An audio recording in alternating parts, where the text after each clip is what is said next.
di situ saya melihat kalau memang tidak bisa lagi antisipasi ini di bulan 4, waktu itu Pak Ketua saya pernah singgung.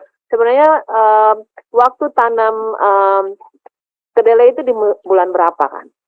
Awal tahun kah, pertengahan tahun kah, atau akhir tahun? Kalau seandainya dia di awal tahun, berarti ini sudah terlambat. Kalau dia di pertengahan tahun, berarti ini belum terlambat. Kalau di akhir tahun, ya mungkin ini tidak terlambat. Dan hasil panennya sampai saat ini kan kita masih mempertanyakan. Pak Wandi, kalau seandainya kedelai ini tidak bisa dan sangat minim untuk mencapai target, Pak Sekjen, saya harap dengan sangat, kita masih automatic adjustment besar loh setiap dirjen ini.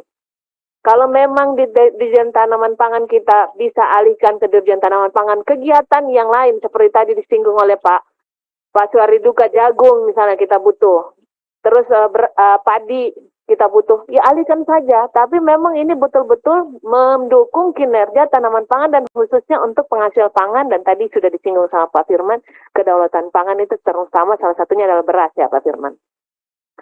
Kemudian kalau memang itu disepakati, saya harap si pimpinan ini disepakati karena pimpinan selalu menyinggung soal kedelai tersebut.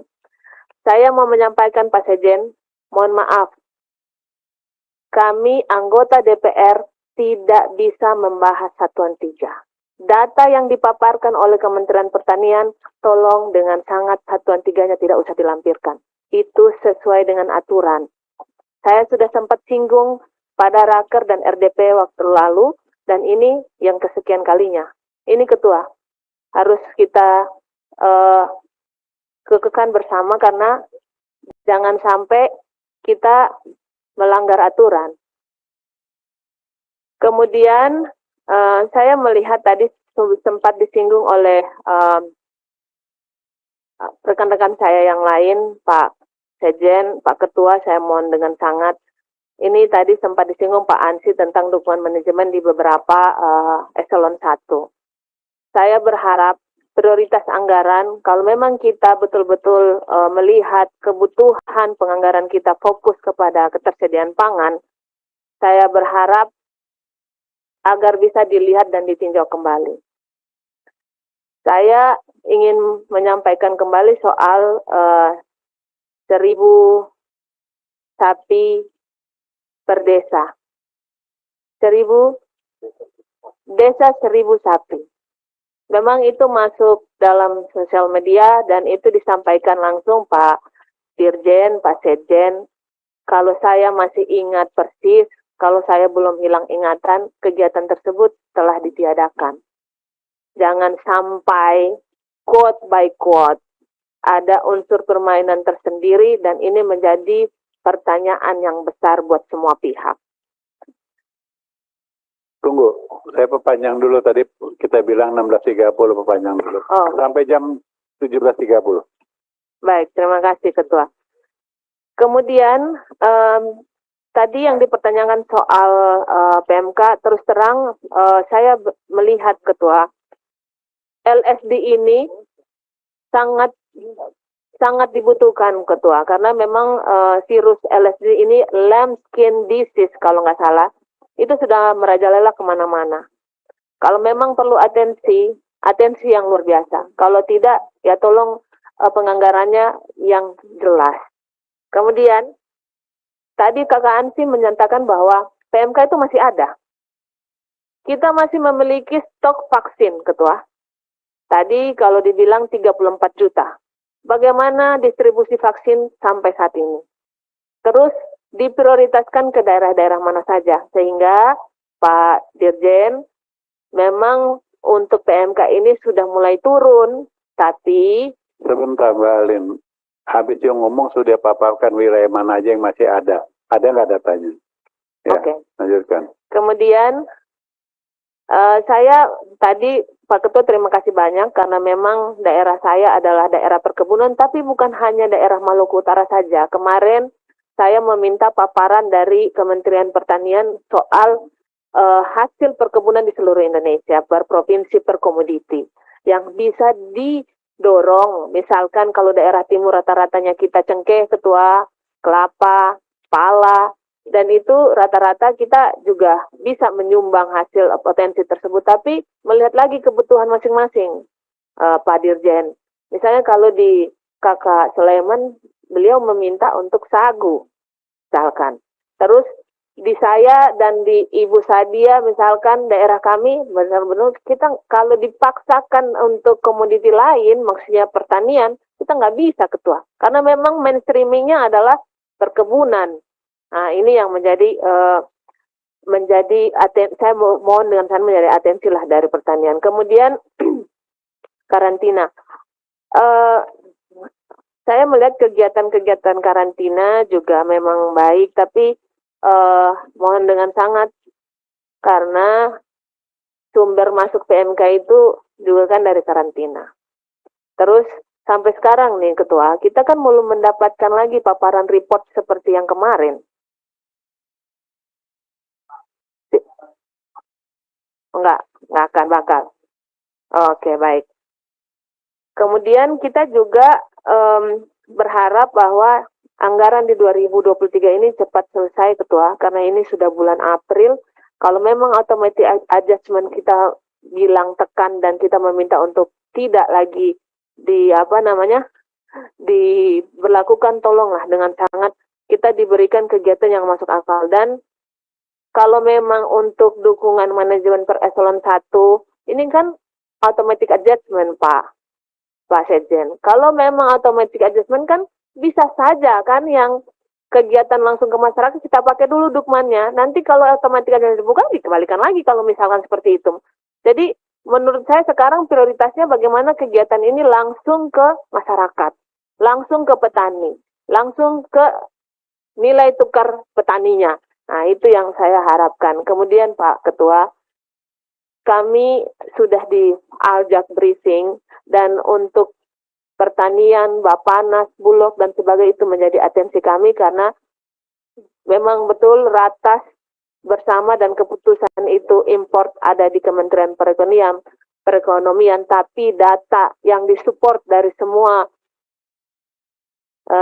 kementerian lintas kementerian ini adalah data untuk memutuskan bagaimana import apa tidak. Yang saya harapkan adalah jangan import. Itu aja Ketua, terima kasih. Semua anggota Komisi 4 tidak berharap pada impor. Tapi kalau data neraca pangannya nggak jelas, bagaimana? Ada lagi? Pak Halid? Sudah? Sudah berantem sama Salim, saling nuduh. Ya, Sekjen, saya silakan jawab.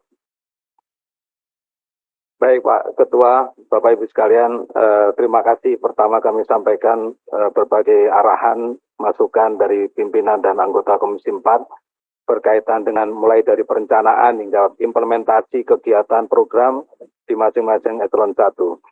Saya memulai dengan, tadi ada beberapa pertanyaan kaitannya dengan koordinasi dengan Bapanas, dari Pak Ansi dan juga Pak Suhardi Duka. Kami melakukan beberapa hal Pak. Yang diantaranya adalah pada saat Bapanas kan biasa membuat prognosis neraca komoditas itu, 12 bahan pokok itu Pak. Tentu yang bagian produksi ada di Kementerian Pertanian. Yang mereka kerjakan kan ada ketersediaan, ada distribusi, ada keamanan, keamanan pangan itu yang menjadi mereka lakukan. Tapi bagi kita juga adalah kegiatan-kegiatan yang kaitannya dengan hulu, yang masih hulu itu Pak. Mereka selalu meminta ke kita. Katakanlah untuk data penyuluh misalnya dari tim Lotan, artinya ada koordinasi kami dengan mereka. Kemudian yang kaitannya dengan data, nanti mungkin to the point Pak Dirjen Tanaman Pangan yang berkaitan dengan beras bisa dielaborasi lebih detail gitu. Kemudian yang kedua, kaitannya perencanaan, terima kasih Pak Khalid dan Pak Suhardi Duka tadi juga sampaikan supaya fokus kepada yang manfaat besar kepada rakyat. Tentu terkaitan terakhir dengan Bu Alin melihat kembali data dukungan manajemen untuk bisa ditransformasi ke dalam anggaran-anggaran yang sifatnya operasional, utamanya di dirjen teknis untuk meningkatkan produksi dan juga hal-hal lain yang kaitannya dengan yang dibutuhkan oleh rakyat. Ini saya sampaikan terima kasih Bapak. Dan kami Pak Khalid yang berkaitan dengan data juga ada kami Pusdatin, Pusat Data dan Informasi, memang di situ melakukan beberapa analisis data dasarnya dari BPS Bapak. Kemudian kita lakukan muncullah informasi itu Sorry, Pusdatin itu kolek data dari penyuluh apa dari BPS? dari BPS Bapak. BPS dari mana? Iya, akhirnya dari daerah BPS pun itu. BPS daerah Pak ada. BPS daerah dari mana kalau Iya, komoditas dari- pertanian? Betul. Artinya mereka bersinergi untuk kolek data dari dinas, dari penyuluh. Iya. Iya, dari situ Bapak. Eh, Coba Andri terangkan. Kemarin saya sudah briefing dia untuk menjelaskan kepada bapak-bapak di sini data itu dari mana. Iya, Saya mau bicara Pusdatin, mau saya nggak percaya. Udah itu aja. iya. Pak Sekjen, izin pimpinan. Yang kami mau pertanyakan itu adalah metode pengambilan datanya nih. Data primernya ini dari mana? Apakah BPS yang sendiri melakukan proses pengambilan data? Ataukah Kementerian Pertanian melalui perpanjangan tangannya dinas-dinas di daerah? Metodologinya nih seperti apa begitu Pak? Kalau tadi Pak Suhardi bicara soal untuk tahu elektabilitas terkait dengan partai-partai politik cukup ambil sampel, katakanlah 250, 1000 itu terlalu banyak. Itu kan berarti metodologinya harus benar. Nah yang kami ingin tanyakan ujung tombak Kementerian Pertanian atau dinas untuk mengambil data di lapangan nih siapa Pak? Kan begitu. Dan metodenya yang dipakai apa? Ataukah, karena yang kami dengar Pak, BPS ini mereka mengolah data bukan data primer Pak.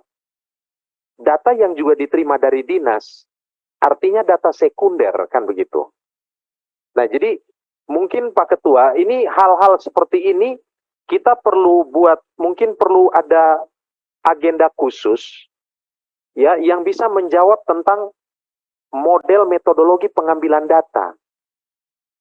Apakah di Kementerian Pertanian, apakah lewat mantri-mantri tani, apakah lewat penyuluh, atau bagaimana begitu kan Pak? Nah nanti kaitannya, tarikannya jauh lagi Pak. Kita berharap penyuluh bekerja, tetapi bagaimana misalnya dengan kompetensi penyuluh, bagaimana dengan kesejahteraan penyuluh, dan seterusnya begitu Pak. Kami saja kalau mau melakukan pengambilan, katakanlah sampel sistemnya ya, survei berarti sampel, itu kan researchernya itu kan perlu kita latih, kita persiapkan, sehingga kemudian pengambilan sampelnya itu kan tidak salah begitu. Nah kalau dikaitan dengan ini mungkin berarti bukan sampel ya Pak ya. Apakah sistemnya sensus, terus bagaimana dengan yang istilahnya ubinan itu, dan seterusnya begitu Pak. Ini menjadi pertanyaan-pertanyaan kami yang terus-menerus berputar-putar di kepala kami, tapi kami belum bisa firm pengambilan datanya nih seperti apa begitu Pak. Demikian. Ya lanjut. Izin Pak Ketua, Pak Ansi betul sekali ada metodologi terakhir kerangka sampling area itu yang digunakan oleh BPS. Yang pertama adalah untuk produktivitas kita BPS yang melakukan, tentu di lapangannya mereka ada punya mantri statistik dan juga ada mantri tani dan juga di situ penyuluh. Nah, oleh karena itu pertama yang produktivitas itu sampling untuk ubinan itu sekitar 220.000 sampling untuk mengukur produktivitas untuk beras misalnya itu. Ubinan itu Pak Ansi. Itu yang dilakukan oleh, itu yang kita pakai. Nah kemudian data luasannya itu berasal dari dinas. Nah itu yang ya tentu metodenya sekarang menggunakan satelit, citra satelit yang untuk mendelineasi berapa luasannya. Nah kalau ada data luasan dan juga produktivitas dari ubinan tadi, maka kita mendapatkan data produksi Pak Ansi. Itu yang kira-kira secara ringkas berkaitan dengan metode. Pimpinan, saya sedikit pimpinan. Iya, kalau kita berangkat dari cara berpikir kita yang tidak percaya, susah untuk kita percaya. Oke, saya juga tidak percaya data Kementerian Pertanian. Sama Pak Ketua.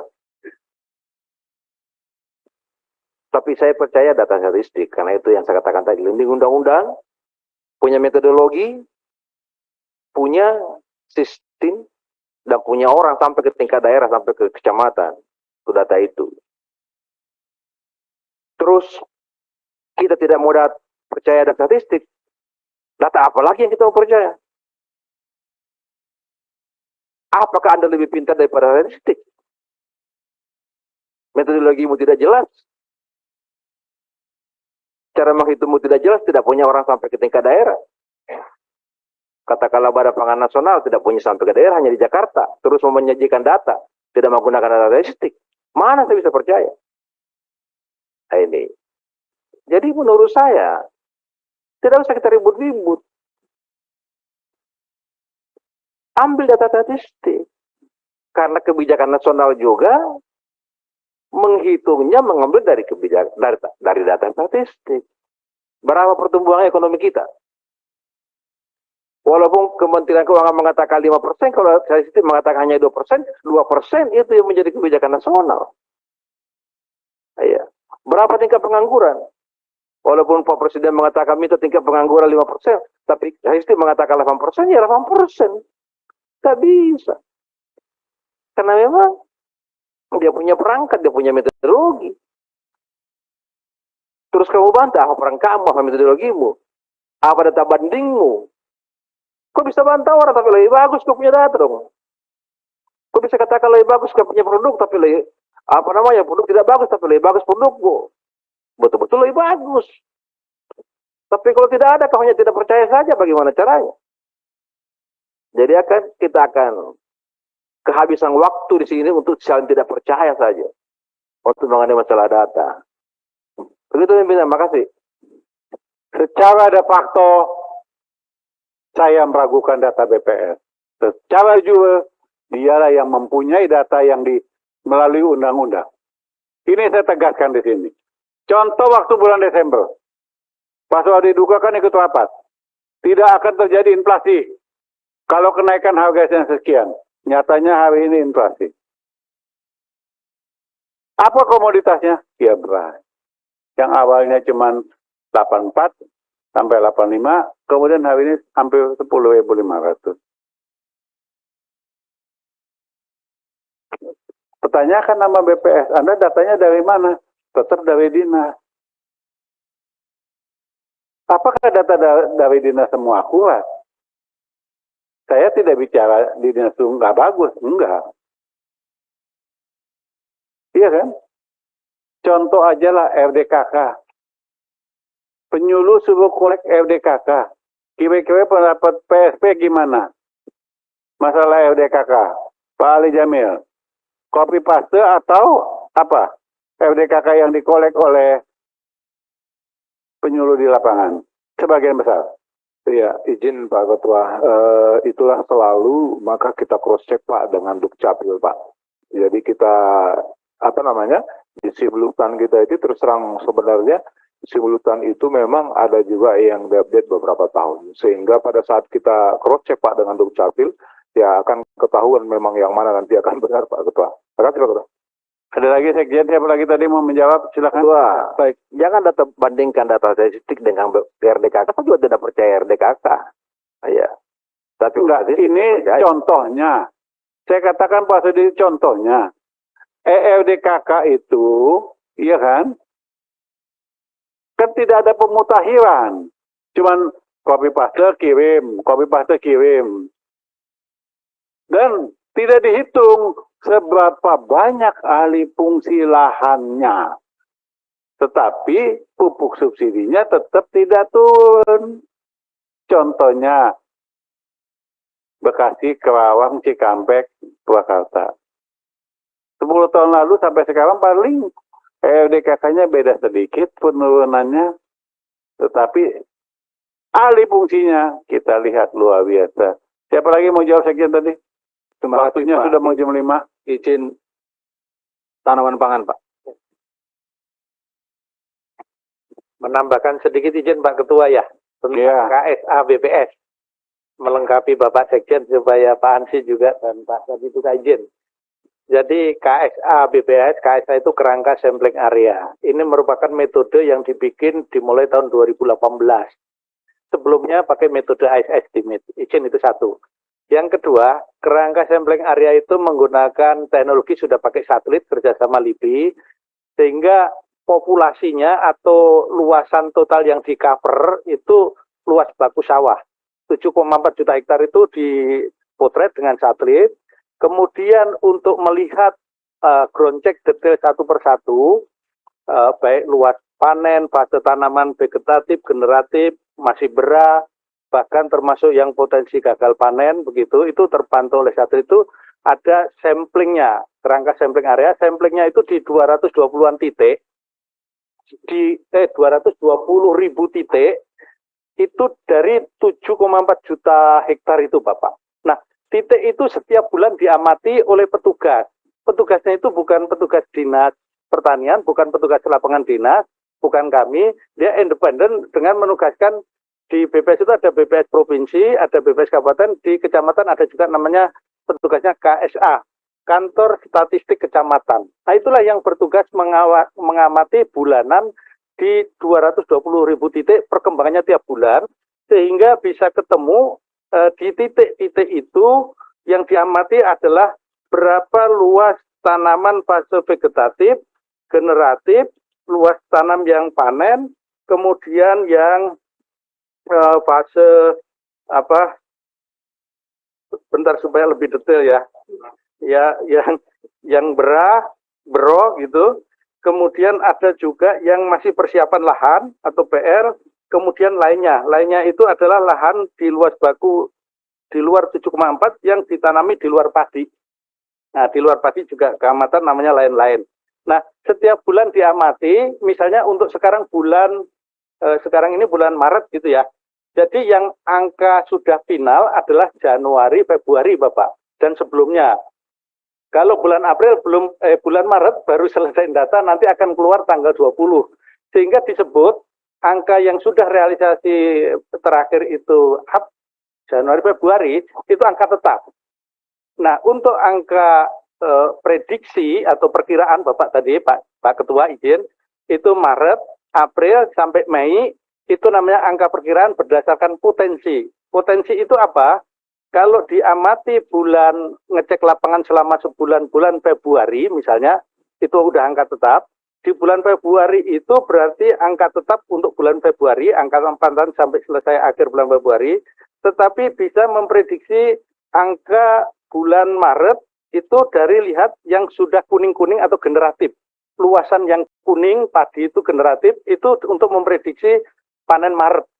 Kemudian untuk bulan April pakai perakiraan itu dari kondisi pertanaman vegetatif yang hijau tapi sudah umur 50 hari, 60 hari, itu untuk memprediksi Maret, April.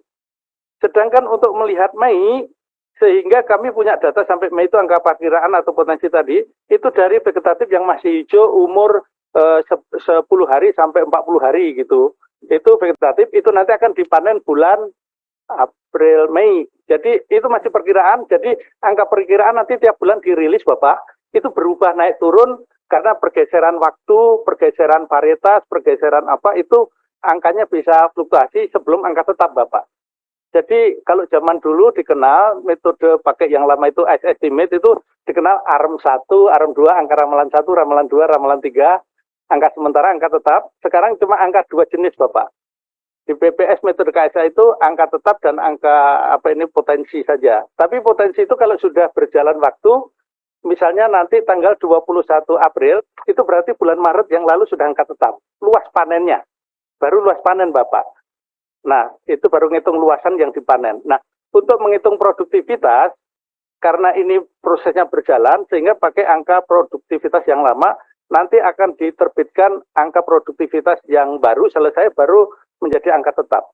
Sehingga untuk ngitung produksi setahun 2022 yang lalu, itu angka tetap baik produksi, produktivitas metode ubinan itu diumumkan pada tanggal 1 Maret kemarin, itu final. Tapi angka-angka sebelumnya masih angka sementara. Nah, dari angka itu ketemu Bapak, memang 2022, Pak Adi Akmal tadi tanya, produksinya berapa 2022? Angkanya BPS, luas panennya 10,45 juta hektar, keluar berasnya 31,54. Itu yang angka terakhir itu. Dan setiap tahun juga begitu di data, misalnya tahun 2021 itu 31, untuk berasnya 31,36 dan seterusnya Bapak Ketua. Jadi izin, nah bagaimana pengertian kok surplus terus setiap tahun? Betul, surplus itu rumus KSA BPS ini dengan perhitungan berapa diproduksi setahun, berapa dikurangi konsumsi setahun, ketemunya selisihnya surplus. Nah begitu Bapak, yang dapat kami sampaikan sehingga untuk mengklarifikasi, sehingga kemarin ada statement di koran yang ditayangkan di sini, itu produksi bulan Februari turun 800.000 ton. Itu ternyata salah membaca menganalisis tabel KSA BPS ini. Yang benar adalah itu tidak turun karena membandingkan angka sementara yang diprediksi lebih tinggi dibandingkan angka tetap Februari yang memang itu. Tetapi yang benar adalah dibandingkan kalau angka tetap dibandingkan angka tetap tahun lalu dong. Jadi naik. Nah kenapa kok bisa angka sementara diprediksi tinggi, angka tetapnya lebih rendah? Karena panennya Februari itu meluncur ke Maret. Sehingga diprediksi angka Maret lebih tinggi. Jadi berjalan terus Bapak. Dinamis moving antar bulan itu bisa terjadi. Sehingga kalau membandingkan supaya apple to apple ya bulan Maret tahun ini dibanding bulan Februari angka tetap tahun ini dibanding Februari tahun lalu, Januari tahun ini dibanding tahun lalu, kumulatif Januari Februari tahun ini dibanding tahun lalu, dan angkanya memang lebih tinggi kondisi 2 bulan pertama ini Bapak Ketua. Itu angka BPS semua, kami satu data itu, demikian yang dapat kami laporkan. Terima kasih. Luar biasa, Wandi ini lebih pintar daripada kepala BPS kalau menerangkan. Ya. Kita lihat aja nanti, tadi kan dikatakan bulan Maret, Februari, nanti dilihatnya tanggal 20 Maret, ya kan? Dirilis oleh BPS. Anda itu nggak banjir di situ. Coba hitung, ada nggak 50 kabupaten kota di Indonesia banjir pada bulan Februari? Nggak ada kan Anda menjelaskan tadi? Bapak, saya tambahkan. Enggak, tadi kan nggak ada kan? Setelah saya bertanyakan lagi kan? Ya. Bapak ada mau menjawab kan? Siap, kalau diperkenankan. Ya silakan. Iya.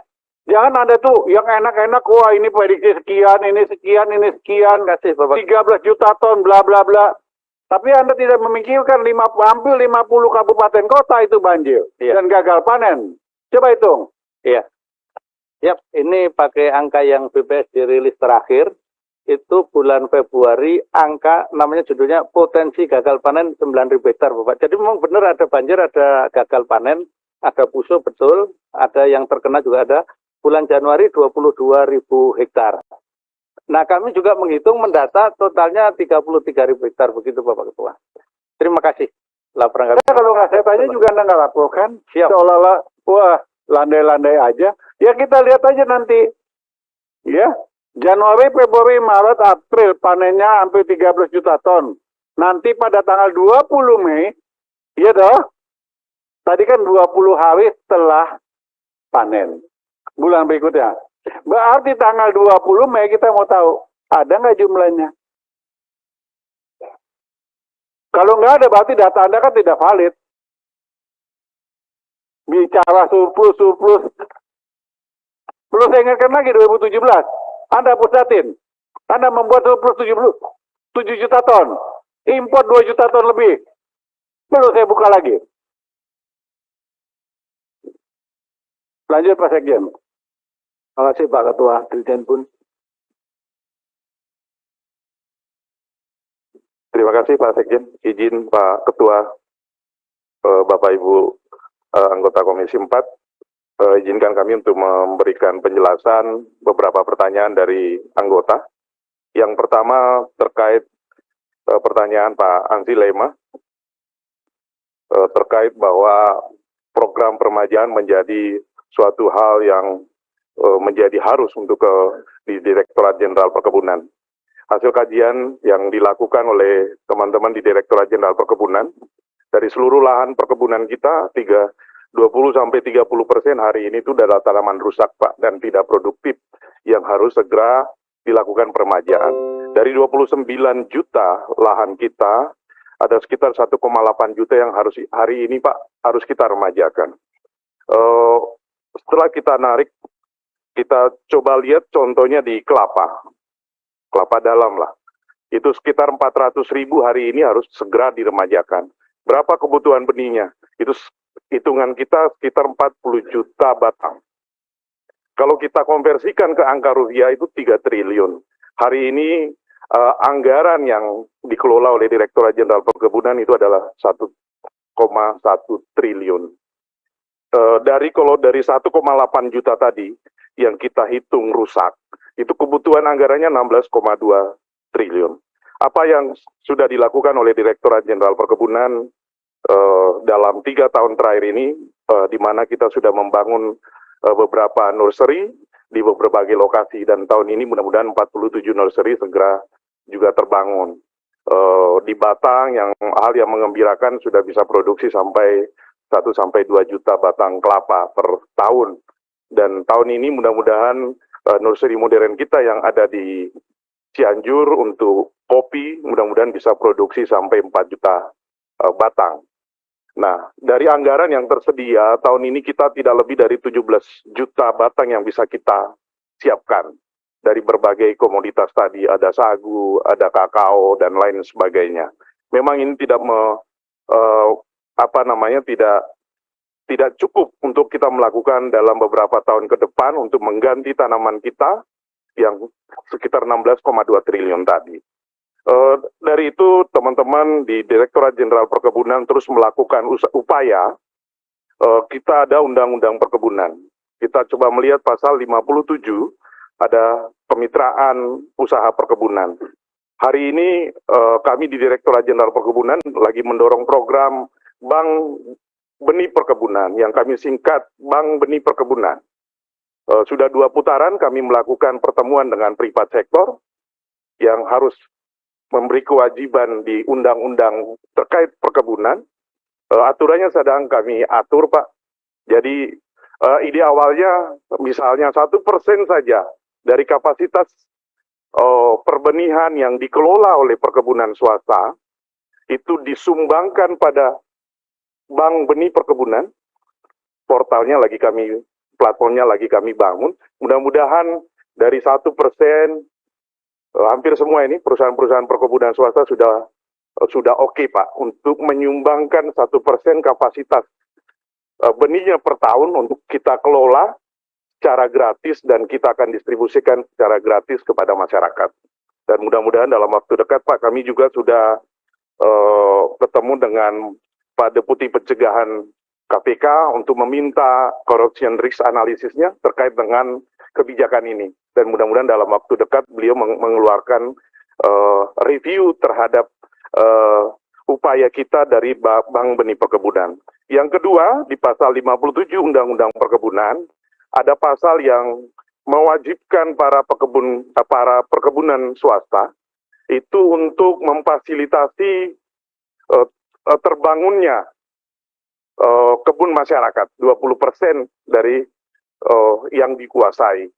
Nah, ini akan kita dorong, Pak. Kami sudah koordinasi dengan Deputi Pangan dan Agribisnis Kemenko Perekonomian untuk terus mendorong terbentuknya Badan Pengelola Dana Perkebunan, selain BPDPKS yang hari ini sudah berjalan.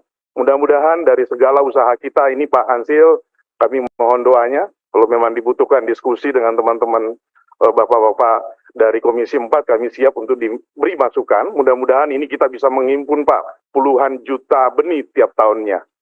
Jadi misalnya, karena sawit sudah terpenuhi sebenarnya, karena sudah ada BPDPKS, jadi kalau ada perbenihan terkait dengan sawit, dia akan mengoperasikan, Pak, nanti. Apakah kebutuhan kita kelapa atau kakao.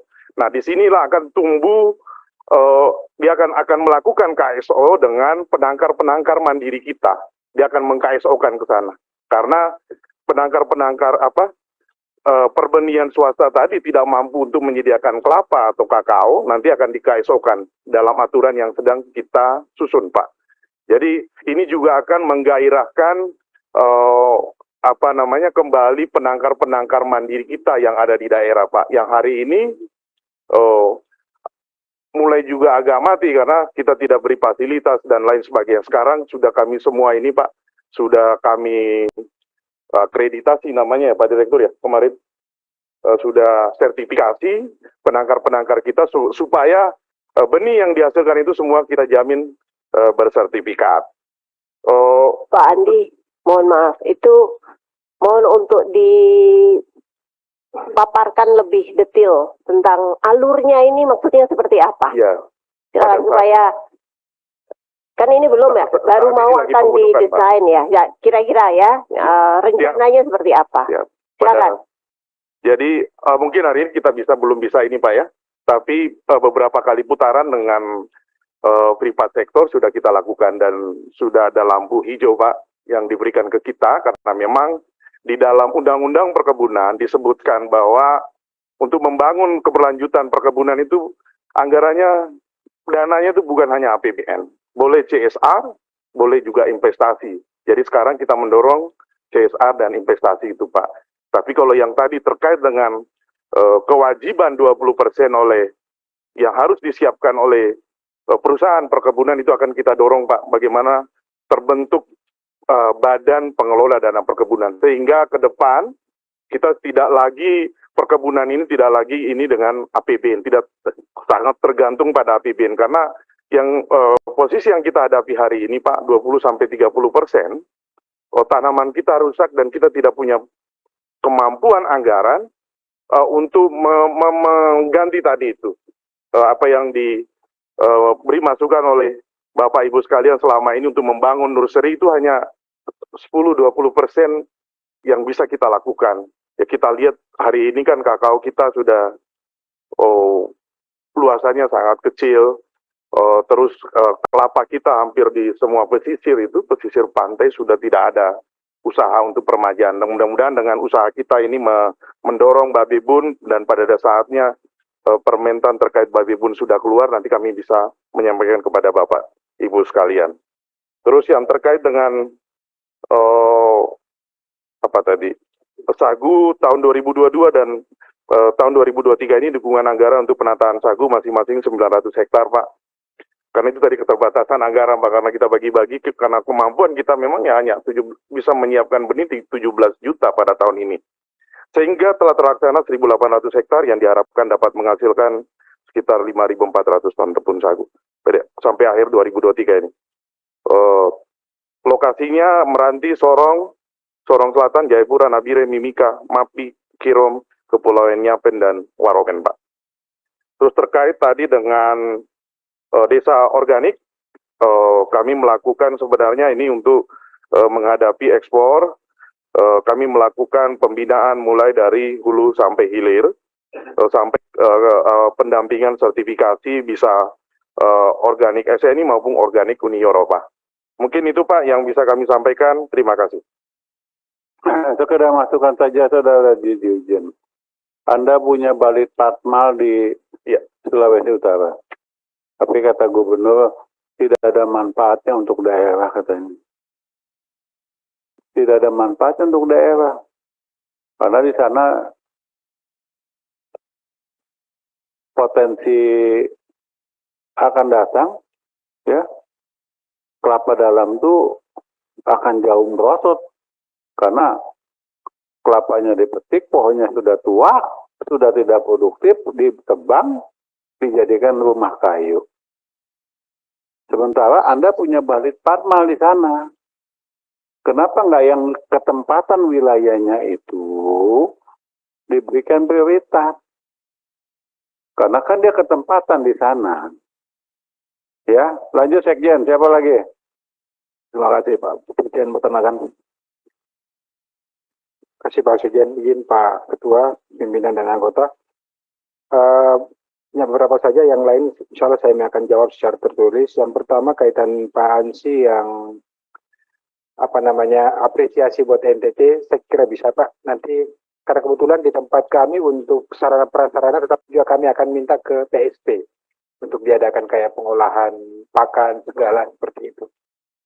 Dan untuk rabies itu di NTT juga sudah tidak anggarkan Pak Hansi kurang lebih 525 juta atau senilai atau 15.000 dosis Pak. Jadi memang Pak Hansi kendalanya sekarang bukan hanya di NTT, di seluruh Indonesia yang ada endemik rabies itu adalah banyaknya anjing liar. Ini yang paling susah untuk dilakukan. Kalau anjing yang punya pemilik itu rata-rata sudah divaksin. Ini yang liar ini yang entah kapan datang, kapan pergi, ini sulit untuk dilakukan oleh petugas. Makanya doakan Pak Hansi ini lagi kami coba bersama dengan pihak proyek ASAP untuk membuat yang koral, dia disimpan, nanti dia akan datang makan. Dan kapan saja dia makan, itu dia tertarik, dia makan, dia pergi juga, dia tetap sudah tervaksin. Itu lagi dicoba sekarang, uji efektivitasnya seperti apa. Dan dari situ, pasti salah kalau memang masih ada kekurangan lagi jumlah 15.000 dosis, tinggal mungkin didorong petugas untuk bisa melakukan percepatan vaksinasinya Pak. Karena memang agak repot karena harus tangkap vaksin sendiri gitu. Ya yang liar ini yang susah Pak. Mohon dibantu untuk disosialisasikan biar lebih lagi. Kemudian Pak Halik yang kaitan dengan desa korporasi Pak sejak tahun terakhir tahun 2021 Pak. Jadi 2022, 2023 udah nggak ada Pak. Tahun 2022 nggak ada? Nggak ada Pak. Yang bagi-bagi kemarin itu saya baca di berita ada tahun 250 ekor sapi. Tahun berapa itu? Itu program 2021 Pak. Tahun 2021 baru realisasi. Gini, tadi Anda, ini ada saksi nih. 2000 2020, betul Pak Sekjen? Gagal lelang, betul? Diundur 2021, gagal lelang. Kemudian diadakan 2022, betul? Waktu di atas, sekarang beda lagi jawabnya kan? Izin Pak Ketua. Jadi gagal itu adalah luncuran, jadi ada pemberian kesempatan kepada penyedia menyelesaikan 50 hari setelah 31 Desember. Inilah yang diselesaikan di tahun 2022. Tapi itu adalah program tahun 2021. Pak Sekjen tadi dengar nggak? Program tahun berapa tadi yang dikatakan tadi? Enggak. Saya maunya jujur. Tadi 2020 kan, Wandi? Dengar? Anggaran tahun 2020 gagal lelang. Betul? Dikalikan 2021. Tidak berjalan. Dia anggarkan 2022. Tadi Anda ngomong begitu loh di atas loh.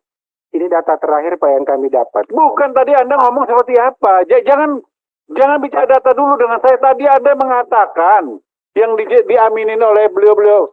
Ini ada perkebunan, ada karantina, ada PSP. Anda mengatakan 2020 gagal lelang. Mundur 2021, 2022. Tadi Anda mengatakan 2021 gagal. Jadi Desember dimundurkan 50 hari. Saya bagaimana mau ngomong lagi? Terserah Pak Halid dia mau ngomong apa deh. Enggak gini Pak Ketua. Tadi penjelasan Pak Ketua ke saya beda dengan ini. Ini mohon maaf. Program ini uang negara. Oke lah kalau pimpinan cuma dapat. Kami juga anggota harus juga tahu. Jadi Bapak jelaskan ke saya beda. Beliau jelaskan ke saya beda. Yang mana yang benar ini Pak? Coba berapa wilayah yang dapat? Saya bacakan Pak. Program mulai tahun 2020. Kita namakan program Korporasi Desa Sapi. Untuk 2020 ada 5 lokasi. Lampung Selatan, Lombok Tengah, Probolinggo, Goa, dan Ngada. Lampung Selatan diberikan kepada siapa? Anda lapor saya nggak? Saya tahu nggak?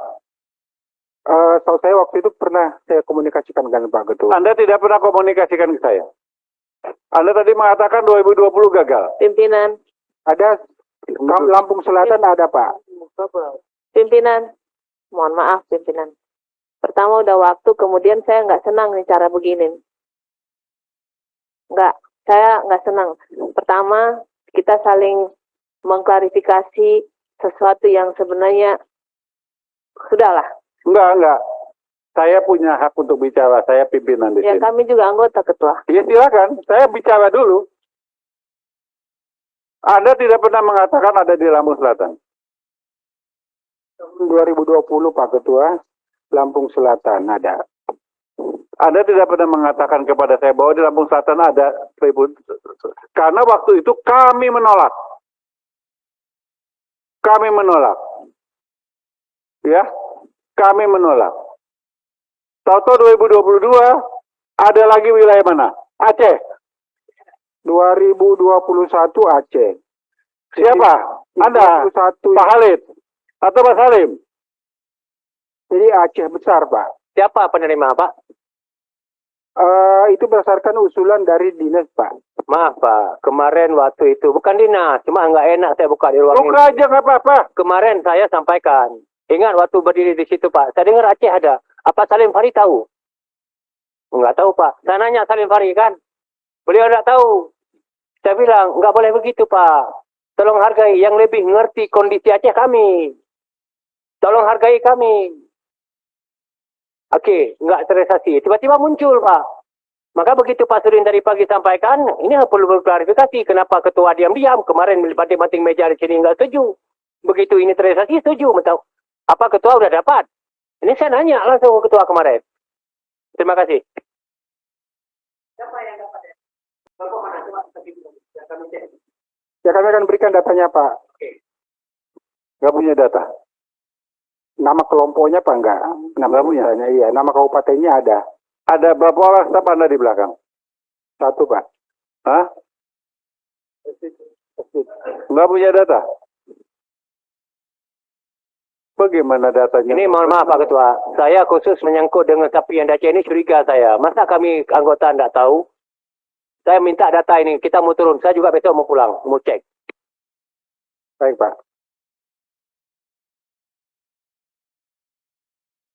Ada lagi? Pak Sekjen? Pak Dirjen PSP. Terima kasih Pak Sekjen. Izin Pak Ketua, sedikit aja Pak yang terkait tadi dengan Pak Hermanto Pak ya? Oh, masih nggak ada lagi. Itu yang terkait dengan bengkel Alsintan tadi Pak Ketua. Jadi kemarin Pak Ketua, sesuai dengan arahannya Pak Ketua, kami sudah memanggil seluruh penyedia Alsintan Pak kemarin, dan sudah ada kesepakatan bahwa ke depan mereka akan membangun juga bengkel-bengkel Alsintan. Untuk after service-nya itu di kontrak kita dengan mereka itu sudah ada. Terus kemudian yang bengkel Alsintan di program kita, kalaupun itu terbatas memang itu sudah ada kita siapkan Pak. Mudah-mudahan itu bisa nanti penyedianya, karena kemarin sempat hilang di e-katalog yang roda 4 Pak Ketua. Sehingga ada yang muncul roda 3. Saya sampaikan ke direktur bahwa kalau roda 3 ini terbatas kalau dia letaknya misalnya nanti di provinsi. Jadi coba monitor yang dulu itu ada keluar di katalog roda 4, itu keluar lagi, mudah-mudahan bisa mereka siapkan barangnya sesuai dengan yang akan kita minta Pak Ketua. Jadi ini bengkel Alsintan tetap ada. Terus kemudian yang tadi ada Pak Halid, Pak izin Pak, yang terkait dengan asuransi OTP ya Pak ya, OTP dan OTSK, utamanya OTP itu tetap ada, namun jumlahnya berkurang karena menurut data kami 2 tahun ini, dan kami bolak-balik mohon maaf ini Pak Ketua, memang ini kan preminya 20% itu kan dari petani Pak, 80% kita bayarkan dari Kementan. Nah itu dari petani itu sangat sulit membayar 20%-nya itu Pak, itu 36.000 itu. Nah kami bersurat, saya kira paling tidak 3 kali sudah saya bersurat, bahkan Pak Menteri ke para gubernur, bupati supaya minta tolong bantuan APBD 2 atau APBD 1. Nah akhirnya itu semua juga 2 tahun ini menurun, padahal kita rencanakan 1 juta, itu berkurang sehingga hari ini yang sudah masuk dari dinas itu sekitar 260-an ribu, dan kita genapkan sekarang sekitar 300 ribuan Pak Ketua atau Pak Halid Pak. Tapi itu ada anggaran yang AA di situ, nanti manakala itu ada dari daerah, Pak, Pak Sekjen izin kami juga ada sama Pak Menteri bahwa itu nanti akan kita minta supaya dibuka AA-nya Pak untuk yang asuransi itu Pak. Saya kira gitu Pak strategi yang kita lakukan. Terima kasih Pak Ketua. Jadi Pak Ali Jamil, saya tanya, petani membayar 36.000 asuransi pertanian per sekali tanam. Keberatan. Tapi mereka beli rokok satu hari 30.000 tidak keberatan. Ya kita harus ngomong jujur ini. Iya kan? Ini kan kita tuh harus memberikan pelajaran yang baik kepada petani. Pemerintah sudah baik, Kementerian Pertanian sudah baik memberikan subsidi yang demikian besar. Persoalannya adalah hampir rata-rata di dinas itu sebagian besar tidak paham. Coba nanti Pak Ali Jamil kalau ke Lampung tanya ajak petani. Kalau kamu bayar asuransi pertanian kemana? Jawabannya nggak tahu. Petugasnya di sebagian besar di dinas juga kagak tahu. Bukan mereka tidak mau bayar, enggak. 36.000 itu kalau dibagi ya cuman berapa sih satu dibagi 100 hari deh dari 36.000. Iya kan? Ini kan nilai yang tidak seberapa. Itu loh. Kemudian tadi masalah bengkel Asintan, saya ingatkan kembali. Setiap penyedia harus punya perwakilan untuk after sales service. Jangan semua dibebankan APBN dong. Udah APBN-nya kecil dibebankan sebuah mobil keliling-keliling, mereka sementara mereka untung seenak-enaknya. Ya, Pak Ketua. Ada lagi sekian? Iya Pak. Terima kasih. Cukup.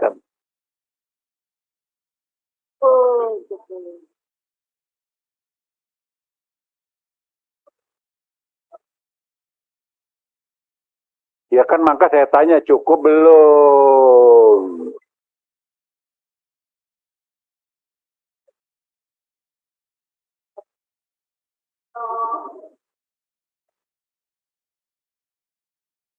Ya, dari diskusi, masukan, catatan, lain-lain, ya. Sebelum kita mengakhiri rapat dengar pendapat sore ini, saya persilakan Ibu Doktor Ketua. Jangan lupa pakai dokter ya. Dokter membacakan kesimpulan rapat sore ini. Silakan Ibu Doktor. Jangan lupa pakai dokter ya, sekolahnya susah. Terima kasih Kakak. Baik Bapak Ibu, setelah rapat dengan begitu hebatnya, tapi yang jelas Bapak-Bapak Dirjen, Pak Sekjen, namanya juga mitra. Kalau ngomong saya begini, tadi yang kenceng-kenceng sudah, jadi saya ngomongnya pelan-pelan saja. Itu ya paling Itu yang harus. Sekarang mengelak. Jadi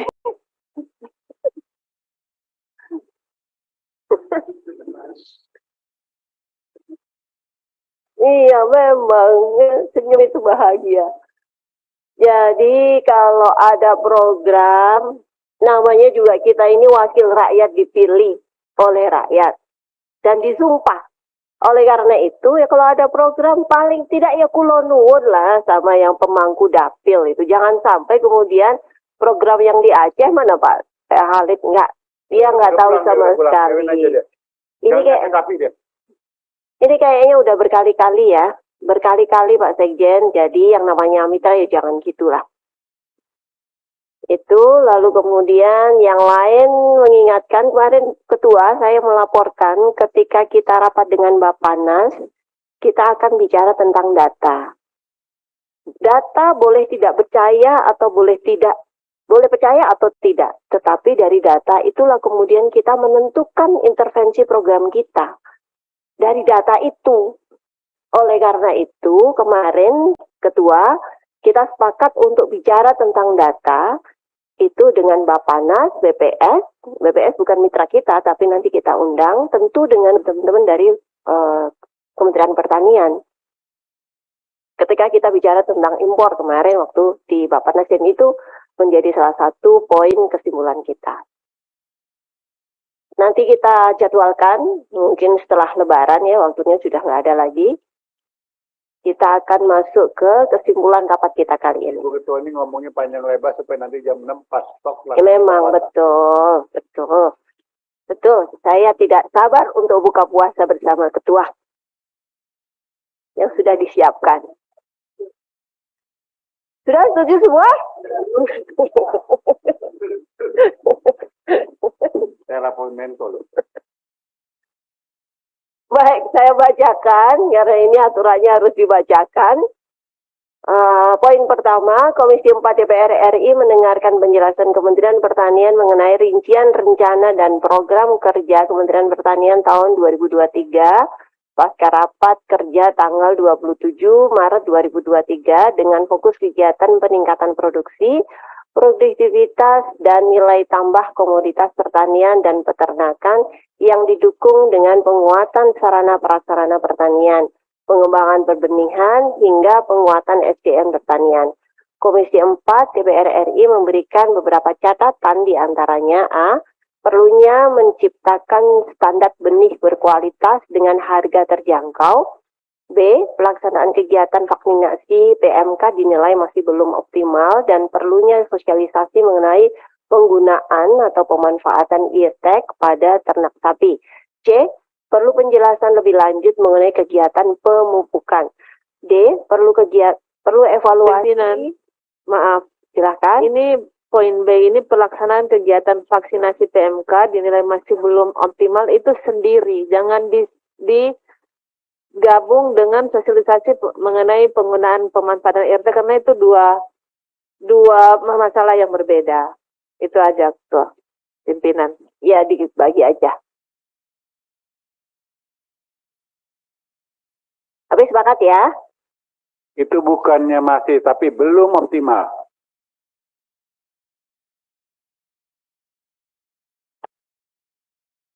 Oke, perlu evaluasi kegiatan upaya perlindungan tanaman pangan dari hama penyakit maupun organisme pengganggu tanaman. F. Mempertanyakan terkait peningkatan anggaran PENAS dan kegiatan pelaksanaan kegiatan petani magang. G. Kementerian Pertanian harus menyusun program kerja dalam rangka melakukan regenerasi kebun milik rakyat serta penyiapan kebun-kebun sumber bibit. Para anggota? Izin. Ya, silakan. Ke atas dulu, karena peternakan masuk dalam pertanian, menurut saya, dan peternakan itu tidak perlu lagi. Nilai tambah komoditas pertanian juga saja. Oh, peternakannya dihapus. Ya, dan peternakannya. Ya. Ya, setuju. Poin 2. Komisi 4 DPR RI meminta Kementerian Pertanian untuk melakukan evaluasi kegiatan ini kegiatan 2 ya? Kegiatan atau satu aja? Kegiatan. Oh, 2 ya, kegiatan-kegiatan berdasarkan masukan dan catatan yang disampaikan pada rapat hari ini. Selanjutnya, Komisi 4 DPR RI meminta agar seluruh rincian rencana dan program kerja yang sudah disetujui tidak mengalami perubahan selain melalui mekanisme rapat kerja maupun rapat dengar pendapat. Para anggota? Setuju. Poin 3, Komisi 4 DPR RI meminta Kementerian Pertanian agar menyerahkan data potensi lahan existing di masing-masing unit pelaksana teknis atau satuan kerja milik Badan Standarisasi Instrumen Pertanian dan Badan Penyuluh dan Pengembangan SDM Pertanian, baik yang sudah dimanfaatkan sebagai kebun percobaan maupun sebagai pertanian komersial. Selanjutnya, Komisi 4 DPR RI meminta agar data tersebut diserahkan dalam waktu 7 hari kerja setelah rapat dengar pendapat hari ini. Para anggota? Para anggota setuju? Setuju. Ibu Ketua izin. Silakan. Tadi kan ya. Ibu Ketua menyarankan untuk menghubungi yang ada di dapil. Nah, ini kan belum ada di kesimpulan ini. Oh, untuk Kulon Nuwun tadi. Maksudnya apa sih? Ya, itu Ketua, kalau semua program yang disampaikan ke dapil, pemangku dapil itu harus tahu. Dikomunikasikan dengan pemangku dapil. Itu udah sering ya, kita udah sering. Itu udah sering sih, udah masuk dalam poin-poin kesimpulan udah beberapa kali ya. Poin 4, makanya tadi saya mengingatkan, karena itu komitmen kita bersama-sama. Komisi 4 DPR RI meminta Kementerian Pertanian untuk menyerahkan data stok beras hasil panen di penggilingan seluruh wilayah Indonesia dan selanjutnya diserahkan kepada Komisi 4 DPR RI selamat-lambatnya akhir Mei 2023. Para anggota, Pak Sekjen. Jadi ini maksudnya gini, tadi Wandi mengatakan Januari, April, potensi produksi hampir 13 juta ton. Anda mengatakan 20 hari ini saya kasih waktu 30 hari. Paham? Setuju? Setuju, Pak. Izin, ya, betul. Bu Ketua, boleh Pak yang tadi, izin Pak Sekjen, yang tadi yang terkait dengan KP3 itu Pak, yang dengan teman-teman PI tadi, ya, itu arahan Pak Ketua tadi, boleh nggak kita masukkan situ Pak? Masukkan. Iya. Komisi 4 meminta agar berkoordinasi. Pupuk ya. Indonesia Holding Company turut membantu pembiayaan. Ya, KP3, ya. KP3, Komisi Pengawasan Pupuk. Ya, pupuk. Masukkan. Menyalahi aturan nggak? Untuk pengawasan kan? Oke. Pak Ketua, usul soal Irjen tadi. Loh, yang tadi saya ngomong tuh substansinya panjang lebar. Hipotesis saya awalnya tadi, optimalisasi peran Irjen untuk melakukan kontrol internal. Ya, saya setuju dimasukkan. Kalau diizinkan kita paparan, Pak, silakan. Mungkin atau saya sudah membukukan, Pak. Kalau nanti saya akan serahkan kepada pimpinan, nanti sebagai catatan untuk pendalaman lebih lanjut. Di draft kesimpulan, ya, oke.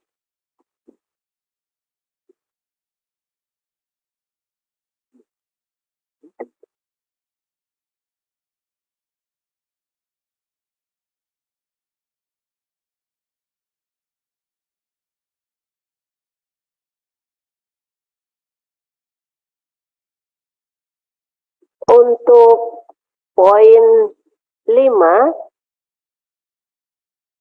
ya tadi poin 4 sudah, poin 5, Komisi 4 DPR RI mohon diperhatikan Bapak Ibu anggota.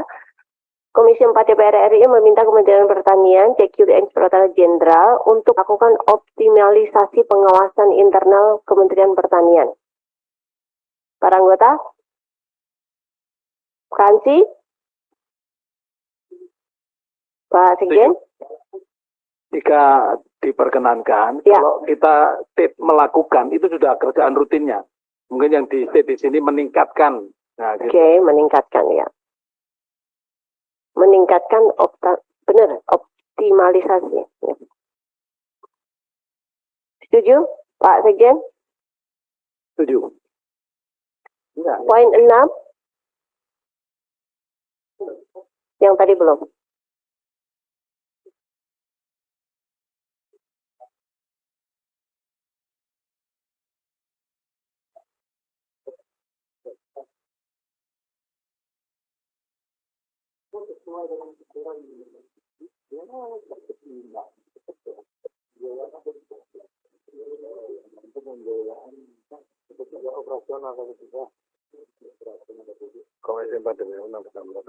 Untuk mengkoordinasikan Pak Sekjen?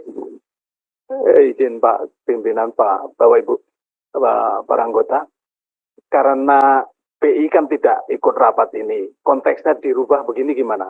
Jadi yang Bapak minta adalah ke Kementerian Pertanian, maka konteksnya Kementerian Pertanian yang mengkoordinasikan kepada itu. Jadi kita nggak salah, orangnya nggak ada, tahu-tahu diperintahkan nggak enak. Iya. Terima kasih. Kementerian Pertanian. Ketua, usul pembiayaannya tuh pembiayaan apa harus jelas itu.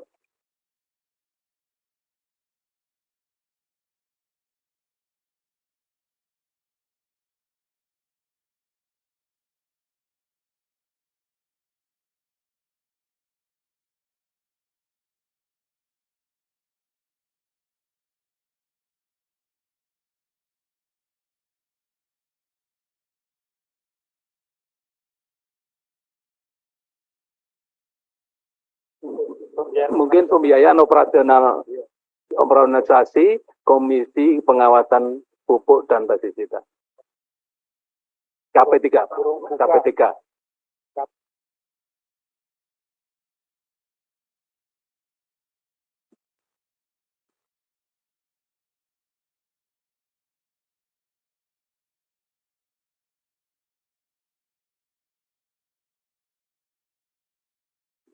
Baik, poin 6, Komisi 4 DPR RI meminta Kementerian Pertanian untuk berkoordinasi dengan PT Pupuk Indonesia terkait pembiayaan operasionalisasi Komisi Pengawasan Pupuk dan Pestisida, KP3. Para anggota? Pak Sekjen. Demikian rancangan dan kesimpulan rapat. Dan kita bersama-sama menyetujui kesimpulan rapat dan pendapat hari ini. Sebelum kami menutup rapat dan pendapat hari ini, kami persilakan Saudara Sekjen untuk menyampaikan kata penutup. Singkat, jelas. Terima kasih Pak Ketua.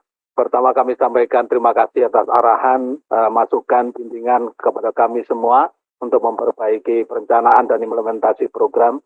Yang kedua, kami mohon maaf apabila dalam diskusi, dalam menyampaikan pandangan ada yang tidak berkenan. Terima kasih. Assalamualaikum warahmatullahi wabarakatuh. Sebelum saya menutup rapat hari ini, tadi dikatakan Lampung Selatan mendapat bantuan 1.000 sapi. Saya minta Anda besok menyerahkan data detail. Siapa yang mengusulkan, siapa yang menerima, nama kelompok, nama seluruh anggota, nama dusun, desa, dan kecamatan. Akan saya usut. Karena hal itu pun pernah terjadi di tempatnya Pak Ali Jamil.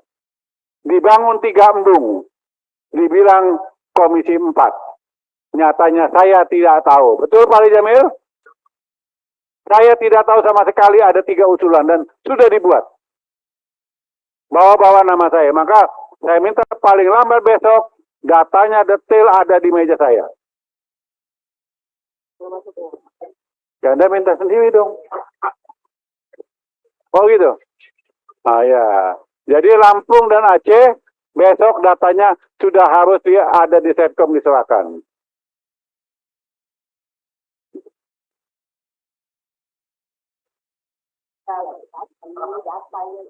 Terima kasih dengan baik sudah rapat dengan pendapat pada hari ini. Atas nama pimpinan dan anggota Komisi 4, mohon maaf apabila selama kami memimpin rapat ini ada kekurangan, kehilapan. Dengan mengucapkan Alhamdulillah Rabbil Alamin, rapat dengan pendapat ini kami tutup. Wassalamualaikum warahmatullahi wabarakatuh. Tujuan dari dibentuknya Bapanas itu apa, itu tidak bisa menjawab. Mungkin kita yang salah membaca undang-undangnya, atau dia yang memang nggak tahu bagaimana cara membaca undang-undang itu. Karena cita-citanya hanya bertahan saja, tidak berdaulat, tidak mandiri. Jauh seperti apa yang kita harapkan, jauh seperti apa yang sudah selama ini kita diskusikan, sangat jauh sekali. Oleh karena itu kan Bapanas dengan Kementerian Pertanian kan seharusnya sangat dekat sekali. Ini sama-sama pemerintah ya, untuk sama-sama pemerintah kenapa tidak ada koordinasi? Cita-citanya kok berbeda begitu loh. Itu saja, nanti Pak Irjen tolong diberikan ke gambaran kepada kami apa yang sudah dilakukan. Selanjutnya Pak Teh Halid, silakan. Assalamualaikum warahmatullahi wabarakatuh. Bu Pimpinan, teman-teman anggota Komisi 4 yang saya banggakan, para Eselon 1 Kementerian Pertanian yang saya banggakan.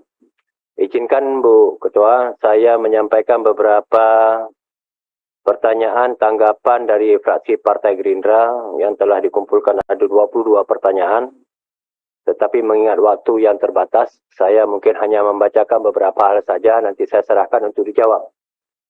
Yang pertama, berdasarkan uraian kegiatan utama di Sekretariat Jenderal Pertanian tahun 2023 yang melakukan koordinasi dan kerjasama luar negeri di bidang pangan dan pertanian.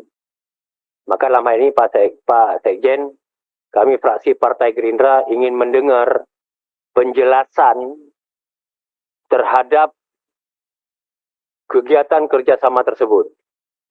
Karena kita tidak ingin terulang seperti pengalaman kemarin di saat kita mendapatkan sertifikat penghargaan surplus beras, seminggu kemudian kita malah impor beras. Apakah kerjasama seperti itu yang diinginkan di sini? Kami perlu penjelasan. Yang kedua, juga masih di Sekretariat Jenderal Pertanian terhadap pengembangan sistem pengelolaan data.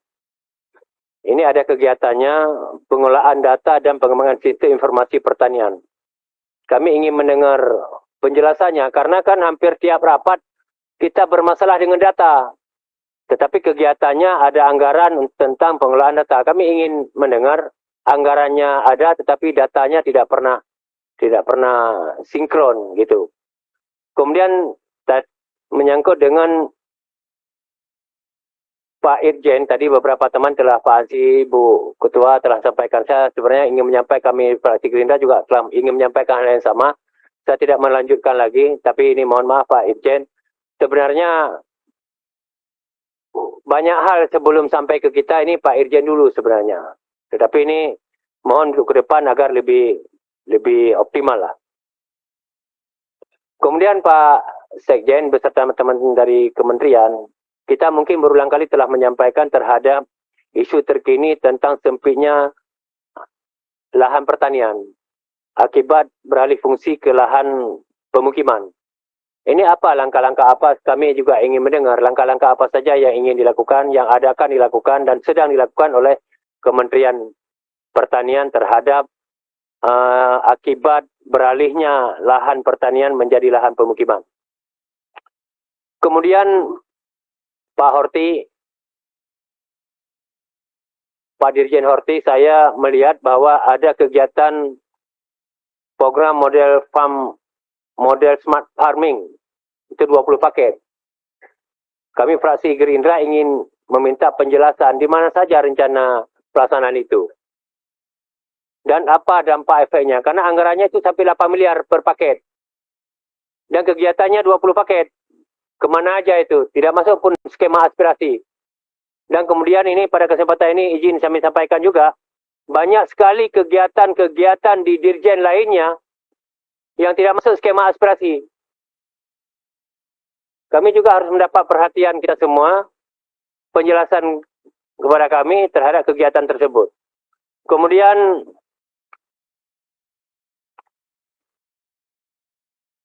menyangkut dengan asuransi. Kami fraksi Gerindra menyayangkan asuransi pertanian masih terblokir dalam AA automatic adjustment. Semoga Pak Dirjen ini lebih diutamakan lah karena ini asuransi. Oke. Kemudian yang terakhir menyangkut dengan penyuluh Pak. Saya ini belum mendapat jaminan peningkatan kesejahteraannya. Ini mohon perhatian lah. Kita sudah berulang kali kita sampaikan tentang nasib penyuluh di sini. Kita selalu membanggakan mereka. Udahlah, kita sudah cukup berretorika, berkamuflase, mengatakan sayang dan iba kalau kita tidak dukung dengan anggaran kesejahteraannya. Ini mohon perhatian kita semua. Kemudian terima kasih Pak Dirjen Bun terhadap langkah cepat kemarin terhadap dikirimnya timnya ke Aceh Selatan. Sebenarnya Aceh Selatan itu dapilnya sahabat saya Pak Salim Fahri. Kebetulan saya lewat ke sana. Aceh Selatan itu memang dari Belanda. Masa Belanda itu daerah sentralnya Pala, Pak. Tapi kemarin memang diserah hama yang luar biasa. Sudah 5 tahun, 10 tahun sudah. Ini mungkin Pak, kalau bisa di sana harus ada UPT Pala, Pak. Karena memang dari zaman Belanda, andalan pala terbaik di Aceh ada di Aceh Selatan. Jadi jangan kasarnya begini. Waktu masa Belanda, masyarakat pala di Aceh Selatan sejahtera. Jangan di saat merdeka, masyarakat Aceh Selatan, masyarakat pala Aceh Selatan menderita. Ya. Jadi jangan nanti masyarakat menilai lebih enak zaman Belanda dengan zaman Merdeka. Ini mohon perhatian kita semua. Hanya ini yang dapat saya sampaikan. Terima kasih. Assalamualaikum warahmatullahi wabarakatuh. Oh sedikit Pak. Tadi pagi kita mendapat informasi terhadap sapi 1000 desa. Saya pernah menanyakan kepada Pak Dirjen dulu, katanya tidak jadi dilaksanakan. Tapi tiba-tiba ada muncul. Ya, saya ingin mendapat penjelasan terhadap sapi 1000 desa itu. Desa 1000 sapi. Karena begini, terbalik-balik terus. Oh iya. Awalnya tidak ada, kemudian muncul. Memang kita harus terbalik-balik juga. Sekali lagi, sapi 1000 desa. Balik. Iya, harusnya balik. Terima kasih, kami perlu mendapat penjelasan. Baik, nanti Pak Dirjen ya dijelaskan. Desa 1000 sapi, bukan sapi 1000 desa. Kebalik, gimana desanya 1000? Bayangin aja. Silakan Pak Suhariduka. Terima kasih. Assalamualaikum warahmatullahi wabarakatuh. Dan selamat sore. Salam sejahtera untuk kita semua. Om Swastiastu, Namo Buddhaya. Yang saya hormati pimpinan, Pak Sekjen, teman-teman sekalian, serta hadirin yang berbahagia. 3 hal yang ingin saya sampaikan. Yang pertama, kata Kepala Badan Pangan bahwa untuk menetapkan harga HPP gabah dan beras itu berdasarkan dengan persetujuan Kementerian Pertanian. Dirjen Tanaman Pangan. Ya. Kalau betul itu, berarti sama bodohnya Bapak dengan Bapak Nas ini. 12.000 harganya beras, Bapak tentukan 4.600 gabah. Iya. Ternyata bukan hanya Badan Pangan Nasional yang bodoh, Bapak juga bodoh. Ini hajat hidup orang banyak, Pak. Jadi kita harus bicara yang bagus. Kita menetapkan kebijakan yang bagus. Itu yang pertama. Yang kedua, ya malas kita ini, sudah berapa kali kita bicara automatic adjustment terus. Kapan selesai ini automatic adjustment? Automatic adjustment terus. Dan kita sepakati automatic adjustment ini tidak mengganggu program yang langsung kebutuhan masyarakat. Itu kan kesepakatan kita. Tapi ini dibohongi lagi pimpinan. Bohong lagi kita ini. Justru yang sangat penting dikurangi. Yang tidak penting ditambahi. Nah, ini jagung. Kemarin kan 1.500 Pak Wandi. Sekarang 900. Bagaimana caranya ini?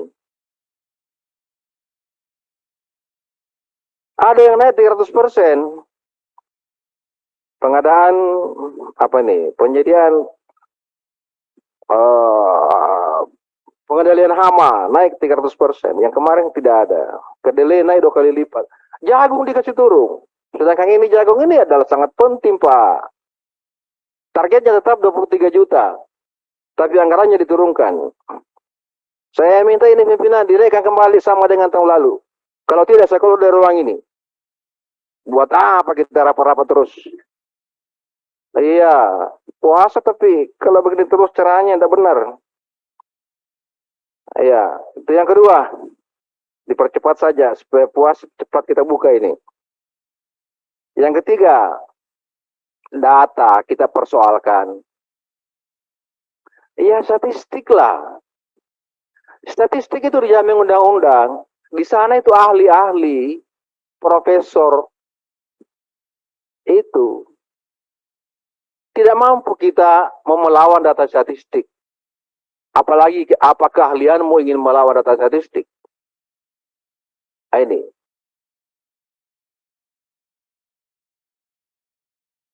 Indonesia, kita tahu, 18 juta, 180 juta wajib pilih. Siapa yang akan memilih partai ini, siapa yang memilih orang ini, hanya menyampil hanya 1.000 orang kita tahu. Kita tahu. 1000 orang saja yang ditanya dengan sampel random sampel itu oleh badan lembaga survei. 1000 orang saya ditanya nggak tahu bahwa PDIP, mohon maaf ya PDIP 23%, Demokrat 9%. Iya, Bapak menang, saya kalah. Data survei kita percaya ini Pak. Iya, statistik memang punya keahlian di situ. Tidak usah dibantah datanya. Bapak tidak punya kemampuan bantah datanya, apalagi keahliannya Bapak. Apa keahliannya Bapak? Oh, bantah datanya statistik. Menteri Keuangan tidak mampu, begitu cerdasnya Sri Mulyani, ya. Data ekonomi makro selalu berpegang pada data statistik. Berapa pertumbuhan ekonomi? Sri Mulyani 2020 menetapkan 5,3% pertumbuhan ekonomi. Ya. Capaiannya hanya 2,1% data statistik. Sri Mulyani tidak pernah ingin membantah datanya. Berapa pertumbuhan ekonomi, berapa GDP, berapa angka kemiskinan. Baru kita di sini selalu bicara data, kemudian selalu pintar kita daripada data statistik. Saya kira ini pimpinan. Ya, Pak Wandi, saya minta Pak Wandi dijawab ini dulu. Kalau tidak dijawab, saya keluar dari ruang ini. Ya. Apakah kembali 1.500 ini atau tetap 900? Jawab dulu Pak Wandi, silakan. Wah, dijawab dulu. Yang pertama HPP 4.600 kami nggak ikut Bapak. Sumpah, gitu aja nggak ya, ikut. Bapak Nas bilang begitu di sini. Yang ikut itu rapat yang HPP angkanya Rp5.000. Nah, itu hadir itu. Oh, ya. Ada dari kami hadir. Tapi yang menetapkan SE 4.600 nggak ada hadir. Yang 5.000 hadir ya? Hadir yang 5.000 ya. Dan keluar terakhir perbadan itu hadir. Terima kasih. Ya. Terus yang ini, yang 900. Jagung 1.500 deh. Tetap ya? Ya, supaya Bapak nggak. Oke, makasih. Saya keluar dari ruang ini. Yang ketiga, setuju data statistik BPS. Oke, makasih. Memang pakai itu kami. KSA, kerangka sampling A area. Pak Suhadi itu kan nggak jadi keluar ya? Oke. Selesai. Siap. Baik. Bang Salim, silakan. Makasih Ibu Ketua. Assalamualaikum warahmatullahi wabarakatuh. Ibu Ketua yang penuh kesabaran memimpin rapat pada bulan puasa ini. Teman-teman eselon 1 dari Kementerian Pertanian. Cukuplah dari awal agak-agak tinggi semua, menjelang berbuka ini tensi sudah bisa kita turunkan. Tujuan kita Pak Sekjen tidak lain, tidak bukan Pak Sekjen, agar semuanya apa yang sudah kita sepakati awal, hendaknya itu yang kita tindak lanjuti. Andaikan ada perubahan juga sesuai dengan sambutan ketua yang saya simak, dikoordinasikan kembali ke komisi. Tidak ada suatu permasalahan, tidak ada suatu perbedaan kalau duduk berdiskusi dengan pikiran yang tenang, saya kira insya Allah solusi akan bisa kita cari. Masalah BPSDM, tadi Kakak Ansi sudah pertanyakan juga masalah yang ketewan. Pak Ketua katakan, cuman saya bingung, Profesor nggak ada data, Pak Sudin punya data. Di sini, entah siapa yang paling hebat, entah siapa yang kurang paham. Faktanya Pak Sudin ada tadi ini rencananya mau 300 orang. 350. Tadi ada yang perlu kita simak, rekrutmennya bagaimana Pak? Kriteria orang berangkat itu yang bagaimana? Apakah dari Maluku Utara ada ikut? Itu yang kita maksud. Kami ini nggak banyak, 54. Kalau orang Lampung aja ikut, itu pun Bapak nggak benar. Ini andaikan contoh, maaf Pak Sudin. Maaf Pak Sudin, bukan saya. Pak Salim kalau ngomong to the point aja. Iya. Orang dari provinsi mana yang paling banyak, nggak usah sono sini bilang aja. Orang kampungnya dia yang paling banyak, itu aja udah. Nah, inilah yang perlu saya cari data ketua saya, nggak ada mengumpulkan data seperti ketua, akurat, otentik semua. Kalau saya memang nggak ada. Cuman, pamannya kalau dari Aceh berapa? Dari NTT berapa? Aceh kalau ada 2, tolong koordinasikan Pak Khalid dan saya. Kan itu yang perlu. Sama ini berkaitan dengan sapi tadi. Ternyata setelah ditanya di ruangan Setcom, Aceh ada. Nah, kita nggak tahu. Sumsel ada, Jawa Timur ada. Jawa Timur mungkin yang punya ibu pimpinan. Nah, itu umpama boleh. Cuman saya kan menyampaikan nggak tegang. Cuman ingatlah, kayak TP, berapa kali buat CPCL sampai hari ini nggak ada realisasi. Maksud saya nggak usah saya omongkan di sini. Kalau soal ya ada bantuan jagung buat CPCL-nya apa sampai sekarang nggak ada, bantuan bibit padi nggak ada. Apakah selalu Pak Wandi kita mesti berontak dulu? Ini yang orang berontak pun nggak dapat. Kan lebih, makanya saya tuh lebih mau diam Pak Wandi. Cuman apa yang Bapak lakukan, apa yang Bapak perbuat, saya juga tidak pun seperti Pak Sudin, 1/10 Pak Sudin saya paham. Ada lagi hal-hal yang lain. Saya kira Pak Ketua, karena waktu juga sudah April Pak Ketua. Ya mau lebaran udah pastilah lebaran semua. Ada hal-hal tadi apa yang belum teken, apa nama-namanya, cepat-cepat aja diteken Ketua, supaya kegiatan ini bisa berlangsung cepat kan. Ada bintek, bisa cepat, ada yang dilelang, ada yang diklik, bisa cepat. Cuman dilaporkan, saya kira Pak Ketua ini fair, bukan di depan Ketua. Asa jujur. Ini Pak Profesor kurang jujur tadi, makanya segala data ada untuk Pak Ketua. Ini syukur Pak Suwardi Duka tidak keluar dari sini Pak kan? Karena jawabannya ada argumen Pak. Kita ini kan sering nggak paham Pak. Ada petani milenial, yang mana milenial itu pun nggak tahu kita Pak. Tadi saya bukan mengada-ngada Pak Profesor, memang info yang tadi dari saya. Saya sempat nggak enak Bapak Sudin. Bapak katakan kan kur. Saya katakan untuk apa ngamuk-ngamuk? Kan bukan uang kementerian. Pak Profesor bilang memang uang kur itu yang kita bagi. Ternyata ada simpang siur. Saya kira Bu, ya kita ini nggak usah apalah, nggak usah lagi tegang-tegang kali Bu. Yang perlu real saja. Patuh kita kepada pimpinan, patuh kita kepada ketua, saya kira clear semua.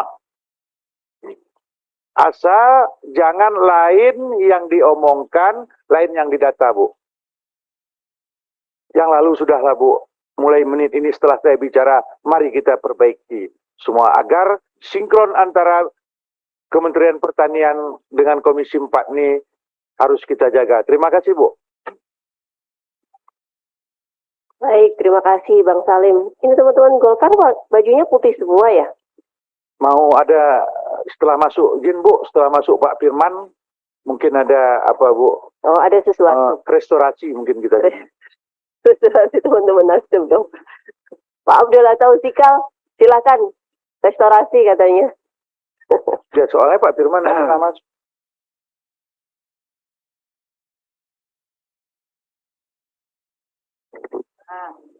Yang saya hormati Bapak Ketua, pimpinan, rekan-rekan, anggota Komisi 4, yang saya hormati Pak Sekjen, Eselon 1 di lingkungan Kementerian Pertanian beserta jajarannya.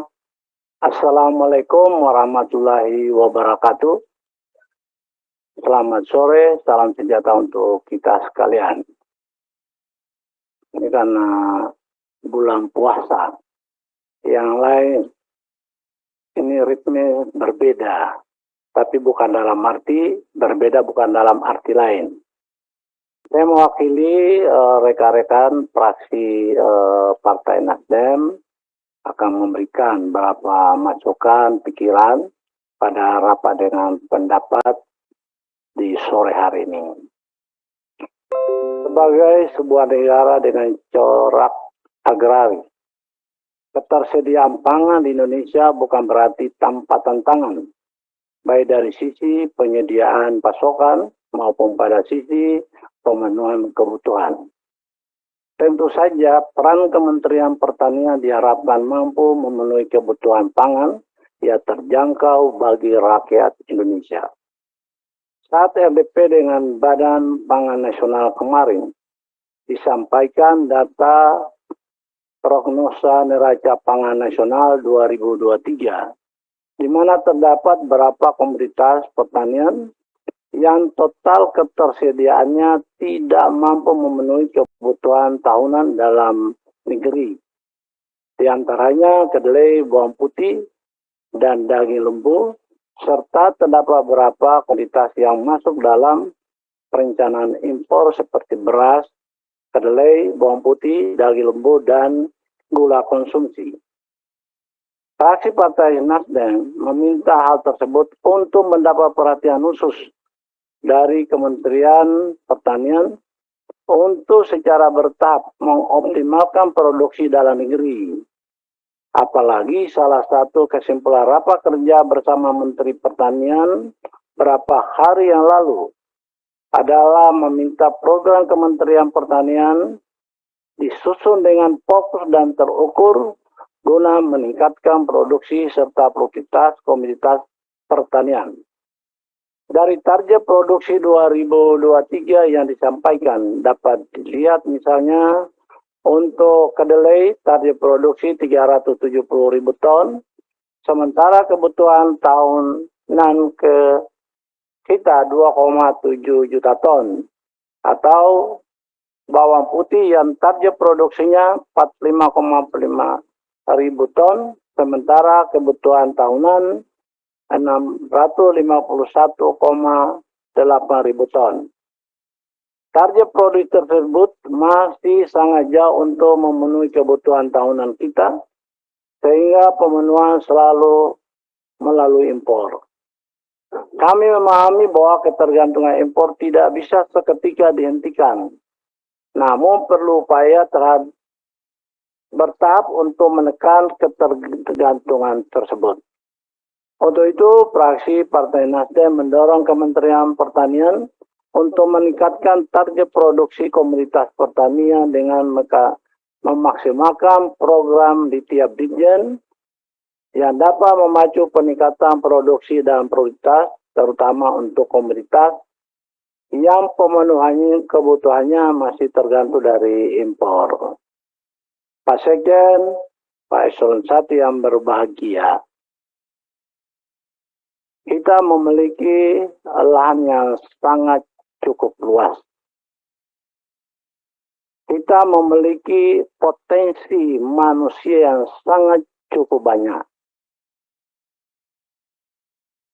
Bagaimana kita akan mengurangi impor? Untuk itu, menurut kami, itu perlu kita klasifikasikan wilayah-wilayah komoditas. Seperti kalau padi, otomatis di Pulau Jawa maupun Sulawesi. Begitupun di Maluku, kita memiliki lahan yang terbatas. Mungkin juga di Maluku Utara dan lain-lain. Lalu mau diapain lahan-lahan yang terbatas ini? Otomatis penyediaan alsintan yang memadai dan cocok di daerah-daerah tersebut. Juga pupuk dan lain-lain. Tapi ada satu hal yang sangat cukup penting. Itu bagaimana memberi pemahaman kepada masyarakat melalui bimbingan teknis. Kami tahu bahwa bimbingan teknis sangat cukup penting. Tetapi inti dari bimbingan teknis itu memberikan pembelajaran kepada masyarakat sesuai dengan profesi sebagai petani, peternak, maupun yang lain-lain. Untuk itu, ini yang sangat cukup menarik. Tadi yang disampaikan oleh Badan Standarisasi Instrumen Pertanian. Terlihat di sini, saya sampaikan bahwa ada 25 miliar produksi benih, bibit standar, dan bintek. Kalau buat saya, ya ini pengalaman kita selama 3 tahun nih.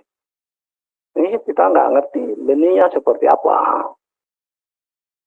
Ya, saya kira untuk jagung udah memenuhi semua, udah memenuhi. Cuma soal kualitas, ini kunci ada pada siapa yang ya mendapatkan kegiatan ini. Untuk itu kalau buat saya Pak Kepala Badan, saya kira bintek silahkan jalan, tapi bintek yang berkualitas. Dan harapan kita, artinya harapan kita, bintek jangan seperti bintek-bintek yang ada, tapi binteknya memberikan pemahaman, memberikan materi, sekaligus memberikan materi, memberikan praktek. Dan jangan cuma 1 hari. Dan Pak Ban mau kasih kita kira-kira berapa orang yang berpotensi. Umpamanya contoh, kalau kita di Maluku, ya silakan aja, mau di sawah kita datangkan. Ya, orang-orang yang memiliki kemampuan, ya, diberi pelajaran dan praktek. Jangan cuma 1 hari, seminggu pun jadi. Ya, yang penting berkualitas. Kalau jagung, bagaimana juga kita menciptakan masyarakat yang bisa ciptakan benih. Yang penting benihnya itu benih asal. Yang benih yang F1, F2, dan selanjutnya. Benih itu tetap F1. Gimana caranya bintek ini harus dia berkualitas. Saya sepakat kalau benih yang ada pada badan standarisasi, perbanyak binteknya ya. Perbanyak binteknya, lalu perbanyak prakteknya.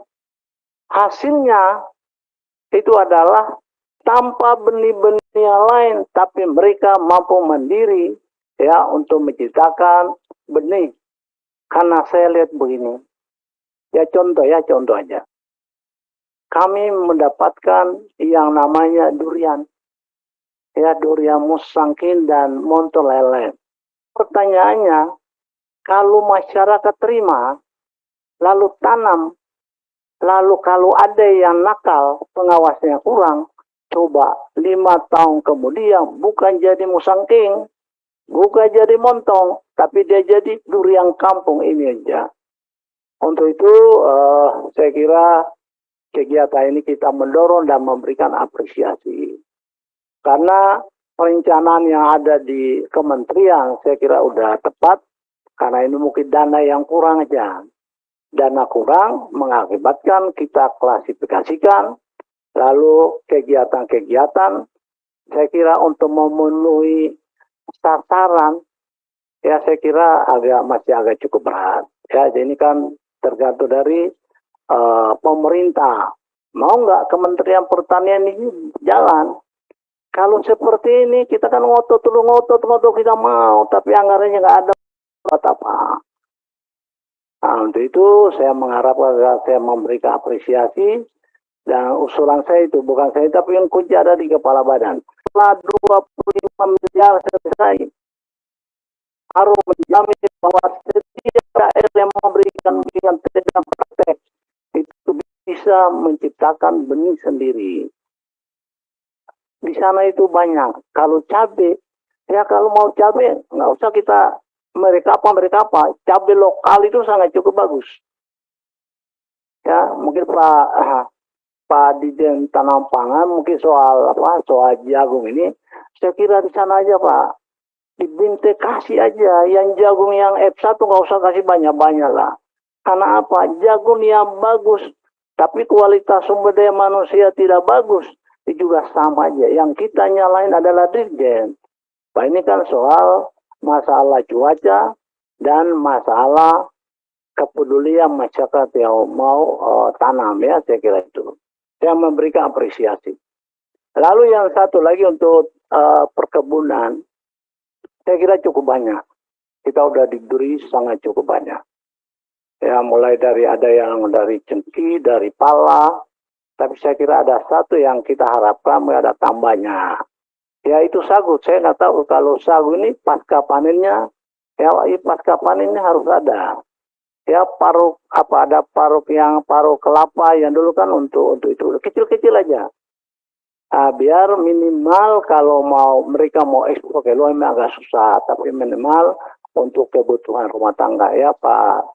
Lalu mungkin di sana juga saya kira kopi itu juga ditingkatkan dan kita mulai karena kita punya potensi dan sampai sekarang kita belum berikan benih maupun yang lain untuk kelanjutan itu. Jadi saya kira itu aja Ibu Ketua ini. Assalamualaikum. Waalaikumsalam. Ya. Saya dengerin dari tadi, Pak. Ya, saya tahu Ibu Ketua dengar, makanya Ibu Manggo, berarti Ibu Ketua sepaham dengan saya ini. Nah, saya cuma tanya Ibu Ketua, binteknya itu dikualitaskan.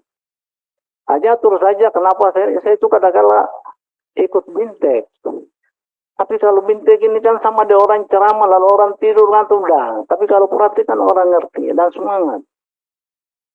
Saya kira itu aja Ibu Ketua. Terima kasih atas perhatian Ibu Ketua. Dan ini tidak dibatasi waktu. Saya ucapkan terima kasih.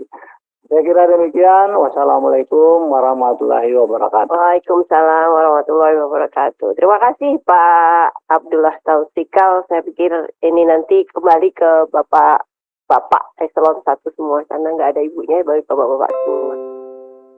Pak Firman nggak ada, Pak Revindra. Silakan. Izin, pada tanggal 15 Maret 2023, Kemenpan RB menerbitkan surat B521 MSM 01 2023, di mana Kemenpan RB menghimbau instansi daerah untuk memprioritaskan pengangkatan P3K di bidang pelayanan dasar pendidikan dan kesehatan. Jadi kami meminta agar Kemenpan berkomunikasi dengan PAN RB agar juga menghimbau bahwa bidang pertanian juga tolong diprioritaskan pengangkatannya, karena surat himbauan ini disebarkan ke seluruh instansi daerah. Terima kasih. Baik, terima kasih. Saya pikir udah semua ya, Bapak Ibu. Pendalaman. Pak Hermanto dulu, Pak Andi, lalu Pak Hanan. Silakan. Ya, terima kasih Bu Ketua. Bismillahirrahmanirrahim. Assalamualaikum warahmatullahi wabarakatuh. Saya ingin melihat sisi bagaimana program-program ini bisa membawa kebermanfaatan yang lebih kepada penerima program. Misalnya begini, program-program yang berbasis masyarakat, misalnya peternakan ini, kami minta supaya ke depannya itu adalah bantuan itu adalah jangan sampai ternak-ternak yang tidak memenuhi kriteria, tidak memenuhi standar. Jangan sampai misalnya peternak itu menerima apakah itu sapi dengan ukuran yang tidak sesuai dengan standar, ya, ataupun kambing ya, yang diberi bantuan 25 ekor tapi berapa hari kemudian sakit dan mati. Hanya sisa tinggal 5 ekor. Gitu. Kemudian juga dengan ayam. Ya. Ayam itu banyak sekali keluhannya. 500 ekor ya, per kelompok dibantu, tapi 500 ekornya juga mati. Nah, jadi ini menjadi pelajaran yang berharga buat kita, karena itu anggaran yang mestinya dalam perspektif pembangunan ekonomi, bantuan itu kan ada dampak pengelolaan ekonominya gitu. Oleh karena itu kita menganggap bahwa semua bantuan itu bukan hanya dalam perspektif oleh penerima itu sebagai bantuan yang untuk dihabisi, bukan. Ya. Ini juga harus diberikan pemahaman bahwa bantuan ini harus ditumbuh kembangkan. Tentu ini harus didukung dengan bantuan itu harus berkualitas. Kalau misalnya tadi seperti keresahannya tadi itu ya nggak bakalan dapat apa-apa petani peternak itu. Itu satu ya. Yang kedua terkait dengan Alsintan. Ya, jadi Alsintan ini kan sudah banyak di kita nih ya kan. Ada yang baru, ada yang merek namanya Karagam, ya kan. Ada yang kualitasnya bisa dipakai berkali-kali, ada yang cuma sekali pakai. Ya. Nah, kemudian juga ada yang spare part-nya tidak tersedia gitu. Beberapa waktu yang lalu kita sudah ada gagasan tentang bengkel berjalan.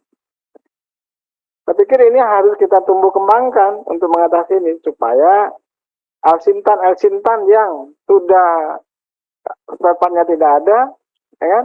Kemudian juga teknisnya juga tidak ada di situ. Nah, ini sangat membantu gitu. Di beberapa tempat di Sumatera Barat itu Alsintan yang mestinya masih bisa dipakai gitu. Itu hanya karena satu komponen saja yang tidak bisa berfungsi, mereka nggak mau membetulinya gitu. Akhirnya barang itu ya tinggal bersitu aja gitu. Nah, saya minta juga ini supaya bengkel berjalan ini harus dirasasikan secara jelas gitu. Nah, kemudian juga terkait dengan soal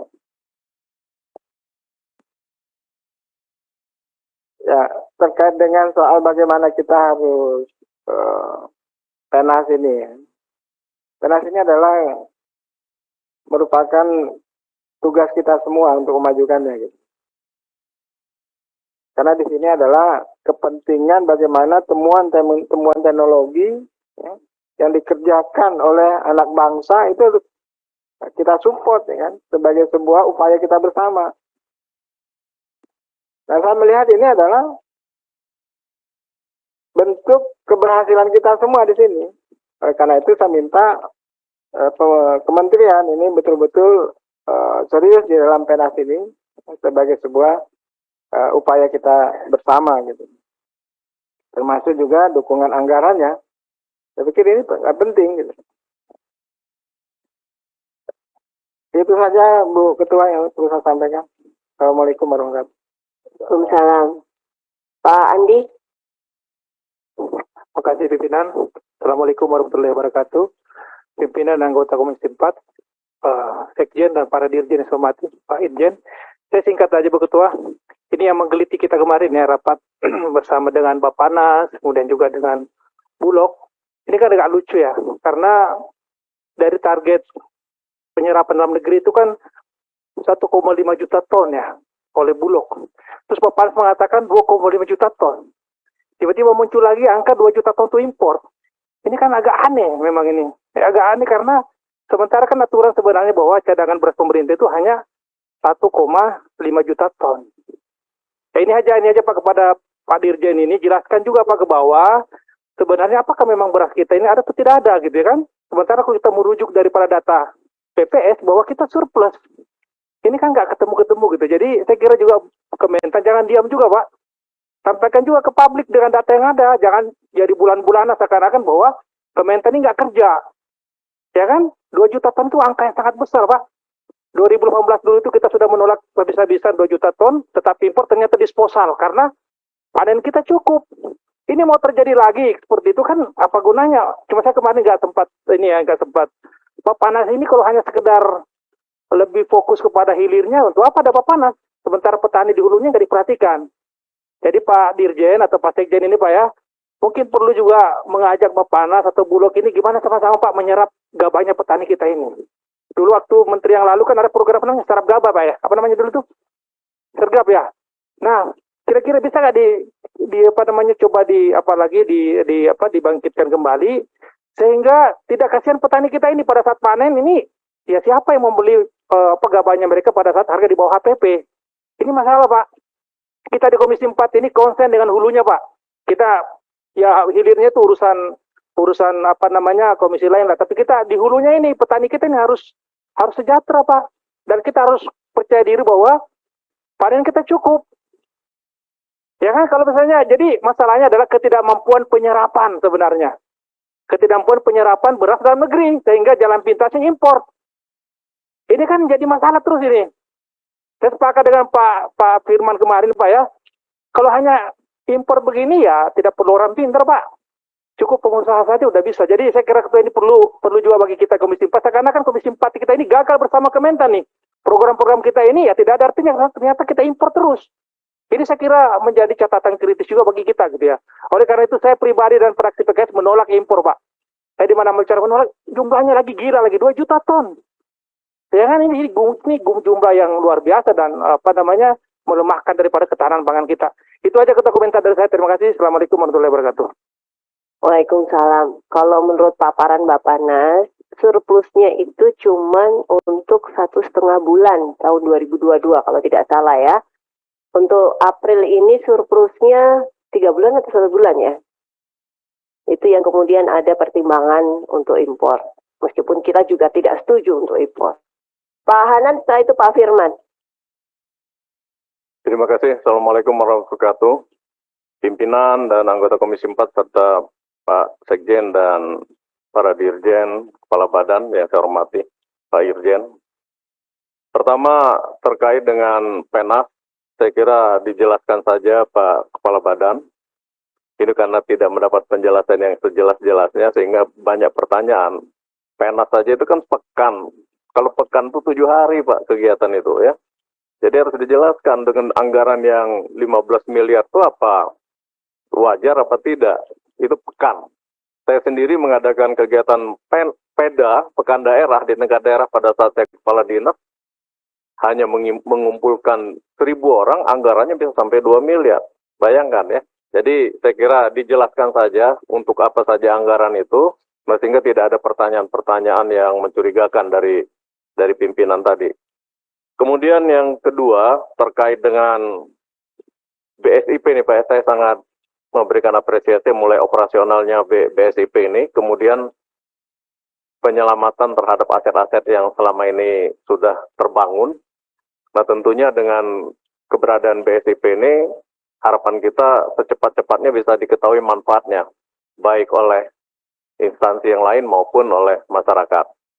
Nah untuk itu, terkait dengan lahan-lahan, potensi lahan yang ada, kebun-kebun induk yang ada, nah ini tolong menjadi perhatian.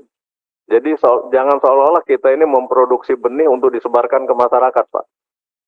Yang namanya benih, tugas memproduksi benih adalah perusahaan benih atau penangkar benih yang untuk disebarkan kepada masyarakat tani. Sedangkan yang namanya BPTP, misalnya dulu ex-BPTP namanya apanya Pak sekarang? BSIP ya. UPT-nya BSIP itu tugasnya saya kira bukan menghasilkan benih-benih yang untuk disebarkan, tetapi menghasilkan benih-benih yang ya benih pokok Pak. Kalau dikenal dengan benih pokok stoksid. Nah stoksid nanti disebarkan ke penangkar baru menghasilkan benih sebar atau extension seed. Nah, seperti itu.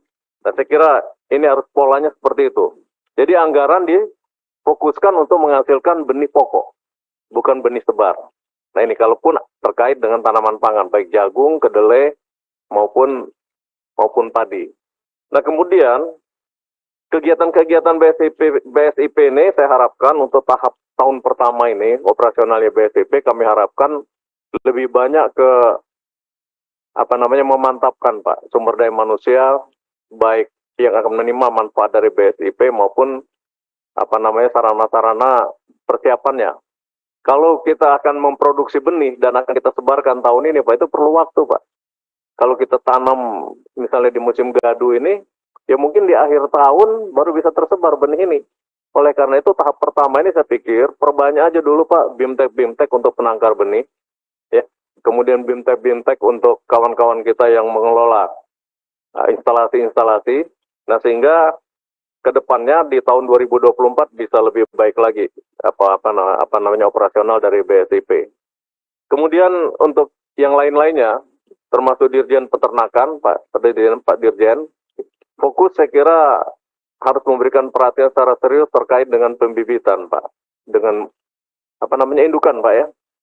Karena selama ini terus terang, contoh kalau Pak Sudin bicara Lampung, saya juga bicara Lampung. Di Lampung katanya sentra ternak, tetapi sentra sapi pedaging. Tapi kalau dilihat feedlotter bakalannya dari Australia. Nah, kadang-kadang saya bertanya, dikatakan swasembada yang mana yang berasal dari bakalan dalam negeri? Ini bakalannya dari luar, hampir sebagian besar dari luar negeri. Nah, oleh karena itu, kita harus mulai dari sekarang dan seterusnya. Kalau bicara swasembada daging, ya pembibitan. Bagaimana kita bisa menyiapkan bibit-bibit sapi, bibit kerbau, bibit kambing yang unggul. Saya kira ini kemudian Pak Sekjen ke depan dalam penyusunan perencanaan anggaran, dengan keterbatasan anggaran yang alokasikan ke Kementerian Pertanian, fokus ke hal-hal yang tidak mampu dibiayai oleh masyarakat. Seperti contohnya untuk Alsin, Pak. Alsin itu udah pas. Perbaikan infrastruktur, pembangunan infrastruktur sudah benar. Kenapa itu tidak mungkin dilakukan oleh masyarakat? Kemudian adanya teknologi-teknologi baru maupun bibit-bibit yang unggul baru, itu saya kira tugas daripada pemerintah. Sedangkan untuk yang lain-lainnya ya, yang pelaku pembangunan pertanian, masyarakat tani tentunya mereka yang membiayai. Selagi kita masih terbatas anggaran yang dialokasikan ke Kementerian Pertanian. Demikian, Bu. Assalamualaikum warahmatullahi wabarakatuh. Pak Firman, mohon maaf. Kok Pak Hermanto? Pak Firman. Baik, terima kasih Bu Pimpinan. Pimpinan yang saya hormati, sahabat-sahabat saya Komisi 4 yang saya hormati, para mitra kerja Eselon 1 Kementerian Pertanian yang saya hormati. Bu Ketua, saya mohon maaf ketika Ibu disertasi saya tidak hadir karena ada tugas di balik yang tidak bisa ditinggalkan. Namun kami telah mengucapkan selamat atas kumlotnya gelar doktornya.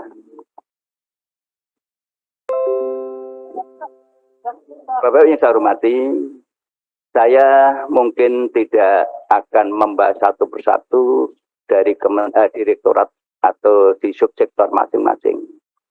Saya ingin membangun sebuah semangat saja bahwa filosofi di dalam sebuah negara, sebuah keberhasilan dalam program pemerintah itu tergantung baik buruknya daripada pembuat kebijakan. Nah, kita ini adalah sama-sama pembuat kebijakan. DPR telah membuat berbagai undang-undang yang sangat fundamental. Dari mulai undang-undang pelindungan lahan pertanian berkelanjutan. Sampai sekarang lahan pertanian yang irigasi teknis dialihfungsikan menjadi rumah sakit, pabrik, dan lain sebagainya, itu dibiarkan saja. Tidak pernah ada tindakan proses hukum. Karena Kementerian Pertanian yang punya undang-undang sebagai pelaksana undang-undang tidak pernah melakukan upaya-upaya pencegahan itu. Itu satu hal. Dua, kita juga punya undang-undang pelindungan pemberdayaan petani. Ini juga semangat yang luar biasa dari Komisi 4 ini. Terakhir yang dibilang undang-undang yang sangat revolusioner adalah undang-undang pangan. Di dalam undang-undang pangan itu jelas bahwa spirit dan semangatnya adalah pangan tersedia produksi dalam negeri. Karena tujuannya memang kita ingin memberdayakan petani kita yang 34 juta penduduk itu. Nah, oleh karena itu, bicara tentang regulasi, saya rasa sudah cukup bagus. Kemudian anggaran. Saya tahun 2009 sebagai pimpinan Komisi 4 itu hanya 6 triliun, Bu Ketua. Sekarang pimpinan sudah menyepakati sampai belasan triliun. 15 triliun kalau tidak salah. Saya 2009 sampai hari ini visi misi Kementerian Pertanian tetap sama. Yaitu swasembada pangan untuk menuju kedaulatan pangan. Tetapi dari anggaran yang 9 sampai sekian belas triliun, itu tidak pernah tercapai. Artinya apa?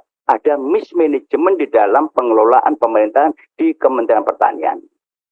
Nah, apakah ini tidak pernah dilakukan evaluasi secara bersama-sama? Oleh karena itu, Bapak Ibu, Bu Ketua, saya kemarin di Balik sedang membahas yang namanya revisi Undang-Undang Statistik. Kami gali satu persatu. Salah satu yang fokus kemarin itu adalah mengenai carut-marutnya data produksi pangan. Ternyata metodologinya ini juga dari BPS belum bisa menjawab secara logik, bisa diterima oleh logika. Oleh karena itu tadi dilanjutkan lagi, kami juga usulkan agar Kementerian Pertanian juga diundang untuk data ini. Karena kalau data ini tidak bisa dipertanggungjawabkan akurasinya, mesti program apapun akan gagal. Karena perencanaan pembangunan itu diawali dari data yang benar. Kalau datanya carut-marut, datanya amburadul, ini mesti menghasilkan sebuah atau outputnya juga tidak akan seperti yang kita harapkan. Karena data itu menentukan sekali. Dan berikutnya Pak, pemerintah saya dengar sudah menyusun rancangan undang-undang RPJM. Nah, kalau datanya ini pun juga dari bapak-bapak produksinya juga tidak tepat, kemudian data-data lahannya juga tidak tepat, rata-rata atau average hasil produksinya dari lahan nggak tepat, ini juga RPJM nggak ada gunanya. Mesti akan gagal lagi, fail lagi gitu. Fail lagi di situ. Ini mohon nanti bapak-bapak ditelaah. Kemudian masalah pupuk Pak, ini mohon dengan kartu tani yang konvensional saja sulitnya luar biasa. Hari ini tadi saya dapat WA dari daerah, kelompok tani, dikirim bagaimana mekanisme terhadap masalah digitalisasi untuk penebusan pupuk yang namanya subsidi. Dengan konvensional aja tidak bisa, apalagi dengan digitalisasi. Nah, mohon ini, siapa yang bikin kebijakan, mohon dirubahlah mindset-nya. Jangan dianggap petani itu seperti kita-kita di Jakarta ini, yang setiap hari mainannya handphone, yang semuanya sudah menggunakan minimal adalah Apple yang 14. Ya. Kalau di sana itu Pak, petani itu handphonenya masih kecil-kecil Pak. Yang Nokia yang buatan Cina itu yang penting bisa dipakai telepon istri di rumah. Itu saja. Nah, kalau ini digitalisasi, saya sangat kecewa, kemarin saya terbatas waktunya, dengan jawaban dari Direktur Pupuk Indonesia, Pak Ketua Pak Sudin. Saya tanyakan, dasar menentukan digitalisasi itu apa? Katanya saya sudah melakukan survei, semua mayoritas petani sudah menggunakan Android. Saya bilang, Pak Direktur, ayolah turun ke desa-desa sama saya jamin keselamatannya. Jangan khawatir. Petani mana yang punya Android? Gak ada, Pak. Ini tolong Pak pemerintah, dari Kementerian tolong dipantau lah kebijakan. Jangan jalan sendiri-sendiri. Ini BUMN-nya jalan kemana, pupuknya jalan kemana, datanya kemana, nggak sinkron semua, Pak. Ini yang menimbulkan masalah besar, tidak tercapainya daripada tujuan kita. Dan kemudian Pak, ada lagi yang terkait harga bawah, harga atas. Ini adalah spirit semangat yang kita bangun ketika kita menyusun undang-undang pangan. Kenapa ada harga bawah, ada atas? Ini filosofinya Pak Sekjen.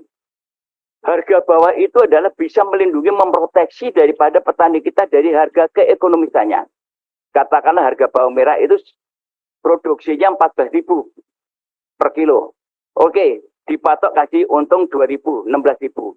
Kalau harga terbawah itu, petani sudah untung, Pak. Kan tidak salah kalau kita melindungi petani, ya rakyat kita kok. Dan kedua, harga bawah ini juga bisa mengatasi terhadap mungkin adanya dumping price karena import ini, Pak, yang sulit dikendalikan. Pak Sudin yang terhormat, tadi kita diskusi mengenai import. Sepengetahuan saya, Pak, kemarin ada pandemi, itu kita tidak impor kan aman-aman saja. Kenapa sekarang menjelang pemilu kok hiruk pikuk? Semuanya impor. Nah, ini mungkin Pak Sudin yang bisa jawab, bukan saya.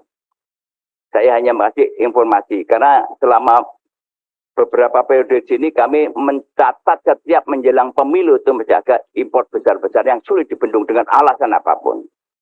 Kemudian harga bawah tadi Pak saya sampaikan untuk mengatasi agar petani terlindungi dan tidak ada. Nah, harga atas itu Pak, itu adalah untuk menjaga daripada agar masyarakat itu memiliki rasa keadilan. Jangan sampai terjadi seperti minyak goreng. Produksi CPO-nya melimpah karena tidak bisa diekspor, tetapi minyak gorengnya itu harganya melejit. Karena apa? tata kelolanya yang salah. Nah ini tolong juga dipantau oleh Kementerian Pertanian sebagai produsen.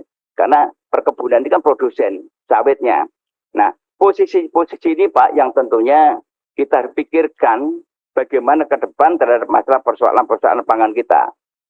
Bapak yang saya hormati, jumlah penduduk Indonesia itu diperkirakan 2030 rilis Bappenas sudah 300 juta penduduk. Bahkan PBB merilis 2050 9 miliar. Kebutuhan pangan pokok kita ini meningkat terus. Nah, apakah dari Litbang yang ada di pertanian pernah nggak melakukan riset-riset untuk substitusi pangan? Katakanlah Pak Mindu selalu menyampaikan, mokap. Mokap itu bisa dipakai pengganti daripada mie. Kenapa nggak bikin regulasi?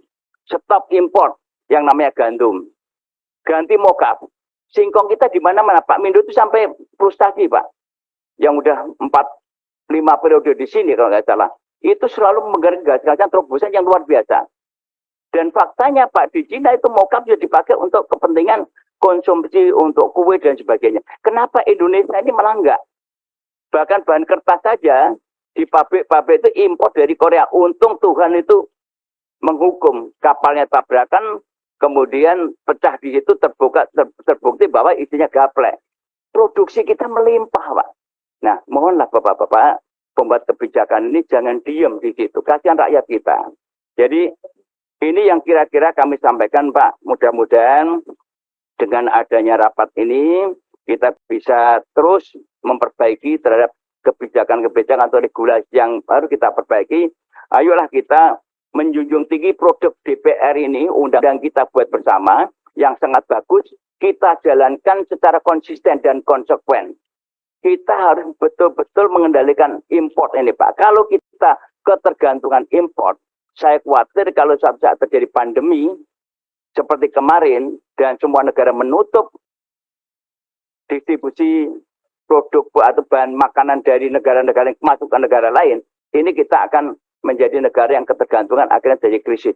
Akibat krisis pangan itu Pak, satu bisa menimbulkan inflasi, juga bisa menimbulkan krisis ekonomi, krisis politik, dan jatuhnya seorang rejim. Ini bahaya sekali. Oleh karena itu, kalau itu terjadi maka kami DPR ikut bertanggung jawab secara moral kepada rakyat Indonesia yang jumlahnya sudah 174 juta penduduk Indonesia. Jadi substitusi Pak, itu tidak bisa ditawar lagi, dan budaya atau membudayakan budaya makan lokal itu juga dipertahankan kembali. Yang terbiasa ubi-ubi, yang terbiasa jagung-jagung, yang terbiasa sagu-sagu, yang penting proteinnya. Jangan kita rubah semuanya makan beras. Nah import ini Pak, sekali lagi yang terakhir adalah kenapa import ini tolong dikendalikan. Di daerah-daerah yang basis produksi penyangga pangan itu justru didrop beras dari impor Pak. Ini menunjukkan bahwa lonceng kematian bagi petani sudah mulai ditabuh oleh negara kita. Yang notabene pangan adalah hak asasi manusia, pangan adalah amanat konstitusi, sandang papan pangan tersedia negara, tetapi negara sudah menabuh lonceng karena import-import didistribusikan di wilayah yang basis daripada produksi pangan nasional, dan petani kita tinggal menunggu detik-detik kematiannya. Demikian, terima kasih. Assalamualaikum warahmatullahi wabarakatuh. Waalaikumsalam. Saya disuruh jawab sama Pak Firman, saya jawab. Karena Pak Firman dulu adalah pimpinan saya. Kenapa Indonesia import? Ya itu import itu dibahas oleh Ketua Umum Golkar. Ketua Umumnya Pak Firman di Rakortas. Jadi nanti kalau pas ketemu Ketua Umum tanyakan Pak Firman, kenapa harus ada import Pak Ketum waktu Rakortas? Yang kedua, tadi masalah mock-up. Impor gandum itu bisa dikurangi, bisa, tetapi mock-up itu hanya sebagai substitusi untuk mengurangi. Misalnya, biasa pakai gandum, pakai tepung terigu 100%, mungkin hanya bisa disubstitusi paling banyak antara 15-20% Pak Firman. Kalau bicara diganti semua itu tidak mungkin. Yang ketiga, pembuatan mock up itu lebih mahal dibandingkan pembuatan tepung tapioka, Pak Firman. Kalau tepung tapioka itu sudah jelas dikupas secara mekanisasi, dikasih belerang agar racunnya hilang, kemudian baru diperes, baru di-open, jadilah namanya tapioka. Beda dengan mock up, Pak Firman. Ada lagi? Interupsi sedikit, Pak. Iya. Karena menyinggung Pak Menko ini jadi tanggung jawab moral. Jadi Pak Menko ini memang betul memimpin rapat untuk menentukan daripada penting dan tidaknya impor. Karena memang negara itu kan punya tanggung jawab, stok harus tersedia. Namun kembali Pak, di dalam rapat Kementerian Ekonomi, itu kan pertama untuk menentukan itu kan ada supporting data. Neraca pangan namanya. Nah, neraca pangan itu. Nah, neracanya itu nggak pernah beres, Pak. Kasihan Pak Menteri saya, Pak, seterang Pak. Contoh kemarin pada waktu impor 1 juta, itu saya dipanggil, Pak. Dipanggil oleh Pak Menko. Pak Firman, tolong jelaskan kenapa ini. Kok DPR nggak itu, Pak? Di dalam Undang-Undang Pangan jelas, Pak, ada tiga indikator yang dipenuhi. Untuk impor 1, gagal panen, gejolak harga, stok tidak mencukupi. Nah, ketika itu stoknya Bulog itu kan ada gonjang-ganjing yang 500 ton hilang di Sulawesi itu, Pak. Di Makassar sana itu. Yang sampai sekarang nggak jelas itu pengusutannya Pak Sudin. Nah, kalau tidak ingat 3 indikator ini terpenuhi, paling tidak kalau mau impor itu Pak bulan Juni, Pak. Ternyata beliau menyampaikan ke Presiden langsung malam itu Presiden mengatakan Juli. Itu pun kalau stoknya tidak mencukupi. Artinya apa? Menko itu hanya kebijakan, itu pun harus supporting datanya benar. Nah, kalau supporting datanya main-main, Menko saya Pak yang kejebak jadi bulan-bulan. Terima kasih. Saya jelaskan di sini Pak Firman. Ya, yang nama Rakotas itu dihadiri dari beberapa kementerian. Antara lain Kementerian Pertanian, Perdagangan, Badan Pangan Nasional. Karena data saya, setiap rapat saya katakan data ini tidak pernah valid. Ya, dikatakan oleh Dirjen Tanaman Pangan dengan mengirim bahan rapat Januari April akan ada potensi nih 13 juta ton. Tapi sampai hari ini wilayah-wilayahnya yang ditunjukkan belum bisa ditunjukkan. Bahkan Presiden kemarin langsung memerintahkan apabila tidak cukup, daripada 2-3 kali Rakotas, menghimbau akan mengimpor 2 juta ton kalau nggak salah. Setelah 500.000 habis, akan import, tapi belum. Untuk memenuhi cadangan beras pemerintah. Yang mana Bulog itu saat ini posisinya ada 200.000 lebih ton. Maret, April, Mei, Juni selama 3 bulan akan disalurkan kurang lebih hampir 700.000 ton beras kepada penerima masyarakat yang dianggap kurang mampu. Maka kemarin waktu rapat sama Bappenas kami tanyakan, berasnya dari mana? Serapan lokal ada nggak berasnya? Itu loh Pak Firman, paham kan? Ini loh, segala sesuatu itu pasti yang namanya raksasa itu, semua pihak termasuk kedelai. Coba nanti tanya Dirjen PKH, jumlah populasi berapa? Oh, sekian juta ekor. Produksi untuk dipotong berapa? Pasti nggak tahu. Seandainya tahu pun, datanya belum tentu benar. Nyatanya Bulog dapat penugasan, Pak Firman, dari Rakota tersebut, daging kebo kurang lebih 100.000. Berdikari dapat kuota import daging sapi, Brazil dan Meksiko hampir 50.000. Berarti kan memang kagak cukup. Ya Pak Firman jelas. Nggak cukup Pak. Jadi data ini belum tentu benar. Maka sekarang Wandi pakai ilmunya, ilmu hebat.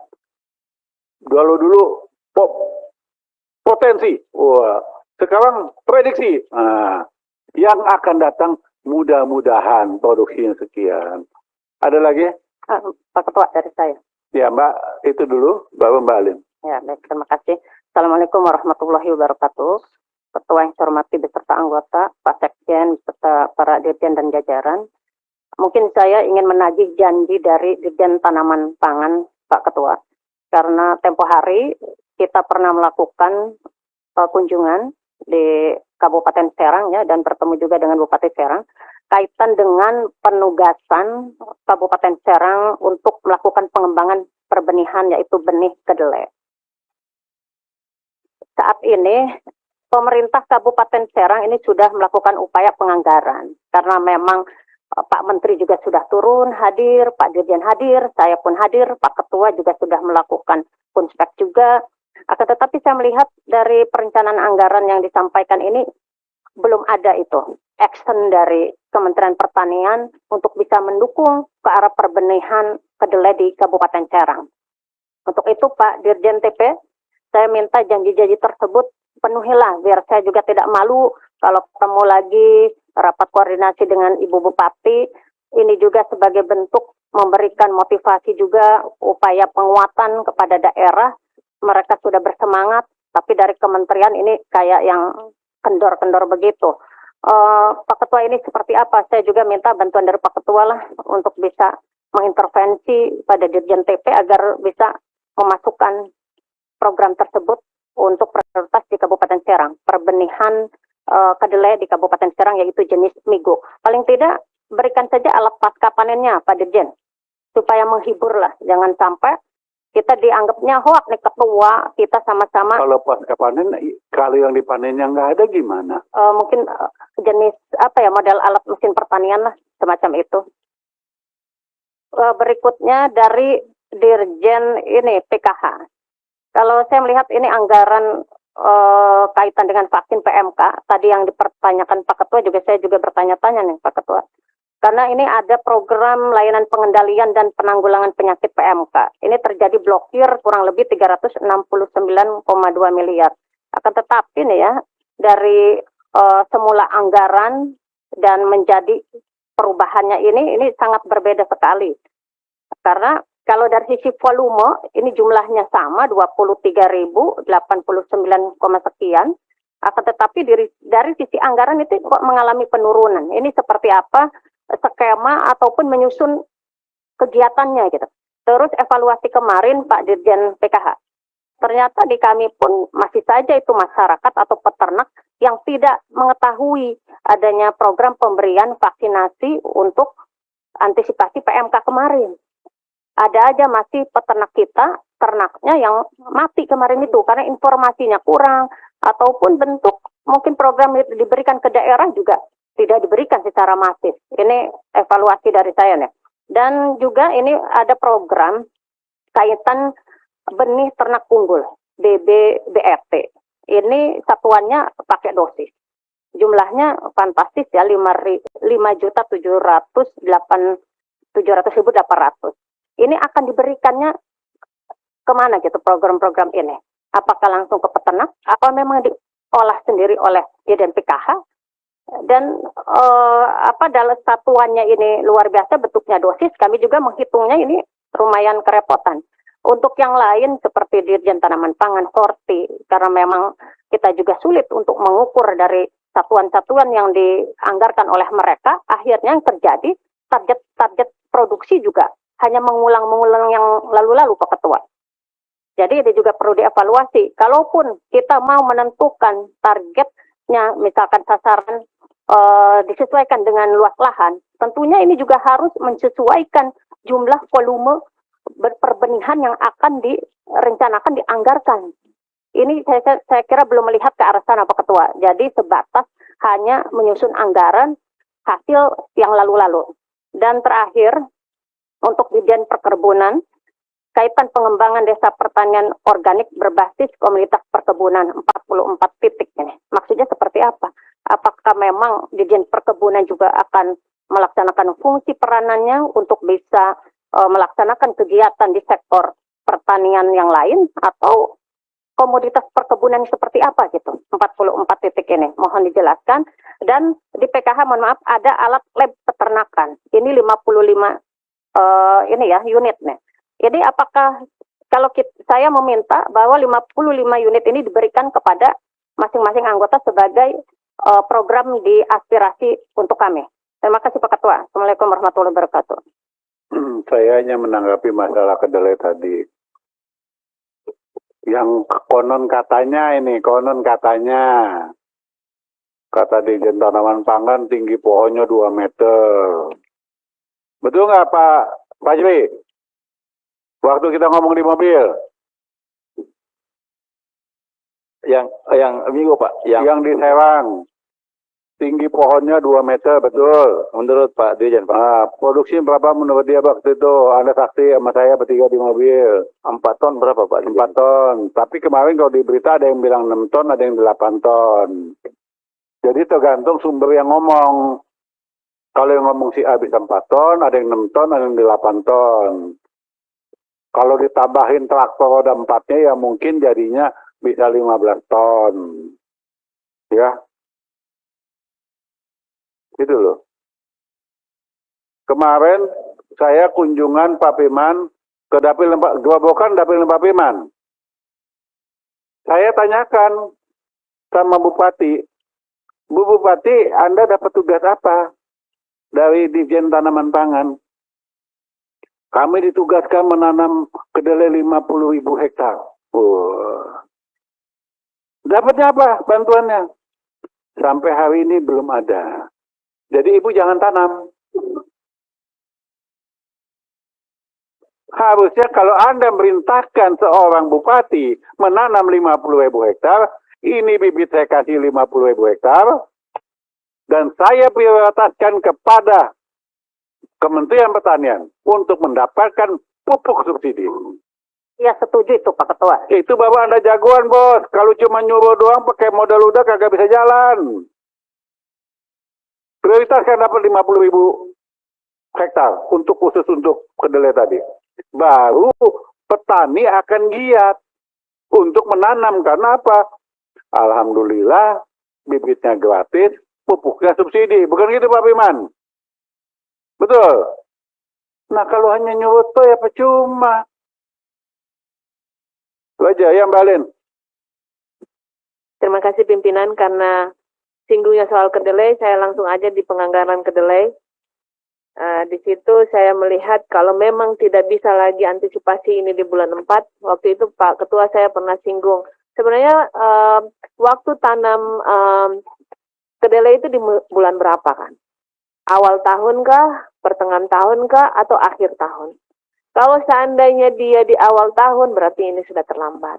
Kalau dia di pertengahan tahun berarti ini belum terlambat. Kalau di akhir tahun, ya mungkin ini tidak terlambat. Dan hasil panennya sampai saat ini kan kita masih mempertanyakan. Pak Wandi, kalau seandainya kedelai ini tidak bisa dan sangat minim untuk mencapai target, Pak Sekjen, saya harap dengan sangat, kita masih automatic adjustment besar loh setiap dirjen ini.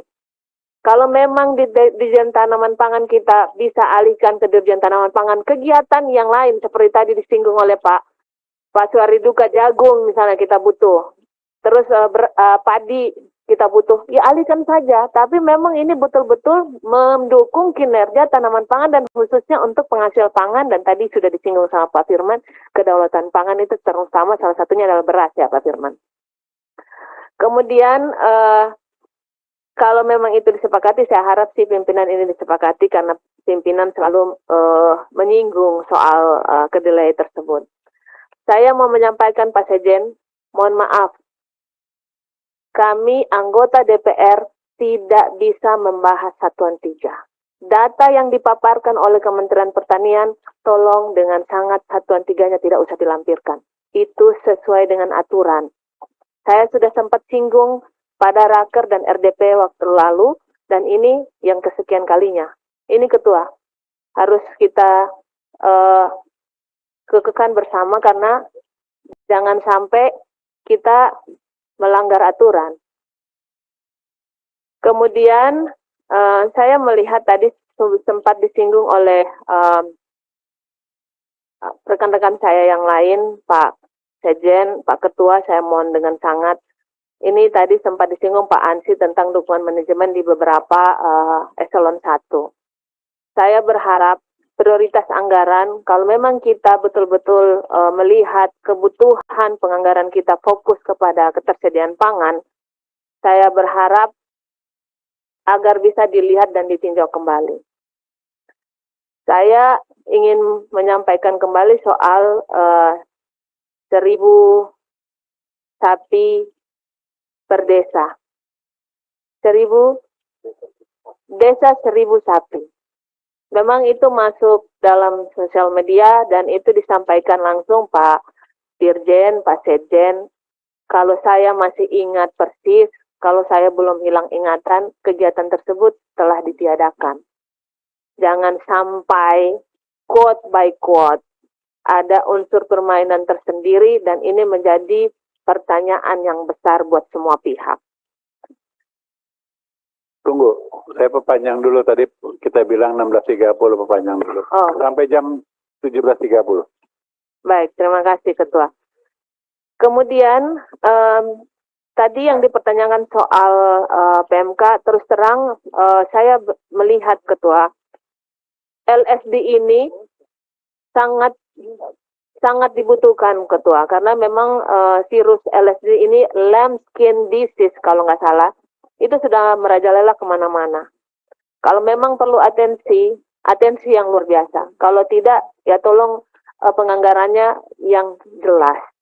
Kemudian, tadi Kakak Ansi menyatakan bahwa PMK itu masih ada. Kita masih memiliki stok vaksin, Ketua. Tadi kalau dibilang 34 juta. Bagaimana distribusi vaksin sampai saat ini? Terus diprioritaskan ke daerah-daerah mana saja, sehingga Pak Dirjen memang untuk PMK ini sudah mulai turun, tapi sebentar Mbak Alin, habis yang ngomong sudah paparkan wilayah mana aja yang masih ada nggak datanya? Ya, Oke.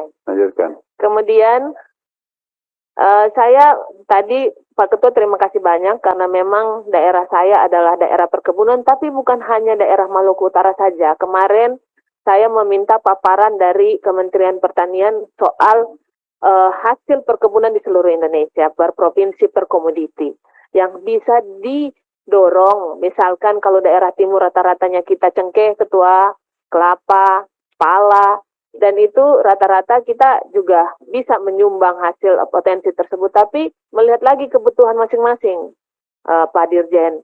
Misalnya kalau di Kakak Sulaiman, beliau meminta untuk sagu, misalkan. Terus di saya dan di Ibu Sadia, misalkan daerah kami, benar-benar kita kalau dipaksakan untuk komoditi lain, maksudnya pertanian, kita nggak bisa Ketua. Karena memang mainstreamingnya adalah perkebunan. Nah, ini yang menjadi saya mohon dengan saya menjadi atensi lah dari pertanian. Kemudian karantina. Saya melihat kegiatan-kegiatan karantina juga memang baik, tapi mohon dengan sangat, karena sumber masuk PMK itu juga kan dari karantina. Terus sampai sekarang nih Ketua, kita kan belum mendapatkan lagi paparan report seperti yang kemarin. Enggak akan bakal. Oke, baik. Kemudian kita juga berharap bahwa anggaran di 2023 ini cepat selesai Ketua, karena ini sudah bulan April. Kalau memang automatic adjustment kita bilang tekan dan kita meminta untuk tidak lagi diberlakukan, tolonglah dengan sangat kita diberikan kegiatan yang masuk akal. Dan kalau memang untuk dukungan manajemen per eselon 1, ini kan automatic adjustment Pak Sekjen. Kalau memang automatic adjustment kan bisa saja kan yang kegiatan langsung ke masyarakat kita pakai dulu dukmannya. Nanti kalau automatic adjustment dibuka dikembalikan lagi kalau misalkan seperti itu.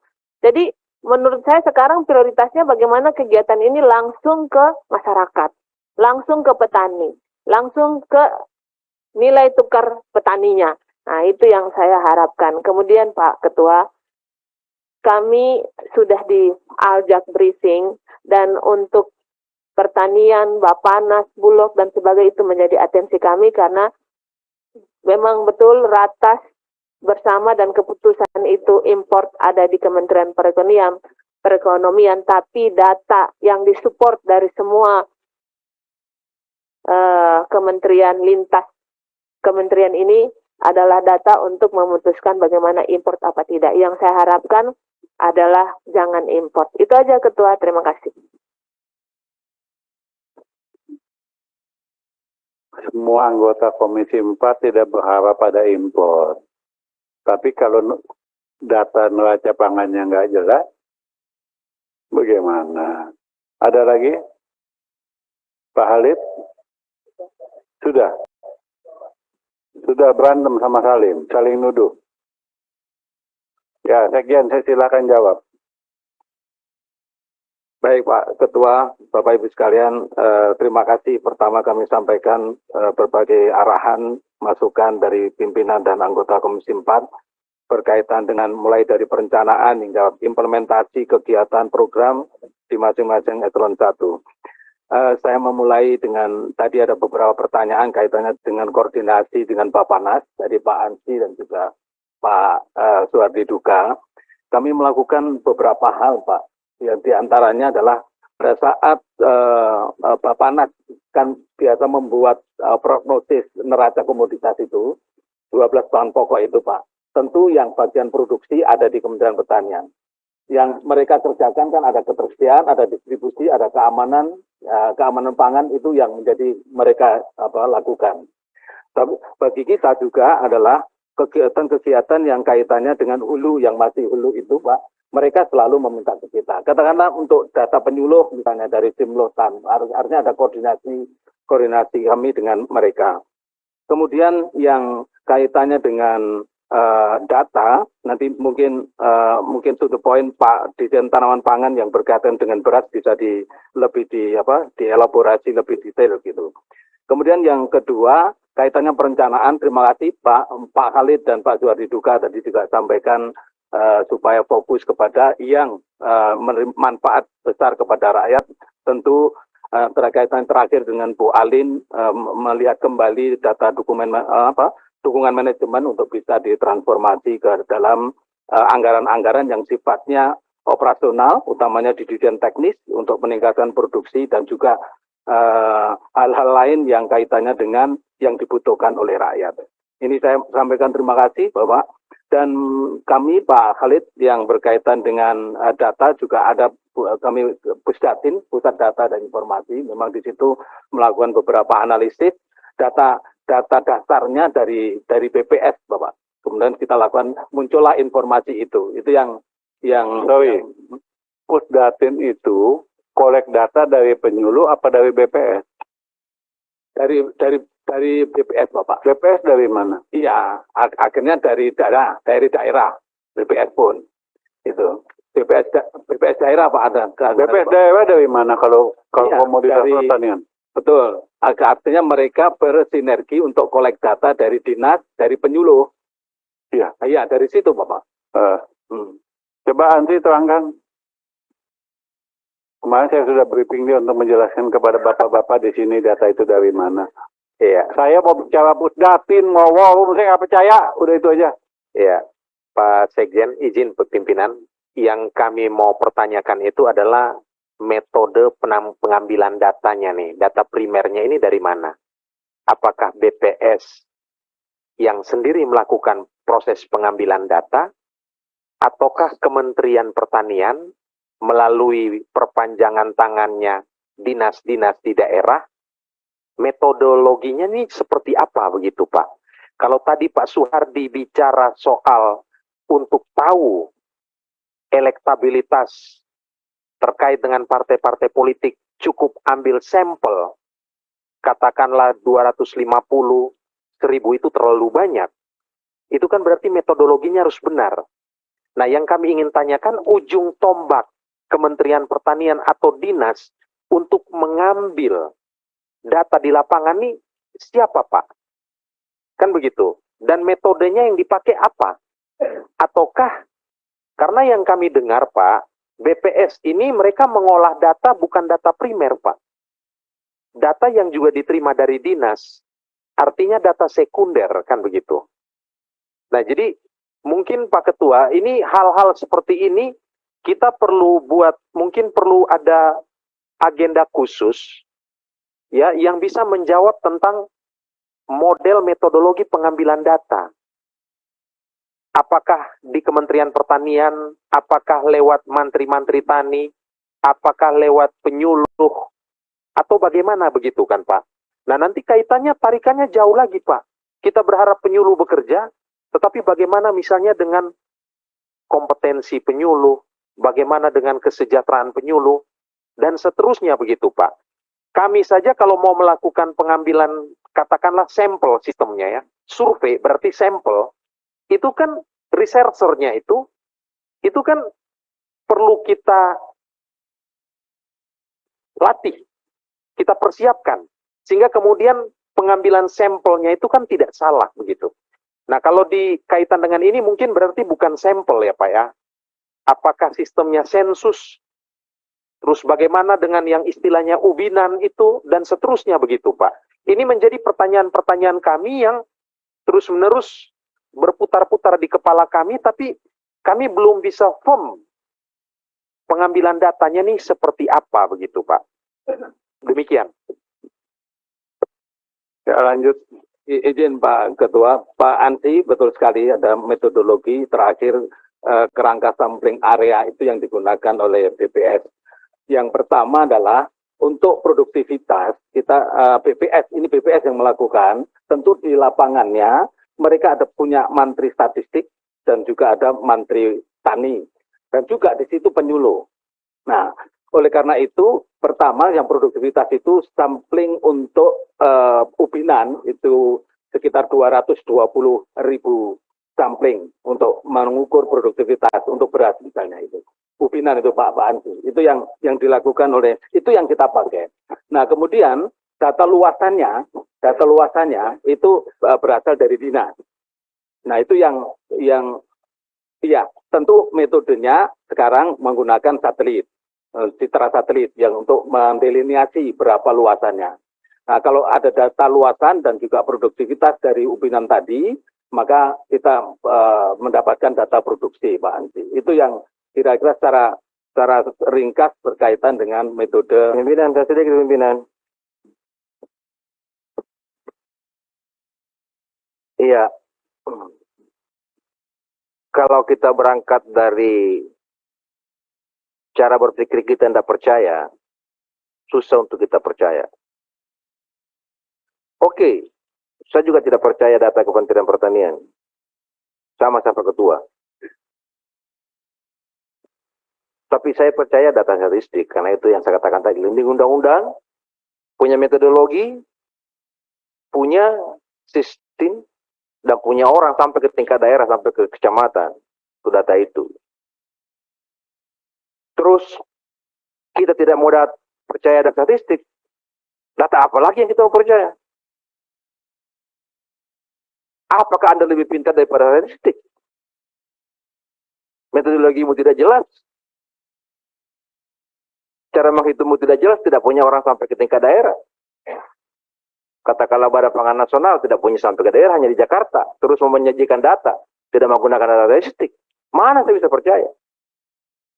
Nah, ini. Jadi menurut saya, tidak usah kita ribut-ribut. Ambil data statistik. Karena kebijakan nasional juga menghitungnya mengambil dari dari data statistik.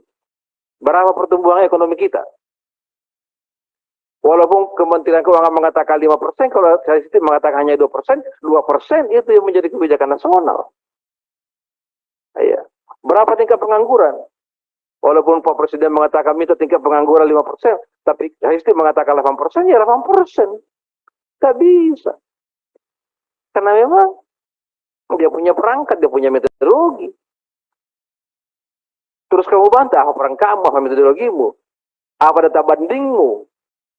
Kok bisa bantah orang tapi lebih bagus kau punya data dong.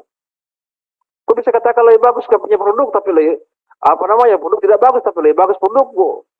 Betul-betul lebih bagus. Tapi kalau tidak ada, kau hanya tidak percaya saja, bagaimana caranya? Jadi kita akan kehabisan waktu di sini untuk saling tidak percaya saja. Untuk mengenai masalah data. Begitu pimpinan, makasih. Secara de facto, saya meragukan data BPS.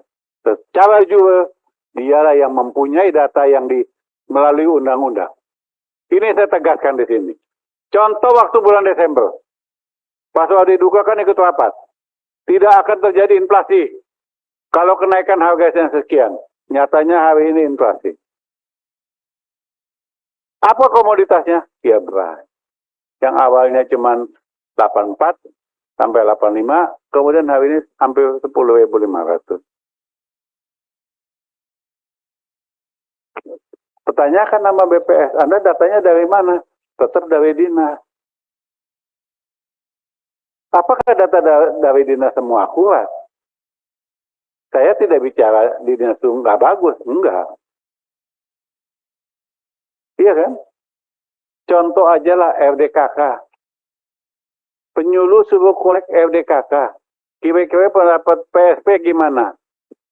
Masalah RDKK. Pak Ali Jamil. Copy paste atau apa? RDKK yang dikolek oleh penyuluh di lapangan. Sebagian besar. Iya, izin Pak Ketua. Itulah selalu, maka kita cross check Pak dengan Dukcapil Pak.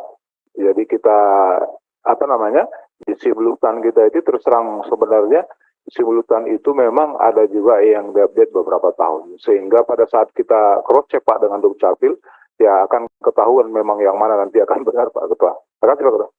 Ada lagi Sekjen, siapa lagi tadi mau menjawab? Silakan. Wah, baik. Jangan bandingkan data statistik dengan RDKK. Saya juga tidak percaya RDKK. Ya.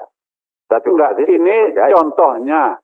Saya katakan Pak Soedi contohnya. RDKK itu, iya kan? Kan tidak ada pemutahiran. Cuman copy paste kirim. Dan tidak dihitung seberapa banyak alih fungsi lahannya. Tetapi pupuk subsidinya tetap tidak turun. Contohnya, Bekasi, Kerawang, Cikampek, Purwakarta. 10 tahun lalu sampai sekarang paling RDKK-nya beda sedikit penurunannya. Tetapi alih fungsinya kita lihat luar biasa. Siapa lagi mau jawab Sekjen tadi? Waktunya sudah mau jam 5. Izin tanaman pangan, Pak. Menambahkan sedikit izin Pak Ketua ya, tentang KSA BPS. Melengkapi Bapak Sekjen supaya Pak Ansi juga dan Pak Sadi itu izin. Jadi KSA BPS, KSA itu kerangka sampling area. Ini merupakan metode yang dibikin dimulai tahun 2018. Sebelumnya pakai metode ice estimate. Izin itu satu. Yang kedua, kerangka sampling area itu menggunakan teknologi sudah pakai satelit kerjasama LIBI, sehingga populasinya atau luasan total yang di cover itu luas baku sawah. 7,4 juta hektar itu dipotret dengan satelit.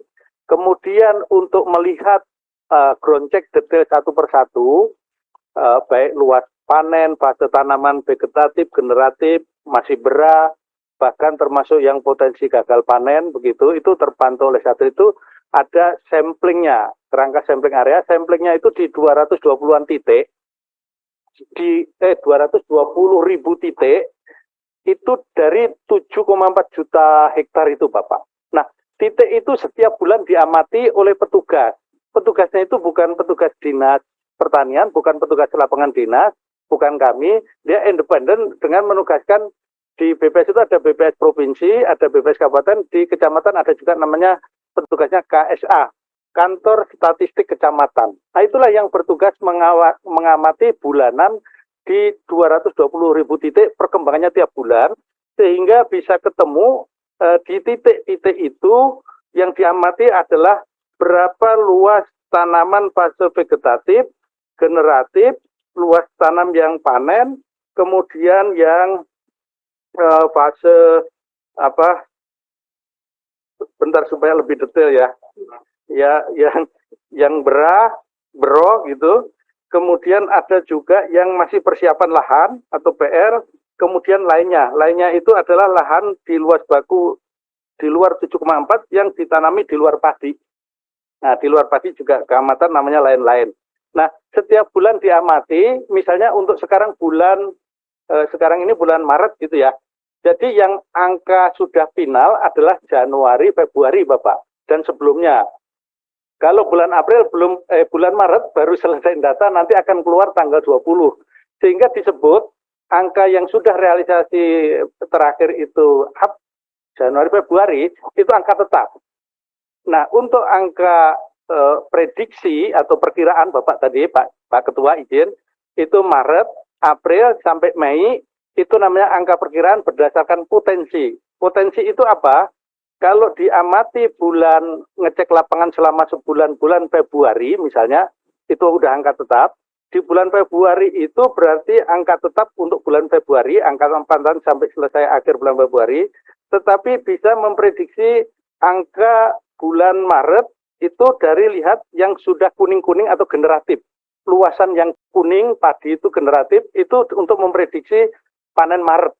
Kemudian untuk bulan April pakai perakiraan itu dari kondisi pertanaman vegetatif yang hijau tapi sudah umur 50 hari, 60 hari, itu untuk memprediksi Maret, April. Sedangkan untuk melihat Mei, sehingga kami punya data sampai Mei itu angka perkiraan atau potensi tadi, itu dari vegetatif yang masih hijau umur 10 hari sampai 40 hari gitu. Itu vegetatif, itu nanti akan dipanen bulan April, Mei. Jadi itu masih perkiraan, jadi angka perkiraan nanti tiap bulan dirilis Bapak, itu berubah naik turun karena pergeseran waktu, pergeseran varietas, pergeseran apa, itu angkanya bisa fluktuasi sebelum angka tetap Bapak. Jadi kalau zaman dulu dikenal metode pakai yang lama itu ice estimate itu dikenal ARM 1, ARM 2, angka ramalan 1, ramalan 2, ramalan 3, angka sementara, angka tetap. Sekarang cuma angka 2 jenis Bapak. Di BPS metode KSA itu angka tetap dan angka potensi saja. Tapi potensi itu kalau sudah berjalan waktu, misalnya nanti tanggal 21 April, itu berarti bulan Maret yang lalu sudah angka tetap. Luas panennya. Baru luas panen Bapak. Nah, itu baru ngitung luasan yang dipanen. Nah, untuk menghitung produktivitas, karena ini prosesnya berjalan, sehingga pakai angka produktivitas yang lama, nanti akan diterbitkan angka produktivitas yang baru, selesai baru menjadi angka tetap. Sehingga untuk ngitung produksi setahun 2022 yang lalu, itu angka tetap baik produksi, produktivitas metode ubinan, itu diumumkan pada tanggal 1 Maret kemarin, itu final. Tapi angka-angka sebelumnya masih angka sementara. Nah, dari angka itu ketemu Bapak, memang 2022, Pak Adi Akmal tadi tanya, produksinya berapa 2022?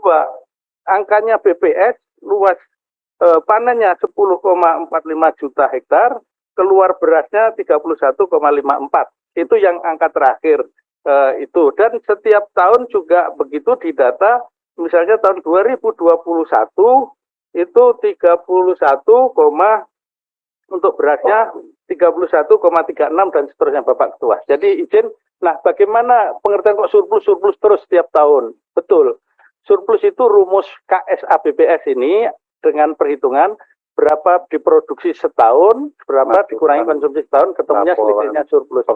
Nah begitu Bapak, yang dapat kami sampaikan sehingga untuk mengklarifikasi, sehingga kemarin ada statement di koran yang ditayangkan di sini, itu produksi bulan Februari turun 800.000 ton. Itu ternyata salah membaca menganalisis tabel KSA BPS ini. Yang benar adalah itu tidak turun karena membandingkan angka sementara yang diprediksi lebih tinggi dibandingkan angka tetap Februari yang memang itu. Tetapi yang benar adalah dibandingkan kalau angka tetap dibandingkan angka tetap tahun lalu dong. Jadi naik. Nah, kenapa kok bisa angka sementara diprediksi tinggi, angka tetapnya lebih rendah? Karena panennya Februari itu meluncur ke Maret. Sehingga diprediksi angka Maret lebih tinggi. Jadi berjalan terus Bapak. Dinamis moving antar bulan itu bisa terjadi. Sehingga kalau membandingkan supaya apple to apple ya, bulan Maret tahun ini dibanding bulan Februari angka tetap tahun ini dibanding Februari tahun lalu, Januari tahun ini dibanding tahun lalu, kumulatif Januari Februari tahun ini dibanding tahun lalu, dan angkanya memang lebih tinggi kondisi 2 bulan pertama ini Bapak Ketua. Itu angka BPS semua, kami satu data itu. Demikian yang dapat kami laporkan. Terima kasih. Luar biasa, Wandi ini lebih pintar daripada kepala BPS kalau menerangkan. Ya, kita lihat aja nanti. Tadi kan dikatakan bulan Maret, Februari, nanti dilihatnya tanggal 20 Maret, ya kan? Dirilis oleh BPS. Anda itu nggak banjir di situ. Coba hitung, ada nggak 50 kabupaten kota di Indonesia banjir pada bulan Februari? Nggak ada kan Anda menjelaskan tadi? Bapak, saya tambahkan. Enggak, tadi kan nggak ada kan? Setelah saya bertanyakan lagi kan? Ya. Bapak ada mau menjawab kan? Siap, kalau diperkenankan. Ya, silakan. Iya. Jangan ada tuh yang enak-enak, wah ini prediksi sekian, ini sekian, ini sekian. Kasih Bapak. 13 juta ton, bla bla bla. Tapi Anda tidak memikirkan hampir 50 kabupaten kota itu banjir. Iya. Dan gagal panen. Coba hitung. Iya. Yap, ini pakai angka yang BPS dirilis terakhir. Itu bulan Februari, angka namanya judulnya potensi gagal panen 9.000 hektar Bapak. Jadi memang benar ada banjir, ada gagal panen, ada pusuh betul, ada yang terkena juga ada. Bulan Januari 22.000 hektar. Nah, kami juga menghitung mendata totalnya 33.000 hektar, begitu Bapak Ketua. Terima kasih. Laporan kami. Nah, kalau nggak saya tanya juga Anda nggak laporkan. Siap. Seolah-olah, wah landai-landai aja. Ya kita lihat aja nanti. Ya, Januari, Februari, Maret, April panennya hampir 13 juta ton. Nanti pada tanggal 20 Mei, iya toh? Tadi kan 20 hari setelah panen. Bulan berikutnya. Berarti tanggal 20 Mei kita mau tahu, ada nggak jumlahnya? Kalau nggak ada, berarti data Anda kan tidak valid. Bicara surplus. Perlu saya ingatkan lagi 2017. Anda pusatin. Anda membuat surplus 7 juta ton. Import 2 juta ton lebih. Perlu saya buka lagi. Lanjut Pak Sekjen. Terima kasih Pak Ketua. Dirjen Pun. Terima kasih Pak Sekjen. Izin Pak Ketua, Bapak Ibu anggota Komisi 4, izinkan kami untuk memberikan penjelasan beberapa pertanyaan dari anggota. Yang pertama terkait pertanyaan Pak Ansi Lema, terkait bahwa program permajaan menjadi suatu hal yang menjadi harus untuk di Direktorat Jenderal Perkebunan.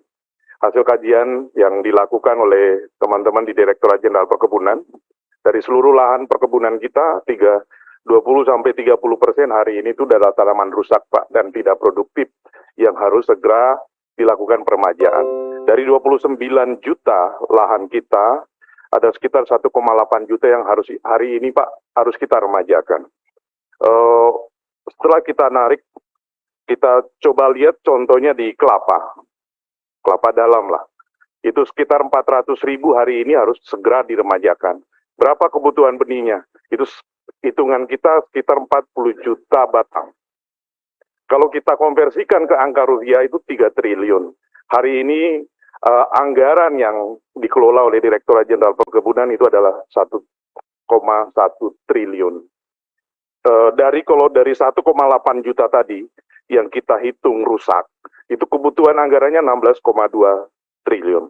Apa yang sudah dilakukan oleh Direktorat Jenderal Perkebunan dalam 3 tahun terakhir ini, di mana kita sudah membangun beberapa nursery di berbagai lokasi, dan tahun ini mudah-mudahan 47 nursery segera juga terbangun. Di Batang, hal yang mengembirakan sudah bisa produksi sampai 1-2 juta batang kelapa per tahun. Dan tahun ini mudah-mudahan nursery modern kita yang ada di Cianjur untuk kopi, mudah-mudahan bisa produksi sampai 4 juta batang. Nah, dari anggaran yang tersedia, tahun ini kita tidak lebih dari 17 juta batang yang bisa kita siapkan. Dari berbagai komoditas tadi, ada sagu, ada kakao, dan lain sebagainya. Memang ini tidak tidak cukup untuk kita melakukan dalam beberapa tahun ke depan untuk mengganti tanaman kita yang sekitar 16,2 triliun tadi. Dari itu teman-teman di Direktorat Jenderal Perkebunan terus melakukan upaya. Kita ada undang-undang perkebunan. Kita coba melihat pasal 57 ada kemitraan usaha perkebunan. Hari ini kami di Direktorat Jenderal Perkebunan lagi mendorong program Bank Benih Perkebunan yang kami singkat Bank Benih Perkebunan. Sudah 2 putaran kami melakukan pertemuan dengan privat sektor yang harus memberi kewajiban di undang-undang terkait perkebunan. Aturannya sedang kami atur, Pak. Jadi ide awalnya misalnya 1% saja dari kapasitas perbenihan yang dikelola oleh perkebunan swasta itu disumbangkan pada Bank Benih Perkebunan. Portalnya lagi kami, platformnya lagi kami bangun. Mudah-mudahan dari 1%, hampir semua ini perusahaan-perusahaan perkebunan swasta sudah oke, Pak, untuk menyumbangkan 1% kapasitas benihnya per tahun untuk kita kelola secara gratis dan kita akan distribusikan secara gratis kepada masyarakat. Dan mudah-mudahan dalam waktu dekat, Pak, kami juga sudah ketemu dengan Pak Deputi Pencegahan KPK untuk meminta corruption risk analisisnya terkait dengan kebijakan ini. Dan mudah-mudahan dalam waktu dekat beliau mengeluarkan review terhadap upaya kita dari Bank Benih Perkebunan. Yang kedua, di pasal 57 Undang-Undang Perkebunan, ada pasal yang mewajibkan para perkebunan swasta itu untuk memfasilitasi terbangunnya kebun masyarakat, 20% dari yang dikuasai. Nah, ini akan kita dorong, Pak. Kami sudah koordinasi dengan Deputi Pangan dan Agribisnis Kemenko Perekonomian untuk terus mendorong terbentuknya Badan Pengelola Dana Perkebunan selain BPDPKS yang hari ini sudah berjalan. Mudah-mudahan dari segala usaha kita ini, Pak Hansil, kami mohon doanya kalau memang dibutuhkan diskusi dengan teman-teman Bapak-Bapak dari Komisi 4, kami siap untuk diberi masukan. Mudah-mudahan ini kita bisa menghimpun, Pak, puluhan juta benih tiap tahunnya. Jadi misalnya, karena sawit sudah terpenuhi sebenarnya, karena sudah ada BPDPKS, jadi kalau ada perbenihan terkait dengan sawit, dia akan mengoperasikan, Pak, nanti. Apakah kebutuhan kita kelapa atau kakao. Nah, disinilah akan tumbuh, dia akan melakukan KSO dengan penangkar-penangkar mandiri kita. Dia akan meng-KSO-kan ke sana. Karena penangkar-penangkar perbenihan swasta tadi tidak mampu untuk menyediakan kelapa atau kakao, nanti akan di-KSO-kan dalam aturan yang sedang kita susun, Pak. Jadi ini juga akan menggairahkan kembali penangkar-penangkar mandiri kita yang ada di daerah, Pak. Yang hari ini mulai juga agak mati karena kita tidak beri fasilitas dan lain sebagainya. Sekarang sudah kami semua ini, Pak, sudah kami akreditasi namanya ya, Pak Direktur ya, kemarin sudah sertifikasi penangkar-penangkar kita supaya benih yang dihasilkan itu semua kita jamin bersertifikat. Pak Andi, mohon maaf, itu mohon untuk paparkan lebih detail tentang alurnya ini, maksudnya seperti apa? Iya. Supaya kan ini belum ya, baru mau akan didesain ya. Ya, kira-kira ya rencananya seperti apa? Ya, silakan. Jadi mungkin hari ini kita belum bisa ini, Pak ya. Tapi beberapa kali putaran dengan privat sektor sudah kita lakukan dan sudah ada lampu hijau, Pak, yang diberikan ke kita karena memang di dalam Undang-Undang Perkebunan disebutkan bahwa untuk membangun keberlanjutan perkebunan itu anggarannya, dananya itu bukan hanya APBN. Boleh CSR, boleh juga investasi. Jadi sekarang kita mendorong CSR dan investasi itu, Pak. Tapi kalau yang tadi terkait dengan kewajiban 20% yang harus disiapkan oleh perusahaan perkebunan itu akan kita dorong, Pak. Bagaimana terbentuk Badan Pengelola Dana Perkebunan sehingga ke depan kita tidak lagi perkebunan ini tidak lagi ini dengan APBN, tidak sangat tergantung pada APBN karena yang posisi yang kita hadapi hari ini, Pak, 20-30% tanaman kita rusak dan kita tidak punya kemampuan anggaran untuk mengganti tadi itu. apa yang diberi masukan oleh Bapak Ibu sekalian selama ini untuk membangun nursery itu hanya 10-20% yang bisa kita lakukan. Ya kita lihat hari ini kan kakao kita sudah luasannya sangat kecil, terus kelapa kita hampir di semua pesisir itu, pesisir pantai sudah tidak ada usaha untuk permajaan. Mudah-mudahan dengan usaha kita ini mendorong Babibun dan pada saatnya permentan terkait Babibun sudah keluar, nanti kami bisa menyampaikan kepada Bapak Ibu sekalian. Terus yang terkait dengan sagu tahun 2022 dan tahun 2023 ini dukungan anggaran untuk penataan sagu masing-masing 900 hektar, Pak. Karena itu tadi keterbatasan anggaran, Pak, karena kita bagi-bagi, karena kemampuan kita memang ya hanya bisa menyiapkan benih 17 juta pada tahun ini. Sehingga telah terlaksana 1.800 hektar yang diharapkan dapat menghasilkan sekitar 5.400 ton tepung sagu sampai akhir 2023 ini. Lokasinya Meranti, Sorong Selatan, Jayapura, Nabire, Mimika, Mapi, Kirom, Kepulauan Nyapen, dan Waroken, Pak. Terus terkait tadi dengan desa organik, kami melakukan sebenarnya ini untuk menghadapi ekspor, kami melakukan pembinaan mulai dari hulu sampai hilir, sampai pendampingan sertifikasi bisa organik SNI maupun organik Uni Eropa. Mungkin itu Pak yang bisa kami sampaikan. Terima kasih. Sekedar masukan saja Saudara Dirjen. Anda punya balit patmal di Sulawesi Utara. Tapi kata gubernur tidak ada manfaatnya untuk daerah katanya. Tidak ada manfaatnya untuk daerah. Karena di sana potensi akan datang, ya, kelapa dalam itu akan jauh merosot karena kelapanya dipetik, pohonnya sudah tua, sudah tidak produktif, ditebang, dijadikan rumah kayu. Sementara Anda punya balit patmal di sana. Kenapa nggak yang ketempatan wilayahnya itu diberikan prioritas? Karena kan dia ketempatan di sana. Ya, lanjut Sekjen, siapa lagi? Terima kasih Pak Sekjen Peternakan. Terima kasih Pak Sekjen, izin Pak Ketua, pimpinan dan anggota. Ya, beberapa saja, yang lain insya Allah saya akan jawab secara tertulis. Yang pertama kaitan Pak Ansi yang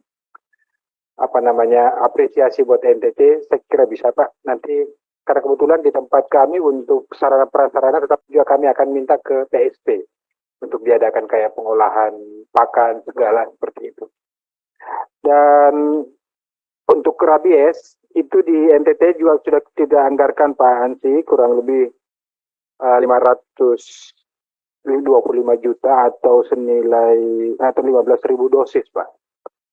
Jadi memang Pak Ansi kendalanya sekarang bukan hanya di NTT, di seluruh Indonesia yang ada endemik rabies itu adalah banyaknya anjing liar. Ini yang paling susah untuk dilakukan. Kalau anjing yang punya pemilik itu rata-rata sudah divaksin. Ini yang liar ini yang entah kapan datang, kapan pergi, ini sulit untuk dilakukan oleh petugas. Makanya doakan Pak Ansi, ini lagi kami coba bersama dengan pihak proyek ASAP untuk membuat yang koral. Jadi disimpan, nanti dia akan datang makan. Dan kapan saja dia makan, itu dia tertarik, dia makan, dia pergi juga, dia tetap sudah tervaksin. Itu lagi dicoba sekarang, uji efektivitasnya seperti apa.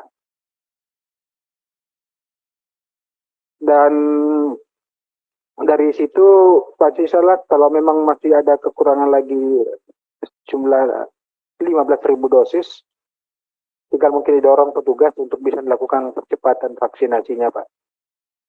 Karena memang agak repot karena harus tangkap vaksin sendiri gitu. Ya yang liar ini yang susah Pak. Mohon dibantu untuk disosialisasikan biar lebih lagi. Kemudian Pak Halik yang kaitan dengan desa korporasi Pak sejak tahun terakhir tahun 2021 Pak. Jadi 2022, 2023 udah nggak ada Pak. Tahun 2022 nggak ada? Nggak ada Pak. Yang bagi-bagi kemarin itu saya baca di berita ada tahun 250 ekor sapi. Tahun berapa itu? Itu program 2021 Pak. Tahun 2021 baru dikasih. Gini, tadi Anda, ini ada saksi nih. tahun 2020, betul Pak Sekjen? Gagal lelang. Betul? Diundur 2021. Gagal lelang. Kemudian diadakan 2022. Betul? Waktu di atas. Sekarang beda lagi jawabnya kan? Izin Pak Ketua. Jadi gagal itu adalah luncuran, jadi ada pemberian kesempatan kepada penyedia menyelesaikan 50 hari setelah 31 Desember. Inilah yang diselesaikan di tahun 2022. Tapi itu adalah program tahun 2021. Pak Sekjen tadi dengar nggak? Program tahun berapa tadi yang dikatakan tadi? Enggak. Saya maunya jujur. Tadi 2020 kan, Wandi? Dengar? Anggaran tahun 2020 gagal lelang. Betul? Jadikan 2021. Tidak berjalan. Dia anggarkan 2022. Tadi Anda ngomong begitu loh di atas loh. Ini data terakhir Pak yang kami dapat. Bukan tadi Anda ngomong seperti apa. Jangan bicara data dulu dengan saya. Tadi Anda mengatakan yang diaminin oleh beliau-beliau. Ini ada perkebunan, ada karantina, ada PSP. Anda mengatakan 2020 gagal lelang. Mundur 2021, 2022. Tadi Anda mengatakan 2021 gagal. Jadi Desember dimundurkan 50 hari. Saya bagaimana mau ngomong lagi? Terserah Pak Halid dia mau ngomong apa deh. Enggak gini Pak Ketua. Tadi penjelasan Pak Ketua ke saya beda dengan ini. Ini mohon maaf. Program ini uang negara. Oke lah kalau pimpinan cuma dapat. Kami juga anggota harus juga tahu. Jadi Bapak jelaskan ke saya beda. Beliau jelaskan ke saya beda. Yang mana yang benar ini Pak? Coba berapa wilayah yang dapat? Saya bacakan Pak. Program mulai tahun 2020. Kita namakan program Korporasi Desa Sapi. Untuk 2020 ada 5 lokasi. Lampung Selatan, Lombok Tengah, Probolinggo, Goa, dan Ngada. Lampung Selatan diberikan kepada siapa? Anda lapor saya nggak? Saya tahu nggak? Saya waktu itu pernah saya komunikasikan dengan Pak Ketua. Anda tidak pernah komunikasikan ke saya. Anda tadi mengatakan 2020 gagal. Pimpinan. Ada Lampung Selatan ada Pak. Pimpinan. Mohon maaf pimpinan. Pertama udah waktu, kemudian saya nggak senang nih cara begini. Saya nggak senang. Pertama, kita saling mengklarifikasi sesuatu yang sebenarnya sudahlah. Enggak. Saya punya hak untuk bicara. Saya pimpinan di Ya, sini. kami juga anggota ketua. Ya silakan. Saya bicara dulu. Anda tidak pernah mengatakan ada di Lampung Selatan. 2020 Pak Ketua, Lampung Selatan ada. Anda tidak pernah mengatakan kepada saya bahwa di Lampung Selatan ada 1000. Karena waktu itu kami menolak. Ya, kami menolak. Tahu-tahu 2022 ada lagi wilayah mana? Aceh. 2021 Aceh. Siapa? Anda? Pak Halid atau Pak Salim? Jadi Aceh besar Pak. Siapa penerima Pak? Itu berdasarkan usulan dari dinas Pak. Maaf Pak, kemarin waktu itu bukan dinas, cuma nggak enak saya buka di ruang ini. Buka aja nggak apa-apa. Kemarin saya sampaikan, ingat waktu berdiri di situ Pak, saya dengar Aceh ada. Apa Salim Fari tahu? Nggak tahu Pak. Saya nanya Salim Fari kan, beliau nggak tahu. Saya bilang nggak boleh begitu Pak. Tolong hargai yang lebih ngerti kondisi Aceh kami. Tolong hargai kami. Oke, nggak terrealisasi. Tiba-tiba muncul Pak. Maka begitu Pak Surin tadi pagi sampaikan, ini perlu berklarifikasi. Kenapa ketua diam-diam kemarin banting-banting meja di sini nggak setuju. Begitu ini terrealisasi setuju. Apa ketua udah dapat? Ini saya nanya langsung ke ketua kemarin. Terima kasih. Siapa yang dapat ya? Ya kami akan berikan datanya Pak. Nggak punya data. Nama kelompoknya Pak enggak? Nama punya? Iya. Nama kabupatennya ada. Ada berapa orang staf Anda di belakang? 1 Pak. Hah? Nggak punya data? Bagaimana datanya? Ini mohon maaf Pak Ketua, saya khusus menyangkut dengan sapi yang Aceh ini curiga saya. Masa kami anggota tidak tahu? Saya minta data ini, kita mau turun. Saya juga besok mau pulang, mau cek. Baik Pak. Ada lagi Pak Sekjen? Pak Dirjen PSP. Terima kasih Pak Sekjen. Izin Pak Ketua, sedikit aja Pak yang terkait tadi dengan Pak Hermanto Pak ya? Oh, masih nggak ada lagi. Itu yang terkait dengan bengkel Alsintan tadi Pak Ketua. Jadi kemarin Pak Ketua, sesuai dengan arahannya Pak Ketua, kami sudah memanggil seluruh penyedia Alsintan Pak kemarin, dan sudah ada kesepakatan bahwa ke depan mereka akan membangun juga bengkel-bengkel Alsintan. Untuk after service-nya itu di kontrak kita dengan mereka itu sudah ada. Terus kemudian yang bengkel Alsintan di program kita, kalaupun itu terbatas memang itu sudah ada kita siapkan Pak. Mudah-mudahan itu bisa nanti penyedianya, karena kemarin sempat hilang di e-katalog yang roda 4 Pak Ketua.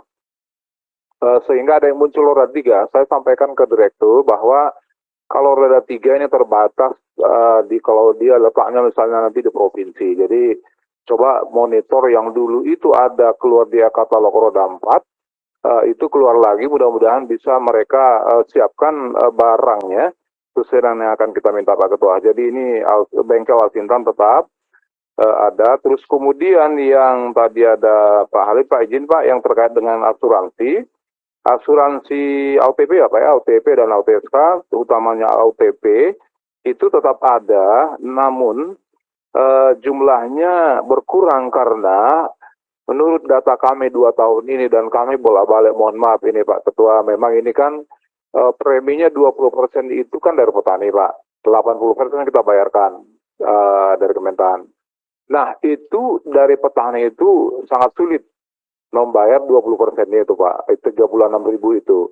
Nah kami bersurat, saya kira paling tidak 3 kali sudah saya bersurat, bahkan Pak Menteri, ke para gubernur, bupati, supaya minta tolong bantuan APBD 2 atau APBD 1. Nah akhirnya itu semua juga 2 tahun ini menurun, padahal kita rencanakan 1 juta, itu berkurang sehingga hari ini yang sudah masuk dari dinas itu sekitar 260-an ribu, dan kita genapkan sekarang sekitar 300 ribuan Pak Ketua atau Pak Halid Pak. Tapi itu ada anggaran yang AA di situ, nanti manakala itu ada dari daerah Pak, Pak Sekjen izin kami juga ada sama Pak Menteri bahwa itu nanti akan kita minta supaya dibuka AA-nya Pak untuk yang asuransi itu Pak. Saya kira gitu Pak strategi yang kita lakukan. Terima kasih Pak Ketua. Jadi Pak Ali Jamil, saya tanya, petani membayar 36.000 asuransi pertanian per sekali tanam, keberatan. Tapi mereka beli rokok 1 hari 30.000 tidak keberatan. Ya kita harus ngomong jujur ini, iya kan? Ini kan kita tuh harus memberikan pelajaran yang baik kepada petani.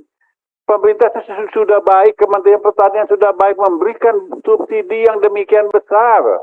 Persoalannya adalah hampir rata-rata di dinas itu sebagian besar tidak paham.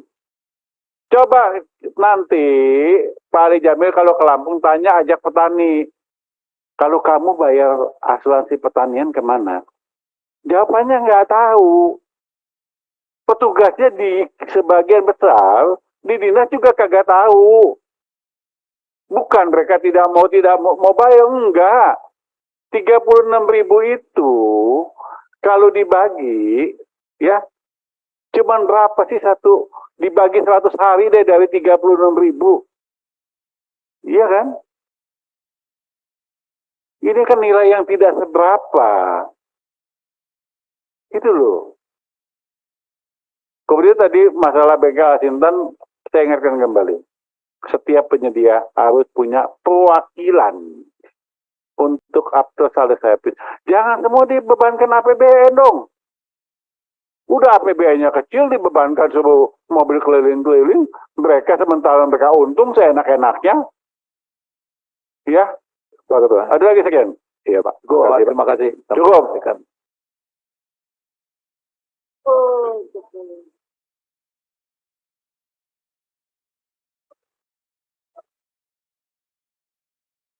Ya kan maka saya tanya cukup belum?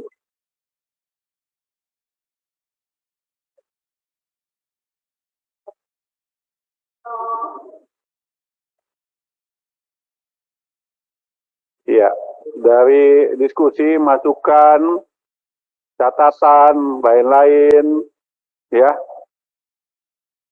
Sebelum kita mengakhiri rapat dengar pendapat sore ini, saya persilakan Ibu Doktor Ketua. Jangan lupa pakai dokter ya. Dokter membacakan kesimpulan rapat sore ini. Silakan Ibu Doktor. Jangan lupa pakai dokter ya, sekolahnya susah.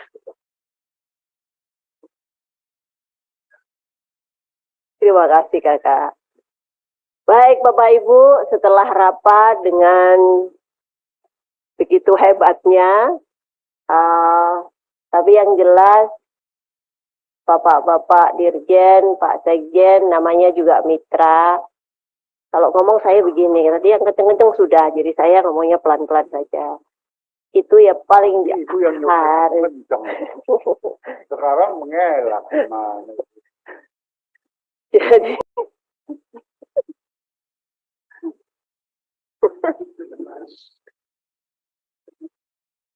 iya memang senyum itu bahagia. Jadi kalau ada program, namanya juga kita ini wakil rakyat dipilih oleh rakyat dan disumpah. Oleh karena itu ya kalau ada program paling tidak ya kulo nuwun lah sama yang pemangku dapil itu. Jangan sampai kemudian program yang di Aceh mana Pak Halid dia nggak tahu sama sekali. Ini kayaknya udah berkali-kali ya. Berkali-kali Pak Sekjen, jadi yang namanya mitra ya jangan gitulah. Itu, lalu kemudian yang lain mengingatkan, kemarin Ketua saya melaporkan ketika kita rapat dengan Bappenas, kita akan bicara tentang data. Data boleh tidak percaya atau boleh percaya atau tidak, tetapi dari data itulah kemudian kita menentukan intervensi program kita. Dari data itu. Oleh karena itu, kemarin Ketua, kita sepakat untuk bicara tentang data, itu dengan Bappenas, BPS bukan mitra kita, tapi nanti kita undang, tentu dengan teman-teman dari Kementerian Pertanian. Ketika kita bicara tentang impor kemarin, waktu di Bappenas, dan itu menjadi salah satu poin kesimpulan kita. Nanti kita jadwalkan, mungkin setelah Lebaran ya, waktunya sudah nggak ada lagi. Kita akan masuk ke kesimpulan rapat kita kali ini. Ibu Ketua ini ngomongnya panjang lebar sampai nanti jam 6 pas stok lah. Ya, memang betul. Saya tidak sabar untuk buka puasa bersama Ketua yang sudah disiapkan. Sudah setuju semua? Saya lapor Menko loh. Baik, saya bacakan, karena ini aturannya harus dibacakan. Poin pertama, Komisi 4 DPR RI mendengarkan penjelasan Kementerian Pertanian mengenai rincian rencana dan program kerja Kementerian Pertanian tahun 2023, pasca rapat kerja tanggal 27 Maret 2023 dengan fokus kegiatan peningkatan produksi, produktivitas, dan nilai tambah komoditas pertanian dan peternakan yang didukung dengan penguatan sarana-prasarana pertanian, pengembangan perbenihan, hingga penguatan SDM pertanian. Komisi 4 DPR RI memberikan beberapa catatan di antaranya A. Perlunya menciptakan standar benih berkualitas dengan harga terjangkau. B. Pelaksanaan kegiatan vaksinasi PMK dinilai masih belum optimal dan perlunya sosialisasi mengenai penggunaan atau pemanfaatan IRTEK pada ternak sapi. C. Perlu penjelasan lebih lanjut mengenai kegiatan pemupukan. D. Perlu evaluasi. Maaf, silakan. Ini poin B ini pelaksanaan kegiatan vaksinasi PMK dinilai masih belum optimal itu sendiri. Jangan digabung dengan sosialisasi mengenai penggunaan pemanfaatan IRT karena itu dua masalah yang berbeda. Itu aja tuh pimpinan. Ya, dibagi aja. Tapi sepakat ya? Itu bukannya masih, tapi belum optimal.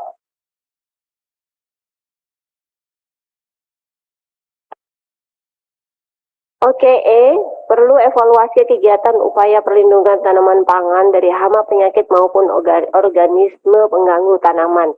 F. Mempertanyakan terkait peningkatan anggaran PENAS dan kegiatan pelaksanaan kegiatan petani magang.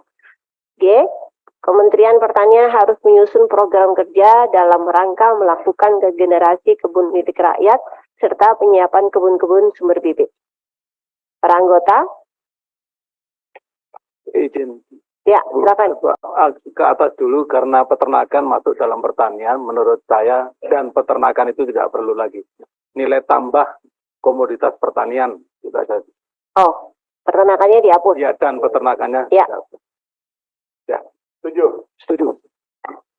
Poin 2. Komisi 4 DPR RI meminta Kementerian Pertanian untuk melakukan evaluasi kegiatan ini kegiatan 2 ya? Kegiatan-kegiatan atau satu aja? Kegiatan. Oh, 2 ya. Kegiatan-kegiatan berdasarkan masukan dan catatan yang disampaikan pada rapat hari ini. Selanjutnya, Komisi 4 DPR RI meminta agar seluruh rincian rencana dan program kerja yang sudah disetujui tidak mengalami perubahan selain melalui mekanisme rapat kerja maupun rapat dengar pendapat. Para anggota? Setuju. Poin 3, Komisi 4 DPR RI meminta Kementerian Pertanian agar menyerahkan data potensi lahan existing di masing-masing unit pelaksana teknis atau satuan kerja milik Badan Standarisasi Instrumen Pertanian dan Badan Penyuluh dan Pengembangan SDM Pertanian, baik yang sudah dimanfaatkan sebagai kebun percobaan maupun sebagai pertanian komersial. Selanjutnya, Komisi 4 DPR RI meminta agar data tersebut diserahkan dalam waktu 7 hari kerja setelah rapat dengar pendapat hari ini. Para anggota? Para anggota setuju? Setuju. Ibu Ketua izin. Silakan. Tadi kan Ibu Ketua menyarankan untuk menghubungi yang ada di dapil. Nah, ini kan belum ada di kesimpulan ini. Oh, untuk Kulon Nuwun tadi. Maksudnya apa sih? Ya, itu Ketua, kalau semua program yang disampaikan ke dapil, pemangku dapil itu harus tahu. Dikomunikasikan dengan pemangku dapil. Itu udah sering ya? Kita udah sering. Itu udah sering sih, udah masuk dalam poin-poin kesimpulan udah beberapa kali ya. Poin 4, makanya tadi saya mengingatkan, karena itu komitmen kita bersama-sama. Komisi 4 DPR RI meminta Kementerian Pertanian untuk menyerahkan data stok beras hasil panen di penggilingan seluruh wilayah Indonesia dan selanjutnya diserahkan kepada Komisi 4 DPR RI selambat-lambatnya akhir Mei 2023. Para anggota? Pak Sekjen. Jadi ini maksudnya gini, tadi Wandi mengatakan Januari, April, potensi produksi hampir 13 juta ton. Anda mengatakan 20 hari ini saya kasih waktu 30 hari. Paham? Setuju? Setuju, Pak. Izin, ya Ketua. Bu Ketua, boleh Pak yang tadi izin Pak Sekjen, yang tadi yang terkait dengan KP3 itu Pak, yang dengan teman-teman PI tadi, ya Ketua arahan Pak Ketua tadi, boleh nggak kita masukkan situ Pak? Masukkan. Iya. Komisi 4 meminta agar Berkoordinasi. Pupuk Indonesia Holding Company turut membantu pembiayaan. Ya, KP3, ya. KP3, Komisi Pengawasan Pupuk. ya, masukkan.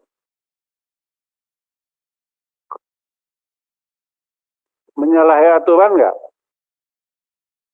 Untuk pengawasan kan? Oke. Pak Ketua, usul soal Irjen tadi. Loh, yang tadi saya ngomong tuh substansinya panjang lebar. Hipotesis saya awalnya tadi, optimalisasi peran Irjen untuk melakukan kontrol internal. Ya, saya setuju. Dimasukkan. Kalau diizinkan kita paparan, Pak, silakan.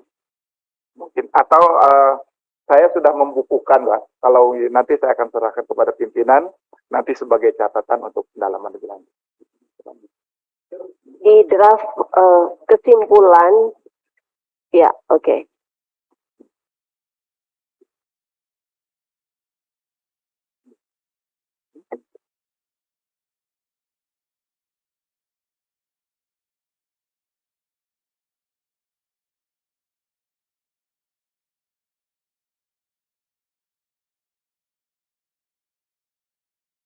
Untuk poin 5, ya tadi poin 4 sudah, poin 5, Komisi 4 DPR RI mohon diperhatikan Bapak Ibu anggota. Komisi 4 DPR RI meminta Kementerian Pertanian, CQ dan Inspektorat Jenderal untuk melakukan optimalisasi pengawasan internal Kementerian Pertanian. Para anggota? Kansi? Pak Sekjen? Jika diperkenankan, ya. Kalau kita melakukan, itu sudah kerjaan rutinnya. Mungkin yang di state di sini meningkatkan. Nah, gitu. Oke, meningkatkan ya. Meningkatkan optimalisasi. Ya. Setuju, Pak Sekjen? Setuju. Enggak. Poin 6. Yang tadi belum.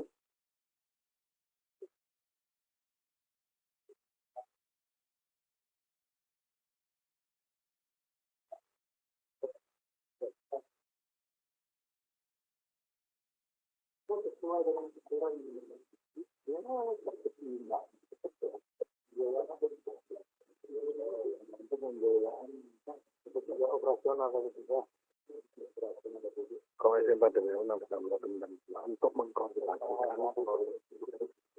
Pak Sekjen? Izin Pak Pimpinan, Pak Bapak Ibu, para anggota, karena PI kan tidak ikut rapat ini, konteksnya dirubah begini gimana? Jadi yang Bapak minta adalah ke Kementerian Pertanian, maka konteksnya Kementerian Pertanian yang mengkoordinasikan kepada itu. Jadi kita nggak salah, orangnya nggak ada, tahu-tahu diperintahkan nggak enak. Iya. Terima kasih.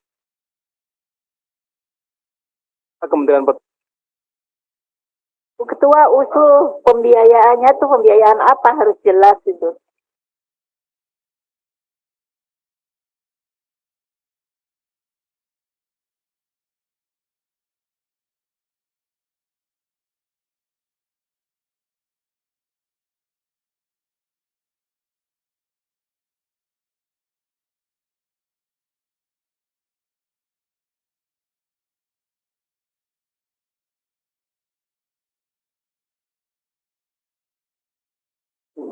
Mungkin pembiayaan operasionalisasi Komisi Pengawasan Pupuk dan Pestisida. KP3, Pak. KP3.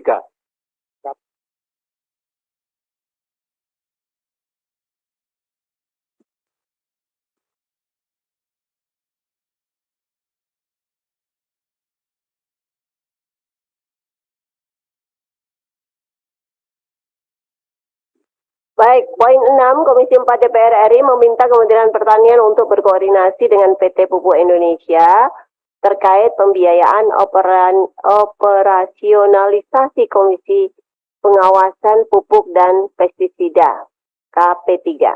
Para anggota? Pak Sekjen? Demikian rancangan dan kesimpulan rapat.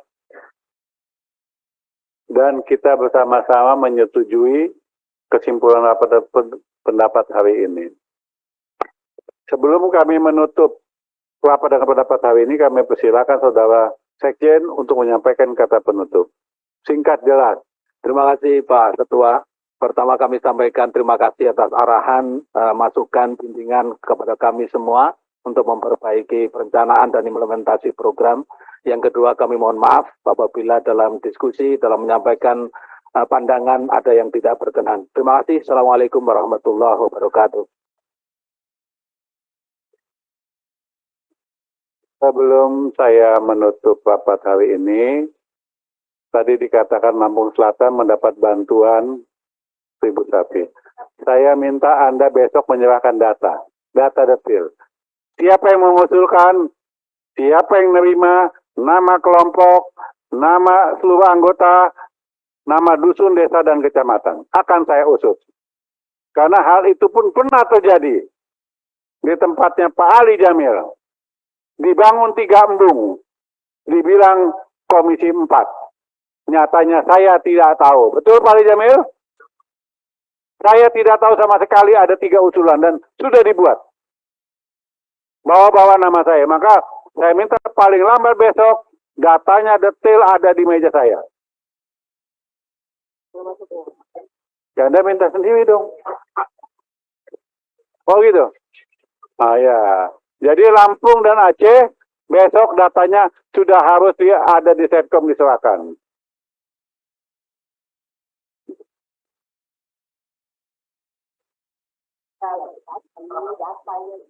Terima kasih dengan baik sudah rapat dengan pendapat pada hari ini atas nama pimpinan dan anggota Komisi 4.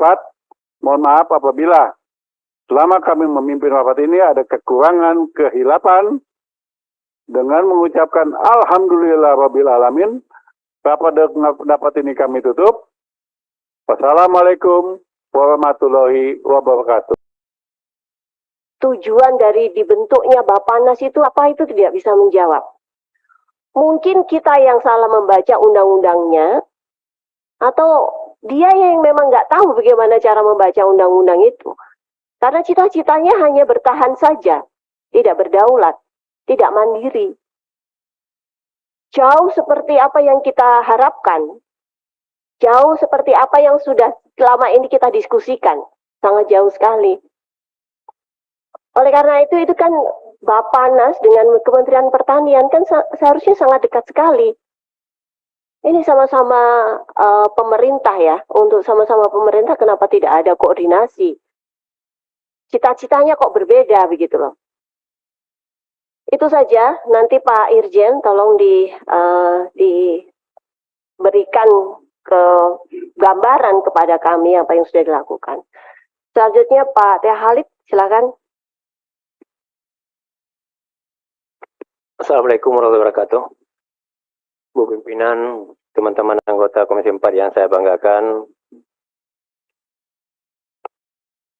para Eselon 1 Kementerian Pertanian yang saya banggakan, izinkan Bu Ketua saya menyampaikan beberapa pertanyaan tanggapan dari fraksi Partai Gerindra yang telah dikumpulkan ada 22 pertanyaan. Tetapi mengingat waktu yang terbatas, saya mungkin hanya membacakan beberapa hal saja, nanti saya serahkan untuk dijawab. Yang pertama, berdasarkan uraian kegiatan utama di Sekretariat Jenderal Pertanian tahun 2023 yang melakukan koordinasi dan kerjasama luar negeri di bidang pangan dan pertanian.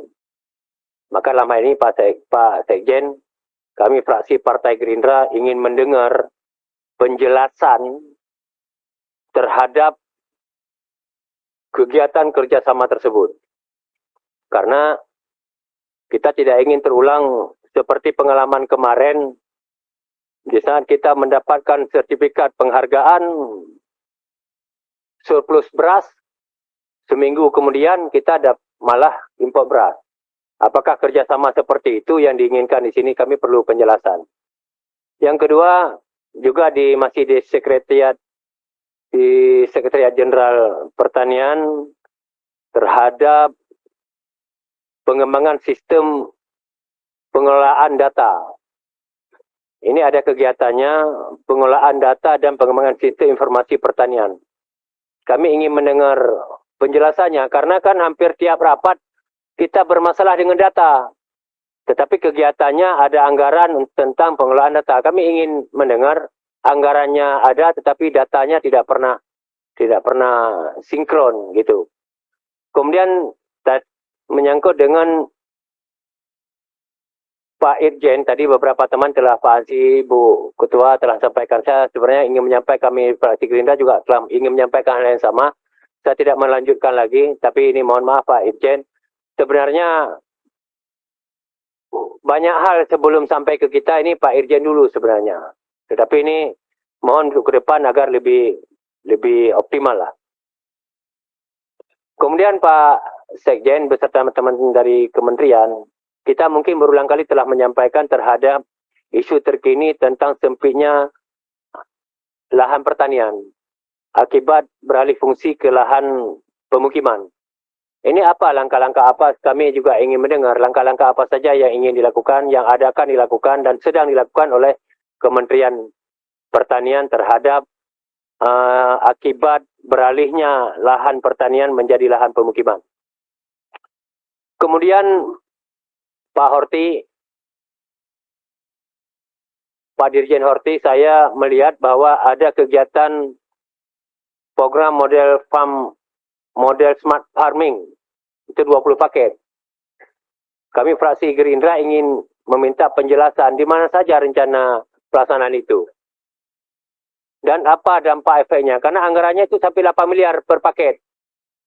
Dan kegiatannya 20 paket. Kemana aja itu? Tidak masuk pun skema aspirasi. Dan kemudian ini pada kesempatan ini izin kami sampaikan juga, banyak sekali kegiatan-kegiatan di dirjen lainnya yang tidak masuk skema aspirasi.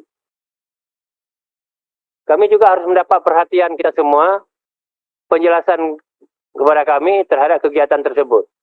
Kemudian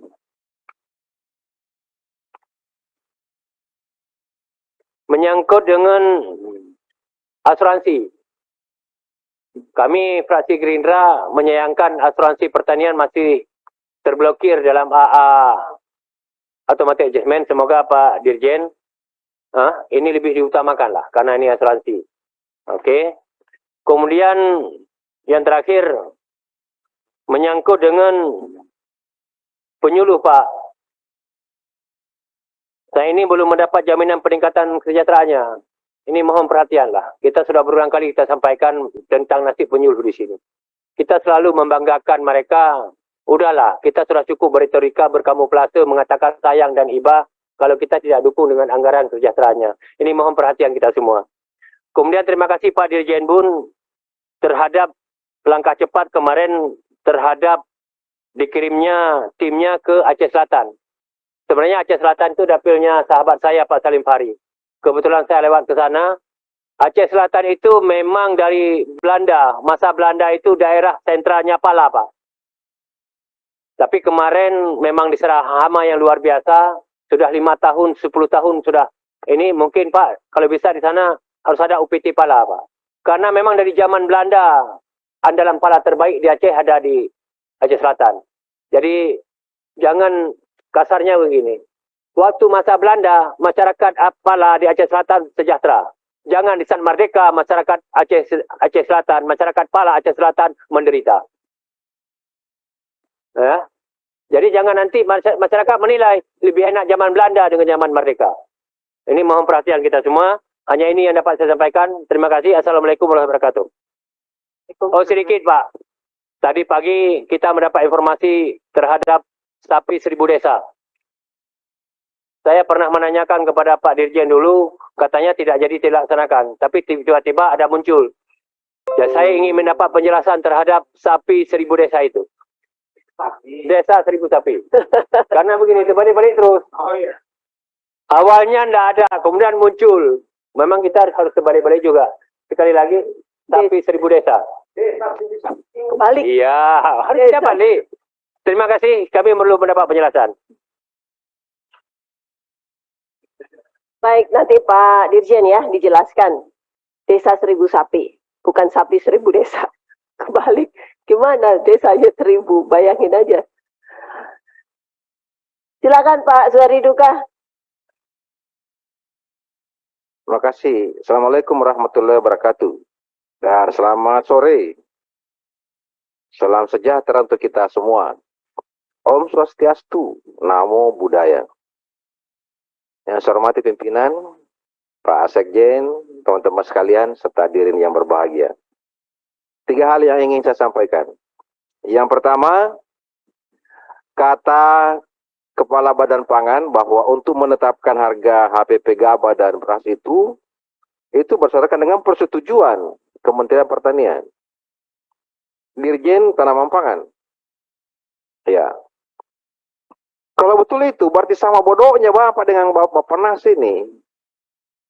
12.000 harganya beras, Bapak tentukan 4.600 gabah. Iya. Ternyata bukan hanya badan-badan pangan nasional yang bodoh, Bapak juga bodoh. Ini hajat hidup orang banyak, Pak. Jadi kita harus bicara yang bagus. Kita menetapkan kebijakan yang bagus. Itu yang pertama.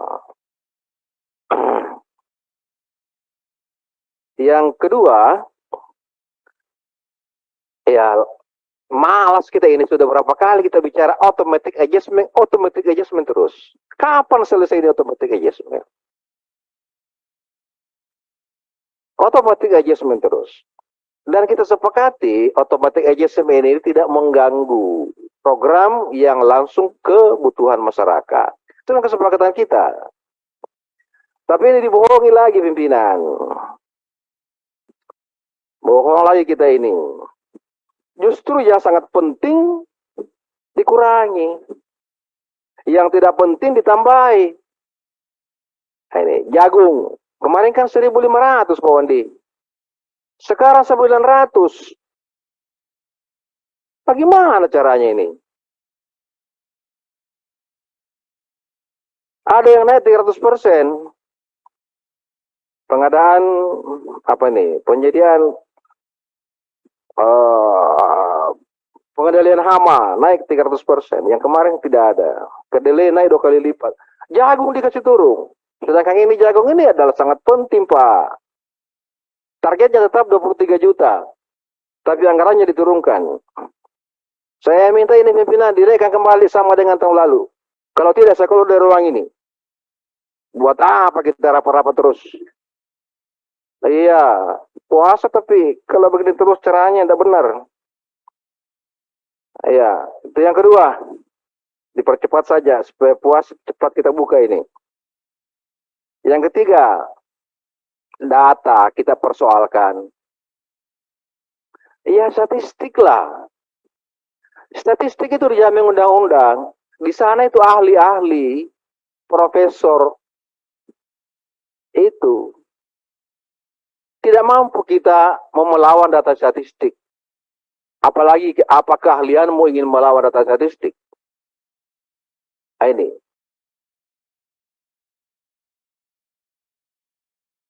Indonesia, kita tahu,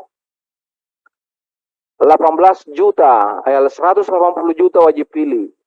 Siapa yang akan memilih partai ini, siapa yang memilih orang ini, hanya menyampil hanya 1.000 orang kita tahu. Kita tahu. 1.000 orang saja yang ditanya, dengan sampel, random sampel itu oleh badan lembaga survei. 1.000 orang saya ditanya, kita tahu bahwa PDIP, PDIP 23%. Demokrat 9%. Iya. Bapak menang, saya kalah. Data survei kita percaya ini, Pak. Iya. Statistik memang punya keahlian di situ. Tidak usah dibantah datanya. Bapak tidak punya kemampuan bantah datanya, apalagi keahliannya Bapak. Apa keahliannya Bapak? Oh, bantah datanya statistik. Menteri Keuangan tidak mampu. Begitu cerdasnya Sri Mulyani, ya, data ekonomi makro selalu berpegang pada data statistik. Berapa pertumbuhan ekonomi? Sri Mulyani 2020 menetapkan 5,3% pertumbuhan ekonomi. Ya, capaiannya hanya 2,1% data statistik. Sri Mulyani tidak pernah ingin membantah datanya. Berapa pertumbuhan ekonomi, berapa GDP, berapa angka kemiskinan. Baru kita di sini selalu bicara data, kemudian selalu pintar kita daripada statistik. Saya kira ini pimpinan. Ya, Pak Wandi, saya minta Pak Wandi dijawab ini dulu. Kalau tidak dijawab, saya keluar dari ruang ini. Ya, apakah kembali 1.500 ini atau tetap 900? Jawab dulu Pak Wandi, silakan. Wah, dijawab dulu. Yang pertama HPP 4.600 kami nggak ikut Bapak. Sumpah, gitu aja nggak. Ya, Bapak Nas bilang begitu di sini. Yang ikut itu rapat yang HPP angkanya Rp5.000. Nah, itu hadir itu. Oh, ya. Dari kami hadir. Tapi yang menetapkan SE 4.600 nggak ada hadir. Yang 5.000 hadir ya? Hadir yang 5.000 Ya. dan keluar terakhir perbadan itu hadir. Terima kasih. Iya. Terus yang ini, yang 900. Jagung 1.500 deh. Tetap ya? Ya, supaya Bapak nggak. Oke, makasih. Saya ada keluar Yang orang ketiga, setuju data statistik BPS. Oke, makasih. Memang pakai itu kami. KSA, kerangka sampling A area. Pak Suhadi Itu itu kan satu. nggak jadi keluar ya? Oke. Selesai. Siap. Baik. Pak Musalim, silakan. Makasih Ibu Ketua. Assalamualaikum warahmatullahi wabarakatuh. Ibu Ketua yang penuh kesabaran memimpin rapat pada bulan puasa ini. Teman-teman eselon 1 dari Kementerian Pertanian. Cukuplah dari awal agak-agak tinggi semua, menjelang berbuka ini tensi sudah bisa kita turunkan. Tujuan kita Pak Sekjen tidak lain tidak bukan Pak Sekjen, agar semuanya apa yang sudah kita sepakati awal, hendaknya itu yang kita tindak lanjuti. Andaikan ada perubahan juga sesuai dengan sambutan ketua yang saya simak, dikoordinasikan kembali ke komisi. Tidak ada suatu permasalahan, tidak ada suatu perbedaan kalau duduk berdiskusi dengan pikiran yang tenang, saya kira insya Allah solusi akan bisa kita cari. Masalah BPSDM, tadi Kak Ansi sudah pertanyakan juga masalah yang keketewaan. Pak Ketua katakan, cuman saya bingung, Profesor nggak ada data, Pak Sudin punya data. Di sini, entah siapa yang paling hebat, entah siapa yang kurang paham. Faktanya Pak Sudin ada tadi ini rencananya mau 300 orang, 350. Tadi ada yang perlu kita simak, rekrutmennya bagaimana Pak? Kriteria orang berangkat itu yang bagaimana? Apakah dari Maluku Utara ada ikut? Itu yang kita maksud. Kami ini nggak banyak, 54. Kalau orang Lampung aja ikut, itu pun Bapak nggak benar. Ini andaikan contoh, maaf Pak Sudin. Maaf Pak Sudin, bukan saya. Pak Salim kalau ngomong to the point aja. Iya. Orang dari provinsi mana yang paling banyak, nggak usah sono sini, bilang aja. Orang kampungnya dia yang paling banyak, itu aja udah. Nah, inilah yang perlu saya cari data ketua saya, nggak ada.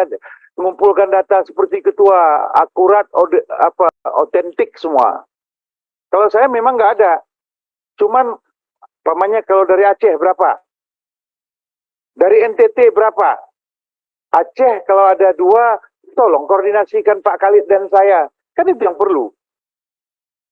Sama ini berkaitan dengan sapi tadi. Ternyata setelah ditanya di ruangan Setcom, Aceh ada. Nah, kita nggak tahu.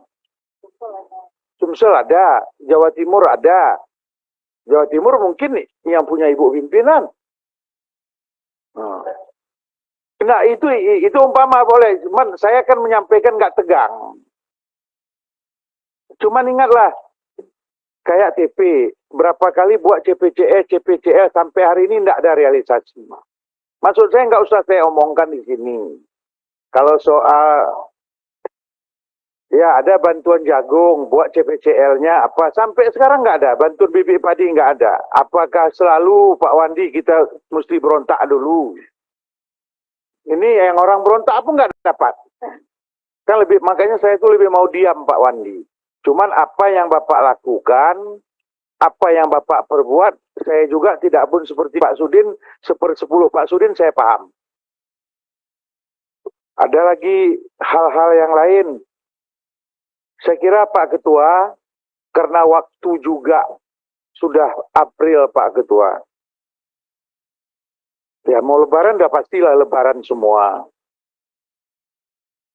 Ada hal-hal tadi apa yang belum teken, apa nama-namanya, cepat-cepat aja diteken Ketua supaya kegiatan ini bisa berlangsung cepat kan. ada bintek, bisa cepat, ada yang dilelang, ada yang diklik, bisa cepat. Cuman dilaporkan, saya kira Pak Ketua ini fair, bukan di depan Ketua. Asa jujur. Ini Pak Profesor kurang jujur tadi, makanya segala data ada untuk Pak Ketua. Ini syukur Pak Suwardi Duka tidak keluar dari sini Pak, kan? Karena jawabannya ada argumen Pak. Kita ini kan sering nggak paham Pak. Ada petani milenial, yang mana milenial itu pun nggak tahu kita Pak. Tadi saya bukan mengada-ngada Pak Profesor, memang info yang tadi dari saya. Saya sempat nggak enak Bapak Sudin. Bapak katakan kan kur. Saya katakan untuk apa ngamuk-ngamuk? Kan bukan uang kementerian. Pak Profesor bilang memang uang kur itu yang kita bagi. Ternyata ada simpang siur.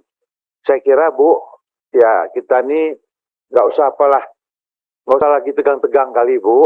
Yang perlu real saja. Patuh kita kepada pimpinan, patuh kita kepada ketua, saya kira clear semua. Asal jangan lain yang diomongkan, lain yang didata Bu. Yang lalu sudahlah Bu. Mulai menit ini setelah saya bicara, mari kita perbaiki semua agar sinkron antara Kementerian Pertanian dengan Komisi 4 ini harus kita jaga. Terima kasih Bu. Baik, terima kasih Bang Salim. Ini teman-teman Golkar bajunya putih semua ya? Mau ada setelah masuk izin Bu, setelah masuk Pak Firman, mungkin ada apa Bu? Oh, ada sesuatu. Restorasi mungkin kita. Restorasi teman-teman Nasdem dong. Pak Abdullah Tausikal, silakan. Restorasi katanya. Ya, soalnya Pak Firman ada masuk.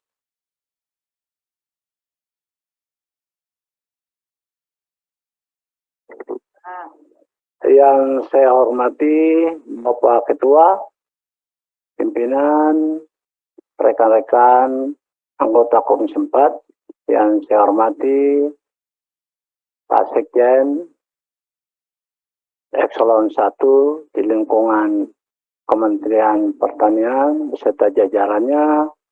Assalamualaikum warahmatullahi wabarakatuh. Selamat sore, salam sejahtera untuk kita sekalian. Ini karena bulan puasa, yang lain ini ritme berbeda, tapi bukan dalam arti berbeda, bukan dalam arti lain. Saya mewakili rekan-rekan fraksi Partai Nasdem akan memberikan beberapa masukan pikiran pada rapat dengan pendapat di sore hari ini. Sebagai sebuah negara dengan corak agraris, ketersediaan pangan di Indonesia bukan berarti tanpa tantangan, baik dari sisi penyediaan pasokan maupun pada sisi pemenuhan kebutuhan. Tentu saja peran Kementerian Pertanian diharapkan mampu memenuhi kebutuhan pangan yang terjangkau bagi rakyat Indonesia. Saat RDP dengan Badan Pangan Nasional kemarin, disampaikan data prognosa neraca pangan nasional 2023, di mana terdapat beberapa komoditas pertanian yang total ketersediaannya tidak mampu memenuhi kebutuhan tahunan dalam negeri. Di antaranya kedelai, bawang putih, dan daging lembu, serta terdapat beberapa komoditas yang masuk dalam perencanaan impor seperti beras, kedelai, bawang putih, daging lembu, dan gula konsumsi. Fraksi Partai Nasdem meminta hal tersebut untuk mendapat perhatian khusus dari Kementerian Pertanian untuk secara bertahap mengoptimalkan produksi dalam negeri. Apalagi salah satu kesimpulan rapat kerja bersama Menteri Pertanian beberapa hari yang lalu adalah meminta program Kementerian Pertanian disusun dengan fokus dan terukur guna meningkatkan produksi serta produktivitas komoditas pertanian.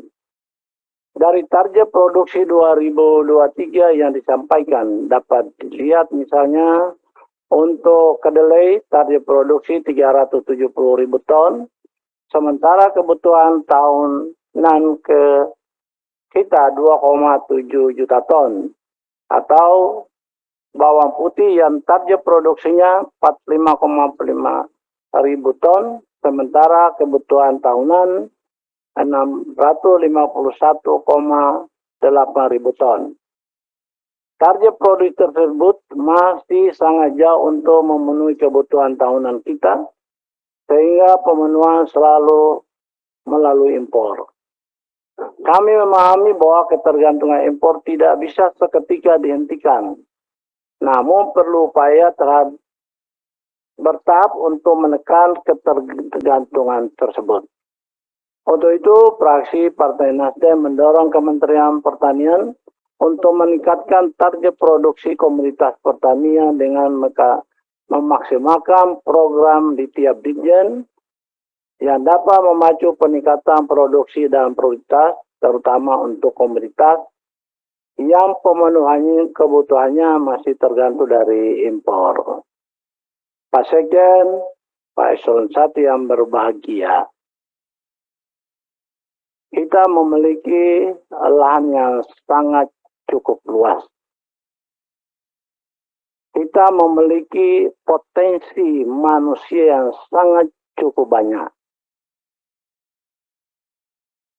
Bagaimana kita akan mengurangi impor? Untuk itu, menurut kami, itu perlu kita klasifikasikan wilayah-wilayah komoditas. Seperti kalau padi, otomatis di Pulau Jawa maupun Sulawesi. Begitupun di Maluku, kita memiliki lahan yang terbatas. Mungkin juga di Maluku Utara dan lain-lain. Lalu mau diapain lahan-lahan yang terbatas ini? Otomatis penyediaan alsintan yang memadai dan cocok di daerah-daerah tersebut. Juga pupuk dan lain-lain. Tapi ada satu hal yang sangat cukup penting. Itu bagaimana memberi pemahaman kepada masyarakat melalui bimbingan teknis. Kami tahu bahwa bimbingan teknis sangat cukup penting. Tetapi inti dari bimbingan teknis itu memberikan pembelajaran kepada masyarakat sesuai dengan profesi sebagai petani, peternak, maupun yang lain-lain. Untuk itu, ini yang sangat cukup menarik. Tadi yang disampaikan oleh Badan Standarisasi Instrumen Pertanian. Terlihat di sini, saya sampaikan bahwa ada 25 miliar produksi benih, bibit standar, dan bintek. Kalau buat saya, ya ini pengalaman kita selama 3 tahun nih. Ini kita nggak ngerti benihnya seperti apa. Ya, saya kira untuk jagung udah memenuhi, semua udah memenuhi. Cuma soal kualitas, ini kunci ada pada siapa yang ya mendapatkan kegiatan ini. Untuk itu kalau buat saya Pak Kepala Badan, saya kira bintek silahkan jalan, tapi bintek yang berkualitas. Dan harapan kita, artinya harapan kita, bintek jangan seperti bintek-bintek yang ada, tapi binteknya memberikan pemahaman, memberikan materi, sekaligus memberikan materi, memberikan praktek. Dan jangan cuma 1 hari. Dan Pak Ban mau kasih kita kira-kira berapa orang yang berpotensi. Umpamanya contoh, kalau kita di Maluku, ya silakan aja, mau di sawah kita datangkan. Ya, orang-orang yang memiliki kemampuan. ya, diberi pelajaran dan praktek. Jangan cuma 1 hari, seminggu pun jadi. Ya, yang penting berkualitas. Kalau jagung, bagaimana juga kita menciptakan masyarakat yang bisa ciptakan benih. Yang penting benihnya itu benih asal. Yang benih yang F1, F2 dan selanjutnya. Benih itu tetap F1. Gimana caranya bintek ini harus dia berkualitas. Saya sepakat kalau benih yang ada pada badan sterilisasi, perbanyak binteknya ya. Perbanyak binteknya, lalu perbanyak prakteknya. Hasilnya itu adalah tanpa benih-benih yang lain, tapi mereka mampu mandiri ya untuk menciptakan benih. Karena saya lihat begini, ya contoh aja. Kami mendapatkan yang namanya durian. Ya, durian musangkin dan montolele. Pertanyaannya, kalau masyarakat terima, lalu tanam, lalu kalau ada yang nakal, pengawasnya kurang, coba 5 tahun kemudian bukan jadi musangking, bukan jadi montong, tapi dia jadi durian kampung ini aja. Untuk itu, saya kira kegiatan ini kita mendorong dan memberikan apresiasi. Karena perencanaan yang ada di kementerian saya kira udah tepat, karena ini mungkin dana yang kurang aja. Dana kurang mengakibatkan kita klasifikasikan, lalu kegiatan-kegiatan saya kira untuk memenuhi sasaran, ya saya kira masih agak cukup berat. Ya, jadi ini kan tergantung dari pemerintah. Mau nggak Kementerian Pertanian ini jalan? Kalau seperti ini kita kan ngotot kita mau, tapi anggarannya nggak ada apa.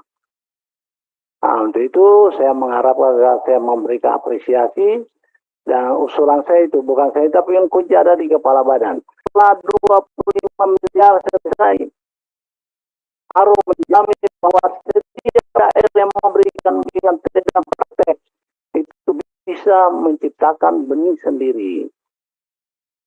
Di sana itu banyak. Kalau cabai, ya kalau mau cabai nggak usah kita mereka apa. Cabai lokal itu sangat cukup bagus.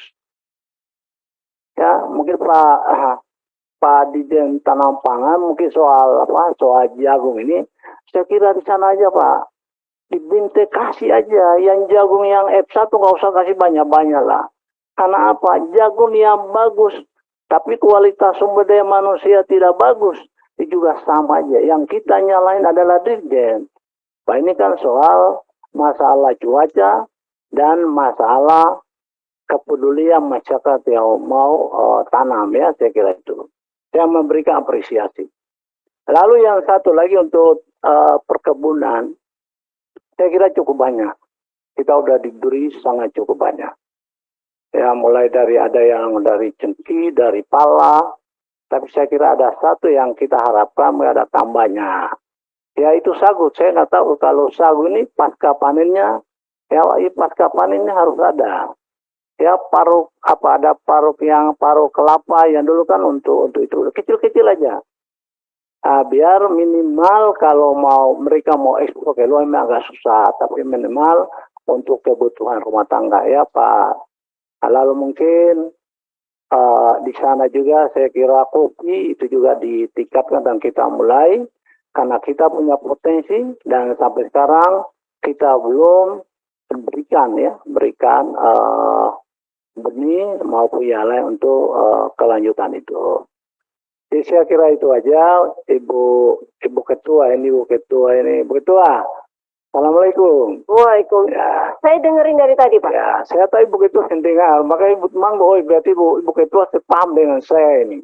Nah, saya cuma tanya Ibu Ketua, binteknya itu dikualitaskan. Aja terus saja, kenapa saya itu kadang-kadang ikut bintek.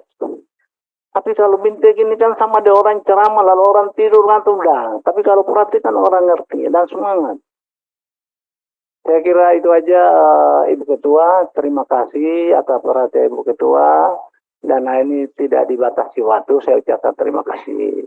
Saya kira demikian. Wassalamualaikum warahmatullahi wabarakatuh. Waalaikumsalam warahmatullahi wabarakatuh. Terima kasih Pak Abdullah Tausikal. Saya pikir ini nanti kembali ke Bapak Eselon 1 semua, karena nggak ada ibunya, bagi Bapak-Bapak semua.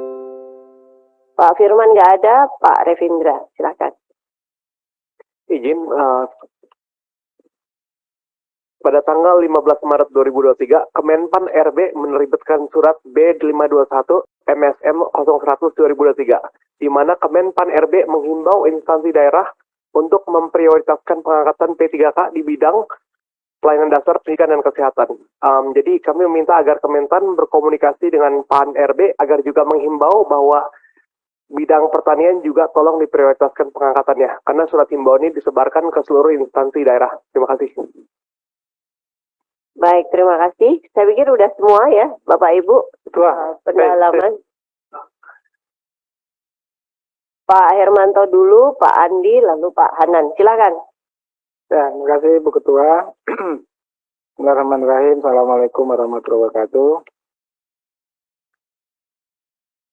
Saya ingin melihat sisi bagaimana program-program ini bisa membawa kebermanfaatan yang lebih kepada penerima program. Misalnya begini, program-program yang berbasis masyarakat, misalnya peternakan ini, kami minta supaya ke depannya itu adalah bantuan itu adalah jangan sampai ternak-ternak yang tidak memenuhi kriteria, tidak memenuhi standar. Jangan sampai misalnya peternak itu menerima apakah itu sapi dengan ukuran yang tidak sesuai dengan standar, ya, ataupun kambing ya, yang diberi bantuan 25 ekor tapi berapa hari kemudian sakit dan mati, ya, hanya sisa tinggal 5 ekor. Gitu. Ya. Kemudian juga dengan ayam. Ya. Ayam itu banyak sekali keluhannya. 500 ekor ya, per kelompok dibantu, tapi 500 ekornya juga mati.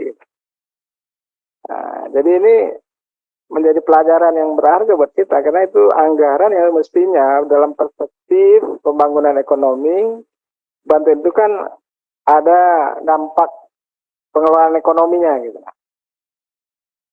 Oleh karena itu kita menganggap bahwa semua bantuan itu bukan hanya dalam perspektif oleh penerima itu sebagai bantuan yang untuk dihabisi, bukan. Ya. Ini juga harus diberikan pemahaman bahwa bantuan ini harus ditumbuh kembangkan. Tentu ini harus didukung dengan bantuan itu harus berkualitas. Kalau misalnya tadi seperti keresahannya tadi itu ya nggak bakalan dapat apa-apa petani peternak itu. Itu satu ya. Yang kedua terkait dengan Al-Sintan. Ya, jadi Al-Sintan ini kan sudah banyak di kita nih ya kan. Ada yang baru, ada yang merek namanya ragam, ya kan. Ada yang kualitasnya bisa dipakai berkali-kali, ada yang cuma sekali pakai. Ya. Nah, kemudian juga ada yang spare part-nya tidak tersedia gitu. Beberapa waktu yang lalu kita sudah ada gagasan tentang bengkel berjalan.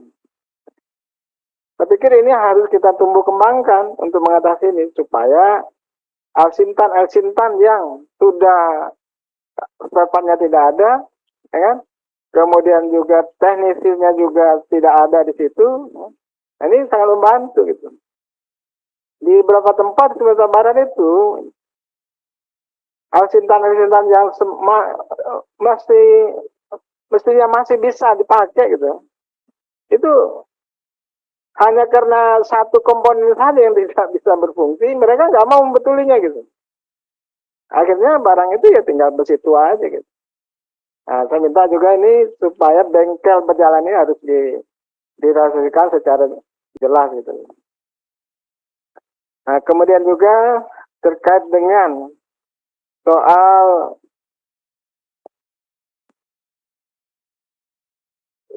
terkait dengan soal bagaimana kita harus tenas ini ya. Tenas ini adalah merupakan tugas kita semua untuk memajukannya gitu.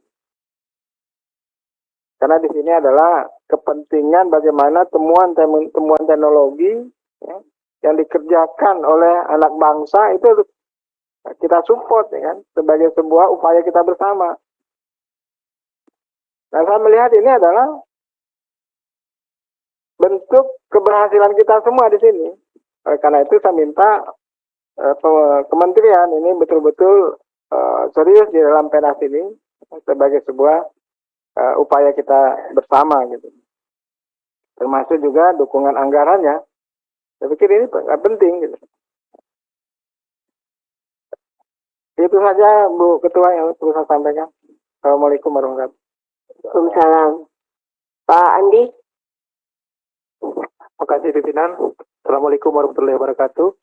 Pimpinan anggota Komisi 4, Sekjen dan para dirjen yang saya hormati, Pak Irjen. Saya singkat aja Bu Ketua. Ini yang menggeliti kita kemarin ya, rapat bersama dengan Bappenas, kemudian juga dengan Bulog. Ini kan agak lucu ya, karena dari target penyerapan dalam negeri itu kan 1,5 juta ton ya oleh Bulog. Terus Bappenas mengatakan 2,5 juta ton. Tiba-tiba muncul lagi angka 2 juta ton itu impor. Ini kan agak aneh memang ini. Agak aneh karena sementara kan aturan sebenarnya bahwa cadangan beras pemerintah itu hanya 1,5 juta ton. Ya ini aja Pak kepada Pak Dirjen ini, jelaskan juga Pak ke bawah, sebenarnya apakah memang beras kita ini ada atau tidak ada gitu ya kan. Sementara kalau kita merujuk daripada data BPS bahwa kita surplus. Ini kan nggak ketemu-ketemu gitu. Jadi saya kira juga Kementan jangan diam juga Pak. Sampaikan juga ke publik dengan data yang ada. Jangan jadi bulan-bulanan seakan-akan bahwa Kementan ini nggak kerja. Ya kan? 2 juta ton itu angka yang sangat besar Pak.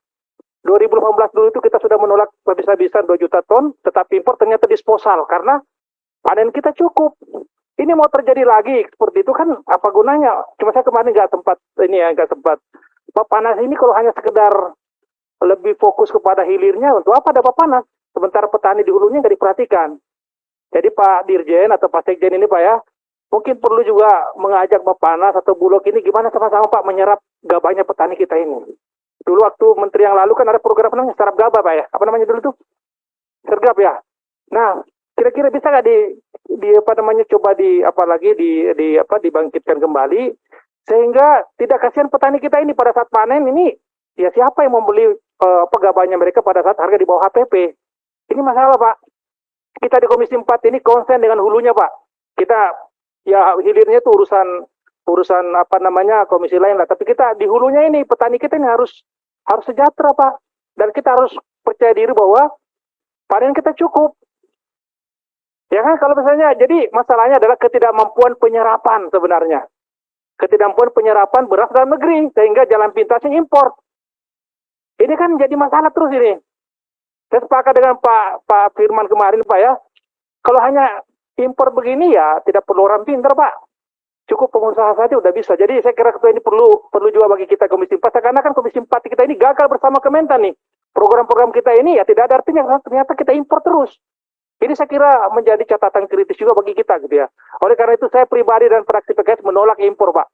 Saya di mana bicara menolak jumlahnya lagi gila lagi 2 juta ton. Ya kan ini jumlah yang luar biasa dan melemahkan daripada ketahanan pangan kita. Itu aja ketua komentar dari saya. Terima kasih. Assalamualaikum warahmatullahi wabarakatuh. Waalaikumsalam. Kalau menurut paparan Bappenas, surplusnya itu cuman untuk 1,5 bulan tahun 2022 kalau tidak salah ya. Untuk April ini surplusnya 3 bulan atau 1 bulan ya. Itu yang kemudian ada pertimbangan untuk impor. Meskipun kita juga tidak setuju untuk impor. Pak Hanan, setelah itu Pak Firman. Terima kasih. Assalamualaikum warahmatullahi wabarakatuh. Pimpinan dan anggota Komisi 4 serta Pak Sekjen dan para Dirjen, Kepala Badan yang saya hormati, Pak Irjen. Pertama, terkait dengan PENAS, saya kira dijelaskan saja Pak Kepala Badan. Ini karena tidak mendapat penjelasan yang sejelas-jelasnya sehingga banyak pertanyaan. PENAS saja itu kan pekan. Kalau pekan itu 7 hari Pak kegiatan itu ya. Jadi harus dijelaskan dengan anggaran yang 15 miliar itu apa wajar apa tidak. Itu pekan. Saya sendiri mengadakan kegiatan Peda, pekan daerah di tingkat daerah pada saat saya kepala dinas, hanya mengumpulkan 1.000 orang, anggarannya bisa sampai 2 miliar. Bayangkan ya. Jadi saya kira dijelaskan saja untuk apa saja anggaran itu, sehingga tidak ada pertanyaan-pertanyaan yang mencurigakan dari pimpinan tadi. Kemudian yang kedua, terkait dengan BSIP nih Pak, saya sangat memberikan apresiasi mulai operasionalnya BSIP ini, kemudian penyelamatan terhadap aset-aset yang selama ini sudah terbangun. Nah tentunya dengan keberadaan BSIP ini, harapan kita secepat-cepatnya bisa diketahui manfaatnya, baik oleh instansi yang lain maupun oleh masyarakat. Nah untuk itu, terkait dengan lahan-lahan, potensi lahan yang ada, kebun-kebun induk yang ada, nah ini tolong menjadi perhatian. Jadi jangan seolah-olah kita ini memproduksi benih untuk disebarkan ke masyarakat, Pak. Yang namanya benih, tugas memproduksi benih adalah perusahaan benih atau penangkar benih yang untuk disebarkan kepada masyarakat tani. Sedangkan yang namanya BPTP, misalnya dulu ex-BPT namanya apanya Pak sekarang? BSIP ya. UPT-nya BSIP itu tugasnya saya kira bukan menghasilkan benih-benih yang untuk disebarkan, tetapi menghasilkan benih-benih yang ya benih pokok Pak. Kalau dikenal dengan benih pokok stoksid, nah stoksid nanti disebarkan ke penangkar baru menghasilkan benih sebar atau extension seed. Nah, seperti itu. Nah saya kira ini harus polanya seperti itu. Jadi anggaran difokuskan untuk menghasilkan benih pokok, bukan benih sebar. Nah ini kalaupun terkait dengan tanaman pangan, baik jagung, kedelai, maupun padi. Nah kemudian kegiatan-kegiatan BSIP ini saya harapkan untuk tahap tahun pertama ini, operasionalnya BSIP, kami harapkan lebih banyak ke memantapkan Pak sumber daya manusia, baik yang akan menerima manfaat dari BSIP maupun sarana-sarana persiapannya. Kalau kita akan memproduksi benih dan akan kita sebarkan tahun ini Pak, itu perlu waktu Pak. Kalau kita tanam misalnya di musim gadu ini, ya mungkin di akhir tahun baru bisa tersebar benih ini. Oleh karena itu tahap pertama ini saya pikir perbanyak aja dulu Pak BIMTEK untuk penangkar benih, ya. Kemudian BIMTEK untuk kawan-kawan kita yang mengelola instalasi-instalasi. Nah sehingga kedepannya di tahun 2024 bisa lebih baik lagi operasional dari BSIP. Kemudian untuk yang lain-lainnya, termasuk Dirjen Peternakan, Pak Dirjen, fokus saya kira harus memberikan perhatian secara serius terkait dengan pembibitan, Pak. Dengan indukan, Pak ya. Karena selama ini terus terang, contoh Pak, kalau Pak Sudin bicara Lampung, saya juga bicara Lampung. Di Lampung katanya sentra ternak, tetapi sentra sapi pedaging. Tapi kalau dilihat feedlotter bakalannya dari Australia. Nah, kadang-kadang saya bertanya, dikatakan swasembada yang mana yang berasal dari bakalan dalam negeri? Ini bakalannya dari luar, hampir sebagian besar dari luar negeri. Nah, oleh karena itu, kita harus mulai dari sekarang dan seterusnya. Kalau bicara swasembada daging, ya pembibitan. Bagaimana kita bisa menyiapkan bibit-bibit sapi, bibit kerbau, bibit kambing yang unggul. Saya kira ini kemudian Pak Sekjen ke depan dalam penyusunan perencanaan anggaran, dengan keterbatasan anggaran yang alokasikan ke Kementerian Pertanian, fokus ke hal-hal yang tidak mampu dibiayai oleh masyarakat. Seperti contohnya untuk Alsin, Pak. Alsin itu udah pas. Perbaikan infrastruktur, pembangunan infrastruktur sudah benar. Karena apa itu tidak mungkin dilakukan oleh masyarakat. Kemudian adanya teknologi-teknologi baru maupun bibit-bibit yang unggul baru, itu saya kira tugas daripada pemerintah. Sedangkan untuk yang lain-lainnya ya, yang pelaku pembangunan pertanian, masyarakat tani tentunya mereka yang membiayai. Selagi kita masih terbatas anggaran yang dialokasikan ke Kementerian Pertanian. Demikian Bu. Assalamualaikum warahmatullahi wabarakatuh. Pak Firman, mohon maaf. Kok Pak Hermanto? Pak Firman. Baik, terima kasih Bu Pimpinan. Pimpinan yang saya hormati, sahabat-sahabat saya Komisi 4 yang saya hormati, para mitra kerja Eselon 1 Kementerian Pertanian yang saya hormati. Bu Ketua, saya mohon maaf ketika Ibu disertasi saya tidak hadir karena ada tugas di balik. yang tidak bisa ditinggalkan. Namun kami telah mengucapkan selamat atas kumlotnya gelar doktornya. Bapak yang saya hormati, saya mungkin tidak akan membahas satu persatu dari direktorat atau di subsektor masing-masing. Saya ingin membangun sebuah semangat saja, bahwa filosofi di dalam sebuah negara, sebuah keberhasilan dalam program pemerintah itu tergantung baik buruknya daripada pembuat kebijakan. Nah, kita ini adalah sama-sama pembuat kebijakan. DPR telah membuat berbagai undang-undang yang sangat fundamental. Dari mulai undang-undang pelindungan lahan pertanian berkelanjutan. Sampai sekarang lahan pertanian yang irigasi teknis dialihfungsikan menjadi rumah sakit, pabrik, dan lain sebagainya, itu dibiarkan saja. Tidak pernah ada tindakan proses hukum. Karena Kementerian Pertanian yang punya undang-undang sebagai pelaksana undang-undang tidak pernah melakukan upaya-upaya pencegahan itu. Itu satu hal.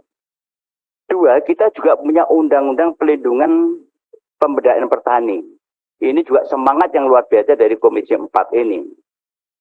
Terakhir yang dibilang undang-undang yang sangat revolusioner adalah undang-undang pangan. Di dalam undang-undang pangan itu jelas bahwa spirit dan semangatnya adalah pangan tersedia produksi dalam negeri. Karena tujuannya memang kita ingin memberdayakan petani kita yang 34 juta penduduk itu. Nah, oleh karena itu, bicara tentang regulasi, saya rasa sudah cukup bagus. Kemudian anggaran.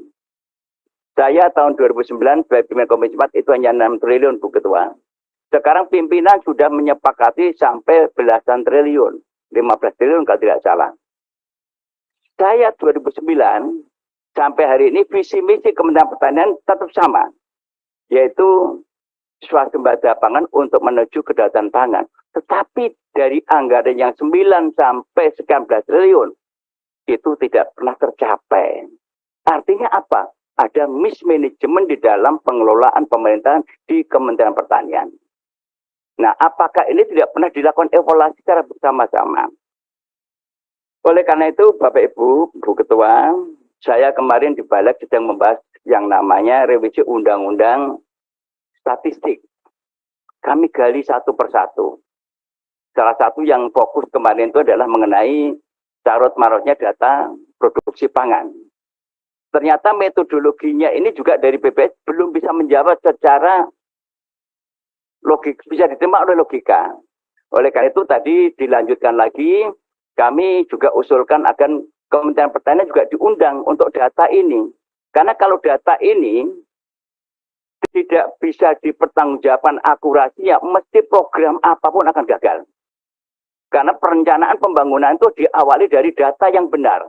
Kalau datanya carut-marut, datanya amburadul, ini mesti menghasilkan sebuah atau outputnya juga tidak akan seperti yang kita harapkan. Karena data itu menentukan sekali. Dan berikutnya Pak, pemerintah saya dengar sudah menyusun rancangan undang-undang RPJM.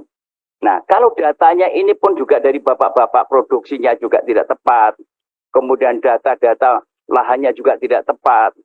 Rata-rata atau average hasil produksinya dari lahan nggak tepat. Ini juga RPJM nggak ada gunanya. Mesti akan gagal lagi, fail lagi gitu. Fail lagi di situ.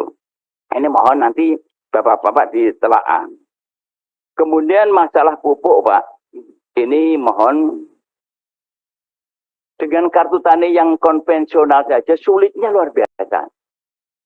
Hari ini tadi saya dapat WA dari daerah, kelompok tani, dikirim bagaimana mekanisme terhadap masalah digitalisasi untuk penebusan pupuk yang namanya subsidi. Dengan konvensional saja tidak bisa, apalagi dengan digitalisasi. Nah, mohon ini, siapa yang bikin kebijakan, mohon dirubahlah mindset-nya. Jangan dianggap petani itu seperti kita-kita di Jakarta ini, yang setiap hari mainannya handphone, yang semuanya sudah menggunakan minimal adalah Apple yang 14. Ya. Kalau di sana itu Pak, petani itu handphonenya masih kecil-kecil Pak. Yang Nokia yang buatan Cina itu yang penting bisa dipakai telepon istri di rumah. Itu saja. Nah kalau ini digitalisasi, saya sangat kecewa kemarin saya terbatas waktunya dengan jawaban dari Direktur Pupuk Indonesia Pak, Ketua Pak Sudin. Saya tanyakan dasar menentukan digitalisasi itu apa? Katanya saya sudah melakukan survei, semua mayoritas petani sudah menggunakan Android. Saya bilang, Pak Direktur, ayolah turun ke desa-desa sama saya jamin keselamatannya. Jangan khawatir. Petani mana yang punya Android? Gak ada, Pak. Ini tolong Pak pemerintah, dari kementerian tolong dipantau lah kebijakan. Jangan jalan sendiri-sendiri. Ini BUMN-nya jalan kemana, pupuknya jalan kemana, datanya kemana, nggak sinkron semua Pak. Ini yang menimbulkan masalah besar, tidak tercapainya daripada tujuan kita. Dan kemudian Pak, ada lagi yang terkait harga bawah, harga atas. Ini adalah spirit semangat yang kita bangun ketika kita menyusun undang-undang pangan. Kenapa ada harga bawah, ada atas? Ini filosofinya Pak Sekjen. Harga bawah itu adalah bisa melindungi, memproteksi daripada petani kita dari harga keekonomisannya. Katakanlah harga bawang merah itu produksinya 14.000 per kilo. Oke, dipatok kasih untung 2.000, 16.000. Kalau harga terbawah itu, petani sudah untung, Pak. Kan tidak salah kalau kita melindungi petani, ya rakyat kita kok. Dan kedua, harga bawah ini juga bisa mengatasi terhadap mungkin adanya dumping price karena import ini Pak, yang sulit dikendalikan. Pak Sudin yang terhormat, tadi kita diskusi mengenai import. Sepengetahuan saya Pak, kemarin ada pandemi, itu kita tidak impor kan aman-aman saja. Kenapa sekarang menjelang pemilu kok hiruk pikuk? Semuanya impor. Nah ini mungkin Pak Sudin yang bisa jawab, bukan saya. Saya hanya mengasih informasi, karena selama beberapa periode sini kami mencatat setiap menjelang pemilu itu menjaga impor besar-besar yang sulit dibendung dengan alasan apapun. Kemudian harga bawah tadi Pak saya sampaikan untuk mengatasi agar petani terlindungi dan tidak ada. Nah, harga atas itu Pak, itu adalah untuk menjaga daripada agar masyarakat itu memiliki rasa keadilan.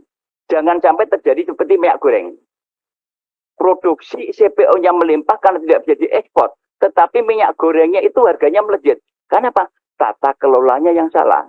Nah ini tolong juga dipantau oleh Kementerian Pertanian sebagai produsen. Karena perkebunan ini kan produsen sawitnya. Nah posisi-posisi ini Pak yang tentunya kita pikirkan bagaimana ke depan terhadap masalah persoalan-persoalan pangan kita. Bapak yang saya hormati, jumlah penduduk Indonesia itu diperkirakan 2030 rilis Bappenas sudah 300 juta penduduk. Bahkan PBB merilis 2050 19 ya. Kebutuhan pangan pokok kita ini meningkat terus. Nah, apakah dari Litbang yang ada di pertanian pernah nggak melakukan riset-riset untuk substitusi pangan? Katakanlah Pak Mindu selalu menyampaikan mokap. Mokap itu bisa dipakai pengganti daripada mie. Kenapa nggak bikin regulasi? Stop import yang namanya gandum. Ganti mokap. Singkong kita di mana-mana. Pak Mindu itu sampai frustasi Pak. Yang udah 4-5 periode di sini kalau nggak salah. Itu selalu menggagas-gagaskan terobosan yang luar biasa. Dan faktanya Pak, di Cina itu mokap juga dipakai untuk kepentingan konsumsi, untuk kue dan sebagainya. Kenapa Indonesia ini malah enggak? Bahkan bahan kertas saja di pabrik-pabrik itu impor dari Korea. Untung Tuhan itu menghukum. Kapalnya tabrakan, kemudian pecah di situ, terbukti bahwa isinya gaplek. Produksi kita melimpah, Pak. Nah, mohonlah Bapak-Bapak, pembuat kebijakan ini jangan diem di situ. Kasihan rakyat kita. Jadi, ini yang kira-kira kami sampaikan, Pak. Mudah-mudahan dengan adanya rapat ini, kita bisa terus memperbaiki terhadap kebijakan-kebijakan atau regulasi yang baru kita perbaiki. Ayolah kita menjunjung tinggi produk DPR ini, undang-undang kita buat bersama, yang sangat bagus, kita jalankan secara konsisten dan konsekuen. Kita harus betul-betul mengendalikan import ini, Pak. Kalau kita ketergantungan import, saya khawatir kalau suatu saat terjadi pandemi seperti kemarin dan semua negara menutup distribusi produk atau bahan makanan dari negara-negara yang masuk ke negara lain, ini kita akan menjadi negara yang ketergantungan akhirnya jadi krisis. Akibat krisis pangan itu, Pak, satu bisa menimbulkan inflasi, juga bisa menimbulkan krisis ekonomi, krisis politik, dan jatuhnya seorang rejim. Ini bahaya sekali. Oleh karena itu, kalau itu terjadi, maka kami DPR ikut bertanggung jawab secara moral kepada rakyat Indonesia yang jumlahnya sudah 174 juta penduduk Indonesia. Jadi substitusi, Pak, itu tidak bisa ditawar lagi, dan budaya atau membudayakan budaya makan lokal itu juga dipertahankan kembali. Yang terbiasa ubi-ubi, yang terbiasa jagung-jagung, yang terbiasa sagu-sagu, yang penting proteinnya. Jangan kita rubah semuanya makan beras. Nah, import ini, Pak, sekali lagi yang terakhir adalah kenapa import ini tolong dikendalikan. Di daerah-daerah yang basis produksi penyangga pangan itu justru didrop beras dari impor, Pak. Ini menunjukkan bahwa lonceng kematian bagi petani sudah mulai ditabuh oleh negara kita. Yang notabene pangan adalah hak asasi manusia, pangan adalah amanat konstitusi, sandang papan pangan tersedia negara, tetapi negara sudah menabuh lonceng karena import-import didistribusikan di wilayah yang basis daripada produksi pangan nasional, dan petani kita tinggal menunggu detik-detik kematiannya. Demikian, terima kasih. Assalamualaikum warahmatullahi wabarakatuh. Waalaikumsalam. Saya disuruh jawab sama Pak Firman, saya jawab. Karena Pak Firman dulu adalah pimpinan saya. Kenapa Indonesia import? Ya, itu import itu dibahas oleh Ketua Umum Golkar. Ketua Umumnya Pak Firman di Rakortas. Jadi nanti kalau pas ketemu Ketua Umum, tanyakan Pak Firman, kenapa harus ada import, Pak Ketum, waktu Rakortas? Yang kedua, tadi masalah mock-up. Import gandum itu bisa dikurangi, bisa, tetapi mock-up itu hanya sebagai substitusi untuk mengurangi. Misalnya, biasa pakai gandum, pakai tepung terigu 100%, mungkin hanya bisa disubstitusi paling banyak antara 15-20%, Pak Firman. Kalau bicara diganti semua itu tidak mungkin. Yang ketiga, pembuatan mock-up itu lebih mahal dibandingkan pembuatan tepung tapioka, Pak Firman. Kalau tepung tapioka itu sudah jelas dikupas secara mekanisasi, dikasih belerang agar racunnya hilang, kemudian baru diperes, baru di-open, jadilah namanya tapioka. Beda dengan mock-up, Pak Firman. Ada lagi? Interupsi sedikit, Pak. Iya. Karena menyinggung Pak Menko ini jadi tanggung jawab moral. Jadi Pak Menko ini memang betul memimpin rapat untuk menentukan daripada penting dan tidaknya impor. Karena memang negara itu kan punya tanggung jawab, stok harus tersedia. Namun kembali, Pak, di dalam rapat Kementerian Ekonomi, itu kan pertama untuk menentukan itu kan ada supporting data. Neraca pangan namanya. Nah, neraca pangan itu. Nah, neracanya itu nggak pernah beres, Pak. Kasihan Pak Menteri saya, Pak, seterang, Pak. Contoh kemarin pada waktu impor 1 juta, itu saya dipanggil, Pak. Dipanggil oleh Pak Menko. Pak Firman, tolong jelaskan kenapa ini. Kok DPR nggak itu, Pak? Di dalam Undang-Undang Pangan jelas, Pak, ada tiga indikator yang dipenuhi. Untuk impor. 1, gagal panen, gejolak harga, stok tidak mencukupi. Nah, ketika itu stoknya Bulog itu kan ada gonjang-ganjing yang 500 ton hilang di Sulawesi itu, Pak. Di Makassar sana itu. Yang sampai sekarang nggak jelas itu pengusutannya Pak Sudin. Nah, kalau tidak ingat 3 indikator ini terpenuhi, paling tidak kalau mau impor itu Pak bulan Juni, Pak. Ternyata beliau menyampaikan ke Presiden langsung malam itu Presiden mengatakan Juni. Itu pun kalau stoknya tidak mencukupi. Artinya apa? Menko itu hanya kebijakan, itu pun harus supporting datanya benar. Nah, kalau supporting datanya main-main, Menko saya Pak yang kejebak jadi bulan-bulan. Terima kasih. Saya jelaskan di sini Pak Firman. Ya, yang nama Wakotas itu dihadiri dari beberapa kementerian. Antara lain Kementerian Pertanian, Perdagangan, Badan Pangan Nasional. Karena data saya, setiap rapat saya katakan data ini tidak pernah valid. Ya, dikatakan oleh Dirjen Tanaman Pangan dengan mengirim bahan rapat Januari April akan ada potensi nih 13 juta ton. Tapi sampai hari ini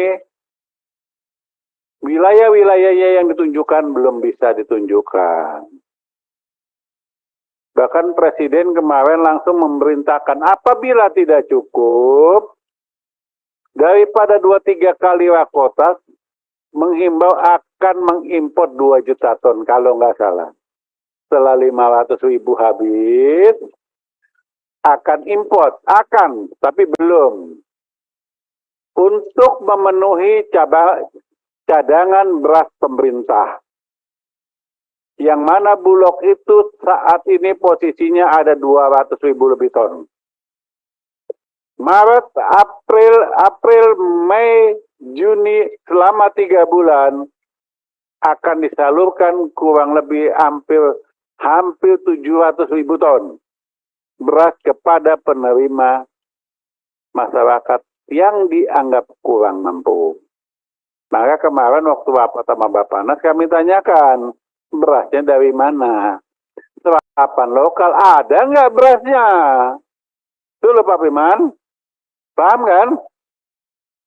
Ini loh, segala sesuatu itu pasti yang namanya rapat itu, semua pihak termasuk kedelai. Coba nanti tanya Dirjen PKH, jumlah populasi berapa? Oh sekian juta ekor, produksi untuk dipotong berapa? Pasti nggak tahu.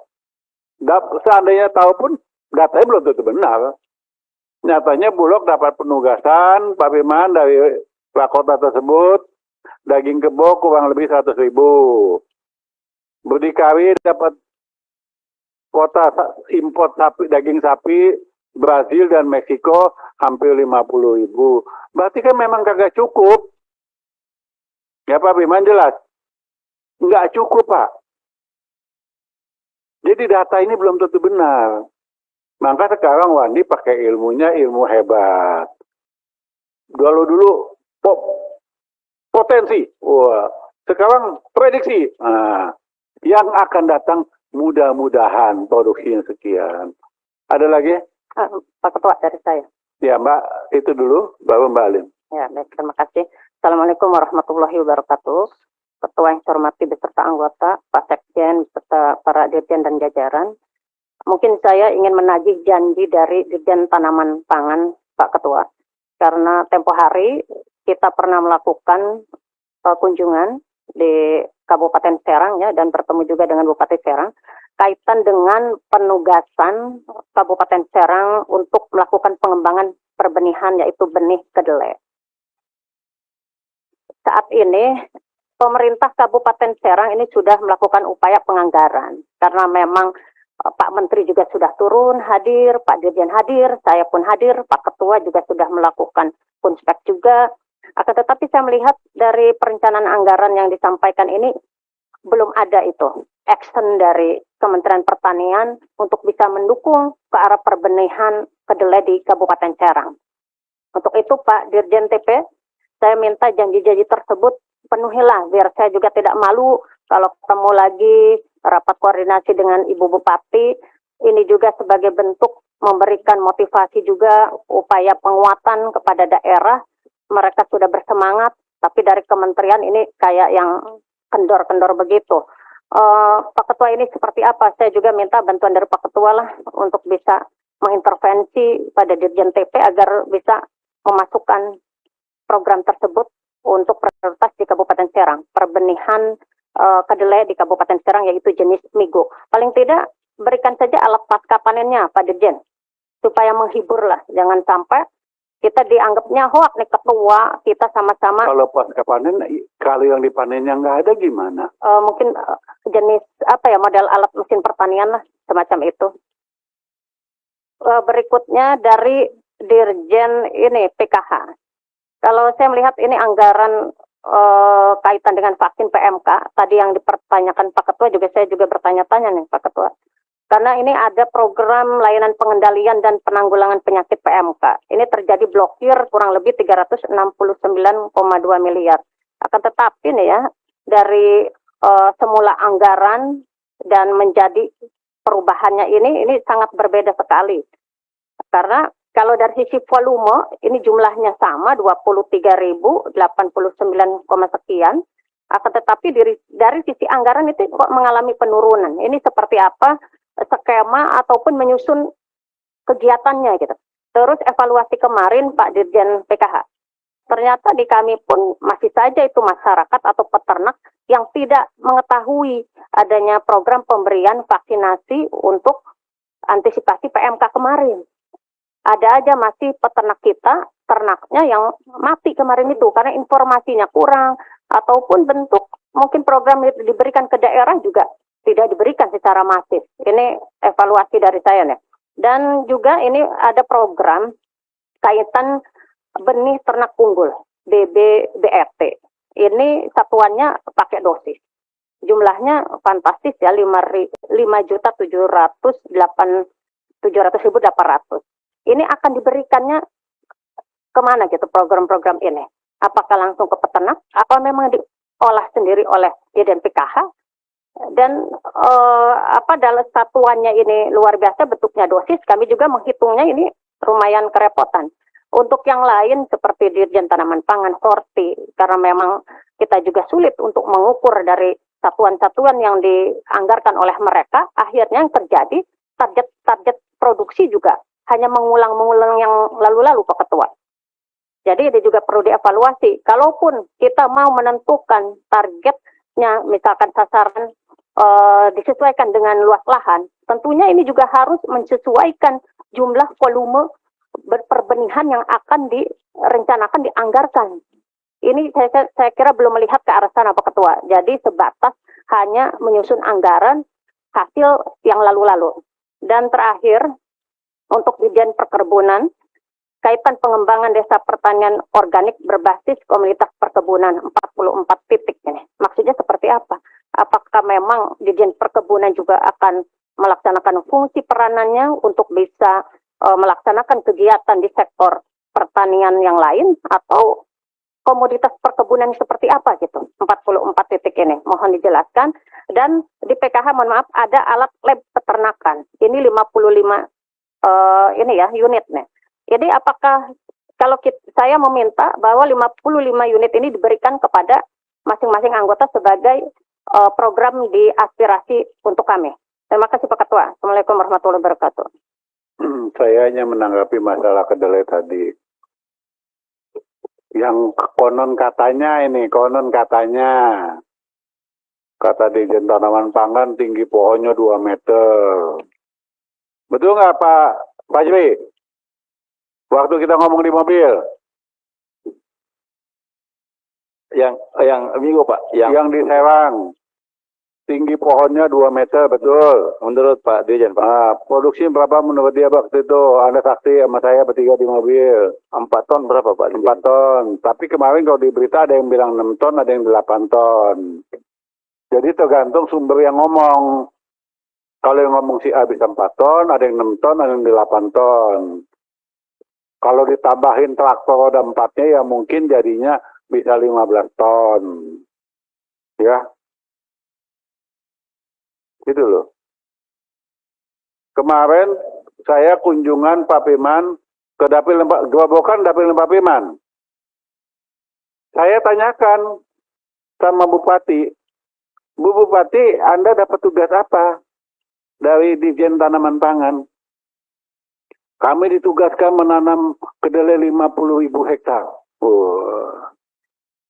Dapatnya apa bantuannya? Sampai hari ini belum ada.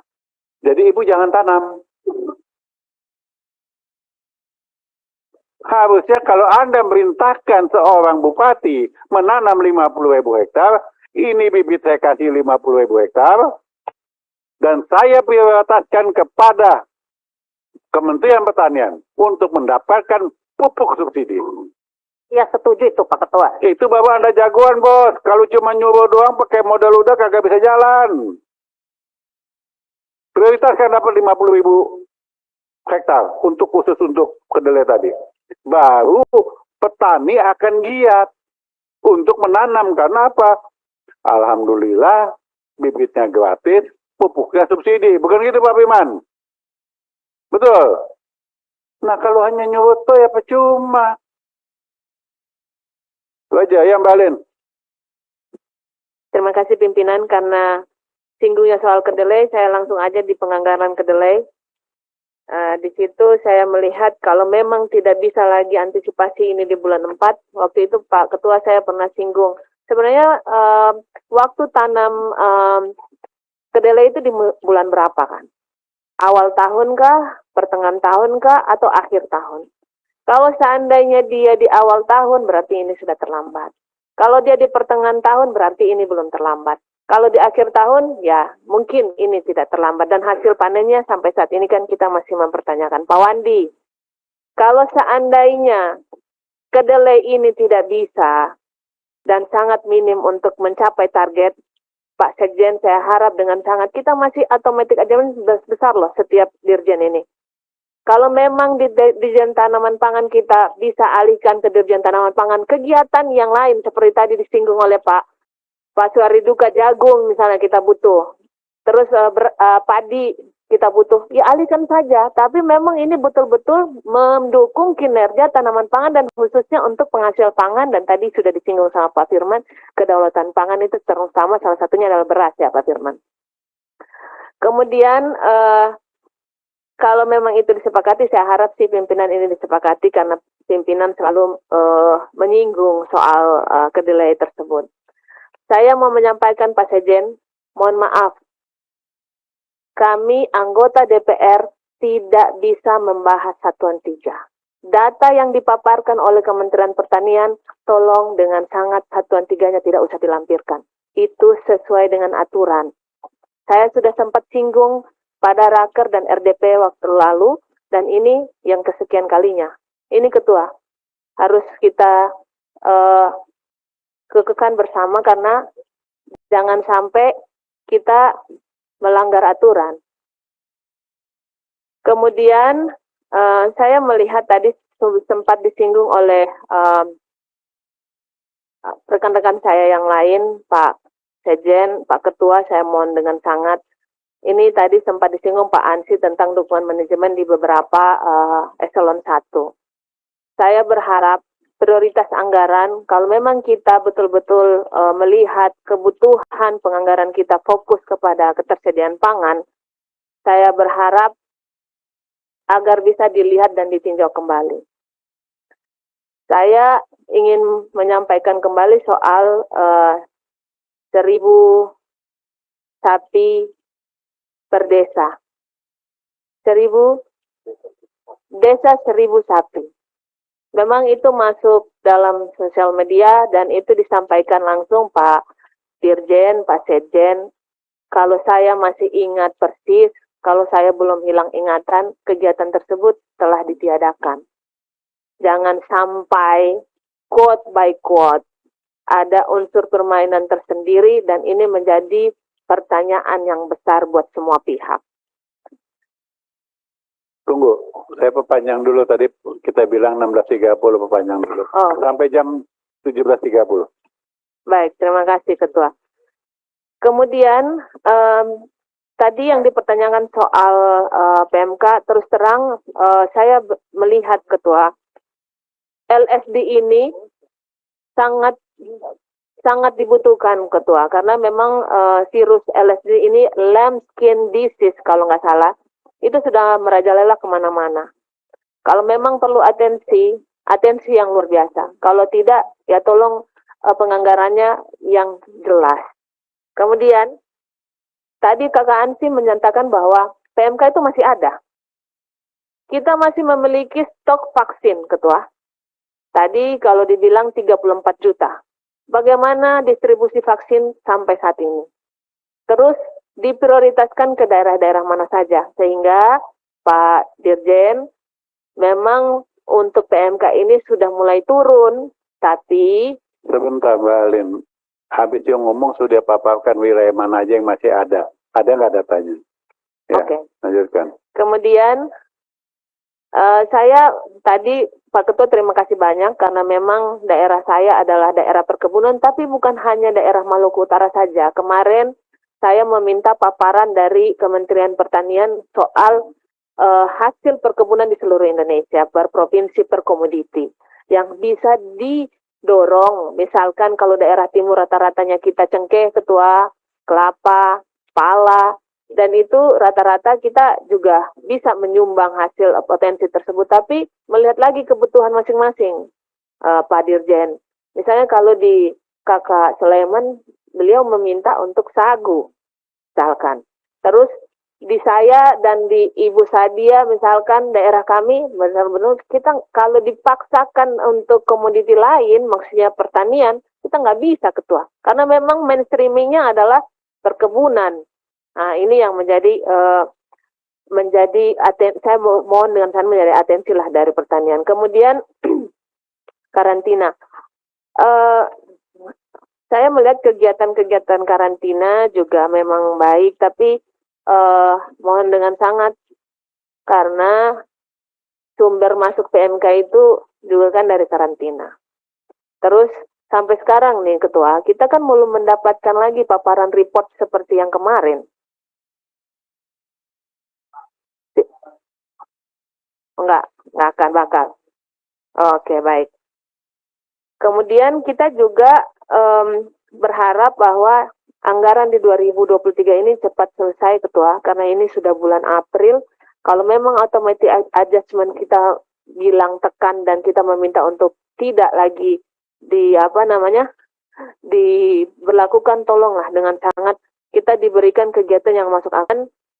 Kalau memang untuk dukungan manajemen per eselon 1, ini kan automatic adjustment, Pak Sekjen. Kalau memang automatic adjustment kan bisa saja kan yang kegiatan langsung ke masyarakat kita pakai dulu dukmannya. Nanti kalau automatic adjustment bukan dikembalikan lagi kalau misalkan seperti itu.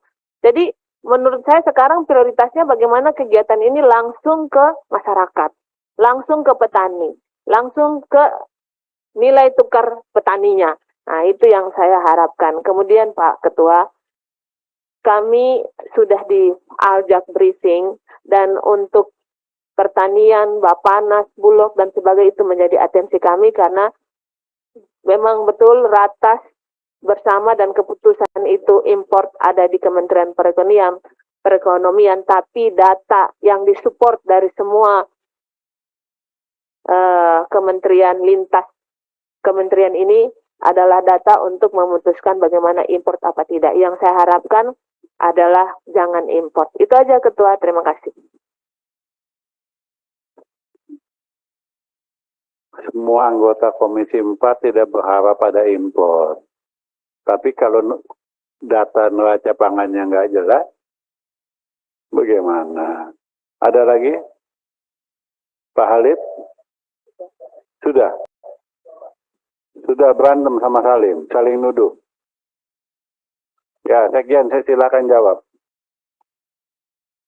Baik Pak Ketua, Bapak Ibu sekalian, terima kasih. Pertama kami sampaikan berbagai arahan, masukan dari pimpinan dan anggota Komisi 4 berkaitan dengan mulai dari perencanaan hingga implementasi kegiatan program di masing-masing eselon 1. Saya memulai dengan tadi ada beberapa pertanyaan kaitannya dengan koordinasi dengan Bapanas dari Pak Ansi dan juga Pak Suhardi Duga. Kami melakukan beberapa hal, Pak. Yang diantaranya adalah pada saat Bapanas kan biasa membuat prognosis neraca komoditas itu 12 bahan pokok itu, Pak. Tentu yang bagian produksi ada di Kementerian Pertanian. Yang mereka kerjakan kan ada ketersediaan, ada distribusi, ada keamanan, keamanan pangan itu yang menjadi mereka lakukan. Tapi bagi kita juga adalah kegiatan-kegiatan yang kaitannya dengan hulu yang masih hulu itu Pak, mereka selalu meminta ke kita. Katakanlah untuk data penyuluh misalnya dari tim Lotan, artinya ada koordinasi kami dengan mereka. Kemudian yang kaitannya dengan data, nanti mungkin to the point Pak Dirjen Tanaman Pangan yang berkaitan dengan beras bisa dielaborasi lebih detail gitu. Kemudian yang kedua kaitannya perencanaan, terima kasih Pak Khalid dan Pak Zuhardi Duga tadi juga sampaikan supaya fokus kepada yang manfaat besar kepada rakyat. Tentu terkaitan terakhir dengan Bu Alin melihat kembali data dukungan manajemen untuk bisa ditransformasi ke dalam anggaran-anggaran yang sifatnya operasional, utamanya di dirjen teknis untuk meningkatkan produksi dan juga hal-hal lain yang kaitannya dengan yang dibutuhkan oleh rakyat. Ini saya sampaikan terima kasih Bapak. Dan kami Pak Khalid yang berkaitan dengan data juga ada kami Pusdatin, Pusat Data dan Informasi, memang di situ melakukan beberapa analisis data dasarnya dari BPS Bapak. Kemudian kita lakukan muncullah informasi itu yang Pusdatin itu kolek data dari penyuluh apa dari BPS? Dari BPS Bapak. BPS dari mana? Iya, akhirnya dari daerah BPS pun itu. BPS daerah Pak ada. BPS daerah dari mana kalau komoditas pertanian? Betul. Artinya mereka bersinergi untuk kolek data dari dinas, dari penyuluh. Iya. Iya, dari situ Bapak. Coba Ansi terangkan. Kemarin saya sudah briefing dia untuk menjelaskan kepada bapak-bapak di sini data itu dari mana. Iya. Saya mau bicara Pusdatin, saya nggak percaya. Udah itu aja. Iya. Pak Sekjen, izin pimpinan. Yang kami mau pertanyakan itu adalah metode pengambilan datanya nih. Data primernya ini dari mana? Apakah BPS yang sendiri melakukan proses pengambilan data? Ataukah Kementerian Pertanian melalui perpanjangan tangannya dinas-dinas di daerah? Metodologinya nih seperti apa begitu Pak? Kalau tadi Pak Suhardi bicara soal untuk tahu elektabilitas terkait dengan partai-partai politik cukup ambil sampel, katakanlah 250, 1000 itu terlalu banyak. Itu kan berarti metodologinya harus benar. Nah yang kami ingin tanyakan ujung tombak Kementerian Pertanian atau dinas untuk mengambil data di lapangan nih siapa Pak? Kan begitu. Dan metodenya yang dipakai apa? Ataukah, karena yang kami dengar Pak, BPS ini mereka mengolah data bukan data primer Pak. Data yang juga diterima dari dinas, artinya data sekunder, kan begitu. Nah jadi mungkin Pak Ketua, ini hal-hal seperti ini kita perlu mungkin perlu ada agenda khusus ya yang bisa menjawab tentang model metodologi pengambilan data.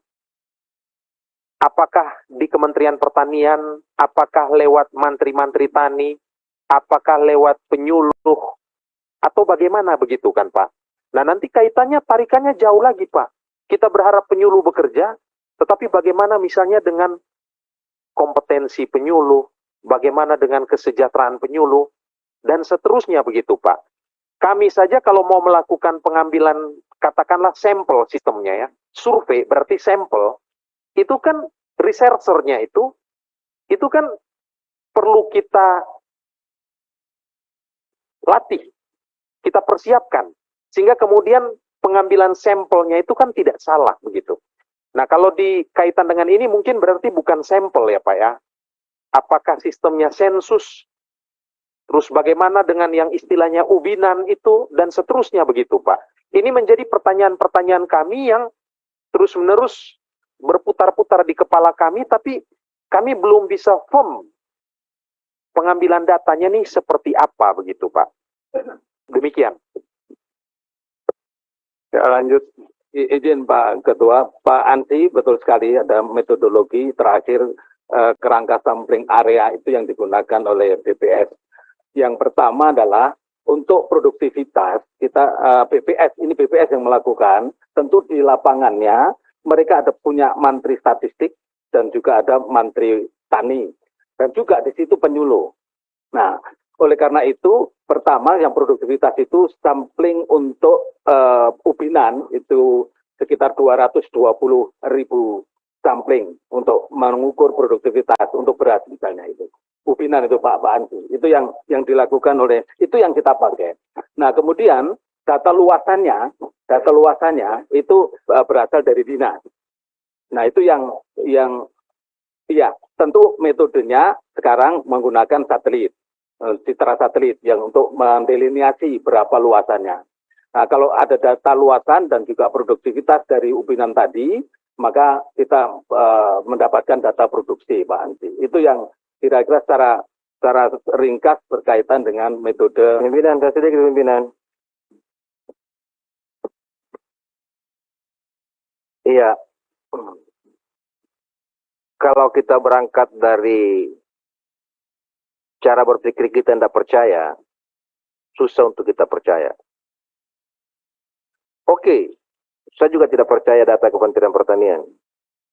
Sama Pak Ketua. Tapi saya percaya data statistik, karena itu yang saya katakan tadi. Ini undang-undang, punya metodologi, punya sistem, dan punya orang sampai ke tingkat daerah, sampai ke kecamatan. Itu data itu. Terus, kita tidak mau percaya data statistik. Data apa lagi yang kita mau percaya?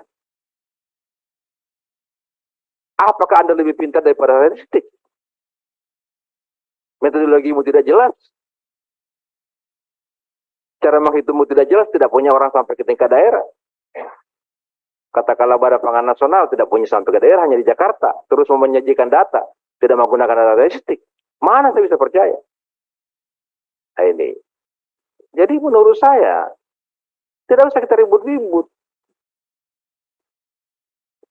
Ambil data statistik. Karena kebijakan nasional juga menghitungnya mengambil dari kebijakan dari data statistik. Berapa pertumbuhan ekonomi kita? Walaupun Kementerian Keuangan mengatakan 5%, kalau statistik mengatakan hanya 2%, 2% itu yang menjadi kebijakan nasional. Iya. Berapa tingkat pengangguran? Walaupun Pak Presiden mengatakan minta tingkat pengangguran 5%, tapi statistik mengatakan 8%, ya 8%.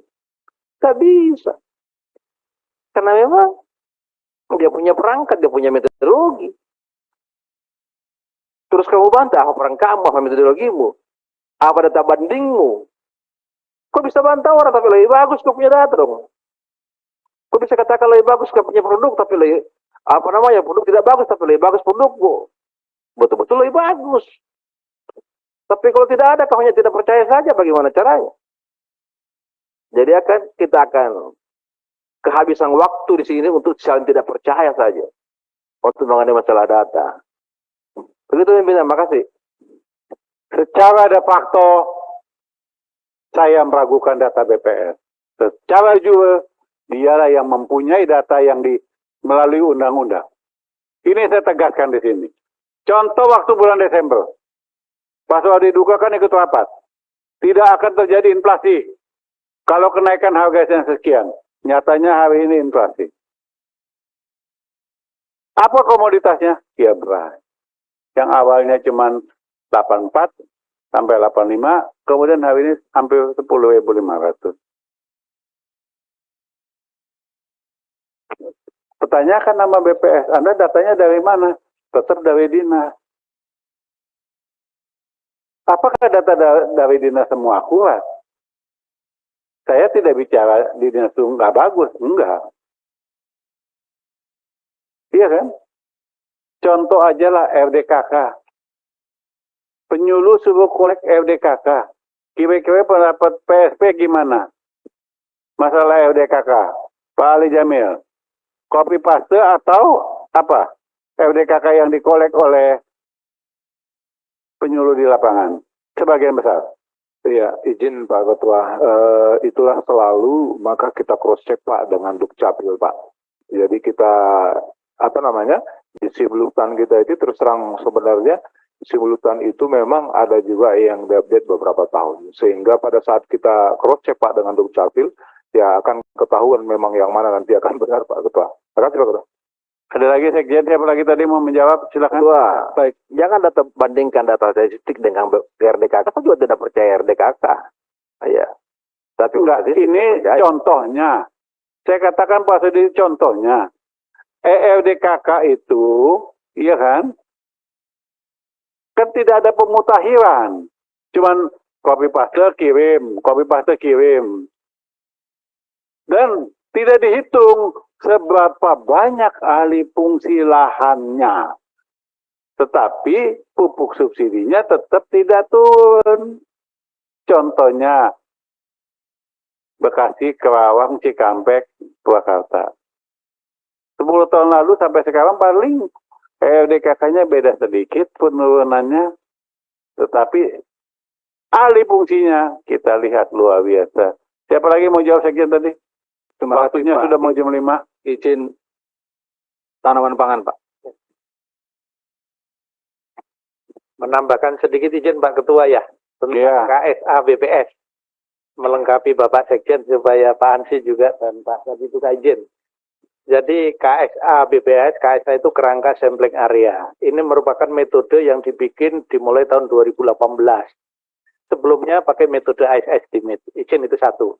Yang kedua, kerangka sampling area itu menggunakan teknologi sudah pakai satelit kerjasama LIBI, sehingga populasinya atau luasan total yang di cover itu luas baku sawah. 7,4 juta hektar itu dipotret dengan satelit.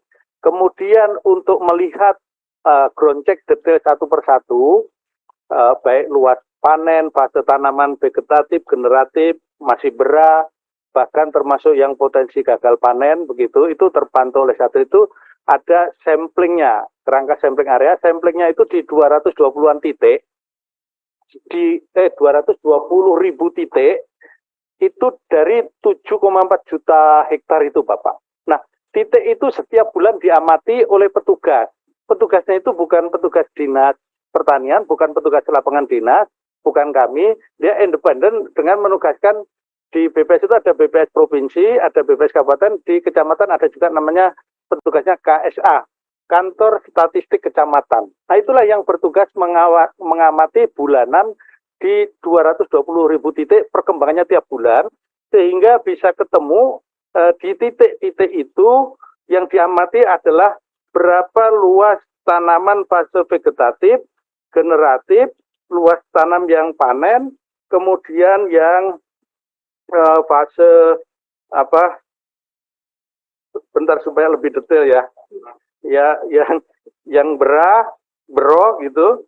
Kemudian ada juga yang masih persiapan lahan atau PR, kemudian lainnya itu adalah lahan di luas baku di luar 7,4 yang ditanami di luar padi. Nah, di luar padi juga keamatan namanya lain-lain. Nah, setiap bulan diamati, misalnya untuk sekarang sekarang ini bulan Maret gitu ya. Jadi yang angka sudah final adalah Januari, Februari Bapak, dan sebelumnya. Kalau bulan April bulan Maret baru selesai data, nanti akan keluar tanggal 20. Sehingga disebut angka yang sudah realisasi terakhir itu Januari Februari itu angka tetap. Nah, untuk angka prediksi atau perkiraan Bapak tadi Pak Ketua izin itu Maret, April sampai Mei itu namanya angka perkiraan berdasarkan potensi. Potensi itu apa? Kalau diamati bulan ngecek lapangan selama sebulan, bulan Februari misalnya, itu udah angka tetap. Di bulan Februari itu berarti angka tetap untuk bulan Februari, angka pantauan sampai selesai akhir bulan Februari. Tetapi bisa memprediksi angka bulan Maret itu dari lihat yang sudah kuning-kuning atau generatif. Luasan yang kuning, padi itu generatif, itu untuk memprediksi panen Maret. Kemudian untuk bulan April pakai perakiraan itu dari kondisi pertanaman vegetatif yang hijau tapi sudah umur 50 hari, 60 hari, itu untuk memprediksi Maret, April. Sedangkan untuk melihat Mei, sehingga kami punya data sampai Mei itu angka perkiraan atau potensi tadi, itu dari vegetatif yang masih hijau umur 10 hari sampai 40 hari gitu. Itu vegetatif, itu nanti akan dipanen bulan April, Mei. Jadi itu masih perkiraan. Jadi angka perkiraan nanti tiap bulan dirilis Bapak. itu berubah naik turun karena pergeseran waktu, pergeseran varietas, pergeseran apa itu angkanya bisa fluktuasi sebelum angka tetap Bapak. Jadi kalau zaman dulu dikenal metode pakai yang lama itu estimate itu dikenal ARM 1, ARM 2, angka ramalan 1, ramalan 2, ramalan 3, angka sementara, angka tetap. Sekarang cuma angka 2 jenis Bapak. Di BPS metode KSA itu angka tetap dan angka potensi saja. Tapi potensi itu kalau sudah berjalan waktu, misalnya nanti tanggal 21 April, itu berarti bulan Maret yang lalu sudah angka tetap. Luas panennya. Baru luas panen Bapak. Nah, itu baru ngitung luasan yang dipanen. Nah, untuk menghitung produktivitas, karena ini prosesnya berjalan, sehingga pakai angka produktivitas yang lama, nanti akan diterbitkan angka produktivitas yang baru, selesai baru menjadi angka tetap. Sehingga untuk ngitung produksi setahun 2022 yang lalu, itu angka tetap baik produksi, produktivitas metode ubinan, itu diumumkan pada tanggal 1 Maret kemarin, itu final. Tapi angka-angka sebelumnya masih angka sementara. Nah, dari angka itu ketemu Bapak, memang 2022, Pak Adi Akmal tadi tanya, produksinya berapa 2022?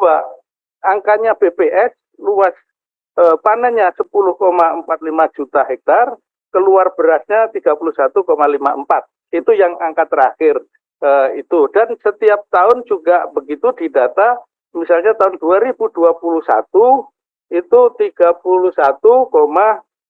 untuk berasnya 31,36 dan seterusnya Bapak Ketua. Jadi izin, nah bagaimana pengertian kok surplus terus setiap tahun? Betul, surplus itu rumus KSA BPS ini dengan perhitungan berapa diproduksi setahun, berapa dikurangi konsumsi setahun, ketemunya selisihnya surplus.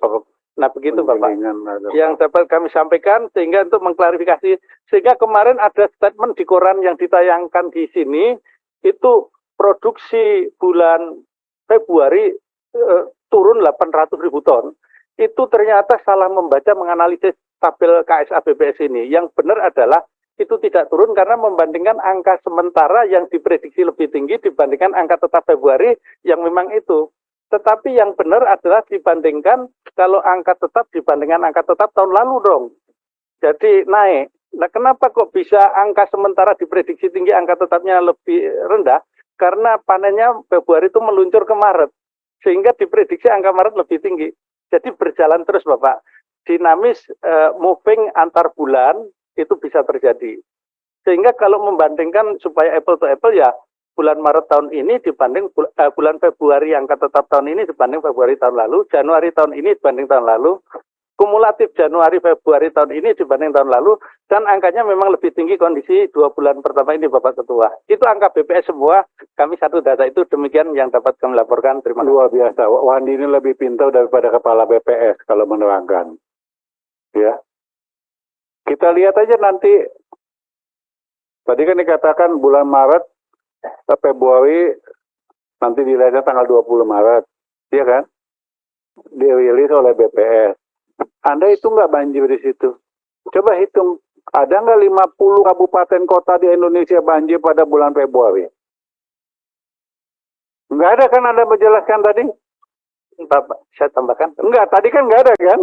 Setelah saya mau tanyakan lagi kan? Ya. Bapak ada mau menjawab kan? Siap, kalau diperkenankan. Ya, silakan. Iya. Jangan ada tuh yang enak-enak, wah ini prediksi sekian, ini sekian, ini sekian, kasih Bapak. 13 juta ton, bla bla bla. Tapi Anda tidak memikirkan hampir 50 kabupaten kota itu banjir dan gagal panen. Coba hitung. Iya. Yap, ini pakai angka yang BPS dirilis terakhir. Itu bulan Februari, angka namanya judulnya potensi gagal panen 9.000 hektar Bapak. Jadi memang benar ada banjir, ada gagal panen, ada pusuh betul, ada yang terkena juga ada. Bulan Januari 22.000 hektar. Nah, kami juga menghitung mendata totalnya 33.000 hektar begitu Bapak Ketua. Terima kasih. Laporan kami. Nah, kalau nggak saya tanya juga Anda nggak laporkan. Siap. Seolah-olah, wah landai-landai aja. Ya kita lihat aja nanti. Ya, Januari, Februari, Maret, April panennya hampir 13 juta ton. Nanti pada tanggal 20 Mei, iya toh? Tadi kan 20 hari setelah panen. Bulan berikutnya. Berarti tanggal 20 Mei kita mau tahu, ada nggak jumlahnya?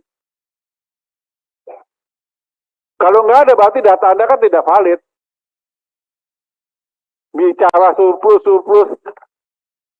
Perlu saya ingatkan lagi 2017, Anda pusatin, Anda membuat surplus 7 juta ton, import 2 juta ton lebih. Perlu saya buka lagi. Lanjut Pak Sekjen. Terima kasih Pak Ketua Dirjen Pun. Terima kasih Pak Sekjen. Izin Pak Ketua, Bapak Ibu anggota Komisi 4, izinkan kami untuk memberikan penjelasan beberapa pertanyaan dari anggota. Yang pertama terkait pertanyaan Pak Ansi Lema, terkait bahwa program permajaan menjadi suatu hal yang menjadi harus untuk di Direktorat Jenderal Perkebunan. Hasil kajian yang dilakukan oleh teman-teman di Direktorat Jenderal Perkebunan, dari seluruh lahan perkebunan kita, 20-30% hari ini itu adalah tanaman rusak Pak, dan tidak produktif, yang harus segera dilakukan permajaan. Dari 29 juta lahan kita, ada sekitar 1,8 juta yang harus hari ini Pak, harus kita remajakan. Setelah kita narik, kita coba lihat contohnya di kelapa dalam lah. Itu sekitar 400.000 hari ini harus segera diremajakan. Berapa kebutuhan benihnya? Itu hitungan kita sekitar 40 juta batang. Kalau kita konversikan ke angka rupiah itu 3 triliun. Hari ini anggaran yang dikelola oleh Direktorat Jenderal Perkebunan itu adalah 1,1 triliun. Kalau dari 1,8 juta tadi yang kita hitung rusak, itu kebutuhan anggarannya 16,2 triliun. Apa yang sudah dilakukan oleh Direktorat Jenderal Perkebunan dalam 3 tahun terakhir ini, di mana kita sudah membangun beberapa nursery di berbagai lokasi, dan tahun ini mudah-mudahan 47 nursery segera juga terbangun. Di Batang, hal yang mengembirakan sudah bisa produksi sampai 1-2 juta batang kelapa per tahun. Dan tahun ini mudah-mudahan nursery modern kita yang ada di Cianjur untuk kopi, mudah-mudahan bisa produksi sampai 4 juta batang. Nah, dari anggaran yang tersedia, tahun ini kita tidak lebih dari 17 juta batang yang bisa kita siapkan. Dari berbagai komoditas tadi, ada sagu, ada kakao, dan lain sebagainya. Memang ini tidak tidak cukup untuk kita melakukan dalam beberapa tahun ke depan untuk mengganti tanaman kita yang sekitar 16,2 triliun tadi. Dari itu teman-teman di Direktorat Jenderal Perkebunan terus melakukan upaya. Kita ada Undang-Undang Perkebunan. Kita coba melihat pasal 57, ada kemitraan usaha perkebunan. Hari ini kami di Direktorat Jenderal Perkebunan lagi mendorong program Bank Benih Perkebunan yang kami singkat Bank Benih Perkebunan. Sudah 2 putaran kami melakukan pertemuan dengan privat sektor yang harus memberi kewajiban di undang-undang terkait perkebunan. Aturannya sedang kami atur Pak. Jadi ide awalnya misalnya 1% saja dari kapasitas perbenihan yang dikelola oleh perkebunan swasta itu disumbangkan pada Bank Benih Perkebunan. Platformnya lagi kami bangun. Mudah-mudahan dari 1%, hampir semua ini perusahaan-perusahaan perkebunan swasta sudah oke Pak untuk menyumbangkan 1% kapasitas benihnya per tahun untuk kita kelola secara gratis, dan kita akan distribusikan secara gratis kepada masyarakat. Dan mudah-mudahan dalam waktu dekat Pak, kami juga sudah bertemu dengan Pak Deputi Pencegahan KPK untuk meminta corruption risk analisisnya terkait dengan kebijakan ini. Dan mudah-mudahan dalam waktu dekat beliau mengeluarkan review terhadap upaya kita dari Bank Benih Perkebunan. Yang kedua, di pasal 57 Undang-Undang Perkebunan, ada pasal yang mewajibkan para perkebunan swasta itu untuk memfasilitasi terbangunnya kebun masyarakat, 20% dari yang dikuasai. Nah, ini akan kita dorong Pak, kami sudah koordinasi dengan Deputi Pangan dan Agribisnis Kemenko Perekonomian untuk terus mendorong terbentuknya bank Badan Pengelola Dana Perkebunan selain BPDPKS yang hari ini sudah berjalan. Mudah-mudahan dari segala usaha kita ini Pak Hansil, kami mohon doanya, kalau memang dibutuhkan diskusi dengan teman-teman Bapak-Bapak dari Komisi 4, kami siap untuk diberi masukan. Mudah-mudahan ini kita bisa menghimpun Pak puluhan juta benih tiap tahunnya. Jadi misalnya karena sawit sudah terpenuhi sebenarnya, karena sudah ada BPDPKS, jadi kalau ada perbenihan terkait dengan sawit, dia akan mengoperasikan Pak nanti, apakah kebutuhan kita kelapa atau kakao. Nah, disinilah akan tumbuh, dia akan melakukan KSO dengan penangkar-penangkar mandiri kita. Dia akan meng-KSO-kan ke sana. Karena penangkar-penangkar perbenihan swasta tadi tidak mampu untuk menyediakan kelapa atau kakao, nanti akan di-KSO-kan dalam aturan yang sedang kita susun, Pak. Jadi ini juga akan menggairahkan kembali penangkar-penangkar mandiri kita yang ada di daerah, Pak. Yang hari ini mulai juga agak mati karena kita tidak beri fasilitas dan lain sebagainya. Sekarang sudah kami semua ini Pak, sudah kami akreditasi namanya ya Pak Direktur ya, kemarin sudah sertifikasi penangkar-penangkar kita supaya benih yang dihasilkan itu semua kita jamin bersertifikat. Pak Andi, mohon maaf, itu mohon untuk paparkan lebih detail tentang alurnya ini maksudnya seperti apa? Ya. Supaya kan ini belum ya, baru mau akan didesain ya. Ya kira-kira ya rencananya seperti apa? Ya. Silakan. Jadi mungkin hari ini kita belum bisa ini Pak ya, tapi beberapa kali putaran dengan privat sektor sudah kita lakukan dan sudah ada lampu hijau Pak yang diberikan ke kita karena memang di dalam Undang-Undang Perkebunan disebutkan bahwa untuk membangun keberlanjutan perkebunan itu anggarannya, dananya itu bukan hanya APBN. Boleh CSR, boleh juga investasi. Jadi sekarang kita mendorong CSR dan investasi itu Pak.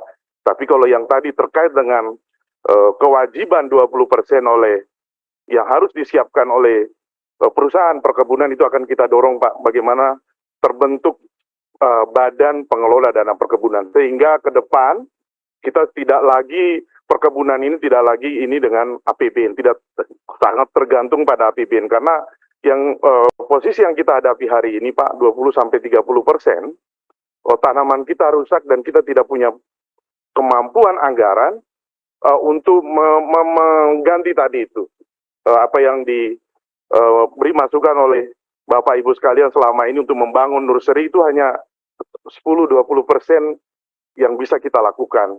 Ya kita lihat hari ini kan kakao kita sudah luasannya sangat kecil, terus kelapa kita hampir di semua pesisir itu, pesisir pantai sudah tidak ada usaha untuk permajaan. Mudah-mudahan dengan usaha kita ini mendorong Babibun dan pada saatnya permentan terkait Babibun sudah keluar, nanti kami bisa menyampaikan kepada Bapak Ibu sekalian. Terus yang terkait dengan sagu tahun 2022 dan tahun 2023 ini dukungan anggaran untuk penataan sagu masing-masing 900 hektar Pak. Karena itu tadi keterbatasan anggaran Pak, karena kita bagi-bagi karena kemampuan kita memang ya hanya bisa menyiapkan benih 17 juta pada tahun ini. Sehingga telah terlaksana 1.800 hektar yang diharapkan dapat menghasilkan sekitar 5.400 ton tepung sagu sampai akhir 2023 ini. Lokasinya Meranti, Sorong Selatan, Jayapura, Nabire, Mimika, Mapi, Kirom, Kepulauan Nyapen, dan Waroken, Pak. Terus terkait tadi dengan desa organik, kami melakukan sebenarnya ini untuk menghadapi ekspor, kami melakukan pembinaan mulai dari hulu sampai hilir, sampai pendampingan sertifikasi bisa organik SNI maupun organik Uni Eropa. Mungkin itu Pak yang bisa kami sampaikan. Terima kasih. Sekedar masukan saja Saudara Dirjen. Anda punya balit patmal di Sulawesi Utara. Tapi kata gubernur tidak ada manfaatnya untuk daerah katanya.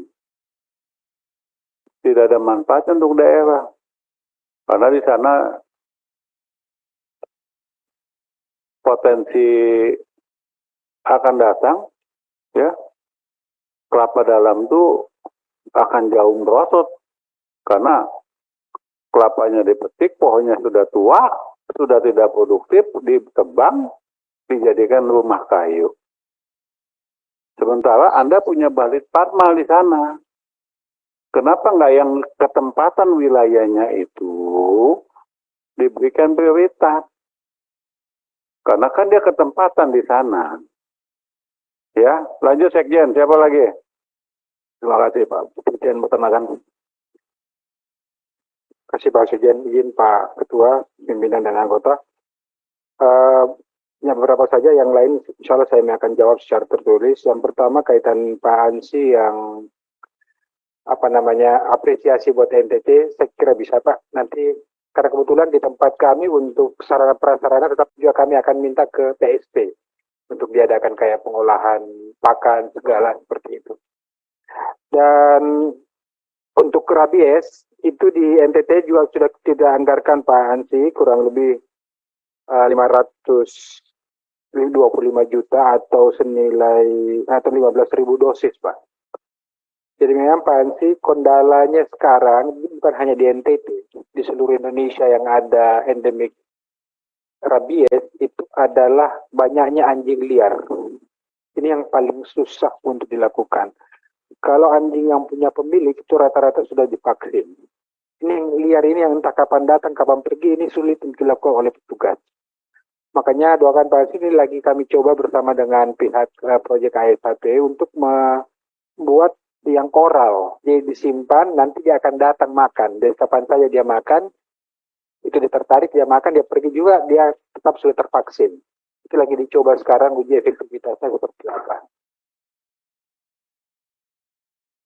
Dan dari situ, Pak Cisalat, kalau memang masih ada kekurangan lagi jumlah 15.000 dosis, tinggal mungkin didorong petugas untuk bisa melakukan percepatan vaksinasinya, Pak. Karena memang agak repot karena harus tangkap vaksin sendiri gitu. Ya yang liar ini yang susah, Pak. Mohon dibantu untuk disosialisasikan biar lebih lagi. Kemudian Pak Halik yang kaitan dengan desa korporasi Pak sejak tahun terakhir tahun 2021, Pak. Jadi 2022, 2023 udah nggak ada, Pak. Tahun 2022 nggak ada? Nggak ada, Pak. Yang bagi-bagi kemarin itu saya cari berita ada tahun 250 ekor sapi. Tahun berapa itu? Itu program 2021, Pak. Tahun 2021 baru realisasi. Gini, tadi Anda, ini ada saksi nih. 2000 2020, betul Pak Sekjen? Gagal lelang. Betul? Diundur 2021. Gagal lelang. Kemudian diadakan 2022, betul? Waktu di atas, sekarang beda lagi jamnya kan? Izin Pak Ketua. Jadi gagal itu adalah luncuran, jadi ada pemberian kesempatan kepada penyedia menyelesaikan 50 hari setelah 31 Desember. Inilah yang diselesaikan di tahun 2022. Tapi itu adalah program tahun 2021. Pak Sekjen tadi dengar nggak? Program tahun berapa tadi yang dikatakan tadi? Enggak. Saya maunya jujur. Tadi 2020 kan, Wandi? Dengar? Anggaran tahun 2020 gagal lelang. Betul? Dialihkan 2021. Tidak berjalan. Dianggarkan 2022. Tadi Anda ngomong begitu loh di atas loh. Ini data terakhir Pak yang kami dapat. Bukan tadi Anda ngomong seperti apa. Jangan bicara data dulu dengan saya. Tadi Anda mengatakan yang diaminin oleh beliau-beliau.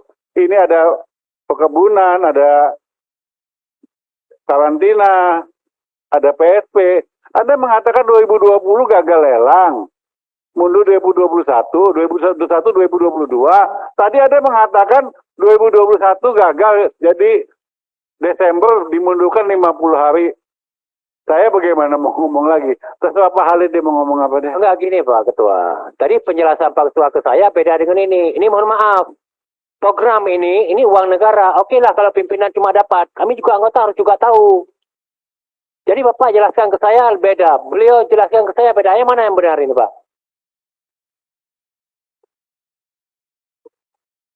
Coba berapa wilayah yang dapat? Saya bacakan Pak. Program mulai tahun 2020. Kita namakan program Korporasi Desa Sapi. Untuk 2020 ada 5 lokasi. Lampung Selatan, Lombok Tengah, Probolinggo, Goa, dan Ngada. Lampung Selatan diberikan kepada siapa? Anda lapor saya nggak? Saya tahu nggak? Tahu saya waktu itu pernah saya komunikasikan dengan Pak Ketua. Anda tidak pernah komunikasikan ke saya. Anda tadi mengatakan 2020 gagal. Pimpinan. Ada Lampung Selatan ada Pak. Pimpinan. Mohon maaf pimpinan. Pertama udah waktu, kemudian saya nggak senang nih cara begini. Saya nggak senang. Pertama, kita saling mengklarifikasi sesuatu yang sebenarnya sudahlah. Enggak. Saya punya hak untuk bicara. Saya pimpinan di Ya, sini. kami juga anggota ketua. Ya silakan. Saya bicara dulu. Anda tidak pernah mengatakan ada di Lampung Selatan. 2020 Pak Ketua, Lampung Selatan ada. Anda tidak pernah mengatakan kepada saya bahwa di Lampung Selatan ada 1000. Karena waktu itu kami menolak. Kami menolak. Ya, kami menolak. Tahu 2022 ada lagi wilayah mana? Aceh. 2021 Aceh. Siapa? Anda? Pak Halid atau Pak Salim? Jadi Aceh besar Pak. Siapa penerima Pak? Itu berdasarkan usulan dari dinas Pak. Maaf Pak, kemarin waktu itu bukan dinas, cuma nggak enak saya buka di ruang Buka aja nggak apa-apa. Kemarin saya sampaikan, ingat waktu berdiri di situ Pak, saya dengar Aceh ada. Apa Salim Fari tahu? Nggak tahu Pak. Saya nanya Salim Fari kan, beliau nggak tahu. Saya bilang nggak boleh begitu Pak. Tolong hargai yang lebih ngerti kondisi Aceh kami. Tolong hargai kami. Oke, nggak terrealisasi. Tiba-tiba muncul Pak. Maka begitu Pak Surin tadi pagi sampaikan, ini perlu berklarifikasi. Kenapa ketua diam-diam kemarin banting-banting meja di sini nggak setuju. Begitu ini terrealisasi setuju. Apa ketua udah dapat? Ini saya nanya langsung ke ketua kemarin. Terima kasih. Siapa yang dapat? Ya kami akan berikan datanya Pak. Nggak punya data. Nama kelompoknya Pak enggak? Nama punya? Iya. Nama kabupatennya ada. Ada berapa orang staf Anda di belakang? 1 Pak. Hah? Nggak punya data? Bagaimana datanya? Ini mohon maaf Pak Ketua, saya khusus menyangkut dengan sapi yang Aceh ini curiga saya. Masa kami anggota tidak tahu? Saya minta data ini, kita mau turun. Saya juga besok mau pulang, mau cek. Baik Pak. Ada lagi Pak Sekjen? Pak Dirjen PSP. Terima kasih Pak Sekjen. Izin Pak Ketua sedikit aja Pak yang terkait tadi dengan Pak Hermanto Pak ya. Oh masih nggak ada lagi. Itu yang terkait dengan bengkel Alsintan tadi Pak Ketua. Jadi kemarin Pak Ketua sesuai dengan arahannya Pak Ketua, kami sudah memanggil seluruh penyedia Alsintan Pak kemarin, dan sudah ada kesepakatan bahwa ke depan mereka akan membangun juga bengkel-bengkel Alsintan. Untuk after service-nya itu di kontrak kita dengan mereka itu sudah ada. Terus kemudian yang bengkel Alsintan di program kita, kalaupun itu terbatas memang itu sudah ada kita siapkan Pak. Mudah-mudahan itu bisa nanti penyedianya, karena kemarin sempat hilang di e-katalog yang roda 4 Pak Ketua. Sehingga ada yang muncul roda 3. Saya sampaikan ke direktur bahwa kalau roda 3 ini terbatas kalau dia letaknya misalnya nanti di provinsi. Jadi coba monitor yang dulu itu ada keluar di katalog roda 4, itu keluar lagi, mudah-mudahan bisa mereka siapkan barangnya sesuai dengan yang akan kita minta Pak Ketua. Jadi ini bengkel Alsintan tetap ada. Terus kemudian yang tadi ada Pak Halid, Pak izin Pak, yang terkait dengan asuransi OTP ya Pak ya, OTP dan OTSK, utamanya OTP itu tetap ada, namun jumlahnya berkurang karena menurut data kami 2 tahun ini dan kami bolak-balik, mohon maaf ini Pak Ketua, memang ini kan preminya 20% itu kan dari petani Pak, 80% kita bayarkan dari Kementan. Nah itu dari petani itu sangat sulit membayar 20%-nya itu Pak, itu 36.000 itu. Nah kami bersurat, saya kira paling tidak 3 kali sudah saya bersurat, bahkan Pak Menteri, ke para gubernur, bupati supaya minta tolong bantuan APBD 2 atau APBD 1.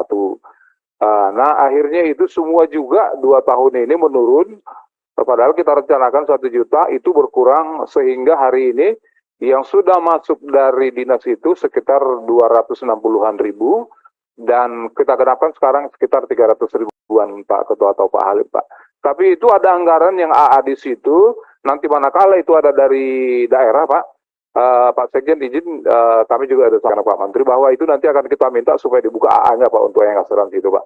Saya kira gitu Pak strategi yang kita lakukan. Terima kasih Pak Ketua. Jadi Pak Ali Jamil, saya tanya, petani membayar 36.000 asuransi pertanian per sekali tanam. Keberatan. Tapi mereka beli rokok 1 hari 30.000 tidak keberatan. Ya kita harus ngomong jujur ini. Iya kan? Ini kan kita tuh harus memberikan pelajaran yang baik kepada petani. Pemerintah sudah baik, Kementerian Pertanian sudah baik memberikan subsidi yang demikian besar. Persoalannya adalah hampir rata-rata di dinas itu sebagian besar tidak paham. Coba nanti Pak Ali Jamil kalau ke Lampung tanya, ajak petani. Kalau kamu bayar asuransi pertanian kemana? Jawabannya nggak tahu. Petugasnya di sebagian besar, di dinas juga kagak tahu. Bukan mereka tidak mau bayar, enggak.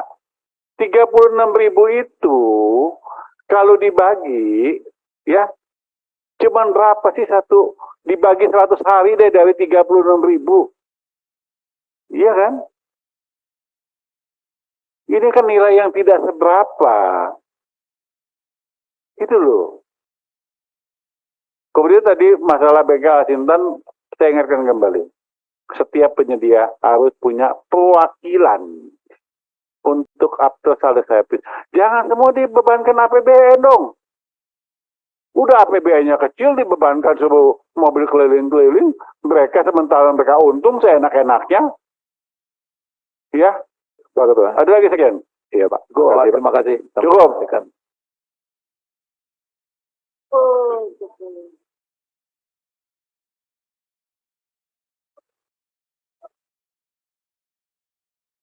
Ya kan maka saya tanya cukup belum?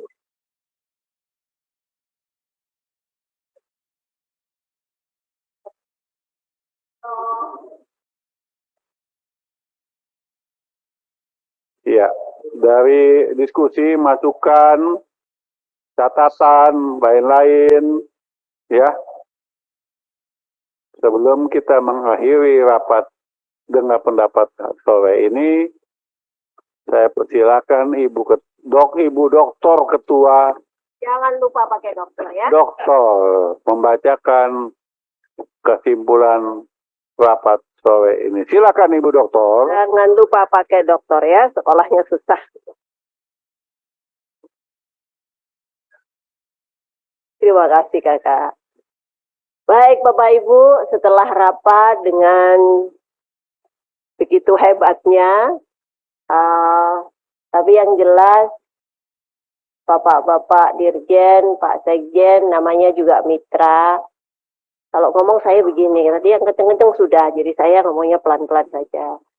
Itu ya paling Ibu yang harus. Sekarang mengelak. Jadi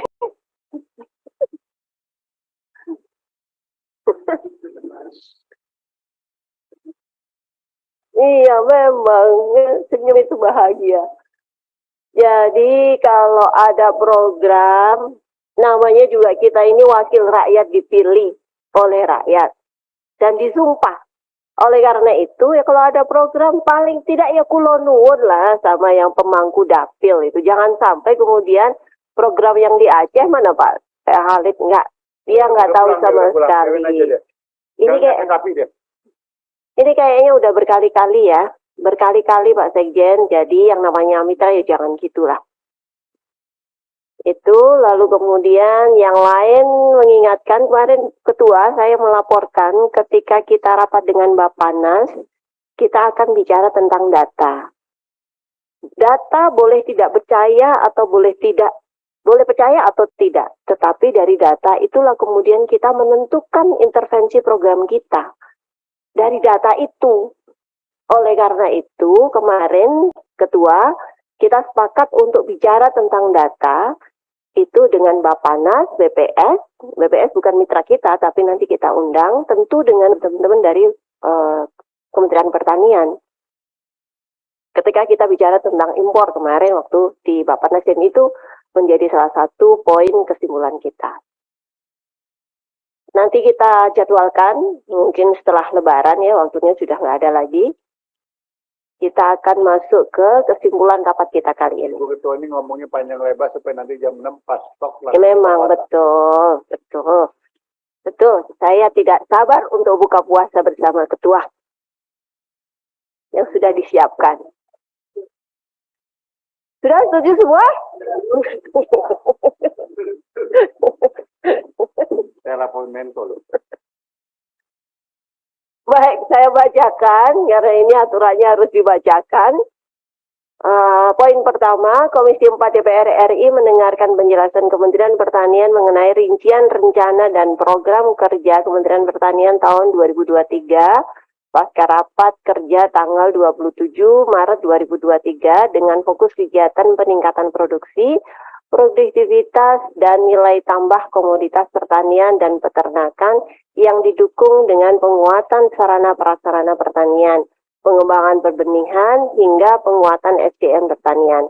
Komisi 4 DPR RI memberikan beberapa catatan, di antaranya A. Perlunya menciptakan standar benih berkualitas dengan harga terjangkau. B.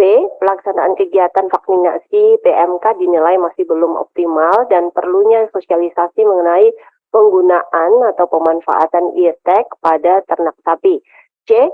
Perlu penjelasan lebih lanjut mengenai kegiatan pemupukan. D. Perlu evaluasi. Pimpinan. Maaf, silakan. Ini poin B, ini pelaksanaan kegiatan vaksinasi PMK dinilai masih belum optimal, itu sendiri. Jangan digabung dengan sosialisasi mengenai penggunaan pemanfaatan IRT, karena itu dua masalah yang berbeda. Itu aja tuh, pimpinan. Ya, dibagi aja. Tapi sepakat ya? Itu bukannya masih, tapi belum optimal.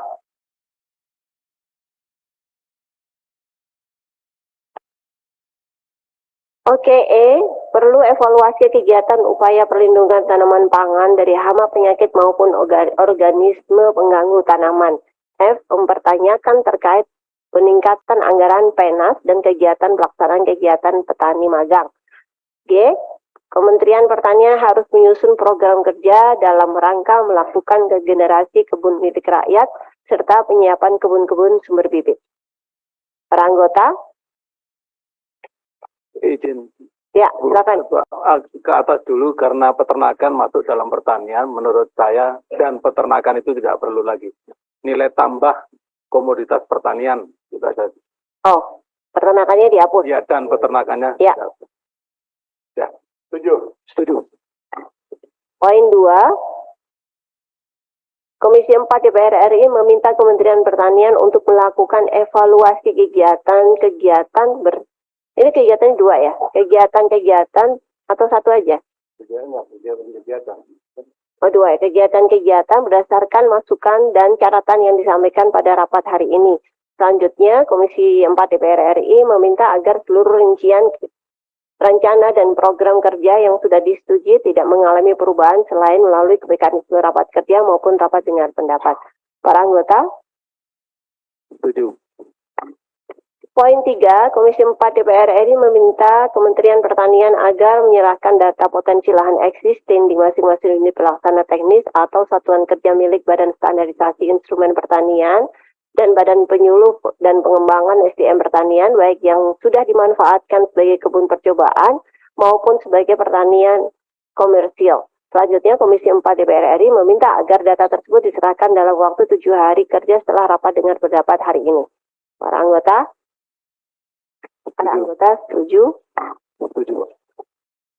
Ibu Ketua izin. Silakan. Tadi kan Ibu Ketua menyarankan untuk menghubungi yang ada di dapil.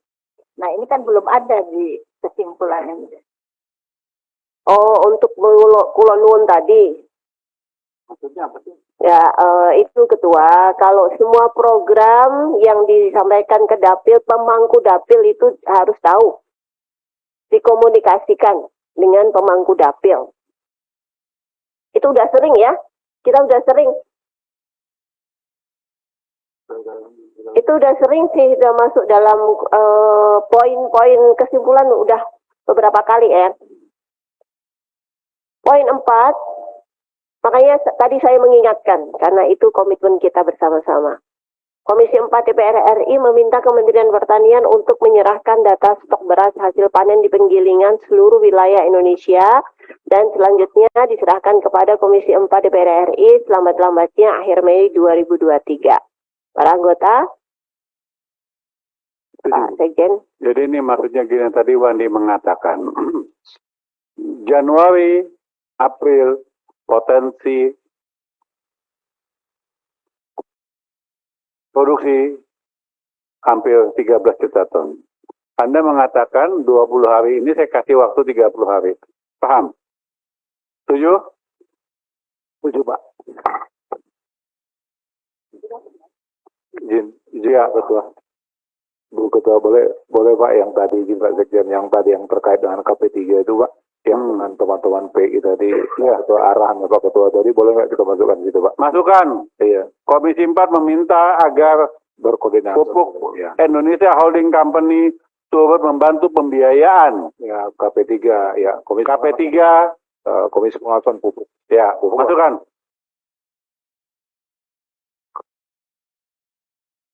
Menyalahi aturan nggak? Untuk pengawasan kan? Oke. Pak Ketua, usul soal Irjen tadi. Loh, yang tadi saya ngomong tuh substansinya panjang lebar. Hipotesis saya awalnya tadi, optimalisasi peran Irjen untuk melakukan kontrol internal. Ya, saya setuju. Dimasukkan. Kalau diizinkan kita paparan, Pak, silakan. Mungkin atau saya sudah membukukan, Pak. Kalau nanti saya akan serahkan kepada pimpinan, nanti sebagai catatan untuk pendalaman lebih lanjut. Di draft kesimpulan, ya, oke.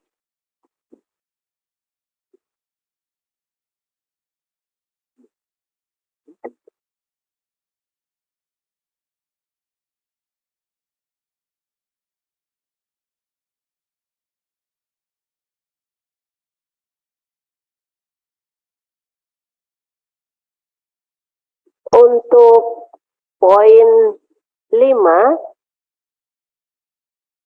ya tadi poin 4 sudah, poin 5, Komisi 4 DPR RI mohon diperhatikan Bapak Ibu anggota. Komisi 4 DPR RI meminta Kementerian Pertanian, CQ dan Inspektorat Jenderal untuk melakukan optimalisasi pengawasan internal Kementerian Pertanian. Para anggota, Kansi, Pak Sekjen. Jika diperkenankan, ya. Kalau kita melakukan, itu sudah kerjaan rutinnya. Mungkin yang di di sini meningkatkan. Nah, gitu. Oke, meningkatkan ya. Meningkatkan optimalisasi. Ya. Setuju, Pak Sekjen? Setuju. Ya, Poin 6. Yang tadi belum.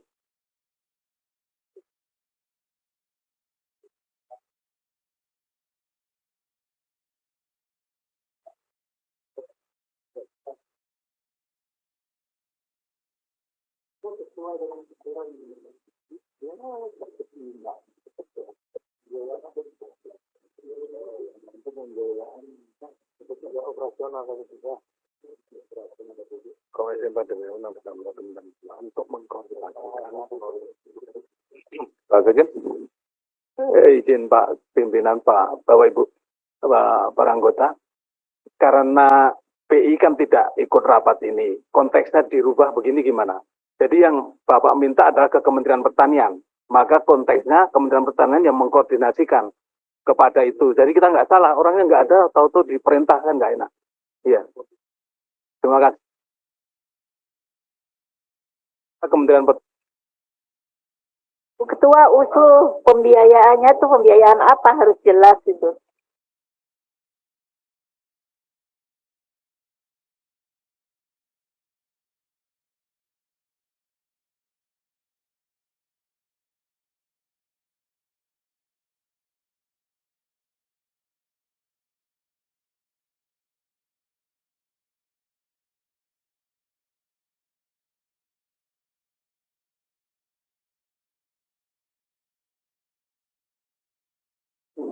Mungkin pembiayaan operasional organisasi Komisi Pengawasan Pupuk dan Pestisida. KP3, Pak. KP3.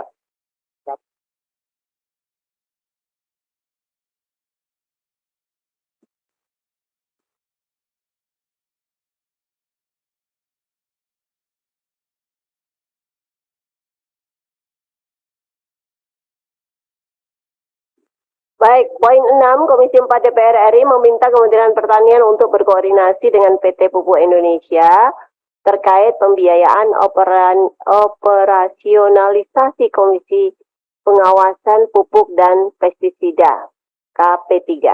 Para anggota? Pak Sekjen. Demikian rancangan dan kesimpulan rapat. Dan kita bersama-sama menyetujui kesimpulan rapat dan pendapat hari ini. Sebelum kami menutup rapat dan pendapat hari ini, kami persilakan Saudara Sekjen untuk menyampaikan kata penutup. Singkat, jelas. Terima kasih Pak Ketua. Pertama kami sampaikan terima kasih atas arahan, masukan, bimbingan kepada kami semua untuk memperbaiki perencanaan dan implementasi program.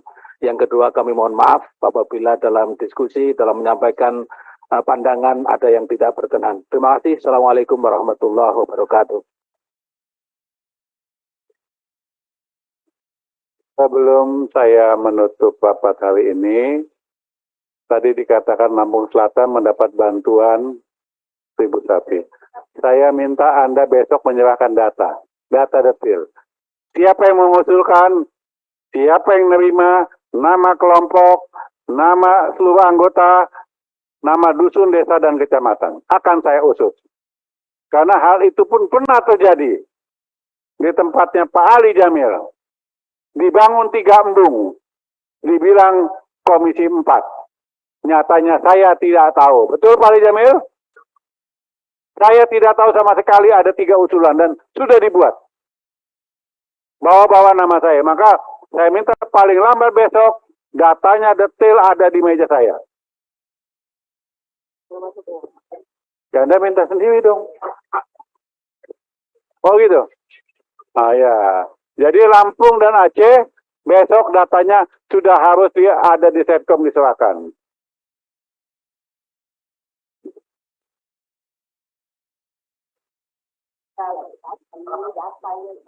Terima kasih dengan baik sudah rapat dengan pendapat pada hari ini. Atas nama pimpinan dan anggota Komisi 4, mohon maaf apabila selama kami memimpin rapat ini ada kekurangan, kehilapan. Dengan mengucapkan Alhamdulillahirabbil alamin, rapat ini kami tutup. Wassalamualaikum warahmatullahi wabarakatuh. Tujuan dari dibentuknya Bappenas itu apa, itu tidak bisa menjawab. Mungkin kita yang salah membaca undang-undangnya, atau dia yang memang nggak tahu bagaimana cara membaca undang-undang itu. Karena cita-citanya hanya bertahan saja, tidak berdaulat, tidak mandiri. Jauh seperti apa yang kita harapkan, jauh seperti apa yang sudah selama ini kita diskusikan, sangat jauh sekali. Oleh karena itu kan Bappenas dengan Kementerian Pertanian kan seharusnya sangat dekat sekali. Ini sama-sama pemerintah ya, untuk sama-sama pemerintah kenapa tidak ada koordinasi? Cita-citanya kok berbeda begitu loh. Itu saja, nanti Pak Irjen tolong diberikan gambaran kepada kami apa yang sudah dilakukan. Selanjutnya Pak Teh Halid, silakan. Assalamualaikum warahmatullahi wabarakatuh. Bu Pimpinan, teman-teman anggota Komisi 4 yang saya banggakan,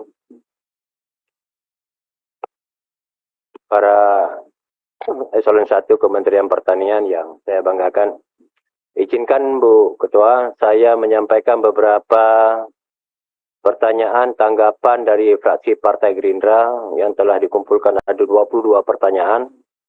Tetapi mengingat waktu yang terbatas, saya mungkin hanya membacakan beberapa hal saja, nanti saya serahkan untuk dijawab. Yang pertama, berdasarkan uraian kegiatan utama di Sekretariat Jenderal Pertanian tahun 2023, yang melakukan koordinasi dan kerjasama luar negeri di bidang pangan dan pertanian.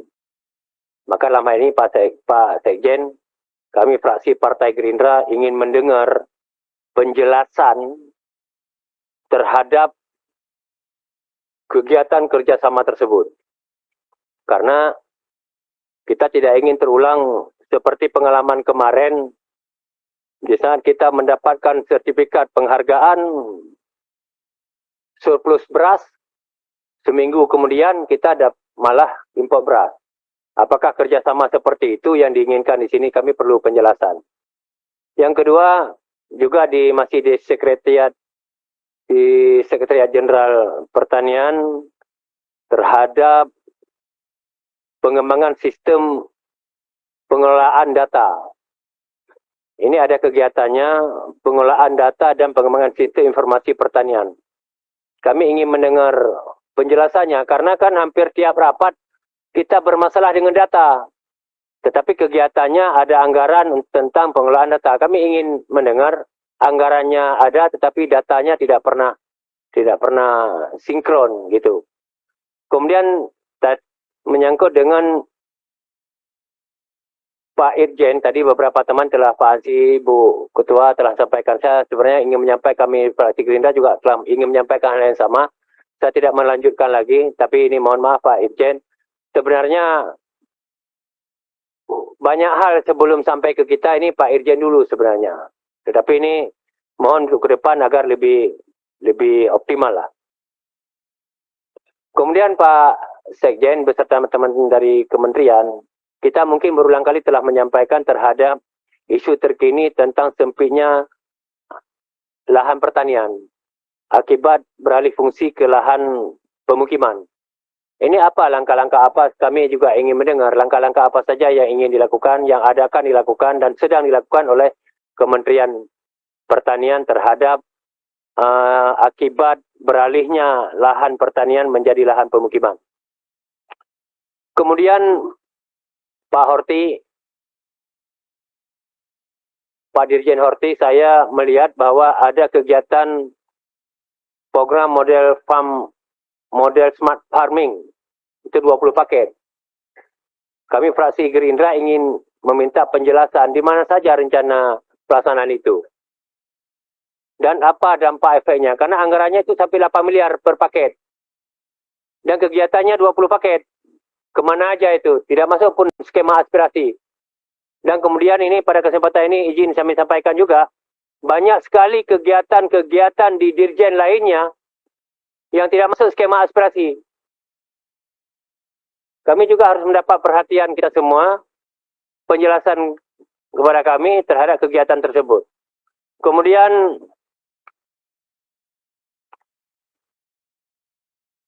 menyangkut dengan asuransi. Kami fraksi Gerindra menyayangkan asuransi pertanian masih terblokir dalam AA automatic adjustment. Semoga Pak Dirjen ini lebih diutamakan lah, karena ini asuransi. Oke. Kemudian yang terakhir menyangkut dengan penyuluh Pak Saya ini belum mendapat jaminan peningkatan kesejahteraannya. Ini mohon perhatianlah. Kita sudah berulang kali kita sampaikan tentang nasib penyuluh di sini. Kita selalu membanggakan mereka. Udahlah, kita sudah cukup berretorika, berkamuflase, mengatakan sayang dan iba kalau kita tidak dukung dengan anggaran kesejahteraannya. Ini mohon perhatian kita semua. Kemudian terima kasih Pak Dirjen Bun terhadap langkah cepat kemarin terhadap dikirimnya timnya ke Aceh Selatan. Sebenarnya Aceh Selatan itu dapilnya sahabat saya Pak Salim Fahri. Kebetulan saya lewat ke sana. Aceh Selatan itu memang dari Belanda. Masa Belanda itu daerah sentralnya Pala, Pak. Tapi kemarin memang diserah hama yang luar biasa. Sudah 5 tahun, 10 tahun sudah. Ini mungkin Pak, kalau bisa di sana harus ada UPT Pala, Pak. Karena memang dari zaman Belanda, andalan pala terbaik di Aceh ada di Aceh Selatan. Jadi jangan kasarnya begini. Waktu masa Belanda, masyarakat pala di Aceh Selatan sejahtera. Jangan di saat merdeka, masyarakat Aceh Selatan, masyarakat pala Aceh Selatan menderita. Ya. Jadi jangan nanti masyarakat menilai lebih enak zaman Belanda dengan zaman merdeka. Ini mohon perhatian kita semua. Hanya ini yang dapat saya sampaikan. Terima kasih. Assalamualaikum warahmatullahi wabarakatuh. Oh sedikit Pak. Tadi pagi kita mendapat informasi terhadap sapi 1000 desa. Saya pernah menanyakan kepada Pak Dirjen dulu, katanya tidak jadi dilaksanakan. Tapi tiba-tiba ada muncul. Ya, saya ingin mendapat penjelasan terhadap sapi 1000 desa itu. Desa 1000 sapi. Karena begini, terbalik-balik terus. Oh, iya. Awalnya tidak ada, kemudian muncul. Memang kita harus terbalik-balik juga. Sekali lagi, sapi 1000 desa. Balik. Iya, harusnya balik. Terima kasih, kami perlu mendapat penjelasan. Baik, nanti Pak Dirjen ya dijelaskan. Desa 1000 sapi, bukan sapi 1000 desa. Kebalik, gimana desanya 1000? Bayangin aja. Silakan Pak Suhari Duka. Terima kasih. Assalamualaikum warahmatullahi wabarakatuh. Dan selamat sore. Salam sejahtera untuk kita semua. Om Swastiastu, Namo Buddhaya. Yang saya hormati pimpinan, Pak Sekjen, teman-teman sekalian, serta hadirin yang berbahagia. 3 hal yang ingin saya sampaikan. Yang pertama, kata Kepala Badan Pangan bahwa untuk menetapkan harga HPP gabah dan beras itu berdasarkan dengan persetujuan Kementerian Pertanian. Dirjen Tanaman Pangan. Ya. Kalau betul itu, berarti sama bodohnya Bapak dengan Bappenas ini. 12.000 harganya beras, Bapak tentukan 4.600 gabah. Iya. Ternyata bukan hanya Badan Pangan Nasional yang bodoh, Bapak juga bodoh. Ini hajat hidup orang banyak, Pak. Jadi kita harus bicara yang bagus. Kita menetapkan kebijakan yang bagus. Itu yang pertama. Yang kedua, ya malas kita ini sudah berapa kali kita bicara automatic adjustment terus. Kapan selesai ini automatic adjustment? Automatic adjustment terus. Dan kita sepakati automatic adjustment ini tidak mengganggu program yang langsung kebutuhan masyarakat. Itu yang kesepakatan kita. Tapi ini dibohongi lagi pimpinan. Bohong lagi kita ini. Justru yang sangat penting dikurangi. Yang tidak penting ditambahi. Nah, ini jagung. Kemarin kan 1.500 Pak Wandi. Sekarang 900. Bagaimana caranya ini? Ada yang naik 300%. Pengadaan penyediaan pengendalian hama naik 300%. Yang kemarin tidak ada. Kedelai naik 2 kali lipat. Jagung dikasih turun. Sedangkan ini jagung ini adalah sangat penting, Pak. Targetnya tetap 23 juta. Tapi anggarannya diturunkan. Saya minta ini pimpinan dinaikkan kembali sama dengan tahun lalu. Kalau tidak, saya keluar dari ruang ini. Buat apa kita rapat-rapat terus? Iya, puasa tapi kalau begini terus caranya tidak benar. Iya, itu yang kedua. Dipercepat saja supaya puas cepat kita buka ini. Yang ketiga, data kita persoalkan. Iya, statistik lah. Statistik itu dijamin undang-undang. Di sana itu ahli-ahli, profesor. Itu. Tidak mampu kita melawan data statistik. Apalagi apakah keahlianmu ingin melawan data statistik? Ini.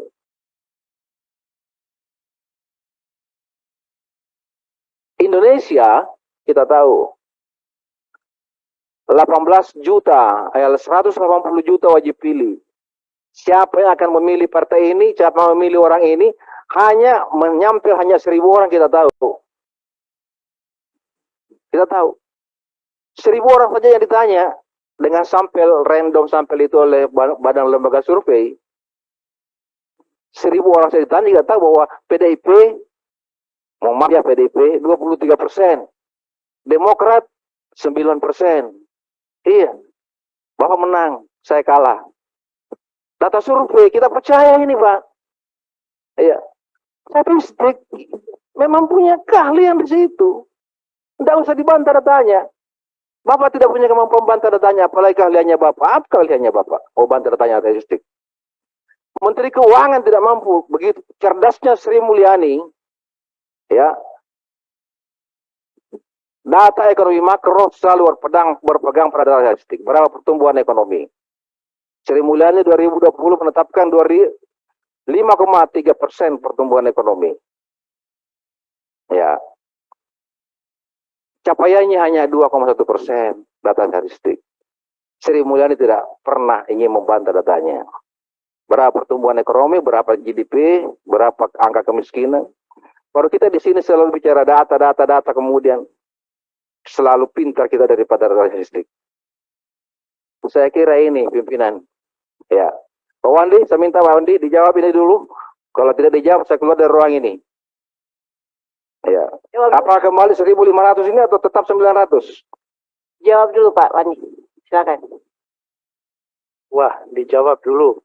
Yang pertama HPP 4.600 kami nggak ikut Bapak. Sumpah, gitu aja nggak. Ya, Bapak Panas bilang begitu di sini. Yang ikut itu rapat yang HPP angkanya Rp5.000. Nah itu hadir itu. Oh, ya. Ada dari kami hadir. Tapi yang menetapkan SE 4.600 nggak ada hadir. Yang 5.000 hadir ya? Hadir yang 5.000 ya. Dan keluar terakhir per badan itu hadir. Terima kasih. Ya. Terus yang ini, yang 900. Jagung 1.500 deh. Tetap ya? Ya, supaya Bapak nggak. Oke, makasih. Saya keluar dari ruang ini. Yang ketiga, setuju data statistik BPS. Oke, makasih. Memang pakai itu kami. KSA, kerangka sampling area. Pak Suhadi itu kan nggak jadi keluar ya? Oke. Selesai. Siap. Baik. Bang Salim, silakan. Makasih Ibu Ketua. Assalamualaikum warahmatullahi wabarakatuh. Ibu Ketua yang penuh kesabaran memimpin rapat pada bulan puasa ini. Teman-teman eselon 1 dari Kementerian Pertanian. Cukuplah dari awal agak-agak tinggi semua. Menjelang berbuka ini tensi sudah bisa kita turunkan.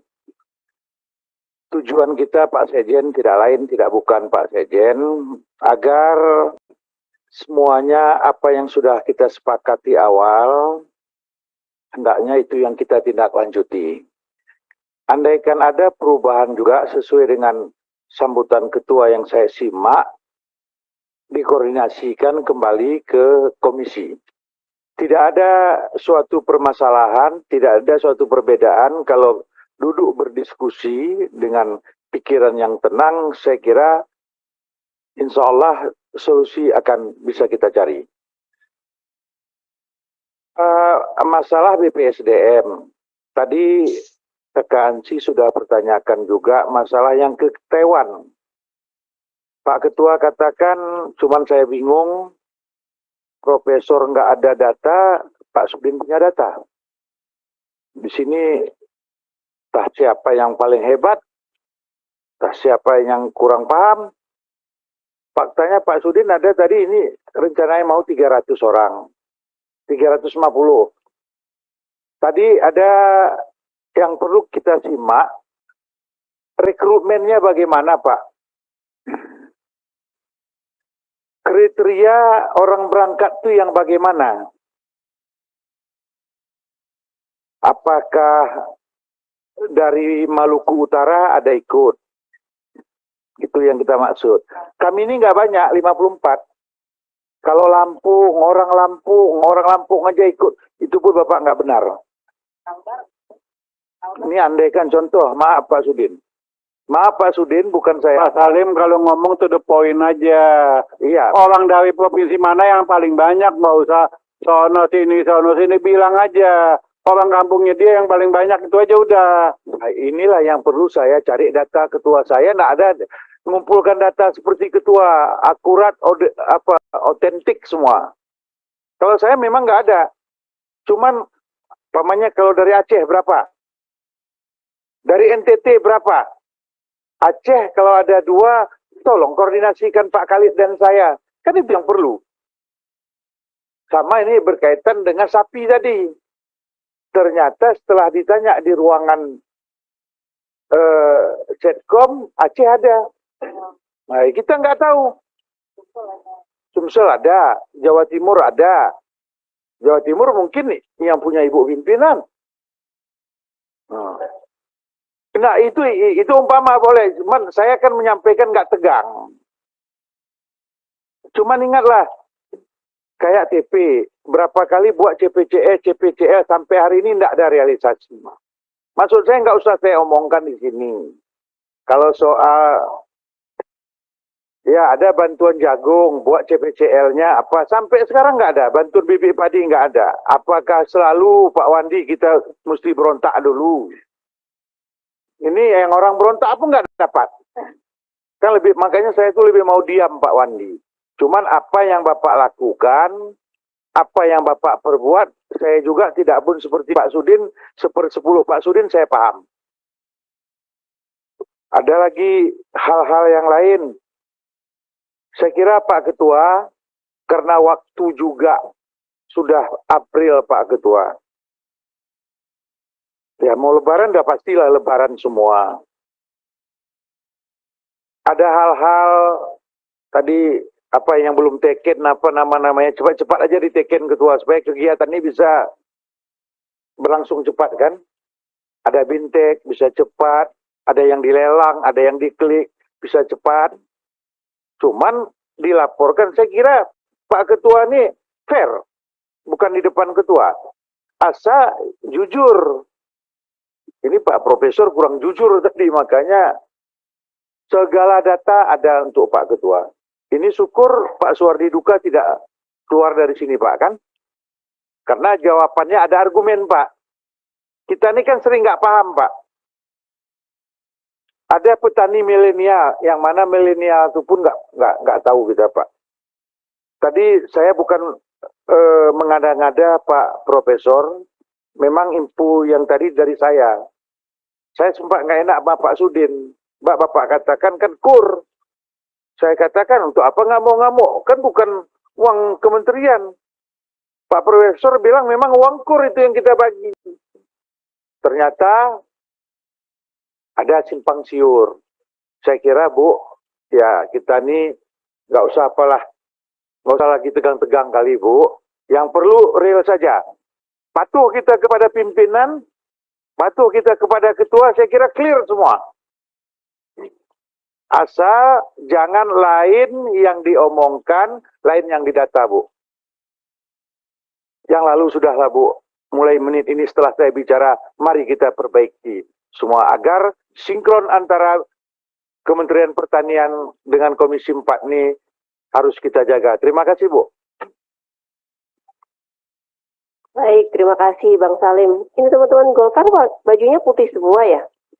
Mau ada setelah masuk izin Bu, setelah masuk Pak Firman, mungkin ada apa Bu? Oh, ada sesuatu. Restorasi mungkin kita. Restorasi teman-teman Nasdem dong. Pak Abdullah Tausikal, silakan. Restorasi katanya. Ya, soalnya Pak Firman nama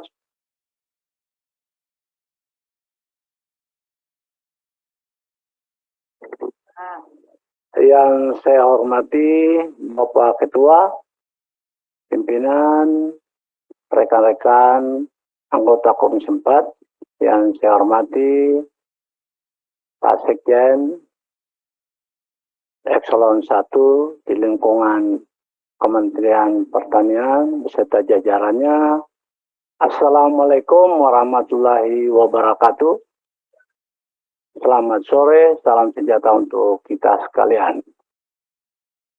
Ini karena bulan puasa, yang lain ini ritme berbeda, tapi bukan dalam arti berbeda, bukan dalam arti lain. Saya mewakili rekan-rekan fraksi Partai Nasdem akan memberikan beberapa masukan, pikiran pada rapat dengan pendapat di sore hari ini. Sebagai sebuah negara dengan corak agraris, ketersediaan pangan di Indonesia bukan berarti tanpa tantangan, baik dari sisi penyediaan pasokan maupun pada sisi pemenuhan kebutuhan. Tentu saja peran Kementerian Pertanian diharapkan mampu memenuhi kebutuhan pangan yang terjangkau bagi rakyat Indonesia. Saat RDP dengan Badan Pangan Nasional kemarin, disampaikan data prognosa neraca pangan nasional 2023, di mana terdapat beberapa komoditas pertanian yang total ketersediaannya tidak mampu memenuhi kebutuhan tahunan dalam negeri. Di antaranya kedelai, bawang putih, dan daging lembu, serta terdapat beberapa komoditas yang masuk dalam perencanaan impor seperti beras, kedelai, bawang putih, daging lembu, dan gula konsumsi. Fraksi Partai Nasdem meminta hal tersebut untuk mendapat perhatian khusus dari Kementerian Pertanian untuk secara bertahap mengoptimalkan produksi dalam negeri. Apalagi salah satu kesimpulan rapat kerja bersama Menteri Pertanian beberapa hari yang lalu adalah meminta program Kementerian Pertanian disusun dengan fokus dan terukur guna meningkatkan produksi serta produktivitas komoditas pertanian. Dari target produksi 2023 yang disampaikan dapat dilihat misalnya untuk kedelai target produksi 370.000 ton, sementara kebutuhan tahunan kita 2,7 juta ton, atau bawang putih yang target produksinya 45,5 ribu ton, sementara kebutuhan tahunan 651,8 ribu ton. Target produksi tersebut masih sangat jauh untuk memenuhi kebutuhan tahunan kita, sehingga pemenuhan selalu melalui impor. Kami memahami bahwa ketergantungan impor tidak bisa seketika dihentikan, namun perlu upaya bertahap untuk menekan ketergantungan tersebut. Untuk itu, fraksi Partai Nasdem mendorong Kementerian Pertanian untuk meningkatkan target produksi komoditas pertanian dengan memaksimalkan program di tiap dirjen yang dapat memacu peningkatan produksi dan produktivitas, terutama untuk komoditas yang pemenuhannya kebutuhannya masih tergantung dari impor. Pak Sekjen, Pak Eselon 1 yang berbahagia, kita memiliki lahan yang sangat cukup luas. Kita memiliki potensi manusia yang sangat cukup banyak. Bagaimana kita akan mengurangi impor? Untuk itu, menurut kami, itu perlu kita klasifikasikan wilayah-wilayah komoditas Seperti kalau tadi otomatis di Pulau Jawa maupun Sulawesi. Begitupun di Maluku, kita memiliki lahan yang terbatas. Mungkin juga di Maluku Utara dan lain-lain. Lalu mau diapain lahan-lahan yang terbatas ini? Otomatis penyediaan alsintan yang memadai dan cocok di daerah-daerah tersebut. Juga pupuk dan lain-lain. Tapi ada satu hal yang sangat cukup penting. Itu bagaimana memberi pemahaman kepada masyarakat melalui bimbingan TNI. Kami tahu bahwa bimbingan TNI sangat cukup penting. Tetapi inti dari bimbingan TNI itu memberikan pembelajaran kepada masyarakat sesuai dengan profesi sebagai petani, peternak, maupun yang lain-lain. Untuk itu, ini yang sangat cukup menarik. Tadi yang disampaikan oleh Badan Standarisasi Instrumen Pertanian.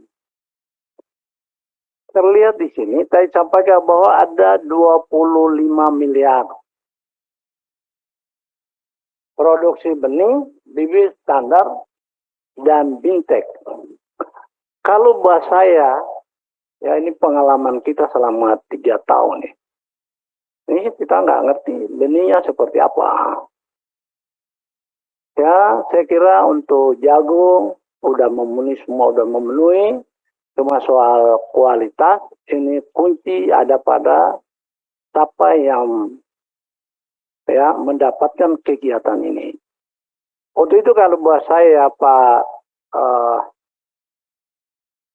Kepala Badan, saya kira bintek silakan jalan, tapi bintek yang berkualitas. Dan harapan kita, artinya harapan kita, bintek jangan seperti bintek-bintek yang ada, tapi binteknya memberikan pemahaman, memberikan materi, sekaligus memberikan materi, memberikan praktek. Dan jangan cuma 1 hari. Dan Pak Ban mau kasih kita kira-kira berapa orang yang berpotensi. Umpamanya contoh, kalau kita di Maluku, ya silakan aja, mau di sawah kita datangkan. Ya, orang-orang yang memiliki kemampuan. Ya, diberi pelajaran dan praktek. Jangan cuma 1 hari, seminggu pun jadi. Ya, yang penting berkualitas. Kalau jagung, bagaimana juga kita menciptakan masyarakat yang bisa ciptakan benih. Yang penting benihnya itu benih asal. Yang benih yang F1, F2 dan selanjutnya. Benih itu tetap F1. Gimana caranya bintek ini harus dia berkualitas. Saya sepakat kalau benih yang ada pada Badan Standarisasi, perbanyak binteknya ya. Perbanyak binteknya, lalu perbanyak prakteknya. Hasilnya itu adalah tanpa benih-benih yang lain, tapi mereka mampu mandiri ya untuk menciptakan benih. Karena saya lihat begini, ya contoh aja. Kami mendapatkan yang namanya durian. Ya, durian musangkin dan montong lele. Pertanyaannya, kalau masyarakat terima, lalu tanam, lalu kalau ada yang nakal, pengawasnya kurang, coba 5 tahun kemudian bukan jadi musangking, bukan jadi montong, tapi dia jadi durian kampung ini aja. Untuk itu, saya kira kegiatan ini kita mendorong dan memberikan apresiasi. Karena perencanaan yang ada di kementerian saya kira udah tepat, karena ini mungkin dana yang kurang aja. Dana kurang mengakibatkan kita klasifikasikan, lalu kegiatan-kegiatan saya kira untuk memenuhi sasaran, ya saya kira masih agak cukup berat. Ya, jadi ini kan tergantung dari pemerintah. Mau nggak Kementerian Pertanian ini jalan? Kalau seperti ini kita kan ngotot kita mau, tapi anggarannya nggak ada apa. Nah, untuk itu saya mengharapkan, saya memberikan apresiasi, dan usulan saya itu bukan saya, tapi yang kunci ada di kepala badan. Setelah 25 miliar selesai, harus menjamin bahwa setiap daerah yang memberikan program praktek itu bisa menciptakan benih sendiri. Di sana itu banyak. Kalau cabai, ya kalau mau cabai nggak usah kita mereka apa. Cabai lokal itu sangat cukup bagus. Ya, mungkin Pak Dirjen Tanam Pangan mungkin soal jagung ini, saya kira di sana aja Pak, di Bintek kasih aja yang jagung yang F1 nggak usah kasih banyak-banyak lah. Karena apa? Jagung yang bagus, tapi kualitas sumber daya manusia tidak bagus, itu juga sama aja. Yang kita nyalain adalah Dirjen. Pak, ini kan soal masalah cuaca dan masalah kepedulian masyarakat yang mau tanam, ya, saya kira itu. Saya memberikan apresiasi. Lalu yang satu lagi untuk perkebunan, saya kira cukup banyak. Kita udah diberi sangat cukup banyak. Ya, mulai dari ada yang dari cengkih, dari pala, tapi saya kira ada satu yang kita harapkan ada tambahnya. Ya, itu sagu. Saya nggak tahu kalau sagu ini pasca panennya, ya pasca panennya harus ada. Ya, ada paruk kelapa yang dulu kan untuk itu kecil-kecil aja. Biar minimal kalau mereka mau ekspor ke luar memang agak susah, tapi minimal untuk kebutuhan rumah tangga, ya Pak. Lalu mungkin di sana juga saya kira kopi itu juga ditingkatkan dan kita mulai, karena kita punya potensi dan sampai sekarang kita belum berikan benih maupun yang lain untuk kelanjutan itu. Jadi saya kira itu aja, Ibu Ketua ini. Assalamualaikum. Waalaikumsalam. Ya. Saya dengerin dari tadi, Pak. Ya, saya tahu Ibu Ketua sentingal, makanya Ibu Mang berarti Ibu Ketua sepaham dengan saya ini. Saya cuma tanya Ibu Ketua, binteknya itu dikualitaskan. Aja terus saja, kenapa saya itu kadang-kadang ikut bintek. Tapi kalau bintek ini kan sama ada orang ceramah, lalu orang tidur ngantuk dah. Tapi kalau perhatikan orang ngerti dan semangat. Saya kira itu aja Ibu Ketua. Terima kasih atas perhatian Ibu Ketua. Dan ini tidak dibatasi waktu, saya ucapkan terima kasih. Saya kira demikian. Wassalamualaikum warahmatullahi wabarakatuh. Waalaikumsalam warahmatullahi wabarakatuh. Terima kasih Pak Abdullah Tausikal. Saya pikir ini nanti kembali ke Bapak eselon 1 semua, karena nggak ada ibunya, bagi bapak-bapak semua. Pak Firman nggak ada, Pak Revindra, silakan. Izin, pada tanggal 15 Maret 2023, Kemenpan RB menerbitkan surat B521 MSM 01/2023, di mana Kemenpan RB menghimbau instansi daerah untuk memprioritaskan pengangkatan P3K di bidang pelayanan dasar pendidikan dan kesehatan. Jadi kami meminta agar Kementan berkomunikasi dengan PAN RB agar juga menghimbau bahwa bidang pertanian juga tolong diprioritaskan pengangkatannya, karena surat himbauan ini disebarkan ke seluruh instansi daerah. Terima kasih. Baik, terima kasih. Saya pikir udah semua ya, Bapak Ibu. Pendalaman. Pak Hermanto dulu, Pak Andi, lalu Pak Hanan. Silakan. Ya, terima kasih Bu Ketua. Bismillahirrahmanirrahim. Assalamualaikum warahmatullahi wabarakatuh. Saya ingin melihat sisi bagaimana program-program ini bisa membawa kebermanfaatan yang lebih kepada penerima program. Misalnya begini,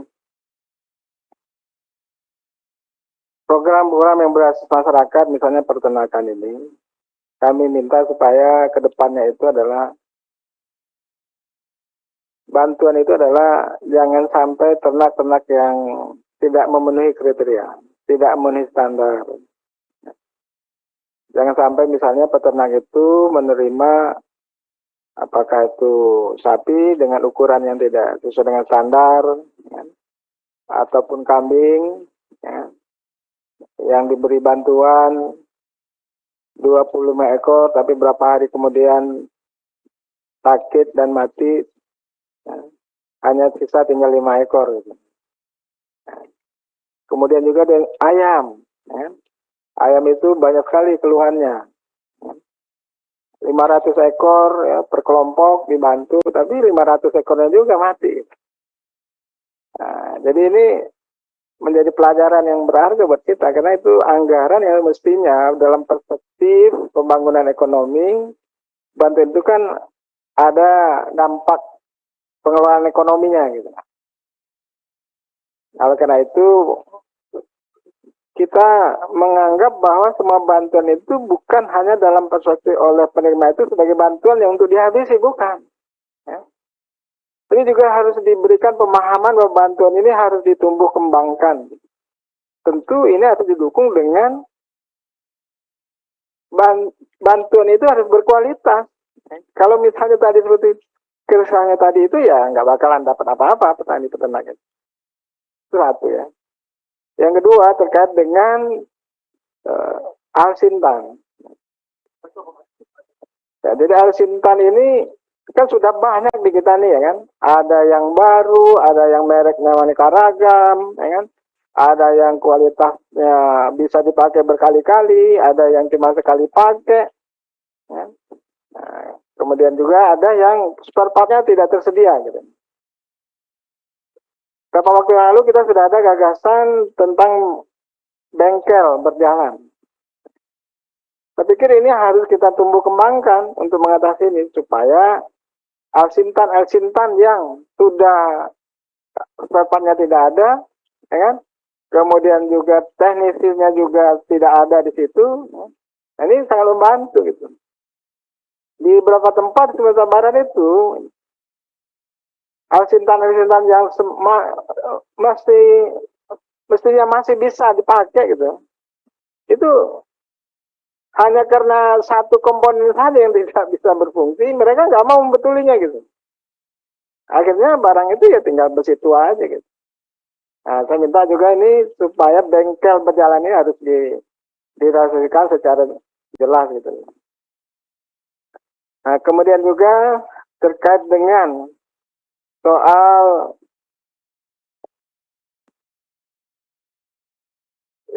terkait dengan soal bagaimana kita harus PENAS ini. Ya. PENAS ini adalah merupakan tugas kita semua untuk memajukannya gitu.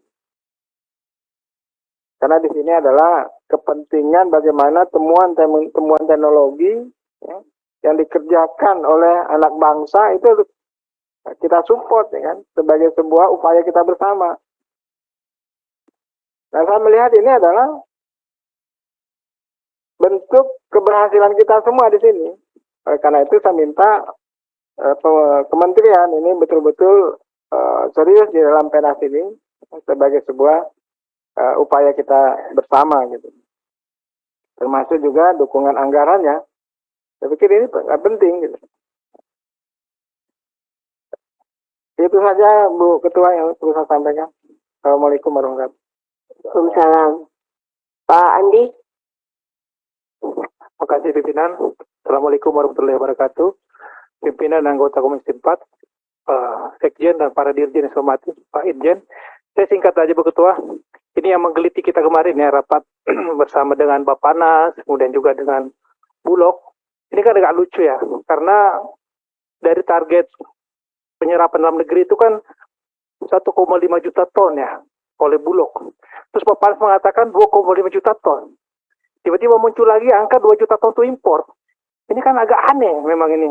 Agak aneh karena sementara kan aturan sebenarnya bahwa cadangan beras pemerintah itu hanya 1,5 juta ton. Ya ini aja Pak kepada Pak Dirjen ini, jelaskan juga Pak ke bawah, sebenarnya apakah memang beras kita ini ada atau tidak ada gitu ya kan. Sementara kalau kita merujuk daripada data PPS bahwa kita surplus. Ini kan nggak ketemu-ketemu gitu. Jadi saya kira juga Kementan jangan diam juga Pak. Sampaikan juga ke publik dengan data yang ada. Jangan jadi bulan-bulanan seakan-akan bahwa Kementan ini nggak kerja. Ya kan? 2 juta ton itu angka yang sangat besar, Pak. 2018 dulu itu kita sudah menolak habis-habisan 2 juta ton, tetapi impor ternyata disposal karena panen kita cukup. Ini mau terjadi lagi seperti itu kan apa gunanya? Cuma saya kemarin nggak sempat panas ini kalau hanya sekedar lebih fokus kepada hilirnya, untuk apa ada panas? Sementara petani di hulunya nggak diperhatikan. Jadi Pak Dirjen atau Pak Sekjen ini Pak ya, mungkin perlu juga mengajak Bappenas atau Bulog ini gimana sama-sama Pak menyerap gabahnya petani kita ini. Dulu waktu menteri yang lalu kan ada program namanya serap gabah Pak ya. Apa namanya dulu tuh? Sergap ya. Nah, kira-kira bisa nggak coba dibangkitkan kembali sehingga tidak kasihan petani kita ini pada saat panen ini ya siapa yang membeli gabahnya mereka pada saat harga di bawah HPP. Ini masalah Pak. Kita di Komisi 4 ini konsen dengan hulunya Pak. Kita ya hilirnya itu urusan komisi lain lah. Tapi kita di hulunya ini petani kita ini harus sejahtera Pak. Dan kita harus percaya diri bahwa panen kita cukup. Ya kan kalau misalnya jadi masalahnya adalah ketidakmampuan penyerapan sebenarnya. Ketidakmampuan penyerapan beras dalam negeri sehingga jalan pintasnya impor. Ini kan jadi masalah terus ini. Saya sepakat dengan Pak Firman kemarin Pak ya. Kalau hanya impor begini ya tidak perlu orang pintar Pak. Cukup pengusaha saja udah bisa. Jadi saya kira ketua ini perlu juga bagi kita Komisi 4. Karena kan Komisi 4 kita ini gagal bersama Kementan nih. Program-program kita ini ya tidak ada artinya karena ternyata kita impor terus. Ini saya kira menjadi catatan kritis juga bagi kita gitu ya. Oleh karena itu saya pribadi dan fraksi PKS menolak impor Pak. Saya di mana bicara menolak jumlahnya lagi gila lagi 2 juta ton. Ya kan ini jumlah yang luar biasa dan melemahkan daripada ketahanan pangan kita. Itu aja ketua komentar dari saya. Terima kasih. Assalamualaikum warahmatullahi wabarakatuh. Waalaikumsalam. Kalau menurut paparan Bappenas, surplusnya itu cuman untuk 1,5 bulan tahun 2022 kalau tidak salah ya. Untuk April ini surplusnya 3 bulan atau 1 bulan ya. Itu yang kemudian ada pertimbangan untuk impor. Meskipun kita juga tidak setuju untuk impor. Pak Hanan, setelah itu Pak Firman. Terima kasih. Assalamualaikum warahmatullahi wabarakatuh. Pimpinan dan anggota Komisi 4 serta Pak Sekjen dan para Dirjen, Kepala Badan yang saya hormati, Pak Irjen.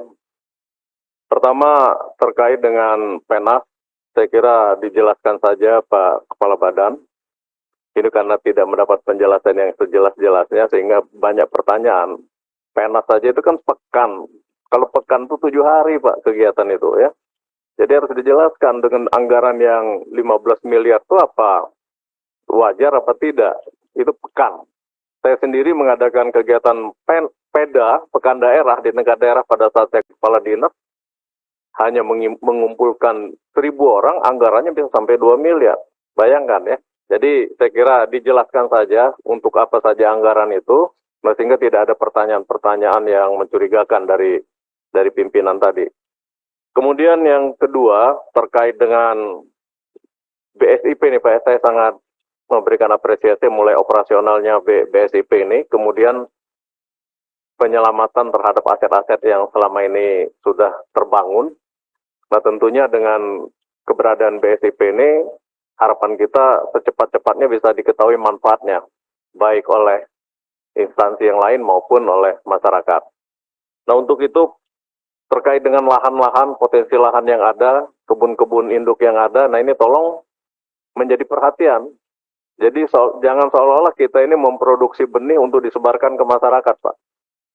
Yang namanya benih, tugas memproduksi benih adalah perusahaan benih atau penangkar benih yang untuk disebarkan kepada masyarakat tani.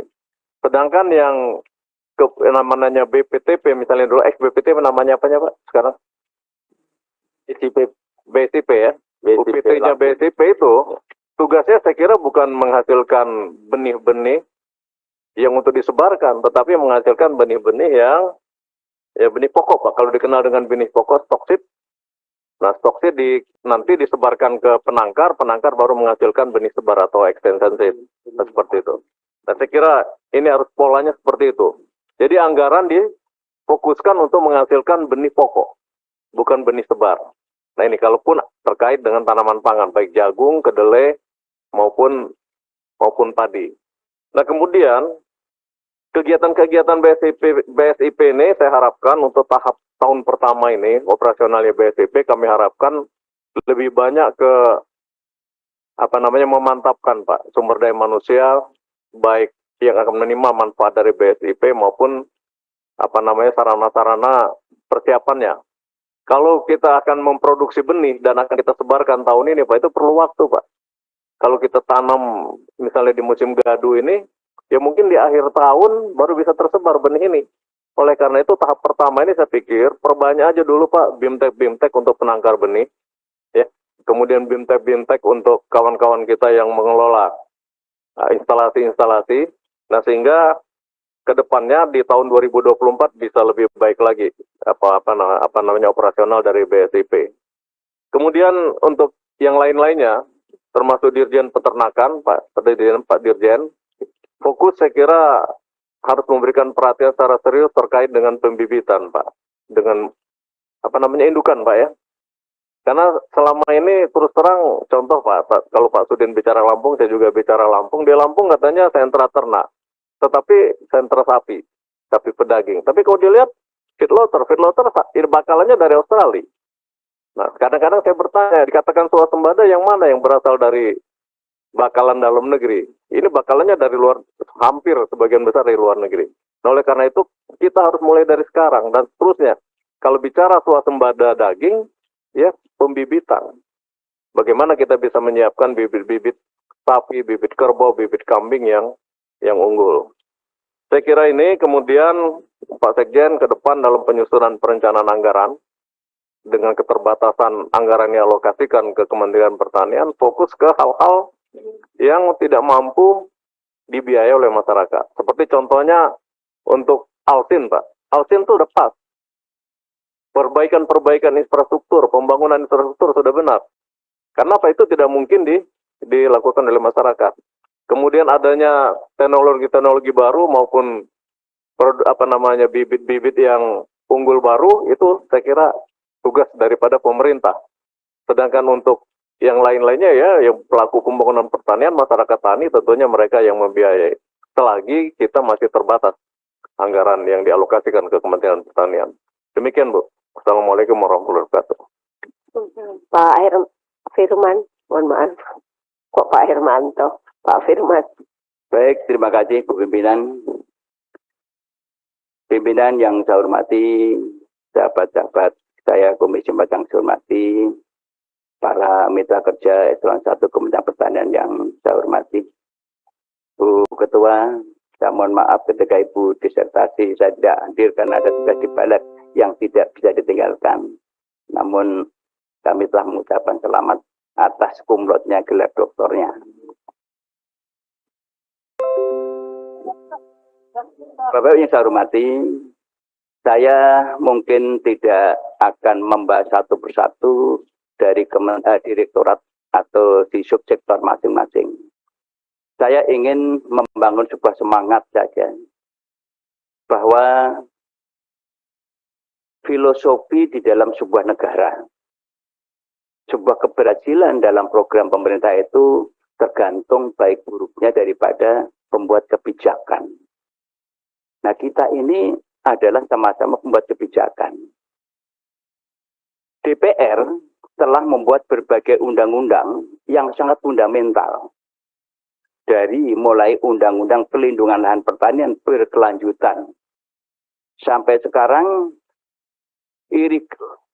lahan pertanian yang irigasi teknis dialihfungsikan menjadi rumah sakit, pabrik, dan lain sebagainya. Itu dibiarkan saja. Tidak pernah ada tindakan proses hukum. Karena Kementerian Pertanian yang punya undang-undang sebagai pelaksana undang-undang tidak pernah melakukan upaya-upaya pencegahan itu. Itu satu hal. Dua, kita juga punya undang-undang pelindungan pemberdayaan petani. Ini juga semangat yang luar biasa dari Komisi 4 ini. Terakhir yang dibilang undang-undang yang sangat revolusioner adalah undang-undang pangan. Di dalam undang-undang pangan itu jelas bahwa spirit dan semangatnya adalah pangan tersedia produksi dalam negeri. Karena tujuannya memang kita ingin memberdayakan petani kita yang 34 juta penduduk itu. Nah, oleh karena itu, bicara tentang regulasi, saya rasa sudah cukup bagus. Kemudian anggaran. Saya tahun 2009 sebagai pimpinan Komisi 4 itu hanya 6 triliun, Bu Ketua. Sekarang pimpinan sudah menyepakati sampai belasan triliun. 15 triliun kalau tidak salah. Saya 2009 sampai hari ini visi misi Kementerian Pertanian tetap sama. Yaitu swasembada pangan untuk menuju kedaulatan pangan. Tetapi dari anggaran yang 9 sampai sekian belas triliun itu tidak pernah tercapai. Artinya apa? Ada mismanagement di dalam pengelolaan pemerintahan di Kementerian Pertanian. Nah, apakah ini tidak pernah dilakukan evaluasi secara bersama-sama? Oleh karena itu, Bapak Ibu, Bu Ketua, saya kemarin di Balik sedang membahas yang namanya revisi Undang-Undang Statistik. Kami gali satu persatu. Salah satu yang fokus kemarin itu adalah mengenai carut-marutnya data produksi pangan. Ternyata metodologinya ini juga dari BPS belum bisa menjawab secara logik, bisa diterima oleh logika. Oleh karena itu tadi dilanjutkan lagi, kami juga usulkan agar Kementerian Pertanian juga diundang untuk data ini. Karena kalau data ini tidak bisa dipertanggungjawabkan akurasinya, mesti program apapun akan gagal. Karena perencanaan pembangunan itu diawali dari data yang benar. Kalau datanya carut-marut, datanya amburadul, ini mesti menghasilkan sebuah atau outputnya juga tidak akan seperti yang kita harapkan. Karena data itu menentukan sekali. Dan berikutnya Pak, pemerintah saya dengar sudah menyusun rancangan undang-undang RPJM. Nah, kalau datanya ini pun juga dari bapak-bapak produksinya juga tidak tepat, kemudian data-data lahannya juga tidak tepat, rata-rata atau average hasil produksinya dari lahan nggak tepat, ini juga RPJM nggak ada gunanya. Mesti akan gagal lagi, fail lagi gitu. Fail lagi di situ. Ini mohon nanti bapak-bapak ditelaah. Kemudian masalah pupuk Pak, ini mohon dengan kartu tani yang konvensional saja sulitnya luar biasa. Hari ini tadi saya dapat WA dari daerah, kelompok tani, dikirim bagaimana mekanisme terhadap masalah digitalisasi untuk penebusan pupuk yang namanya subsidi.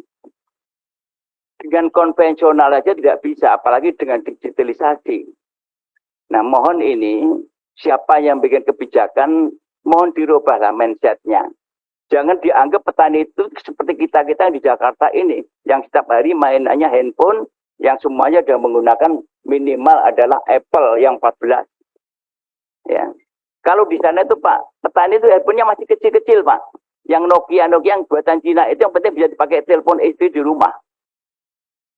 Itu saja. Nah, kalau ini digitalisasi, saya sangat kecewa, kemarin saya terbatas waktunya, dengan jawaban dari Direktur Pupuk Indonesia, Pak, Ketua Pak Sudin. Saya tanyakan, dasar menentukan digitalisasi itu apa? Katanya saya sudah melakukan survei, semua mayoritas petani sudah menggunakan Android.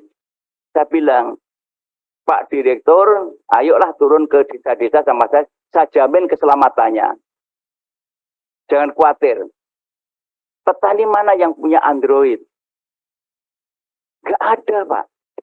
Ini tolong Pak pemerintah, dari Kementerian tolong dipantau lah kebijakan. Jangan jalan sendiri-sendiri. Ini BUMN-nya jalan kemana, pupuknya jalan kemana, datanya kemana, nggak sinkron semua, Pak. Ini yang menimbulkan masalah besar, tidak tercapainya daripada tujuan kita. Dan kemudian Pak, ada lagi yang terkait harga bawah, harga atas. Ini adalah spirit semangat yang kita bangun ketika kita menyusun undang-undang pangan. Kenapa ada harga bawah, ada atas? Ini filosofinya Pak Sekjen. Harga bawah itu adalah bisa melindungi, memproteksi daripada petani kita dari harga keekonomisannya. Katakanlah harga bawang merah itu produksinya 14.000 per kilo. Oke, dipatok kasih untung 2.000, 16.000. Kalau harga terbawah itu, petani sudah untung, Pak. Kan tidak salah kalau kita melindungi petani, ya, rakyat kita kok. Dan kedua, harga bawah ini juga bisa mengatasi terhadap mungkin adanya dumping price karena import ini, Pak. yang sulit dikendalikan. Pak Sudin yang terhormat, tadi kita diskusi mengenai import. Sepengetahuan saya Pak, kemarin ada pandemi, itu kita tidak impor kan aman-aman saja. Kenapa sekarang menjelang pemilu kok hiruk pikuk? Semuanya impor. Nah ini mungkin Pak Sudin yang bisa jawab, bukan saya. Saya hanya mengasih informasi, karena selama beberapa periode sini kami mencatat setiap menjelang pemilu itu menjaga impor besar-besar yang sulit dibendung dengan alasan apapun. Kemudian harga bawah tadi Pak saya sampaikan untuk mengatasi agar petani terlindungi dan tidak ada. Nah, harga apa sih itu Pak? Itu adalah untuk menjaga daripada agar masyarakat itu memiliki rasa keadilan. Jangan sampai terjadi seperti minyak goreng. Produksi CPO-nya melimpah karena tidak bisa diekspor, tetapi minyak gorengnya itu harganya melejit. Karena apa? Tata kelolanya yang salah. Nah ini tolong juga dipantau oleh Kementerian Pertanian sebagai produsen. Karena perkebunan ini kan produsen sawitnya. Nah posisi-posisi ini Pak yang tentunya kita pikirkan bagaimana ke depan terhadap masalah persoalan-persoalan pangan kita. Bapak yang saya hormati, jumlah penduduk Indonesia itu diperkirakan 2030 rilis Bappenas sudah 300 juta penduduk. Bahkan PBB merilis 2050 9 miliar. Kebutuhan pangan pokok kita ini meningkat terus. Nah, apakah dari Litbang yang ada di pertanian pernah nggak melakukan riset-riset untuk substitusi pangan? Katakanlah Pak Mindu selalu menyampaikan, mokap. Mokap itu bisa dipakai pengganti daripada mie. Kenapa nggak bikin regulasi? Stop import yang namanya gandum. Ganti mokap. Singkong kita di mana-mana. Pak Mindu itu sampai frustasi Pak. Yang udah 4-5 periode di sini kalau nggak salah. Itu selalu menggagas-gagaskan terobosan yang luar biasa. Dan faktanya Pak, di Cina itu mokap bisa dipakai untuk kepentingan konsumsi, untuk kue dan sebagainya. Kenapa Indonesia ini malah enggak? Bahkan bahan kertas saja di pabrik-pabrik itu impor dari Korea. Untung Tuhan itu menghukum, kapalnya tabrakan, kemudian pecah di situ, terbukti bahwa isinya gaplek. Produksi kita melimpah Pak. Nah mohonlah Bapak-Bapak pembuat kebijakan ini jangan diem di situ, kasihan rakyat kita. Jadi ini yang kira-kira kami sampaikan Pak, mudah-mudahan dengan adanya rapat ini kita bisa terus memperbaiki terhadap kebijakan-kebijakan atau regulasi yang baru kita perbaiki. Ayolah kita menjunjung tinggi produk DPR ini, undang-undang kita buat bersama, yang sangat bagus, kita jalankan secara konsisten dan konsekuen. Kita harus betul-betul mengendalikan import ini Pak. Kalau kita ketergantungan import, saya khawatir kalau saat terjadi pandemi, seperti kemarin, dan semua negara menutup distribusi produk atau bahan makanan dari negara-negara yang masuk ke negara lain, ini kita akan menjadi negara yang ketergantungan akhirnya jadi krisis. Akibat krisis pangan itu Pak, satu bisa menimbulkan inflasi, juga bisa menimbulkan krisis ekonomi, krisis politik, dan jatuhnya seorang rejim. Ini bahaya sekali. Oleh karena itu, kalau itu terjadi maka kami DPR ikut bertanggung jawab secara moral kepada rakyat Indonesia yang jumlahnya sudah 174 juta penduduk Indonesia. Jadi substitusi Pak, itu tidak bisa ditawar lagi, dan budaya atau membudayakan budaya makan lokal itu juga dipertahankan kembali. Yang terbiasa ubi-ubi, yang terbiasa jagung-jagung, yang terbiasa sagu-sagu, yang penting proteinnya. Jangan kita rubah semuanya makan beras. Nah import ini Pak, sekali lagi yang terakhir adalah kenapa import ini tolong dikendalikan. Di daerah-daerah yang basis produksi penyangga pangan itu justru didrop beras dari impor Pak. Ini menunjukkan bahwa lonceng kematian bagi petani sudah mulai ditabuh oleh negara kita. Yang notabene pangan adalah hak asasi manusia, pangan adalah amanat konstitusi, sandang papan pangan tersedia negara, tetapi negara sudah menabuh lonceng karena import-import didistribusikan di wilayah yang basis daripada produksi pangan nasional, dan petani kita tinggal menunggu detik-detik kematiannya. Demikian, terima kasih. Assalamualaikum warahmatullahi wabarakatuh. Waalaikumsalam. Saya disuruh jawab sama Pak Firman, saya jawab. karena Pak Firman dulu adalah pimpinan saya. Kenapa Indonesia import? Ya itu import itu dibahas oleh Ketua Umum Golkar. Ketua Umumnya Pak Firman di Rakortas. Jadi nanti kalau pas ketemu Ketua Umum, tanyakan Pak Firman, kenapa harus ada import Pak Ketum waktu Rakortas? Yang kedua, tadi masalah mock-up. Import gandum itu bisa dikurangi, bisa, tetapi mock-up itu hanya sebagai substitusi untuk mengurangi. Misalnya, biasa pakai gandum, pakai tepung terigu 100%, mungkin hanya bisa disubstitusi paling banyak antara 15-20%, Pak Firman. Kalau bicara diganti semua itu tidak mungkin.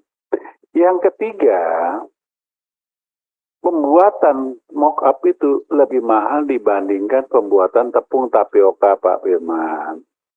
Kalau tepung tapioka itu sudah jelas dikupas secara mekanisasi, dikasih belerang agar racunnya hilang, kemudian baru diperes, baru di-open, jadilah namanya tapioka. Beda dengan mock-up, Pak Firman. Ada lagi? Interupsi sedikit, Pak. Iya. Karena menyinggung Pak Menko ini jadi tanggung jawab moral. Jadi Pak Menko ini memang betul memimpin rapat untuk menentukan daripada penting dan tidaknya impor. Karena memang negara itu kan punya tanggung jawab, stok harus tersedia. Namun kembali Pak, di dalam rapat Kementerian Ekonomi, itu kan pertama untuk menentukan itu kan ada supporting data. Neraca pangan namanya. Nah, neraca pangan itu. Nah, neracanya itu nggak pernah beres, Pak. Kasihan Pak Menteri saya, Pak, seterang Pak. Contoh kemarin pada waktu impor 1 juta, itu saya dipanggil, Pak. Dipanggil oleh Pak Menko. Pak Firman, tolong jelaskan kenapa ini. Kok DPR nggak itu, Pak? Di dalam Undang-Undang Pangan jelas, Pak, ada tiga indikator yang dipenuhi. Untuk impor. 1, gagal panen, gejolak harga, stok tidak mencukupi. Nah, ketika itu stoknya Bulog itu kan ada gonjang-ganjing yang 500 ton hilang di Sulawesi itu, Pak. Di Makassar sana itu. Yang sampai sekarang nggak jelas itu pengusutannya Pak Judin. Nah, kalau tidak ingat 3 indikator ini terpenuhi, paling tidak kalau mau impor Pak bulan Juni, Pak. Ternyata beliau menyampaikan ke Presiden langsung malam itu Presiden mengatakan Juli. Itu pun kalau stoknya tidak mencukupi. Artinya apa? Menko itu hanya kebijakan, itu pun harus supporting datanya benar. Nah, kalau supporting datanya main-main, Menko saya Pak yang kejebak jadi bulan-bulan. Terima kasih. Saya jelaskan di sini Pak Firman. Ya, yang nama Rakortas itu dihadiri dari beberapa kementerian. Antara lain Kementerian Pertanian, Perdagangan, Badan Pangan Nasional. Karena data saya, setiap rapat saya katakan data ini tidak pernah valid. Ya, dikatakan oleh Dirjen Tanaman Pangan dengan mengirim bahan rapat Januari April akan ada potensi nih 13 juta ton. Tapi sampai hari ini wilayah-wilayahnya yang ditunjukkan belum bisa ditunjukkan. Bahkan Presiden kemarin langsung memerintahkan apabila tidak cukup, daripada 2-3 kali Rakortas, menghimbau akan mengimpor 2 juta ton kalau nggak salah. Setelah 500.000 habis, akan import, tapi belum. Untuk memenuhi cadangan beras pemerintah. Yang mana Bulog itu saat ini posisinya ada 200.000 lebih ton. Maret, April, Mei, Juni, selama 3 bulan akan disalurkan kurang lebih hampir 700.000 ton beras kepada penerima masyarakat yang dianggap kurang mampu. Maka kemarin waktu rapat sama Bappenas kami tanyakan berasnya dari mana. Serapan lokal ada nggak berasnya? Itu loh Pak Piman, paham kan? Ini loh, segala sesuatu itu pasti yang namanya waktas itu semua pihak termasuk kedelai. Coba nanti tanya Dirjen PKH, jumlah populasi berapa? Oh sekian juta ekor, produksi untuk dipotong berapa? Pasti nggak tahu. Seandainya tahu pun datanya belum tentu benar. Nyatanya Bulog dapat penugasan Pak Piman dari Wakota tersebut, daging kebo kurang lebih 100.000. Berdikawi dapat kuota import sapi, daging sapi Brazil dan Meksiko hampir 50.000. Berarti kan memang kagak cukup. Ya Pak Piman jelas. Nggak cukup Pak. Jadi data ini belum tentu benar. Maka sekarang Wandi pakai ilmunya, ilmu hebat. Dulu potensi. Wah, sekarang prediksi. Nah, yang akan datang mudah-mudahan produksinya sekian. Ada lagi? Pak Ketua dari saya. Ya Mbak, itu dulu, baru Mbak Alin. Ya, baik, terima kasih. Assalamualaikum warahmatullahi wabarakatuh.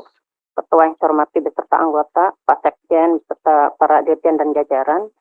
Mungkin saya ingin menagih janji dari Dirjen Tanaman Pangan, Pak Ketua. Karena tempo hari kita pernah melakukan kunjungan di Kabupaten Serang ya, dan bertemu juga dengan Bupati Serang kaitan dengan penugasan Kabupaten Serang untuk melakukan pengembangan perbenihan yaitu benih kedelai. Saat ini pemerintah Kabupaten Serang ini sudah melakukan upaya penganggaran karena memang Pak Menteri juga sudah turun hadir, Pak Dirjen hadir, saya pun hadir, Pak Ketua juga sudah melakukan kunspek juga. Akan tetapi saya melihat dari perencanaan anggaran yang disampaikan ini belum ada itu action dari Kementerian Pertanian untuk bisa mendukung ke arah perbenihan kedelai di Kabupaten Serang. Untuk itu Pak Dirjen TP, saya minta janji-janji tersebut penuhilah biar saya juga tidak malu kalau ketemu lagi rapat koordinasi dengan Ibu Bupati. Ini juga sebagai bentuk memberikan motivasi juga upaya penguatan kepada daerah. Mereka sudah bersemangat, tapi dari kementerian ini kayak yang kendor-kendor begitu. Pak Ketua ini seperti apa? Saya juga minta bantuan dari Pak Ketua lah untuk bisa mengintervensi pada Dirjen TP agar bisa memasukkan program tersebut untuk prioritas di Kabupaten Serang. Perbenihan kedelai di Kabupaten Serang yaitu jenis Migo. Paling tidak berikan saja alat pasca panennya Pak Dirjen supaya menghibur lah. Jangan sampai kita dianggapnya hoak nih Ketua, kita sama-sama. Kalau pasca panen, kalau yang dipanennya nggak ada gimana? Mungkin jenis apa ya, model alat mesin pertanian lah, semacam itu. Berikutnya dari Dirjen ini PKH. Kalau saya melihat ini anggaran kaitan dengan vaksin PMK, tadi yang dipertanyakan Pak Ketua juga saya juga bertanya-tanya nih Pak Ketua. Karena ini ada program layanan pengendalian dan penanggulangan penyakit PMK. Ini terjadi blokir kurang lebih 369,2 miliar. Akan tetapi nih ya, dari semula anggaran dan menjadi perubahannya ini sangat berbeda sekali. Karena kalau dari sisi volume, ini jumlahnya sama, 23.089, sekian. Akan tetapi dari sisi anggaran itu kok mengalami penurunan. Ini seperti apa skema ataupun menyusun kegiatannya gitu. Terus evaluasi kemarin Pak Dirjen PKH. Ternyata di kami pun masih saja itu masyarakat atau peternak yang tidak mengetahui adanya program pemberian vaksinasi untuk antisipasi PMK kemarin. Ada aja masih peternak kita, ternaknya yang mati kemarin itu karena informasinya kurang ataupun bentuk mungkin program itu diberikan ke daerah juga tidak diberikan secara masif. Ini evaluasi dari saya nih. Dan juga ini ada program kaitan benih ternak unggul, BBRT. Ini satuannya pakai dosis. Jumlahnya fantastis ya, 5.700.800. Ini akan diberikannya kemana gitu program-program ini? Apakah langsung ke peternak? Apa memang diolah sendiri oleh Dirjen PKH? Dan dalam satuannya ini luar biasa bentuknya dosis, kami juga menghitungnya ini lumayan kerepotan. Untuk yang lain seperti Dirjen Tanaman Pangan, Horti, karena memang kita juga sulit untuk mengukur dari satuan-satuan yang dianggarkan oleh mereka, akhirnya yang terjadi target produksi juga hanya mengulang-mengulang yang lalu-lalu, Pak Ketua. Jadi ini juga perlu dievaluasi. Kalaupun kita mau menentukan targetnya, misalkan sasaran disesuaikan dengan luas lahan, tentunya ini juga harus menyesuaikan jumlah volume perbenihan yang akan direncanakan, dianggarkan. Ini saya kira belum melihat ke arah sana, Pak Ketua. Jadi sebatas hanya menyusun anggaran hasil yang lalu-lalu. Dan terakhir, untuk Dirjen Perkebunan, kaitan pengembangan desa pertanian organik berbasis komunitas perkebunan 44 titik ini. Maksudnya seperti apa? Apakah memang Dirjen Perkebunan juga akan melaksanakan fungsi peranannya untuk bisa melaksanakan kegiatan di sektor pertanian yang lain, atau komoditas perkebunan seperti apa gitu? 44 titik ini, mohon dijelaskan. Dan di PKH, mohon maaf, ada alat lab peternakan. Ini 55 unit nih. Jadi apakah kalau saya meminta bahwa 55 unit ini diberikan kepada masing-masing anggota sebagai program di aspirasi untuk kami. Terima kasih Pak Ketua. Assalamualaikum warahmatullahi wabarakatuh. Saya hanya menanggapi masalah kedelai tadi. Yang konon katanya, kata Dirjen Tanaman Pangan tinggi pohonnya 2 meter. Betul nggak Pak Fajri? Waktu kita ngomong di mobil. Yang minggu Pak, yang di Serang. Tinggi pohonnya 2 meter, betul. Menurut Pak Dirjen, Pak. Nah, produksi berapa menurut dia waktu itu? Anda saksi sama saya bertiga di mobil. 4 ton berapa Pak? 4 ton. Tapi kemarin kalau di berita ada yang bilang 6 ton, ada yang 8 ton. Jadi tergantung sumber yang ngomong. Kalau yang ngomong si A bisa 4 ton, ada yang 6 ton, ada yang 8 ton. Kalau ditambahin traktor roda 4-nya ya mungkin jadinya bisa 15 ton. Ya. Gitu loh. Kemarin saya kunjungan Pak Piman ke dapil Gerobokan, dapil Pak Piman. Saya tanyakan sama Bupati, Bu Bupati, Anda dapat tugas apa dari Dirjen Tanaman Pangan? Kami ditugaskan menanam kedelai 50.000 hektar. Dapatnya apa bantuannya? Sampai hari ini belum ada. Jadi ibu jangan tanam. Harusnya kalau Anda merintahkan seorang bupati menanam 50.000 hektar, ini bibit saya kasih 50.000 hektar, dan saya prioritaskan kepada Kementerian Pertanian untuk mendapatkan pupuk subsidi. Iya setuju itu Pak Ketua. Itu Bapak Anda jagoan bos. Kalau cuma nyuruh doang pakai modal udah kagak bisa jalan. Prioritas kan dapat 50.000 hektar untuk khusus untuk kedelai tadi. Baru petani akan giat untuk menanam. Karena apa? Alhamdulillah bibitnya gratis, pupuknya subsidi. Bukan gitu Pak Piman? Betul? Nah kalau hanya nyuruh tuh ya percuma. Itu aja ya Mbak Lin. Terima kasih pimpinan karena singgungnya soal kedelai, saya langsung aja di penganggaran kedelai. Di situ saya melihat kalau memang tidak bisa lagi antisipasi ini di bulan 4, waktu itu Pak Ketua saya pernah singgung. Sebenarnya waktu tanam kedelai itu di bulan berapa kan? Awal tahun kah, pertengahan tahun kah, atau akhir tahun? Kalau seandainya dia di awal tahun berarti ini sudah terlambat. Kalau dia di pertengahan tahun berarti ini belum terlambat. Kalau di akhir tahun, ya mungkin ini tidak terlambat. Dan hasil panennya sampai saat ini kan kita masih mempertanyakan. Pak Wandi, kalau seandainya kedelai ini tidak bisa dan sangat minim untuk mencapai target, Pak Sekjen, saya harap dengan sangat, kita masih automatic adjustment besar loh setiap dirjen ini. Kalau memang di Dirjen Tanaman Pangan kita bisa alihkan ke Dirjen Tanaman Pangan kegiatan yang lain seperti tadi disinggung oleh Pak Suariduka, jagung misalnya kita butuh.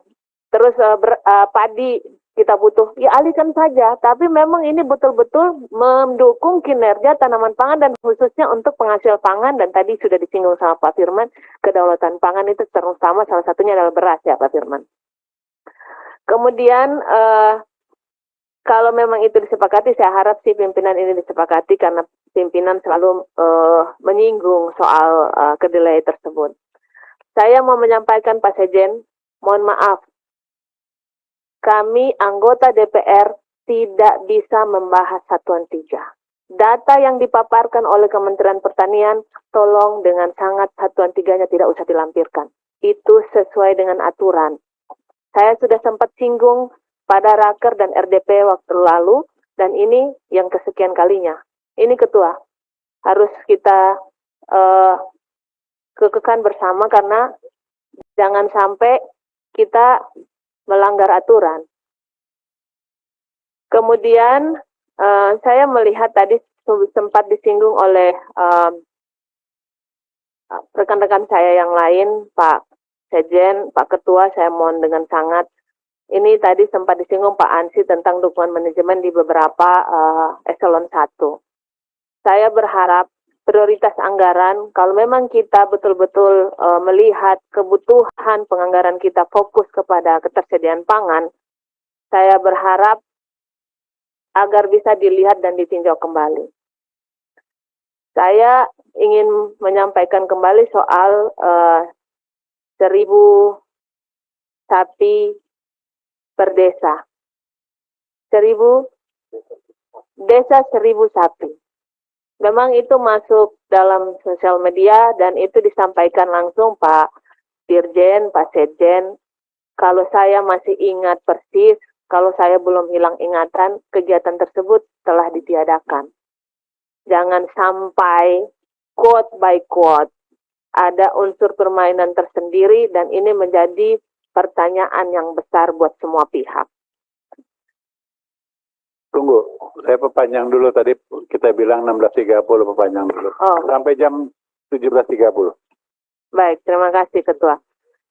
Kemudian tadi yang dipertanyakan soal PMK, terus terang saya melihat Ketua, LSD ini sangat dibutuhkan Ketua, karena memang virus LSD ini lambskin disease kalau nggak salah, itu sudah merajalela kemana-mana. Kalau memang perlu atensi yang luar biasa. Kalau tidak, ya tolong penganggarannya yang jelas. Kemudian, tadi Kakak Ansi menyatakan bahwa PMK itu masih ada. Kita masih memiliki stok vaksin, Ketua. Tadi kalau dibilang 34 juta. Bagaimana distribusi vaksin sampai saat ini? Terus diprioritaskan ke daerah-daerah mana saja, sehingga Pak Dirjen memang untuk PMK ini sudah mulai turun, tapi sebentar Mbak Alin, habis yang ngomong sudah paparkan wilayah mana aja yang masih ada nggak datanya? Ya, Oke. Lanjutkan. Kemudian saya tadi Pak Ketua terima kasih banyak karena memang daerah saya adalah daerah perkebunan, tapi bukan hanya daerah Maluku Utara saja. Kemarin saya meminta paparan dari Kementerian Pertanian soal hasil perkebunan di seluruh Indonesia, per provinsi, per komoditi, yang bisa didorong. Misalkan kalau daerah timur rata-ratanya kita cengkeh, Ketua, kelapa, pala, dan itu rata-rata kita juga bisa menyumbang hasil potensi tersebut. Tapi melihat lagi kebutuhan masing-masing, Pak Dirjen. Misalnya kalau di Kakak Sleman, beliau meminta untuk sagu, misalkan. Terus di saya dan di Ibu Sadia, misalkan daerah kami, benar-benar kita kalau dipaksakan untuk komoditi lain, maksudnya pertanian, kita nggak bisa Ketua. Karena memang mainstreamingnya adalah perkebunan. Nah ini yang menjadi saya mohon dengan saya menjadi atensi lah dari pertanian. Kemudian karantina.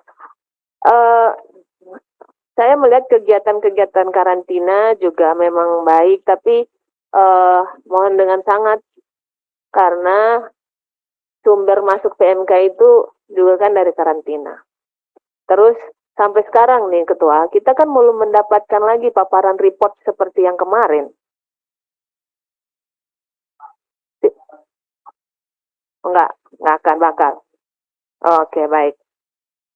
Kemudian kita juga berharap bahwa anggaran di 2023 ini cepat selesai, Ketua, karena ini sudah bulan April. Kalau memang automatic adjustment kita bilang tekan dan kita meminta untuk tidak lagi diberlakukan, tolonglah dengan sangat kita diberikan kegiatan yang masuk akal. Dan kalau memang untuk dukungan manajemen per eselon 1, ini kan automatic adjustment, Pak Sekjen. Kalau memang automatic adjustment kan bisa saja kan yang kegiatan langsung ke masyarakat kita pakai dulu dukmannya. Nanti kalau automatic adjustment dibuka, dikembalikan lagi kalau misalkan seperti itu. Jadi menurut saya sekarang prioritasnya bagaimana kegiatan ini langsung ke masyarakat, langsung ke petani, langsung ke nilai tukar petaninya. Nah, itu yang saya harapkan. Kemudian Pak Ketua, kami sudah di Aljak briefing dan untuk pertanian, Bapanas, Bulog dan sebagainya itu menjadi atensi kami karena memang betul ratas bersama dan keputusan itu import ada di Kementerian Perekonomian, tapi data yang disupport dari semua kementerian lintas kementerian ini adalah data untuk memutuskan bagaimana import apa tidak. Yang saya harapkan adalah jangan import. Itu aja Ketua, terima kasih. Semua anggota Komisi 4 tidak berharap ada impor. Tapi kalau data neraca pangannya nggak jelas, bagaimana? Ada lagi? Pak Halid? Sudah? Sudah berantem sama Salim, saling nuduh. Ya, Sekjen, saya silakan jawab. Baik Pak Ketua, Bapak Ibu sekalian, terima kasih. Pertama kami sampaikan berbagai arahan, masukan dari pimpinan dan anggota Komisi 4 berkaitan dengan mulai dari perencanaan hingga implementasi kegiatan program di masing-masing eselon 1. Saya memulai dengan, tadi ada beberapa pertanyaan kaitannya dengan koordinasi dengan Bapanas, dari Pak Ansi dan juga Pak Suhardi Duga. Kami melakukan beberapa hal Pak. Yang diantaranya adalah pada saat Bapanas kan biasa membuat prognosis neraca komoditas itu, 12 bahan pokok itu Pak. Tentu yang bagian produksi ada di Kementerian Pertanian. Yang mereka kerjakan kan ada ketersediaan, ada distribusi, ada keamanan, keamanan pangan itu yang menjadi mereka lakukan. Tapi bagi kita juga adalah kegiatan-kegiatan yang kaitannya dengan hulu, yang masih hulu itu Pak, mereka selalu meminta ke kita. Katakanlah untuk data penyuluh misalnya dari Simlotan, artinya ada koordinasi kami dengan mereka. Kemudian yang kaitannya dengan data, nanti mungkin to the point Pak Dirjen Tanaman Pangan yang berkaitan dengan beras bisa dielaborasi lebih detail gitu. Kemudian yang kedua, kaitannya perencanaan, terima kasih Pak Khalid dan Pak Suhardi Duga tadi juga sampaikan supaya fokus kepada yang manfaat besar kepada rakyat. Tentu terkaitan terakhir dengan Bu Alin melihat kembali data dukungan manajemen untuk bisa ditransformasi ke dalam anggaran-anggaran yang sifatnya operasional, utamanya di dirjen teknis untuk meningkatkan produksi dan juga hal-hal lain yang kaitannya dengan yang dibutuhkan oleh rakyat. Ini saya sampaikan terima kasih Bapak. Dan kami Pak Khalid yang berkaitan dengan data juga ada kami Pusdatin, Pusat Data dan Informasi, memang di situ melakukan beberapa analisis data dasarnya dari BPS Bapak. Kemudian kita lakukan muncullah informasi itu yang sorry. Pusdatin itu kolek data dari penyuluh apa dari BPS? Dari BPS Bapak. BPS dari mana? Iya, akhirnya dari daerah BPS pun itu. BPS daerah Pak ada. BPS daerah dari mana kalau iya, komoditas pertanian? Betul. Artinya mereka bersinergi untuk kolek data dari dinas, dari penyuluh. Iya. Iya, dari situ Bapak. Coba Ansi terangkan. Kemarin saya sudah briefing dia untuk menjelaskan kepada bapak-bapak di sini data itu dari mana. Iya. Saya mau bicara Pusdatin, mau saya nggak percaya, udah itu aja. Iya. Pak Sekjen, izin pimpinan, yang kami mau pertanyakan itu adalah metode pengambilan datanya nih, data primernya ini dari mana?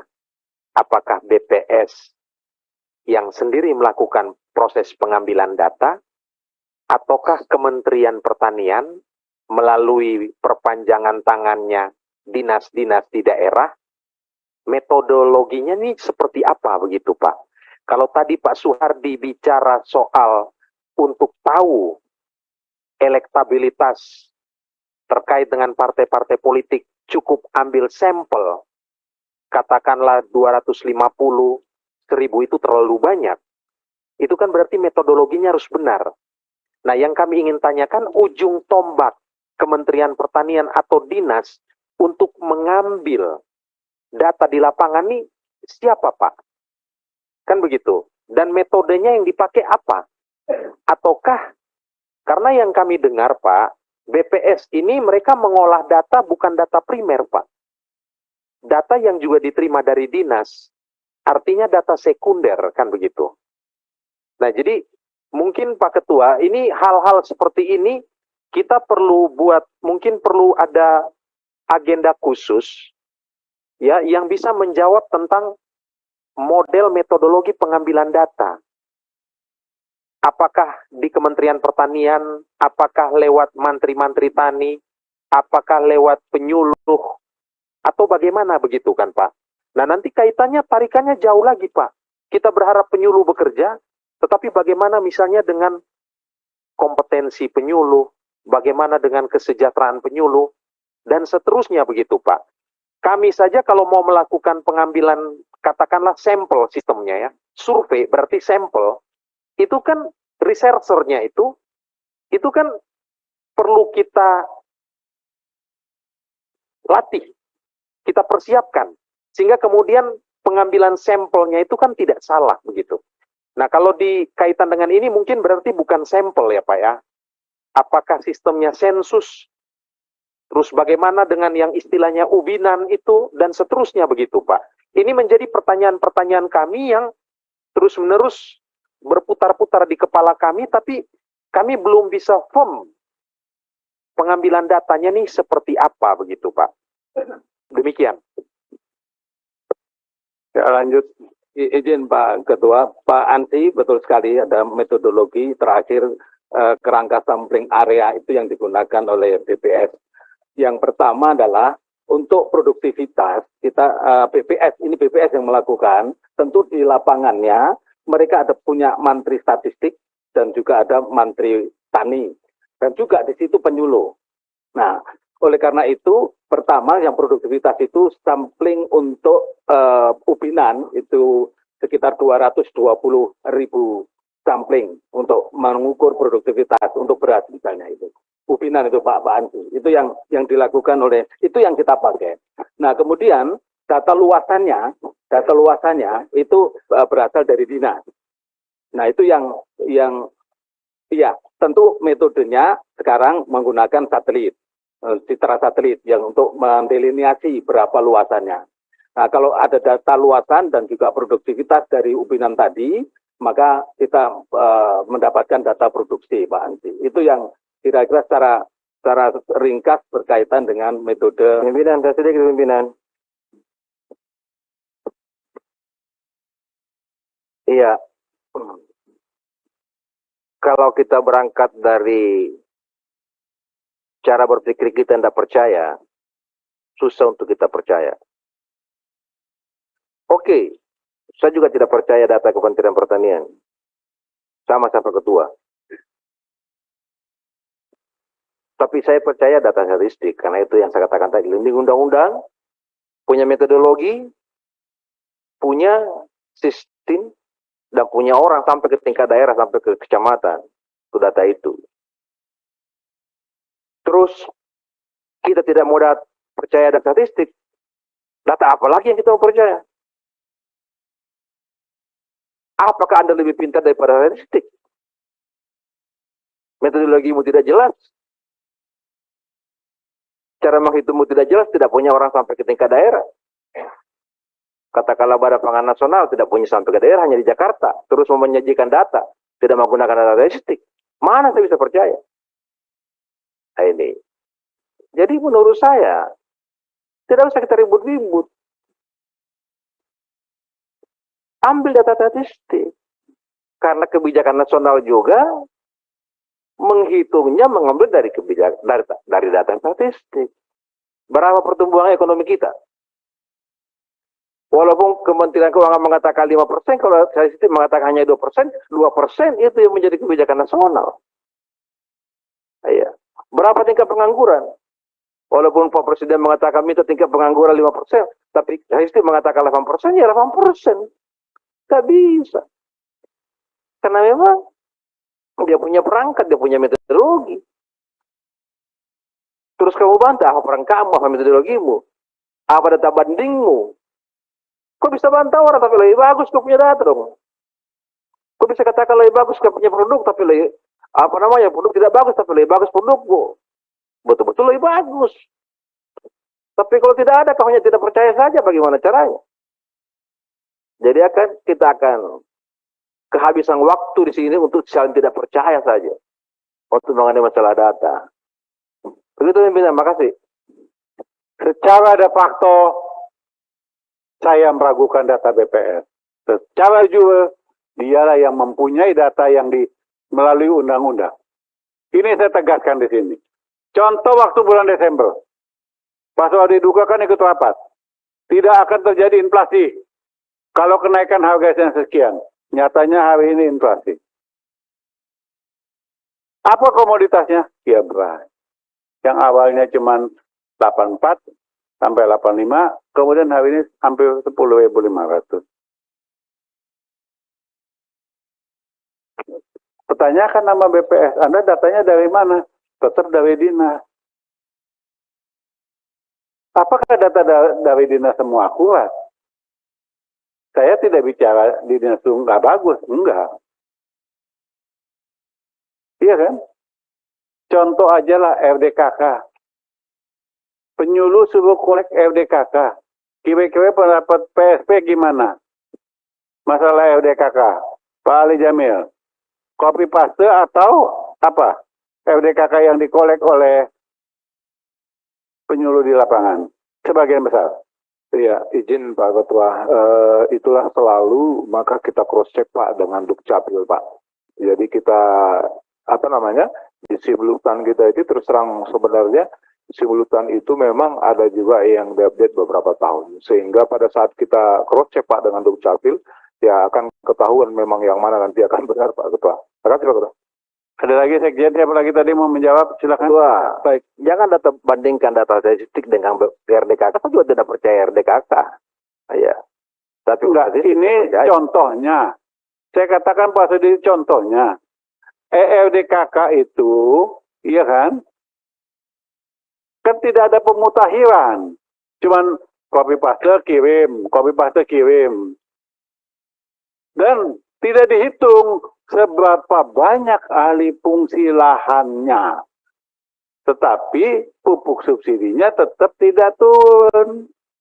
Contohnya Bekasi, Kerawang, Cikampek, Purwakarta. 10 tahun lalu sampai sekarang paling RDKK-nya beda sedikit penurunannya. Tetapi alih fungsinya kita lihat luar biasa. Siapa lagi mau jawab Sekjen tadi? Waktunya sudah mau jam 5. Izin tanaman pangan Pak. Menambahkan sedikit izin Pak Ketua ya, tentang KSA BPS. Melengkapi Bapak Sekjen supaya Pak Ansi juga dan Pak Sadi juga izin. Jadi KSA BPS, KSA itu kerangka sampling area. Ini merupakan metode yang dibikin dimulai tahun 2018. Sebelumnya pakai metode ICE estimate. Izin itu satu. Yang kedua, kerangka sampling area itu menggunakan teknologi sudah pakai satelit kerjasama LIPI, sehingga populasinya atau luasan total yang di cover itu luas baku sawah. 7,4 juta hektar itu dipotret dengan satelit. Kemudian untuk melihat ground check detail satu persatu, baik luas panen, fase tanaman vegetatif, generatif, masih berah, bahkan termasuk yang potensi gagal panen begitu, itu terpantau oleh satelit itu ada samplingnya, kerangka sampling area, samplingnya itu di 220-an titik, di 220.000 titik, itu dari 7,4 juta hektar itu Bapak. Nah, titik itu setiap bulan diamati oleh petugas. Petugasnya itu bukan petugas dinas pertanian, bukan petugas lapangan dinas, bukan kami, dia independen dengan menugaskan di BPS itu ada BPS provinsi, ada BPS kabupaten, di kecamatan ada juga namanya petugasnya KSA, Kantor Statistik Kecamatan. Nah, itulah yang bertugas mengamati bulanan di 220.000 titik perkembangannya tiap bulan, sehingga bisa ketemu di titik-titik itu yang diamati adalah berapa luas tanaman fase vegetatif, generatif, luas tanam yang panen, kemudian yang fase apa? Bentar supaya lebih detail ya, yang bero gitu. Kemudian ada juga yang masih persiapan lahan atau PR. Kemudian lainnya itu adalah lahan di luas baku di luar 7,4 yang ditanami di luar padi. Nah, di luar padi juga keamatan namanya lain-lain. Nah, setiap bulan diamati, misalnya untuk sekarang sekarang ini bulan Maret gitu ya. Jadi yang angka sudah final adalah Januari, Februari Bapak, dan sebelumnya. Kalau bulan April bulan Maret baru selesai data, nanti akan keluar tanggal 20. Sehingga disebut angka yang sudah realisasi terakhir itu Januari, Februari, itu angka tetap.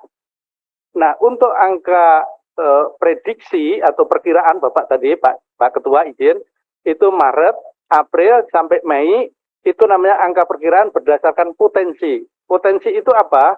Kalau diamati bulan ngecek lapangan selama sebulan-bulan Februari misalnya, itu udah angka tetap.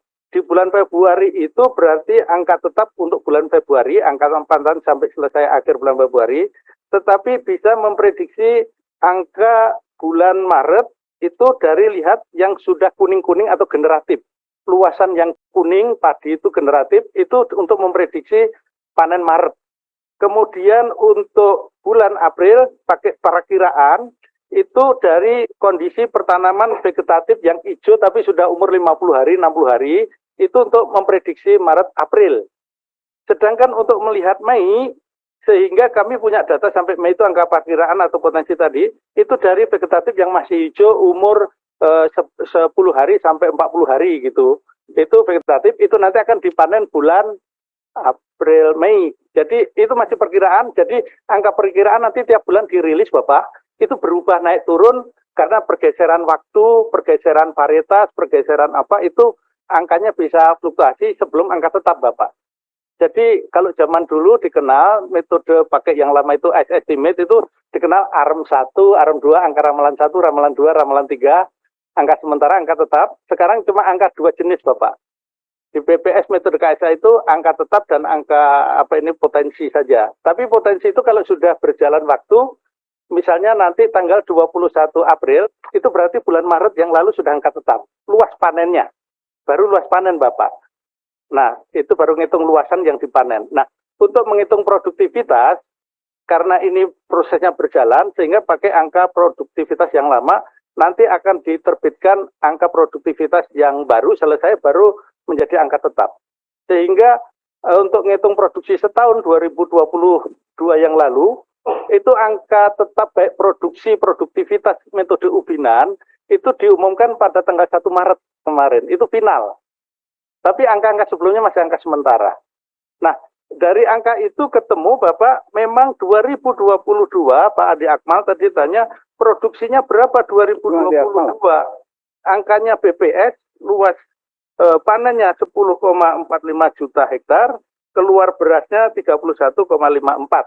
Itu yang angka terakhir itu. Dan setiap tahun juga begitu didata, misalnya tahun 2021, itu 31, untuk berasnya 31,36 dan seterusnya Bapak Ketua. Jadi izin, nah bagaimana pengertian kok surplus terus setiap tahun? Betul, surplus itu rumus KSA BPS ini dengan perhitungan berapa diproduksi setahun, berapa dikurangi konsumsi setahun, ketemunya selisihnya surplus.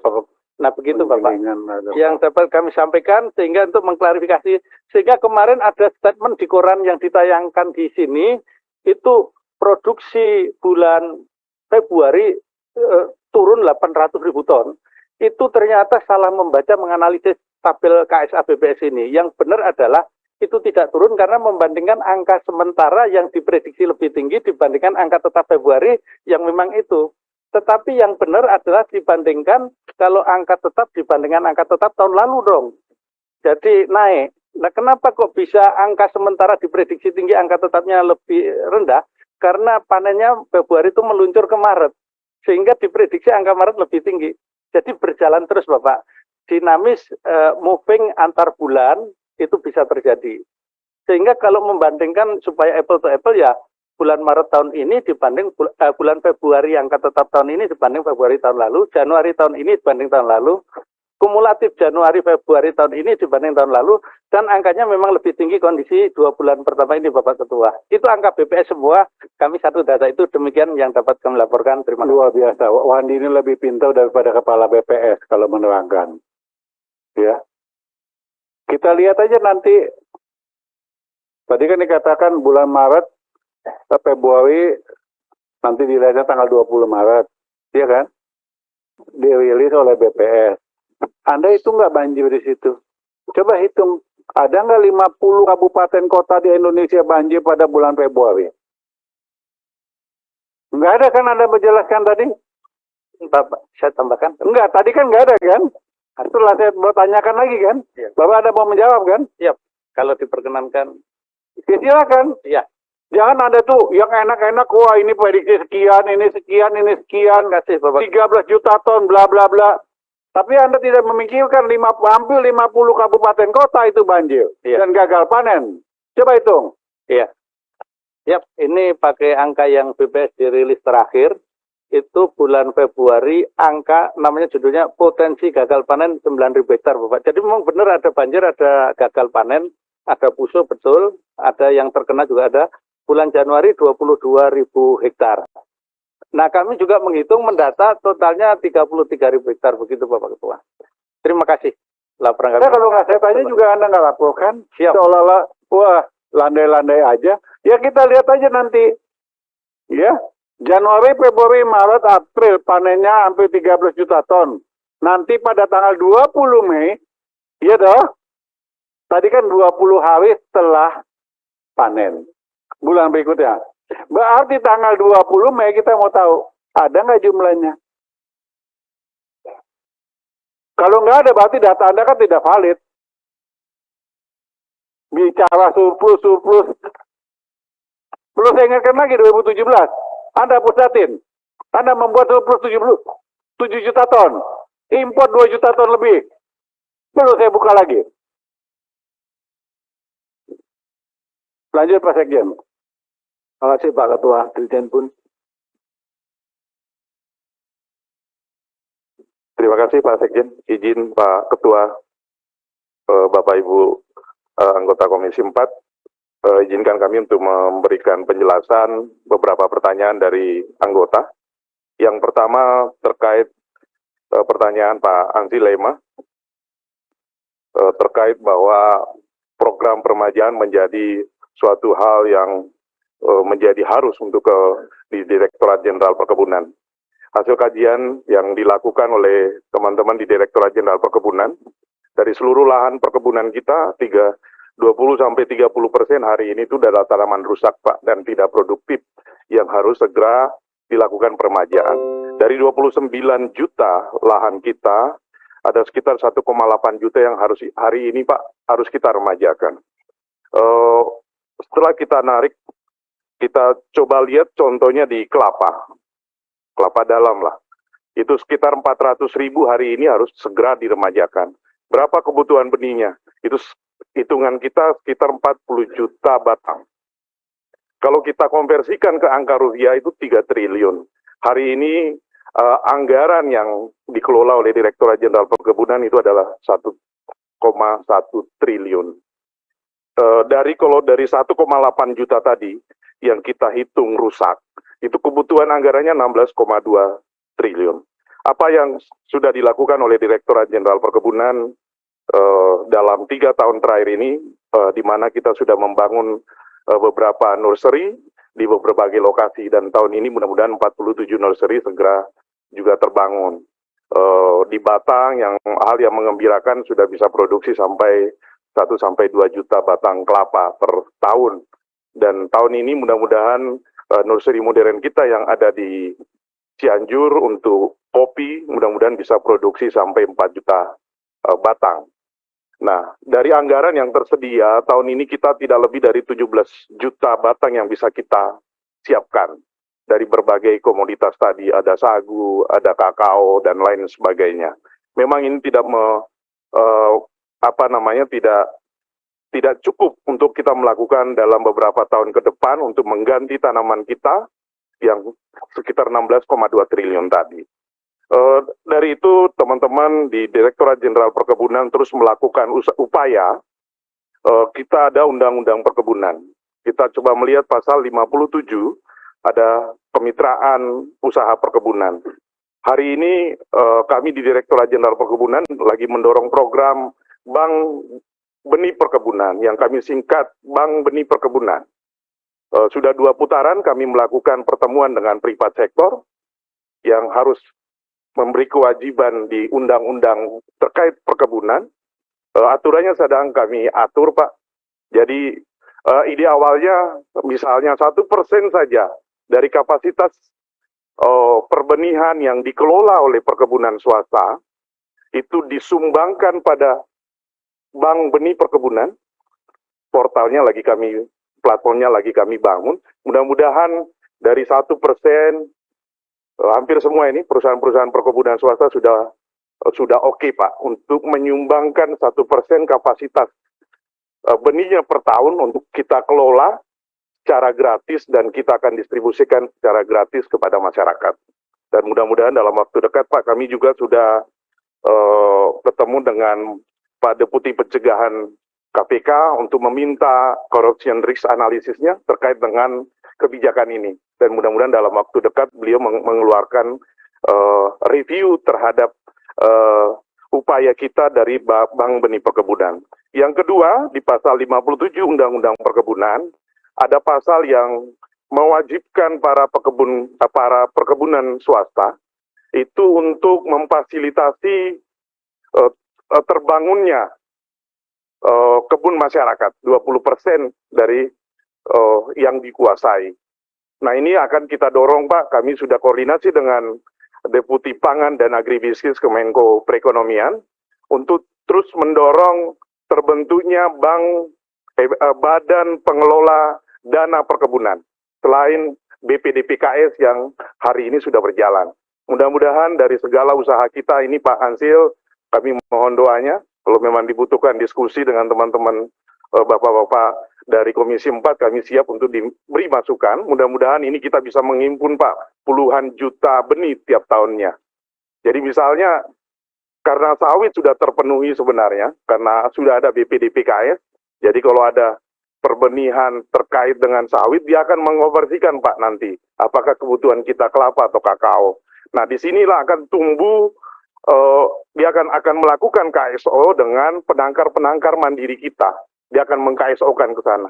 Karena penangkar-penangkar perbenihan swasta tadi tidak mampu untuk menyediakan kelapa atau kakao, nanti akan di-KSO-kan dalam aturan yang sedang kita susun, Pak.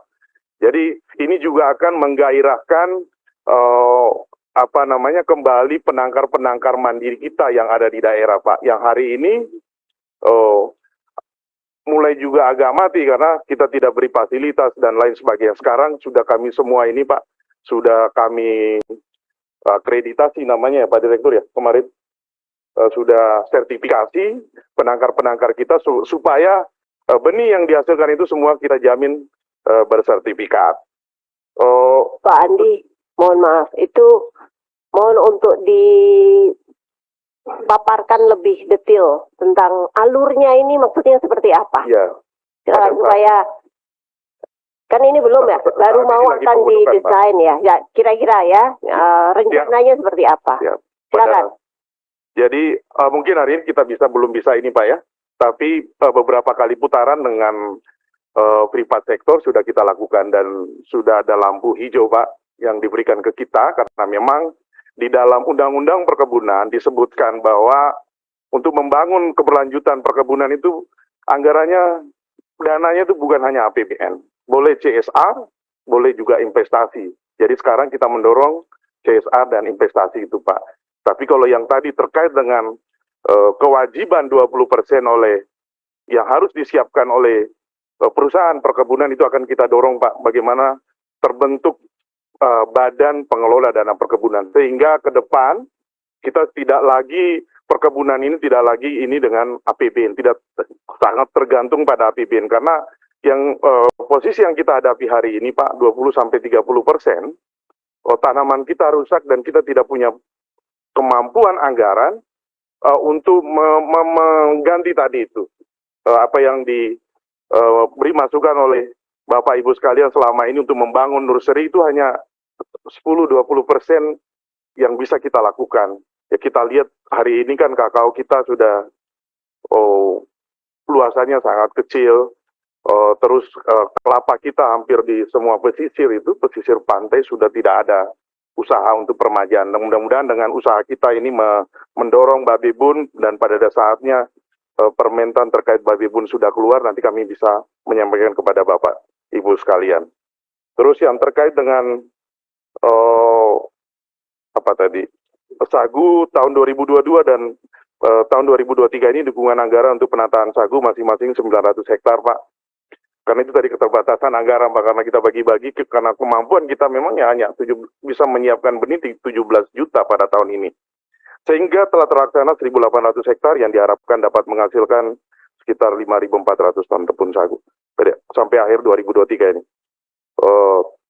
Lokasinya Meranti, Sorong Selatan, Jayapura, Nabire, Mimika, Mapi, Kirom, Kepulauan Nyapen, dan Waropen, Pak. Terus terkait tadi dengan desa organik, kami melakukan sebenarnya ini untuk menghadapi ekspor, kami melakukan pembinaan mulai dari hulu sampai hilir, sampai pendampingan sertifikasi bisa organik SNI maupun organik Uni Eropa. Mungkin itu Pak yang bisa kami sampaikan. Terima kasih. Sekedar masukan saja Saudara Dirjen. Anda punya balit patmal di Sulawesi Utara. Tapi kata gubernur tidak ada manfaatnya untuk daerah katanya.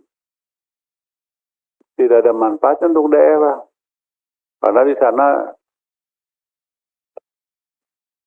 potensi akan datang, ya, kelapa dalam itu akan jauh merosot karena kelapanya dipetik, pohonnya sudah tua, sudah tidak produktif, ditebang, dijadikan rumah kayu. Sementara Anda punya balit patmal di sana. Kenapa nggak yang ketempatan wilayahnya itu diberikan prioritas? Karena kan dia ketempatan di sana. Ya, lanjut Sekjen, siapa lagi? Terima kasih Pak Dirjen Peternakan. Terima kasih Pak Sekjen, izin Pak Ketua, pimpinan dan anggota. Ya beberapa saja, yang lain insya Allah saya akan jawab secara tertulis. Yang pertama kaitan Pak Ansi yang apresiasi buat NTT, saya kira bisa Pak. Nanti karena kebetulan di tempat kami untuk sarana prasarana tetap juga kami akan minta ke PSP untuk diadakan kayak pengolahan pakan segala seperti itu. Dan untuk rabies itu di NTT juga sudah tidak anggarkan Pak Ansi, kurang lebih 525 juta atau senilai atau 15.000 dosis Pak. Jadi memang Pak Ansi kendalanya sekarang bukan hanya di NTT, di seluruh Indonesia yang ada endemik rabies itu adalah banyaknya anjing liar. Ini yang paling susah untuk dilakukan. Kalau anjing yang punya pemilik itu rata-rata sudah divaksin. Ini yang liar ini yang entah kapan datang, kapan pergi, ini sulit untuk dilakukan oleh petugas. Makanya doakan Pak Ansi, ini lagi kami coba bersama dengan pihak proyek ASAP untuk membuat yang koral. Jadi disimpan, nanti dia akan datang makan. Dari kapan saja dia makan, itu dia tertarik, dia makan, dia pergi juga, dia tetap sudah tervaksin. Itu lagi dicoba sekarang uji efektivitasnya seperti apa. Dan dari situ Pak Cisalat, kalau memang masih ada kekurangan lagi jumlah 15.000 dosis, tinggal mungkin didorong petugas untuk bisa dilakukan percepatan vaksinasinya, Pak. Karena memang agak repot karena harus tangkap vaksin sendiri gitu. Ya yang liar ini yang susah, Pak. Mohon dibantu untuk disosialisasikan biar lebih lagi. Kemudian Pak Halik yang kaitan dengan desa korporasi Pak sejak tahun terakhir tahun 2021 Pak. Jadi 2022, 2023 udah nggak ada Pak. Tahun 2022 nggak ada? Nggak ada Pak. Yang bagi-bagi kemarin itu saya baca di berita ada tahun 250 ekor sapi. Tahun berapa itu? Itu program 2021 Pak. Tahun 2021 baru dikasih. Gini, tadi Anda, ini ada saksi nih. tahun 2020, betul Pak Sekjen? Gagal lelang, betul? Diundur 2021, gagal lelang. Kemudian diadakan 2022, betul? Waktu di atas, sekarang beda lagi jawabnya kan? Izin Pak Ketua. Jadi gagal itu adalah luncuran, jadi ada pemberian kesempatan kepada penyedia menyelesaikan 50 hari setelah 31 Desember. Inilah yang diselesaikan di tahun 2022. Tapi itu adalah program tahun 2021. Pak Sekjen tadi dengar nggak? Program tahun berapa tadi yang dikatakan tadi? Enggak. Saya maunya jujur. Tadi 2020 kan, Wandi? Dengar? Anggaran tahun 2020 gagal lelang. Betul? Dialihkan 2021. Tidak berjalan. Dianggarkan 2022. Tadi Anda ngomong begitu loh di atas loh. Ini data terakhir Pak yang kami dapat. Bukan tadi Anda ngomong seperti apa. Jangan bicara data dulu dengan saya. Tadi Anda mengatakan yang diaminin oleh beliau-beliau. Ini ada perkebunan, ada karantina, ada PSP. Anda mengatakan 2020 gagal lelang. Mundur 2021, 2022. Tadi Anda mengatakan 2021 gagal. Jadi Desember dimundurkan 50 hari. Saya bagaimana mau ngomong lagi? Terus Pak Halid dia mau ngomong apa deh? Enggak gini Pak Ketua. Tadi penjelasan Pak Ketua ke saya beda dengan ini. Ini mohon maaf. Program ini uang negara. Oke lah kalau pimpinan cuma dapat. Kami juga anggota harus juga tahu. Jadi Bapak jelaskan ke saya beda. Beliau jelaskan ke saya beda. Yang mana yang benar ini Pak? Coba berapa wilayah yang dapat? Ya, saya bacakan Pak. Program mulai tahun 2020. Kita namakan program Korporasi Desa Sapi. Untuk 2020 ada 5 lokasi. Lampung Selatan, Lombok Tengah, Probolinggo, Goa, dan Ngada. Lampung Selatan diberikan kepada siapa? Anda lapor saya nggak? Saya tahu nggak? Tahu saya waktu itu pernah saya komunikasikan dengan Pak Ketua. Anda tidak pernah komunikasikan ke saya. Anda tadi mengatakan 2020 gagal. Pimpinan. Ada Lampung Selatan ada Pak. Pimpinan. Mohon maaf pimpinan. Pertama udah waktu, kemudian saya nggak senang nih cara begini. Saya nggak senang. Pertama, kita saling mengklarifikasi sesuatu yang sebenarnya sudahlah. Enggak. Saya punya hak untuk bicara. Saya pimpinan di sini. Ya kami juga anggota Ketua. Ya silakan. Saya bicara dulu. Anda tidak pernah mengatakan ada di Lampung Selatan. 2020 Pak Ketua, Lampung Selatan ada. Anda tidak pernah mengatakan kepada saya bahwa di Lampung Selatan ada 1000. Karena waktu itu kami menolak. Ya, kami menolak. Tahu-tahu 2022 ada lagi wilayah mana? Aceh. 2021 Aceh. Siapa? Anda? Pak Halid atau Pak Salim? Jadi Aceh besar Pak. Siapa penerima Pak? Itu berdasarkan usulan dari dinas, Pak. Maaf Pak, kemarin waktu itu bukan dinas, cuma nggak enak saya buka di ruang ini. Buka aja nggak apa-apa. Kemarin saya sampaikan, ingat waktu berdiri di situ Pak, saya dengar Aceh ada. Apa Salim Fari tahu? Nggak tahu Pak. Saya nanya Salim Fari kan, beliau nggak tahu. Saya bilang nggak boleh begitu Pak. Tolong hargai yang lebih ngerti kondisi Aceh kami. Tolong hargai kami. Oke, nggak terrealisasi. Tiba-tiba muncul Pak.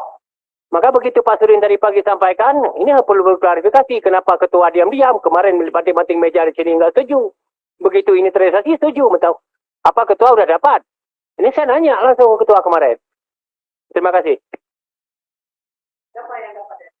Bapak mana? Ya kami akan berikan datanya Pak. Nggak punya data? Nama kelompoknya Pak enggak? Nama punya? Iya, nama kabupatennya ada. Ada berapa orang staf Anda di belakang? Satu Pak. Hah? Nggak punya data? Bagaimana datanya? Ini mohon maaf Pak Ketua, saya khusus menyangkut dengan sapi yang Aceh ini curiga saya. Masa kami anggota tidak tahu? Saya minta data ini, kita mau turun. Saya juga besok mau pulang, mau cek. Baik Pak.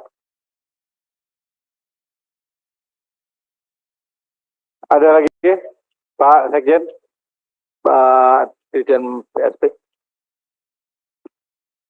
Terima kasih Pak Sekjen. Izin Pak Ketua sedikit aja Pak yang terkait tadi dengan Pak Hermanto Pak ya. Oh masih enggak ada lagi. Itu yang terkait dengan bengkel Alsintan tadi Pak Ketua. Jadi kemarin Pak Ketua sesuai dengan arahannya Pak Ketua, kami sudah memanggil seluruh penyedia Alsintan Pak kemarin, dan sudah ada kesepakatan bahwa ke depan mereka akan membangun juga bengkel-bengkel Alsintan. Untuk after service-nya itu di kontrak kita dengan mereka itu sudah ada. Terus kemudian yang bengkel Alsintan di program kita, kalaupun itu terbatas memang itu sudah ada kita siapkan Pak. Mudah-mudahan itu bisa nanti penyedianya, karena kemarin sempat hilang di e-katalog yang roda 4 Pak Ketua.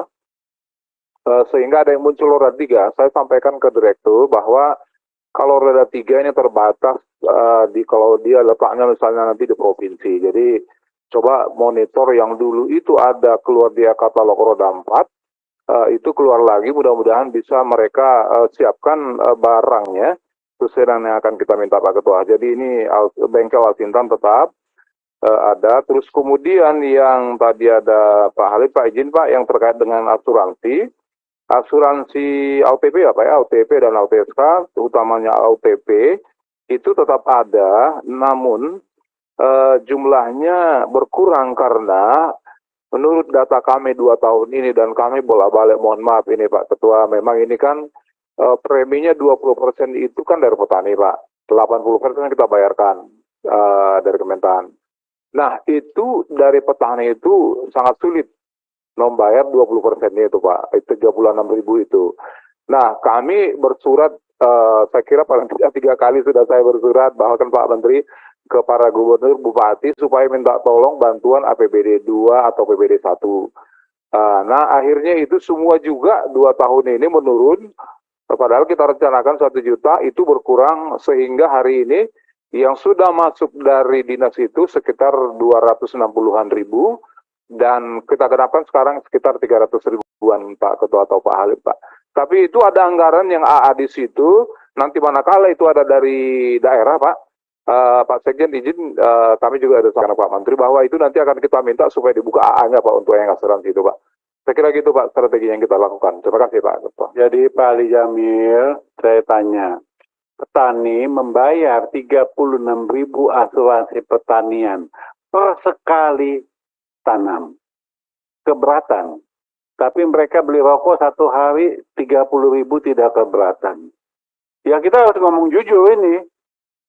Iya kan? Ini kan kita tuh harus memberikan pelajaran yang baik kepada petani. Pemerintah sudah baik, Kementerian Pertanian sudah baik memberikan subsidi yang demikian besar. Persoalannya adalah hampir rata-rata di dinas itu sebagian besar tidak paham. Coba nanti Pak Ali Jamil kalau ke Lampung tanya ajak petani. Kalau kamu bayar asuransi pertanian kemana? Jawabannya nggak tahu. Petugasnya di sebagian besar di dinas juga kagak tahu. Bukan mereka tidak mau bayar, enggak. 36.000 itu kalau dibagi ya cuman berapa sih satu dibagi 100 hari deh dari 36.000. Iya kan? Ini kan nilai yang tidak seberapa. Itu loh. Kemudian tadi masalah bengkel Asintan, saya ingatkan kembali. Setiap penyedia harus punya perwakilan untuk after sales service. Jangan semua dibebankan APBN dong. Udah APBN-nya kecil dibebankan sebuah mobil keliling-keliling, mereka sementara mereka untung seenak-enaknya. Ya, Pak Ketua. Ada lagi sekian? Iya Pak. Terima kasih. Cukup.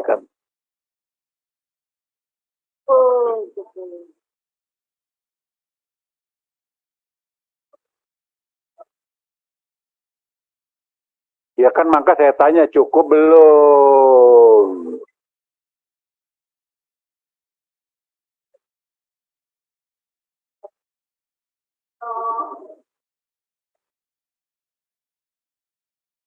Ya, dari diskusi, masukan, catatan, lain-lain, ya. Sebelum kita mengakhiri rapat dengar pendapat sore ini, saya persilakan Ibu Doktor Ketua. Jangan lupa pakai dokter ya. Doktor membacakan kesimpulan rapat sore ini. Silakan Ibu Doktor. Jangan lupa pakai dokter ya, sekolahnya susah.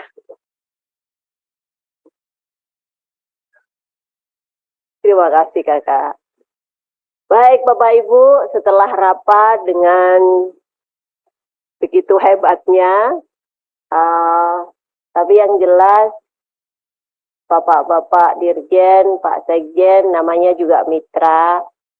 Kalau ngomong saya begini, tadi yang kenceng-kenceng sudah, jadi saya ngomongnya pelan-pelan saja. Itu ya paling Ibu yang harus. Sekarang mengelak. Jadi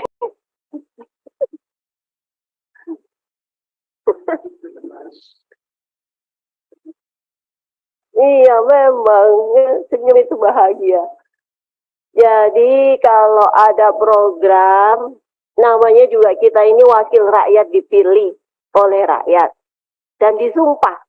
Oleh karena itu ya kalau ada program paling tidak ya kulo nuwun lah sama yang pemangku dapil itu. Jangan sampai kemudian program yang di Aceh mana Pak Halid enggak, dia nggak tahu sama sekali. Ini kayaknya udah berkali-kali ya, berkali-kali Pak Sekjen. Jadi yang namanya mitra ya jangan gitulah. Itu lalu kemudian yang lain mengingatkan kemarin Ketua saya melaporkan ketika kita rapat dengan Bappenas, kita akan bicara tentang data. Data boleh tidak percaya atau boleh percaya atau tidak, tetapi dari data itulah kemudian kita menentukan intervensi program kita. Dari data itu. Oleh karena itu kemarin Ketua kita sepakat untuk bicara tentang data itu dengan Bappenas, BPS bukan mitra kita tapi nanti kita undang tentu dengan teman-teman dari Kementerian Pertanian. Ketika kita bicara tentang impor kemarin waktu di Bappenas dan itu menjadi salah satu poin kesimpulan kita. Nanti kita jadwalkan, mungkin setelah Lebaran ya, waktunya sudah nggak ada lagi. Kita akan masuk ke kesimpulan rapat kita kali ini. Bu Ketua ini ngomongnya panjang lebar supaya nanti jam 6 pas stok lagi. Memang betul. Saya tidak sabar untuk buka puasa bersama Ketua yang sudah disiapkan. Sudah setuju semua? Saya lapor Menko loh. Baik, saya bacakan, karena ini aturannya harus dibacakan. Poin pertama, Komisi 4 DPR RI mendengarkan penjelasan Kementerian Pertanian mengenai rincian rencana dan program kerja Kementerian Pertanian tahun 2023 pasca rapat kerja tanggal 27 Maret 2023 dengan fokus kegiatan peningkatan produksi, produktivitas, dan nilai tambah komoditas pertanian dan peternakan yang didukung dengan penguatan sarana prasarana pertanian, pengembangan perbenihan, hingga penguatan SDM pertanian. Komisi 4 DPR RI memberikan beberapa catatan, di antaranya A. Perlunya menciptakan standar benih berkualitas dengan harga terjangkau. B. Pelaksanaan kegiatan vaksinasi PMK dinilai masih belum optimal dan perlunya sosialisasi mengenai penggunaan atau pemanfaatan e-tech pada ternak sapi. C. Perlu penjelasan lebih lanjut mengenai kegiatan pemupukan.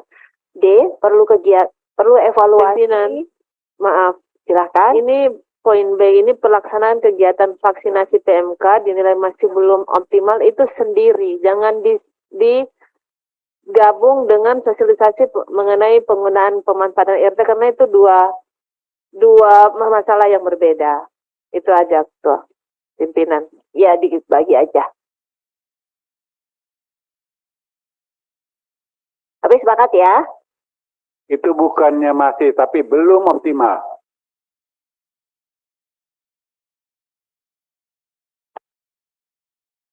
Oke, E. Perlu evaluasi kegiatan upaya perlindungan tanaman pangan dari hama penyakit maupun organisme pengganggu tanaman. F. Mempertanyakan terkait peningkatan anggaran PENAS dan kegiatan pelaksanaan kegiatan petani magang. G. Kementerian Pertanian harus menyusun program kerja dalam rangka melakukan regenerasi kebun milik rakyat serta penyiapan kebun-kebun sumber bibit. Para anggota? Izin. Ya, silakan. Ke atas dulu karena peternakan masuk dalam pertanian menurut saya, dan peternakan itu tidak perlu lagi. Nilai tambah komoditas pertanian juga saja. Oh, peternakannya dihapus. Ya, dan peternakannya. Ya. Ya. Setuju. Poin 2. Komisi 4 DPR RI meminta Kementerian Pertanian untuk melakukan evaluasi kegiatan ini kegiatan 2 ya? Kegiatan atau satu aja? Kegiatan. Oh, 2 ya. Kegiatan-kegiatan berdasarkan masukan dan catatan yang disampaikan pada rapat hari ini.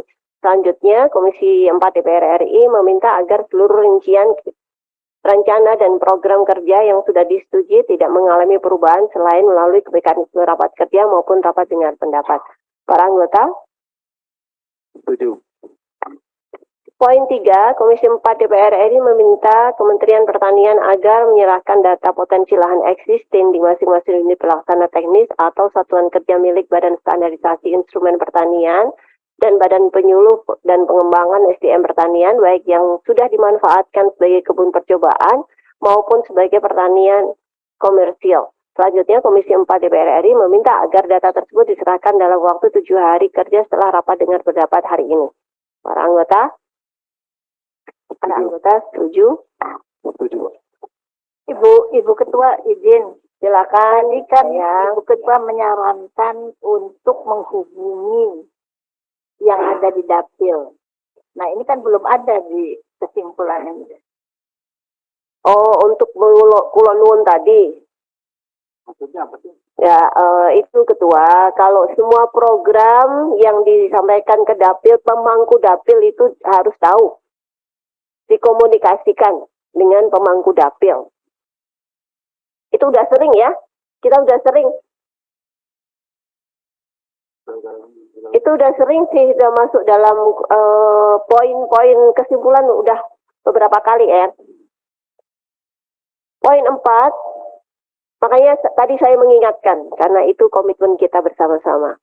Komisi 4 DPR RI meminta Kementerian Pertanian untuk menyerahkan data stok beras hasil panen di penggilingan seluruh wilayah Indonesia dan selanjutnya diserahkan kepada Komisi 4 DPR RI selambat-lambatnya akhir Mei 2023. Para anggota? Pak Sekjen. Jadi ini maksudnya gini, tadi Wandi mengatakan Januari, April, potensi produksi hampir 13 juta ton. Anda mengatakan 20 hari ini saya kasih waktu 30 hari. Paham? Setuju? Setuju, Pak. Izin, ya, Ketua. Bu Ketua, boleh Pak yang tadi izin Pak Sekjen, yang tadi yang terkait dengan KP3 itu Pak, yang dengan teman-teman PI tadi, ya, atau arahan Pak Ketua tadi, boleh nggak kita masukkan di situ Pak? Masukkan. Iya. Komisi 4 meminta agar Berkoordinasi. pupuk Ya. Indonesia Holding Company turut membantu pembiayaan. Ya, KP3, ya. KP3, Komisi Pengawasan Pupuk. ya, Pupuk. masukkan. Menyalahi aturan nggak? Untuk pengawasan kan? Oke.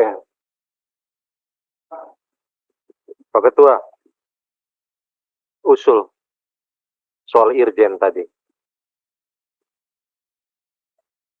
Loh, yang tadi saya ngomong tuh substansinya panjang lebar. Hipotesis saya awalnya tadi, optimalisasi peran Irjen untuk melakukan kontrol internal. Ya, saya setuju. Dimasukkan. Kalau diizinkan kita paparan, Pak, silakan. Mungkin atau saya sudah membukukan, Pak. Kalau nanti saya akan serahkan kepada pimpinan, nanti sebagai catatan untuk pendalaman lebih lanjut. Di draft kesimpulan, ya, oke.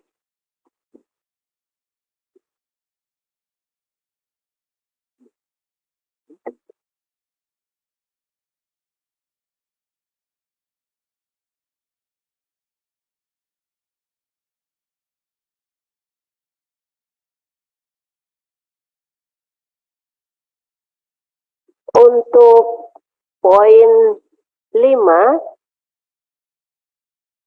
ya tadi ke poin 4 sudah, poin 5, Komisi 4 DPR RI mohon diperhatikan Bapak Ibu anggota. Komisi 4 DPR RI meminta Kementerian Pertanian, CQ dan Inspektorat Jenderal untuk melakukan optimalisasi pengawasan internal Kementerian Pertanian. Para anggota? Kansi? Pak Sekjen? Jika diperkenankan, kalau kita state melakukan, itu sudah kerjaan rutinnya. Mungkin yang di state di sini meningkatkan. Nah, gitu. Oke, meningkatkan ya. Meningkatkan optimalisasi. Ya. Setuju, Pak Sekjen? Setuju. Ya, Poin 6. Yang tadi belum.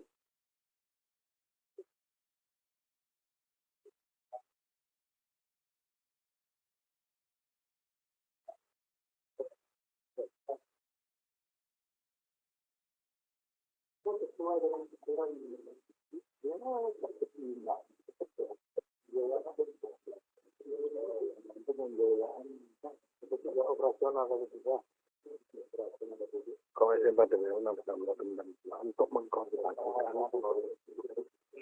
Pak Sekjen, izin Pak Pimpinan, Pak Bapak Ibu, para anggota, karena PI kan tidak ikut rapat ini, konteksnya dirubah begini gimana? Jadi yang Bapak minta adalah ke Kementerian Pertanian, maka konteksnya Kementerian Pertanian yang mengkoordinasikan kepada itu. Jadi kita nggak salah, orangnya nggak ada, tahu-tahu diperintahkan nggak enak. Iya. Terima kasih. Kementerian Pertanian. Ketua usul pembiayaannya tuh pembiayaan apa harus jelas itu.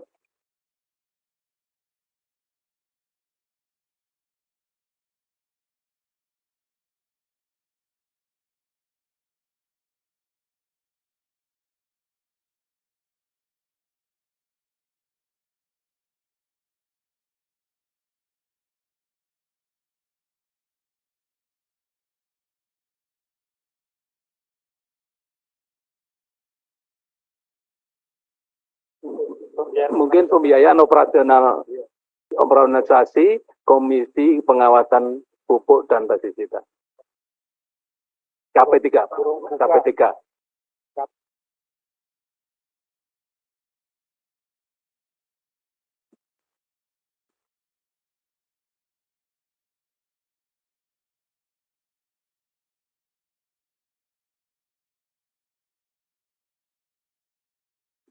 Baik, poin 6, Komisi 4 DPR RI meminta Kementerian Pertanian untuk berkoordinasi dengan PT Pupuk Indonesia terkait pembiayaan operasionalisasi Komisi Pengawasan Pupuk dan Pestisida KP3.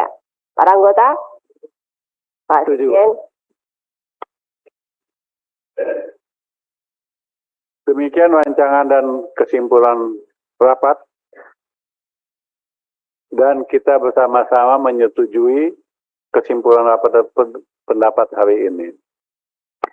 Sebelum kami menutup rapat dan pendapat hari ini, kami persilakan Saudara Sekjen untuk menyampaikan kata penutup. Singkat, jelas. Terima kasih Pak Ketua.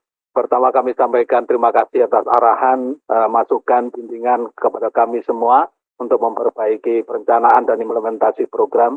Yang kedua, kami mohon maaf apabila dalam diskusi, dalam menyampaikan pandangan ada yang tidak berkenan. Terima kasih. Assalamualaikum warahmatullahi wabarakatuh. Sebelum saya menutup rapat hari ini, tadi dikatakan Lampung Selatan mendapat bantuan 1.000 sapi. Saya minta Anda besok menyerahkan data detail. Siapa yang mengusulkan, siapa yang menerima, nama kelompok, nama seluruh anggota, nama dusun, desa, dan kecamatan. Akan saya usut. Karena hal itu pun pernah terjadi di tempatnya Pak Ali Jamil. Dibangun 3 embung. Dibilang Komisi 4. Nyatanya saya tidak tahu. Betul Pak Ali Jamil? Saya tidak tahu sama sekali ada 3 usulan dan sudah dibuat. Bawa-bawa nama saya. Maka saya minta paling lambat besok, datanya detail ada di meja saya. Ya, Anda minta sendiri dong. Oh gitu? Ah ya. Jadi Lampung dan Aceh, besok datanya sudah harus ada di Setkom diserahkan.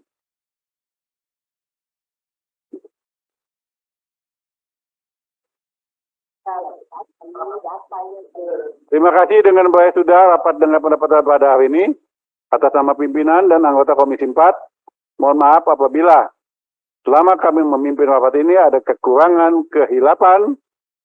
Dengan mengucapkan Alhamdulillah Rabbil Alamin, rapat dengan pendapat ini kami tutup. Wassalamualaikum warahmatullahi wabarakatuh. Tujuan dari dibentuknya Bappenas itu apa, itu tidak bisa menjawab. Mungkin kita yang salah membaca undang-undangnya, atau dia yang memang nggak tahu bagaimana cara membaca undang-undang itu. Karena cita-citanya hanya bertahan saja, tidak berdaulat, tidak mandiri. Jauh seperti apa yang kita harapkan, jauh seperti apa yang sudah selama ini kita diskusikan, sangat jauh sekali. Oleh karena itu kan Bappenas dengan Kementerian Pertanian kan seharusnya sangat dekat sekali. Ini sama-sama pemerintah ya, untuk sama-sama pemerintah kenapa tidak ada koordinasi? Cita-citanya kok berbeda begitu loh. Itu saja, nanti Pak Irjen tolong diberikan gambaran kepada kami apa yang sudah dilakukan. Selanjutnya Pak Teh Halid, silakan. Assalamualaikum warahmatullahi wabarakatuh. Bu Pimpinan, teman-teman anggota Komisi 4 yang saya banggakan, para Eselon 1 Kementerian Pertanian yang saya banggakan, izinkan Bu Ketua, saya menyampaikan beberapa pertanyaan tanggapan dari fraksi Partai Gerindra yang telah dikumpulkan ada 22 pertanyaan. Tetapi mengingat waktu yang terbatas, saya mungkin hanya membacakan beberapa hal saja, nanti saya serahkan untuk dijawab. Yang pertama, berdasarkan uraian kegiatan utama di Sekretariat Jenderal Pertanian tahun 2023, yang melakukan koordinasi dan kerjasama luar negeri di bidang pangan dan pertanian. Maka lama ini Pak Sekjen, kami fraksi Partai Gerindra ingin mendengar penjelasan terhadap kegiatan kerjasama tersebut. Karena kita tidak ingin terulang seperti pengalaman kemarin di saat kita mendapatkan sertifikat penghargaan surplus beras, seminggu kemudian kita malah impor beras. Apakah kerjasama seperti itu yang diinginkan di sini? Kami perlu penjelasan. Yang kedua, juga masih di Sekretariat Jenderal Pertanian terhadap pengembangan sistem pengelolaan data. Ini ada kegiatannya pengelolaan data dan pengembangan sistem informasi pertanian. Kami ingin mendengar penjelasannya karena kan hampir tiap rapat kita bermasalah dengan data. Tetapi kegiatannya ada anggaran tentang pengelolaan data. Kami ingin mendengar anggarannya ada tetapi datanya tidak pernah sinkron gitu. Kemudian menyangkut dengan Pak Irjen, tadi beberapa teman telah, Pak Hansi, Bu Ketua telah sampaikan. Saya sebenarnya ingin menyampaikan, kami fraksi Gerindra juga telah ingin menyampaikan hal yang sama. Saya tidak melanjutkan lagi, tapi ini mohon maaf Pak Irjen. Sebenarnya banyak hal sebelum sampai ke kita ini Pak Irjen dulu sebenarnya. Tetapi ini mohon untuk ke depan agar lebih optimal lah. Kemudian Pak Sekjen beserta teman-teman dari kementerian, kita mungkin berulang kali telah menyampaikan terhadap isu terkini tentang sempitnya lahan pertanian akibat beralih fungsi ke lahan pemukiman. Ini apa langkah-langkah apa? Kami juga ingin mendengar langkah-langkah apa saja yang ingin dilakukan, yang akan dilakukan dan sedang dilakukan oleh Kementerian Pertanian terhadap akibat beralihnya lahan pertanian menjadi lahan pemukiman. Kemudian Pak Horti, Pak Dirjen Horti, saya melihat bahwa ada kegiatan program model smart farming, itu 20 paket. Kami fraksi Gerindra ingin meminta penjelasan di mana saja rencana pelaksanaan itu. Dan apa dampak efeknya, karena anggarannya itu sampai 8 miliar per paket. Dan kegiatannya 20 paket. Kemana aja itu? Tidak masuk pun skema aspirasi. Dan kemudian ini pada kesempatan ini izin saya sampaikan juga, banyak sekali kegiatan-kegiatan di dirjen lainnya yang tidak masuk skema aspirasi. Kami juga harus mendapat perhatian kita semua, penjelasan kepada kami terhadap kegiatan tersebut. Kemudian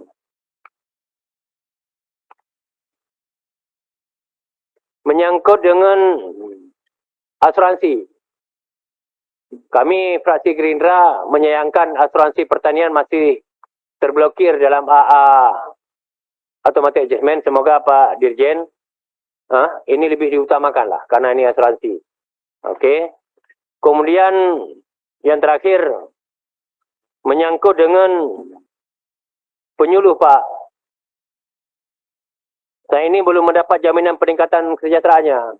Ini mohon perhatian lah. Kita sudah berulang kali kita sampaikan tentang nasib penyuluh di sini. Kita selalu membanggakan mereka.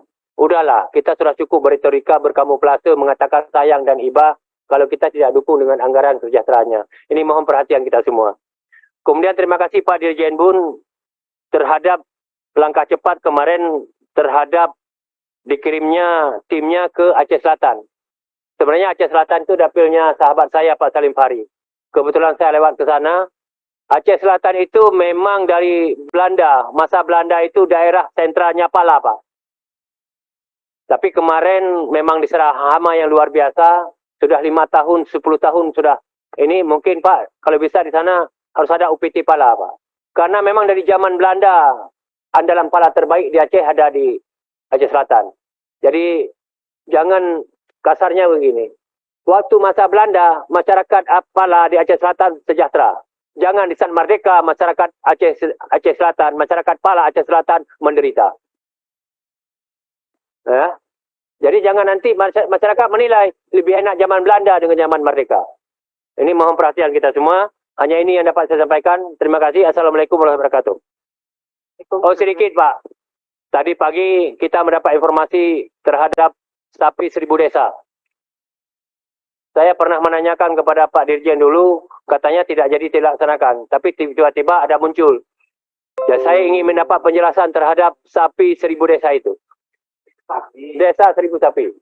Karena begini, terbalik-balik terus. Awalnya enggak ada, kemudian muncul. Memang kita harus terbalik-balik juga. Sekali lagi, sapi 1000 desa. Balik. Iya, harus kita balik. Terima kasih, kami perlu mendapat penjelasan. Baik, nanti Pak Dirjen ya dijelaskan.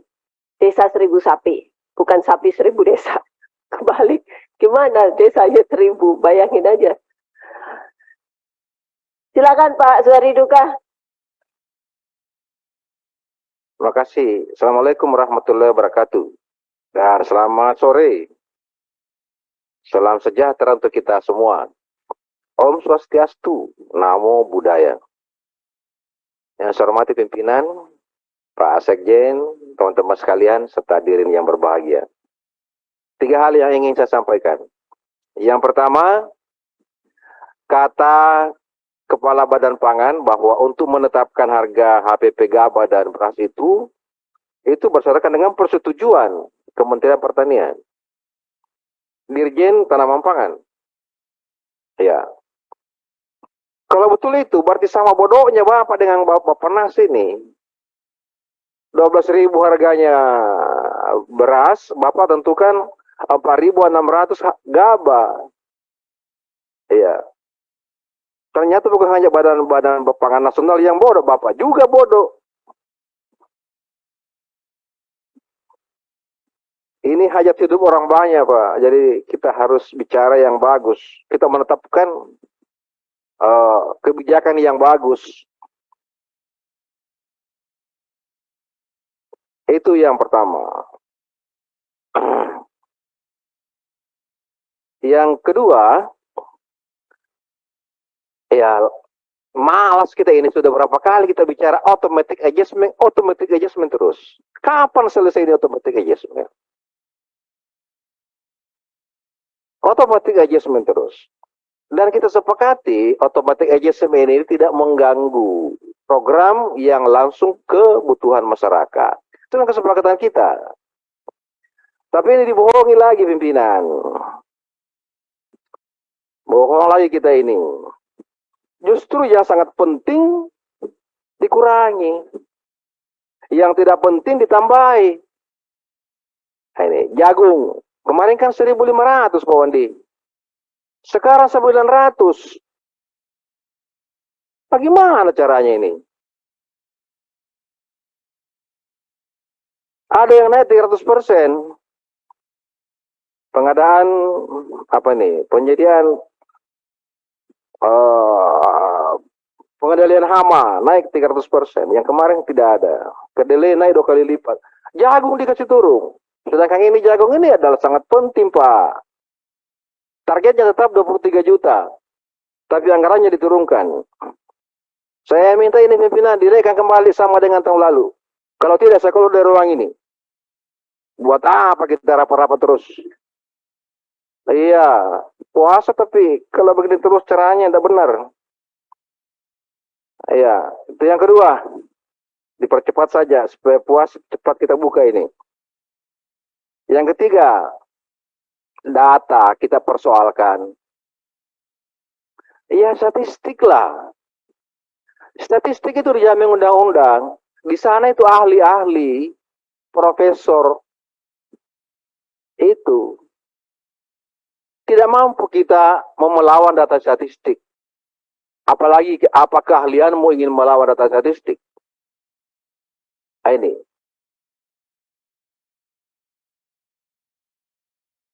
Indonesia, kita tahu, 18 juta, 180 juta wajib pilih. Siapa yang akan memilih partai ini, siapa yang memilih orang ini, hanya menyampil hanya 1.000 orang kita tahu. Kita tahu.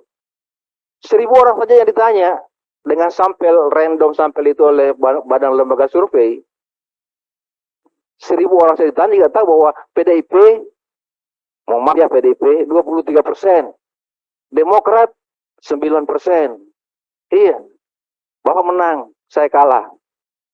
Data survei kita percaya ini, Pak. Iya, statistik memang punya keahlian di situ. Tidak usah dibantah datanya. Bapak tidak punya kemampuan bantah datanya, apalagi keahliannya Bapak. Apa keahliannya Bapak? Oh, bantah datanya statistik. Menteri Keuangan tidak mampu. Begitu cerdasnya Sri Mulyani, ya, data ekonomi makro selalu berpegang pada data statistik. Berapa pertumbuhan ekonomi? Sri Mulyani 2020 menetapkan 5,3% pertumbuhan ekonomi. Ya, capaiannya hanya 2,1% data statistik. Sri Mulyani tidak pernah ingin membantah datanya. Berapa pertumbuhan ekonomi, berapa GDP, berapa angka kemiskinan. Baru kita di sini selalu bicara data, kemudian selalu pintar kita daripada data statistik. Saya kira ini pimpinan. Ya, Pak Wandi, saya minta Pak Wandi dijawab ini dulu. Kalau tidak dijawab, saya keluar dari ruang ini. Ya. Apakah kembali 1.500 ini atau tetap 900? Jawab dulu Pak Wandi, silakan. Wah, dijawab dulu. Yang pertama HPP 4.600 kami nggak ikut Bapak. Sumpah, gitu aja nggak ya, ikut. Bapak Nas bilang begitu di sini. Yang ikut itu rapat yang HPP angkanya Rp5.000. Nah itu hadir itu. Oh, ya. Ada dari kami hadir. Tapi yang menetapkan SE 4.600 nggak ada hadir. Yang 5.000 hadir ya? Hadir yang 5.000 ya. Dan keluar terakhir per badan itu hadir. Terima kasih. Ya. Terus yang ini, yang 900. Jagung 1.500 deh. Tetap ya? Ya, supaya Bapak nggak. Oke, makasih. Saya keluar dari ruang ini. Yang ketiga, setuju data statistik BPS. Oke, makasih. Memang pakai itu kami. KSA, kerangka sampling A area. Pak Suhadi kan nggak jadi keluar ya? Oke. Selesai. Siap. Baik. Bang Salim, silakan. Makasih Ibu Ketua. Assalamualaikum warahmatullahi wabarakatuh. Ibu Ketua yang penuh kesabaran memimpin rapat pada bulan puasa ini. Teman-teman eselon 1 dari Kementerian Pertanian, cukuplah dari awal agak-agak tinggi semua, menjelang berbuka ini tensi sudah bisa kita turunkan. Tujuan kita Pak Sekjen tidak lain tidak bukan Pak Sekjen, agar semuanya apa yang sudah kita sepakati awal, hendaknya itu yang kita tindak lanjuti. Andaikan ada perubahan juga sesuai dengan sambutan ketua yang saya simak, dikoordinasikan kembali ke komisi. Tidak ada suatu permasalahan, tidak ada suatu perbedaan kalau duduk berdiskusi dengan pikiran yang tenang, saya kira insya Allah solusi akan bisa kita cari.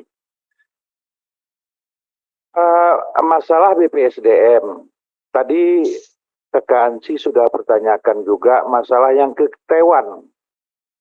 Pak Ketua katakan, cuman saya bingung, Profesor nggak ada data, Pak Sudin punya data. Di sini, entah siapa yang paling hebat, entah siapa yang kurang paham. Faktanya Pak Sudin ada tadi ini rencananya mau 300 orang, 350. Tadi ada yang perlu kita simak, rekrutmennya bagaimana Pak? Kriteria orang berangkat itu yang bagaimana? Apakah dari Maluku Utara ada ikut? Itu yang kita maksud. Kami ini nggak banyak, 54. Kalau orang Lampung aja ikut, itu pun Bapak nggak benar. Ini andaikan contoh, maaf Pak Sudin. Maaf Pak Sudin, bukan saya. Pak Salim kalau ngomong to the point aja. Iya. Orang dari provinsi mana yang paling banyak, nggak usah sono sini, bilang aja. Orang kampungnya dia yang paling banyak, itu aja udah. Nah, inilah yang perlu saya cari data ketua saya, nggak ada. Mengumpulkan data seperti ketua, akurat, otentik semua. Kalau saya memang nggak ada. Cuman, pamannya kalau dari Aceh berapa? Dari NTT berapa? Aceh kalau ada 2, tolong koordinasikan Pak Khalid dan saya. Kan itu yang perlu. Sama ini berkaitan dengan sapi tadi. Ternyata setelah ditanya di ruangan Setcom, Aceh ada. Nah, kita nggak tahu. Sumsel ada, Jawa Timur ada. Jawa Timur mungkin yang punya ibu pimpinan. Nah itu umpama boleh, cuman saya kan menyampaikan nggak tegang. Cuman ingatlah, kayak TP, berapa kali buat CPCL sampai hari ini nggak ada realisasi. Maksud saya nggak usah saya omongkan di sini. Kalau soal ya ada bantuan jagung buat CPCL-nya apa sampai sekarang nggak ada, bantuan bibit padi nggak ada. Apakah selalu Pak Wandi kita mesti berontak dulu? Ini yang orang berontak pun nggak dapat. Kan makanya saya itu lebih mau diam Pak Wandi. Cuman apa yang Bapak lakukan, apa yang Bapak perbuat, saya juga tidak pun seperti Pak Sudin, 1/10 Pak Sudin saya paham. Ada lagi hal-hal yang lain. Saya kira Pak Ketua, karena waktu juga sudah April Pak Ketua. Ya mau lebaran udah pastilah lebaran semua. Ada hal-hal tadi apa yang belum teken, apa nama-namanya, cepat-cepat aja diteken Ketua supaya kegiatan ini bisa berlangsung cepat kan. Ada bintek bisa cepat, ada yang dilelang, ada yang diklik bisa cepat. Cuman dilaporkan, saya kira Pak Ketua ini fair, bukan di depan Ketua. Asa jujur. Ini Pak Profesor kurang jujur tadi, makanya segala data ada untuk Pak Ketua. Ini syukur Pak Suwardi Duka tidak keluar dari sini Pak kan? Karena jawabannya ada argumen Pak. Kita ini kan sering nggak paham Pak. Ada petani milenial, yang mana milenial itu pun nggak tahu kita Pak. Tadi saya bukan mengada-ngada Pak Profesor, memang info yang tadi dari saya. Saya sempat nggak enak Bapak Sudin. Bapak katakan kan kur. Saya katakan untuk apa ngamuk-ngamuk? Kan bukan uang kementerian. Pak Profesor bilang memang uang kur itu yang kita bagi. Ternyata ada simpang siur. Saya kira Bu, ya kita ini nggak usah lagi tegang-tegang kali Bu. Yang perlu real saja. Patuh kita kepada pimpinan, patuh kita kepada ketua, saya kira clear semua.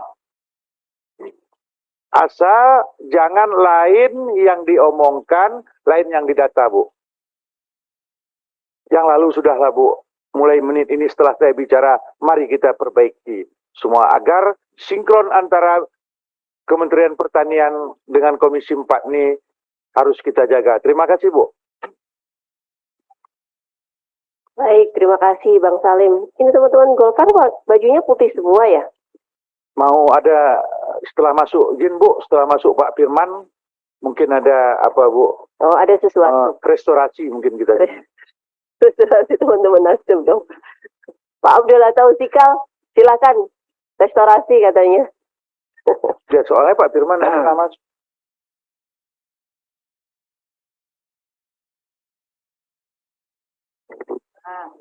Yang saya hormati Bapak Ketua, pimpinan, rekan-rekan, anggota Komisi 4, yang saya hormati Pak Sekjen, Ekselon 1 di lingkungan Kementerian Pertanian beserta jajarannya. Assalamualaikum warahmatullahi wabarakatuh. Selamat sore, salam sejahtera untuk kita sekalian. Ini karena bulan puasa. Yang lain, ini ritme berbeda. Tapi bukan dalam arti, berbeda bukan dalam arti lain. Saya mewakili rekan-rekan fraksi Partai Nasdem akan memberikan beberapa masukan, pikiran pada rapat dengan pendapat di sore hari ini. Sebagai sebuah negara dengan corak agraris, ketersediaan pangan di Indonesia bukan berarti tanpa tantangan, baik dari sisi penyediaan pasokan maupun pada sisi pemenuhan kebutuhan. Tentu saja peran Kementerian Pertanian diharapkan mampu memenuhi kebutuhan pangan yang terjangkau bagi rakyat Indonesia. saat RDP dengan Badan Pangan Nasional kemarin, disampaikan data prognosa neraca pangan nasional 2023, di mana terdapat beberapa komoditas pertanian yang total ketersediaannya tidak mampu memenuhi kebutuhan tahunan dalam negeri. Di antaranya kedelai, bawang putih, dan daging lembu, serta terdapat beberapa komoditas yang masuk dalam perencanaan impor seperti beras, kedelai, bawang putih, daging lembu, dan gula konsumsi. Fraksi Partai Nasdem meminta hal tersebut untuk mendapat perhatian khusus dari Kementerian Pertanian untuk secara bertahap mengoptimalkan produksi dalam negeri. Apalagi salah satu kesimpulan rapat kerja bersama Menteri Pertanian beberapa hari yang lalu adalah meminta program Kementerian Pertanian disusun dengan fokus dan terukur guna meningkatkan produksi serta produktivitas komoditas pertanian. Dari target produksi 2023 yang disampaikan dapat dilihat misalnya untuk kedelai target produksi 370.000 ton, sementara kebutuhan tahunan kita 2,7 juta ton, atau bawang putih yang target produksinya 45,5 ribu ton, sementara kebutuhan tahunan 651,8 ribu ton. Target produksi tersebut masih sangat jauh untuk memenuhi kebutuhan tahunan kita, sehingga pemenuhan selalu melalui impor. Kami memahami bahwa ketergantungan impor tidak bisa seketika dihentikan, namun perlu upaya bertahap untuk menekan ketergantungan tersebut. Untuk itu, fraksi Partai Nasdem mendorong Kementerian Pertanian untuk meningkatkan target produksi komoditas pertanian dengan memaksimalkan program di tiap ditjen yang dapat memacu peningkatan produksi dan produktivitas, terutama untuk komoditas yang pemenuhannya kebutuhannya masih tergantung dari impor. Pak Sekjen, Pak Eselon 1 yang berbahagia, kita memiliki lahan yang sangat cukup luas. Kita memiliki potensi manusia yang sangat cukup banyak. Bagaimana kita akan mengurangi impor? Untuk itu, menurut kami, itu perlu kita klasifikasikan wilayah-wilayah komoditas. Seperti kalau padi, otomatis di Pulau Jawa maupun Sulawesi. Begitupun di Maluku, kita memiliki lahan yang terbatas. Mungkin juga di Maluku Utara dan lain-lain. Lalu mau diapain lahan-lahan yang terbatas ini? Otomatis penyediaan alsintan yang memadai dan cocok di daerah-daerah tersebut. Juga pupuk dan lain-lain. Tapi ada satu hal yang sangat cukup penting. Itu bagaimana memberi pemahaman kepada masyarakat melalui bimbingan TNI. Kami tahu bahwa bimbingan TNI sangat cukup penting. Tetapi inti dari bimbingan TNI itu memberikan pembelajaran kepada masyarakat sesuai dengan profesi sebagai petani, peternak, maupun yang lain-lain. Untuk itu, ini yang sangat cukup menarik. Tadi yang disampaikan oleh Badan Standarisasi Instrumen Pertanian. Terlihat di sini, tadi sampaikan bahwa ada 25 miliar. Produksi benih bibit standar, dan bintek. Kalau buat saya, ya ini pengalaman kita selama 3 tahun nih. Ini kita nggak ngerti benihnya seperti apa. Ya, saya kira untuk jagung udah memenuhi semua, udah memenuhi. Cuma soal kualitas, ini kunci ada pada siapa yang ya mendapatkan kegiatan ini. Waktu itu kalau buat saya Pak Kepala Badan, saya kira bintek silahkan jalan, tapi bintek yang berkualitas. Dan harapan kita, artinya harapan kita, bintek jangan seperti bintek-bintek yang ada, tapi binteknya memberikan pemahaman, memberikan materi, sekaligus memberikan materi, memberikan praktek. Dan jangan cuma 1 hari. Dan Pak Ban mau kasih kita kira-kira berapa orang yang berpotensi. Umpamanya contoh, kalau kita di Maluku, ya silakan aja, mau di sawah kita datangkan, ya orang-orang yang memiliki kemampuan, ya diberi pelajaran dan praktek. Jangan cuma 1 hari, seminggu pun jadi. Ya yang penting berkualitas. Kalau jagung, bagaimana juga kita menciptakan masyarakat yang bisa ciptakan benih. Yang penting benihnya itu benih asal. Yang benih yang F1, F2 dan selanjutnya. Benih itu tetap F1. Gimana caranya bintek ini harus dia berkualitas. Saya sepakat. Kalau benih yang ada pada badan standarisasi, perbanyak binteknya ya. Perbanyak binteknya, lalu perbanyak prakteknya.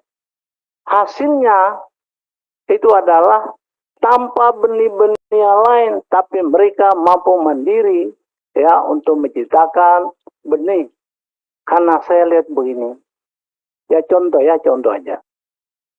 Kami mendapatkan yang namanya durian, ya durian musangkin dan montong lele.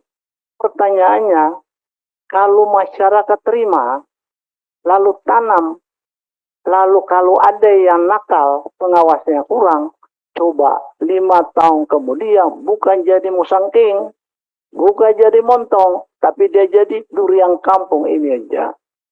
Untuk itu saya kira kegiatan ini kita mendorong dan memberikan apresiasi.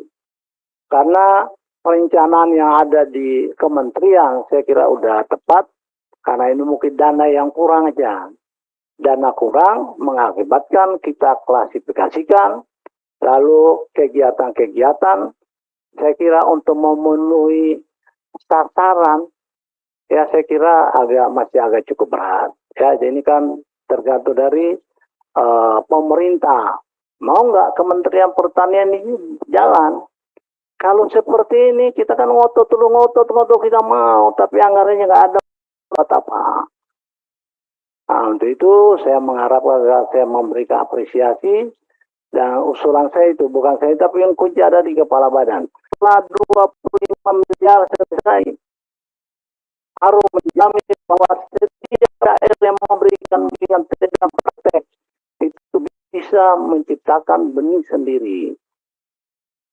Di sana itu banyak. Kalau cabai, ya kalau mau cabai nggak usah kita mereka apa. Cabai lokal itu sangat cukup bagus. Ya, mungkin Pak Dirjen Tanam Pangan mungkin soal jagung ini, saya kira di sana aja Pak, di bintek kasih aja yang jagung yang F1 nggak usah kasih banyak-banyak lah. Karena apa? Jagung yang bagus, tapi kualitas sumber daya manusia tidak bagus, itu juga sama aja. Yang kita nyalain adalah Dirjen. Pak, ini kan soal masalah cuaca dan masalah kepedulian masyarakat yang mau tanam, ya saya kira itu. Saya memberikan apresiasi. Lalu yang satu lagi untuk perkebunan, saya kira cukup banyak. Kita udah diberi sangat cukup banyak. Ya mulai dari ada yang dari cengkih, dari pala, tapi saya kira ada satu yang kita harapkan ada tambahnya. Ya itu sagu. Saya nggak tahu kalau sagu ini pasca panennya Ya, pasca panen ini harus ada. Ya, paruk apa ada paruk yang paruk kelapa yang dulu kan untuk itu kecil-kecil aja. Biar minimal kalau mereka mau ekspor ke luar memang agak susah, tapi minimal untuk kebutuhan rumah tangga ya Pak. Lalu mungkin di sana juga saya kira kopi itu juga ditingkatkan dan kita mulai karena kita punya potensi dan sampai sekarang kita belum berikan benih maupun yang lain untuk kelanjutan itu. Jadi saya kira itu aja, Ibu Ketua ini. Assalamualaikum. Waalaikumsalam. Ya. Saya dengerin dari tadi, Pak. Ya, saya tahu Ibu Ketua sentingal, makanya Ibu Mang berarti Ibu Ketua sepaham dengan saya ini. Saya cuma tanya-tanya Ibu Ketua, binteknya itu dikualitaskan. Aja terus saja, kenapa saya itu kadang-kadang ikut bintek. Tapi kalau bintek ini kan sama ada orang ceramah, lalu orang tidur ngantuk dah. Tapi kalau perhatikan orang ngerti dan semangat. Saya kira itu aja Ibu Ketua. Terima kasih atas perhatian Ibu Ketua. Dan ini tidak dibatasi waktu. Saya ucapkan terima kasih. Saya kira demikian. Wassalamualaikum warahmatullahi wabarakatuh. Waalaikumsalam warahmatullahi wabarakatuh. Terima kasih Pak Abdullah Tausikal. Saya pikir ini nanti kembali ke Bapak eselon 1 semua, karena nggak ada ibunya, bagi bapak-bapak semua. Pak Firman nggak ada, Pak Revindra, silakan. Izin, pada tanggal 15 Maret 2023, Kemenpan RB menerbitkan surat B521 MSM 0100/2023, di mana Kemenpan RB menghimbau instansi daerah untuk memprioritaskan pengangkatan P3K di bidang pelayanan dasar, pendidikan, dan kesehatan. Jadi kami meminta agar Kementan berkomunikasi dengan PAN RB agar juga menghimbau bahwa bidang pertanian juga tolong diprioritaskan pengangkatannya, karena surat himbau ini disebarkan ke seluruh instansi daerah. Terima kasih. Baik, terima kasih. Saya pikir udah semua ya, Bapak Ibu. Pendalaman. Pak Hermanto dulu, Pak Andi, lalu Pak Hanan. Silakan. Ya, terima kasih Bu Ketua. Bismillahirrahmanirrahim. Assalamualaikum warahmatullahi wabarakatuh. Saya ingin melihat sisi bagaimana program-program ini bisa membawa kebermanfaatan yang lebih kepada penerima program. Misalnya begini, program-program yang berbasis masyarakat, misalnya peternakan ini, kami minta supaya ke depannya itu adalah bantuan itu adalah jangan sampai ternak-ternak yang tidak memenuhi kriteria, tidak memenuhi standar. Jangan sampai misalnya peternak itu menerima apakah itu sapi dengan ukuran yang tidak sesuai dengan standar, ya, ataupun kambing, ya, yang diberi bantuan 25 ekor, tapi berapa hari kemudian sakit dan mati, ya, hanya sisa tinggal 5 ekor. Gitu. Ya. Kemudian juga dengan ayam. Ya. Ayam itu banyak sekali keluhannya. Ya. 500 ekor ya, per kelompok dibantu, tapi 500 ekornya juga mati. Nah, jadi ini menjadi pelajaran yang berharga buat kita, karena itu anggaran yang mestinya dalam perspektif pembangunan ekonomi, bantuan itu kan ada dampak pengelolaan ekonominya gitu. Oleh karena itu kita menganggap bahwa semua bantuan itu bukan hanya dalam perspektif oleh penerima itu sebagai bantuan yang untuk dihabisi, bukan. Ya. Ini juga harus diberikan pemahaman bahwa bantuan ini harus ditumbuh kembangkan. Tentu ini harus didukung dengan bantuan itu harus berkualitas. Kalau misalnya tadi seperti keresahannya tadi itu ya nggak bakalan dapat apa-apa petani peternak. Itu satu ya. Yang kedua terkait dengan Al-Sintan. Ya, jadi Al-Sintan ini kan sudah banyak di kita nih ya kan. Ada yang baru, ada yang merek namanya Karagam, ya kan. ada yang kualitasnya bisa dipakai berkali-kali, ada yang cuma sekali pakai. Ya. Nah, kemudian juga ada yang spare part-nya tidak tersedia. Gitu. Beberapa waktu yang lalu kita sudah ada gagasan tentang bengkel berjalan. Saya pikir ini harus kita tumbuh kembangkan untuk mengatasi ini supaya Alsintan yang sudah spare part-nya tidak ada, ya kan? Kemudian juga teknisinya juga tidak ada di situ. Nah, ini sangat membantu gitu. Di beberapa tempat di Sumatera Barat itu Alsintan yang mestinya masih bisa dipakai gitu. Itu hanya karena satu komponen saja yang tidak bisa berfungsi, mereka nggak mau membetulinya gitu. Akhirnya barang itu ya tinggal bersitu aja gitu.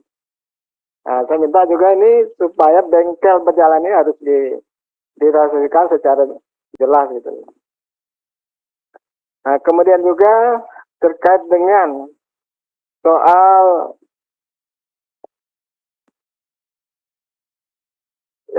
terkait dengan soal bagaimana kita harus PENAS ini. PENAS ini adalah merupakan tugas kita semua untuk memajukannya gitu. Karena di sini adalah kepentingan bagaimana temuan teknologi ya, yang dikerjakan oleh anak bangsa itu kita support ya kan, sebagai sebuah upaya kita bersama. Nah, saya melihat ini adalah bentuk keberhasilan kita semua di sini. Oleh karena itu saya minta kementerian ini betul-betul serius di dalam PENAS ini sebagai sebuah upaya kita bersama gitu. Termasuk juga dukungan anggarannya. Saya pikir ini penting gitu. Itu saja Bu Ketua yang perlu saya sampaikan. Assalamualaikum warahmatullahi wabarakatuh. Waalaikumsalam. Pak Andi. Terima kasih pimpinan. Assalamualaikum warahmatullahi wabarakatuh. Pimpinan anggota Komisi 4, Sekjen dan para dirjen yang saya hormati, Pak Irjen. Saya singkat aja Bu Ketua. Ini yang menggeliti kita kemarin ya, rapat bersama dengan Bappenas, kemudian juga dengan Bulog. Ini kan agak lucu ya, karena dari target penyerapan dalam negeri itu kan 1,5 juta ton ya oleh Bulog. Terus Bappenas mengatakan 2,5 juta ton. Tiba-tiba muncul lagi angka 2 juta ton itu impor. Ini kan agak aneh memang ini. Agak aneh karena sementara kan aturan sebenarnya bahwa cadangan beras pemerintah itu hanya 1,5 juta ton. Ya ini aja Pak kepada Pak Dirjen ini, jelaskan juga Pak ke bawah, sebenarnya apakah memang beras kita ini ada atau tidak ada gitu ya kan. Sementara kalau kita merujuk daripada data PPS bahwa kita surplus. Ini kan nggak ketemu-ketemu gitu. Jadi saya kira juga Kementan jangan diam juga Pak. Sampaikan juga ke publik dengan data yang ada. Jangan jadi bulan-bulanan seakan-akan bahwa Kementan ini nggak kerja. Ya kan? 2 juta ton itu angka yang sangat besar Pak. 2018 dulu itu kita sudah menolak habis-habisan 2 juta ton, tetapi impor ternyata disposal karena panen kita cukup. Ini mau terjadi lagi seperti itu kan apa gunanya? Cuma saya kemarin nggak sempat Bappenas ini kalau hanya sekedar lebih fokus kepada hilirnya, untuk apa ada Bappenas? Sementara petani di hulunya nggak diperhatikan. Jadi Pak Dirjen atau Pak Sekjen ini Pak ya, mungkin perlu juga mengajak Bappenas atau Bulog ini gimana sama-sama Pak menyerap gabahnya petani kita ini. Dulu waktu menteri yang lalu kan ada program namanya Serap Gabah Pak ya. Apa namanya dulu tuh? Sergap ya. Nah, kira-kira bisa nggak coba dibangkitkan kembali sehingga tidak kasihan petani kita ini pada saat panen ini ya siapa yang membeli gabahnya mereka pada saat harga di bawah HPP. Ini masalah Pak. Kita di Komisi 4 ini konsen dengan hulunya Pak. Kita ya hilirnya itu urusan komisi lain lah. Tapi kita di hulunya ini petani kita ini harus sejahtera Pak. Dan kita harus percaya diri bahwa panen kita cukup. Ya kan kalau misalnya jadi masalahnya adalah ketidakmampuan penyerapan sebenarnya. Ketidakmampuan penyerapan beras dalam negeri sehingga jalan pintasnya impor. Ini kan jadi masalah terus ini. Saya sepakat dengan Pak Firman kemarin Pak ya. Kalau hanya impor begini ya tidak perlu orang pintar Pak. Cukup pengusaha saja udah bisa. Jadi saya kira ketua ini perlu juga bagi kita Komisi 4. Karena kan Komisi 4 kita ini gagal bersama Kementan nih. Program-program kita ini ya tidak ada artinya. Ternyata kita impor terus. Ini saya kira menjadi catatan kritis juga bagi kita gitu ya. Oleh karena itu saya pribadi dan fraksi PKS menolak impor, Pak. Saya di mana bicara menolak, jumlahnya lagi gila lagi 2 juta ton. Ya kan ini jumlah yang luar biasa dan melemahkan daripada ketahanan pangan kita. Itu aja kata komentar dari saya. Terima kasih. Assalamualaikum warahmatullahi wabarakatuh. Waalaikumsalam. Kalau menurut paparan Bappenas, surplusnya itu cuman untuk 1,5 bulan tahun 2022 kalau tidak salah ya. Untuk April ini surplusnya 3 bulan atau 1 bulan ya. Itu yang kemudian ada pertimbangan untuk impor. Meskipun kita juga tidak setuju untuk impor. Pak Hanan, setelah itu Pak Firman. Terima kasih. Assalamualaikum warahmatullahi wabarakatuh. Pimpinan dan anggota Komisi 4 serta Pak Sekjen dan para Dirjen, Kepala Badan yang saya hormati, Pak Irjen. Pertama, terkait dengan PENAS, saya kira dijelaskan saja Pak Kepala Badan. Ini karena tidak mendapat penjelasan yang sejelas-jelasnya sehingga banyak pertanyaan. PENAS saja itu kan pekan. Kalau pekan itu 7 hari Pak kegiatan itu ya. Jadi harus dijelaskan dengan anggaran yang 15 miliar itu apa wajar apa tidak. Itu pekan. Saya sendiri mengadakan kegiatan PEDA, Pekan Daerah di tingkat daerah pada saat saya kepala dinas. Hanya mengumpulkan 1.000 orang, anggarannya bisa sampai 2 miliar. Bayangkan ya. Jadi saya kira dijelaskan saja untuk apa saja anggaran itu, sehingga tidak ada pertanyaan-pertanyaan yang mencurigakan dari pimpinan tadi. Kemudian yang kedua, terkait dengan BSIP ini Pak, saya sangat memberikan apresiasi mulai operasionalnya BSIP ini, kemudian penyelamatan terhadap aset-aset yang selama ini sudah terbangun. Nah tentunya dengan keberadaan BSIP ini, harapan kita secepat-cepatnya bisa diketahui manfaatnya, baik oleh instansi yang lain maupun oleh masyarakat. Nah untuk itu, terkait dengan lahan-lahan, potensi lahan yang ada, kebun-kebun induk yang ada, nah ini tolong menjadi perhatian. Jadi jangan seolah-olah kita ini memproduksi benih untuk disebarkan ke masyarakat, Pak. Yang namanya benih, tugas memproduksi benih adalah perusahaan benih atau penangkar benih yang untuk disebarkan kepada masyarakat tani. Sedangkan yang namanya BPTP, misalnya dulu BPTP namanya apanya Pak sekarang? BSIP ya. UPT-nya BSIP itu tugasnya saya kira bukan menghasilkan benih-benih yang untuk disebarkan, tetapi menghasilkan benih-benih yang ya benih pokok Pak. Kalau dikenal dengan benih pokok stokseed. Nah stokseed nanti disebarkan ke penangkar baru menghasilkan benih sebar atau extension seed. Nah, seperti itu. Nah saya kira ini harus polanya seperti itu. Jadi anggaran difokuskan untuk menghasilkan benih pokok, bukan benih sebar. Nah ini kalaupun terkait dengan tanaman pangan, baik jagung, kedelai, maupun padi. Nah kemudian, kegiatan-kegiatan BSIP ini saya harapkan untuk tahap tahun pertama ini, operasionalnya BSIP, kami harapkan lebih banyak ke, memantapkan Pak, sumber daya manusia, baik yang akan menerima manfaat dari BSIP maupun, sarana-sarana persiapannya. Kalau kita akan memproduksi benih dan akan kita sebarkan tahun ini, Pak, itu perlu waktu, Pak. Kalau kita tanam misalnya di musim gadu ini, ya mungkin di akhir tahun baru bisa tersebar benih ini. Oleh karena itu tahap pertama ini saya pikir perbanyak aja dulu Pak BIMTEK untuk penangkar benih, ya. Kemudian BIMTEK untuk kawan-kawan kita yang mengelola instalasi-instalasi.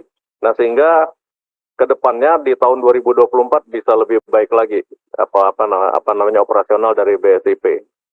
Kemudian untuk yang lain-lainnya, termasuk Dirjen Peternakan, Pak Dirjen, fokus saya kira harus memberikan perhatian secara serius terkait dengan pembibitan, Pak.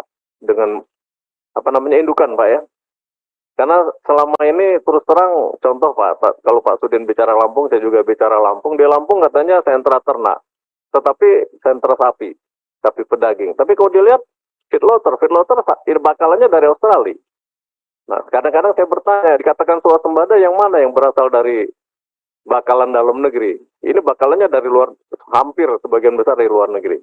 Nah, oleh karena itu, kita harus mulai dari sekarang dan seterusnya. Kalau bicara swasembada daging, ya pembibitan. Bagaimana kita bisa menyiapkan bibit-bibit sapi, bibit kerbau, bibit kambing yang unggul. Saya kira ini kemudian Pak Sekjen ke depan dalam penyusunan perencanaan anggaran dengan keterbatasan anggaran yang alokasikan ke Kementerian Pertanian fokus ke hal-hal yang tidak mampu dibiayai oleh masyarakat. Seperti contohnya untuk Alsin, Pak. Alsin itu udah pas. Perbaikan infrastruktur, pembangunan infrastruktur sudah benar. Karena apa itu tidak mungkin dilakukan oleh masyarakat. Kemudian adanya teknologi baru maupun bibit-bibit yang unggul baru itu saya kira tugas daripada pemerintah. Sedangkan untuk yang lain-lainnya ya yang pelaku pembangunan pertanian, masyarakat tani tentunya mereka yang membiayai. Selagi kita masih terbatas anggaran yang dialokasikan ke Kementerian Pertanian. Demikian Bu. Assalamualaikum warahmatullahi wabarakatuh. Pak Firman, mohon maaf. Kok Pak Hermanto? Pak Firman. Baik, terima kasih Bu Pimpinan. Pimpinan yang saya hormati, sahabat-sahabat saya Komisi 4 yang saya hormati, para mitra kerja Eselon 1 Kementerian Pertanian yang saya hormati. Bu Ketua, saya mohon maaf ketika Ibu disertasi saya tidak hadir karena ada tugas di balik yang tidak bisa ditinggalkan. Namun kami telah mengucapkan selamat atas kumlotnya gelar doktornya.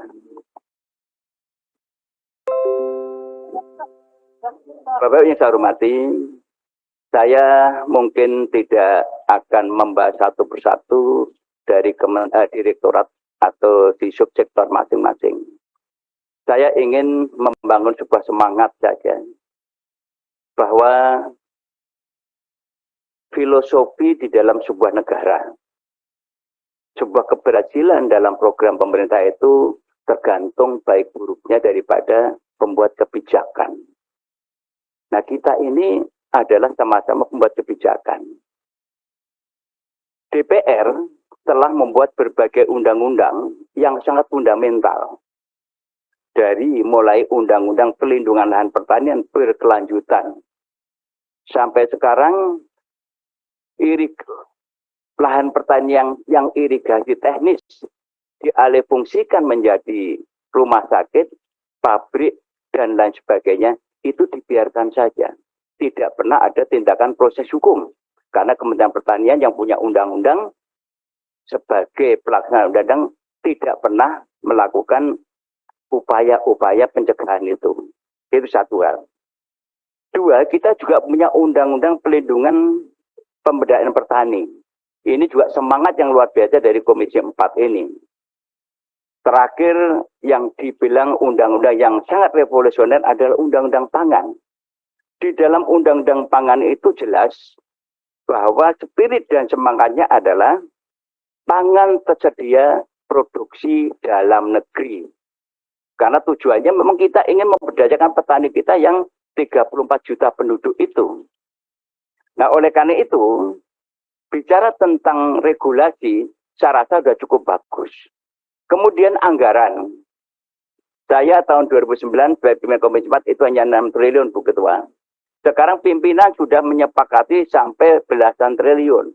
15 triliun kalau tidak salah.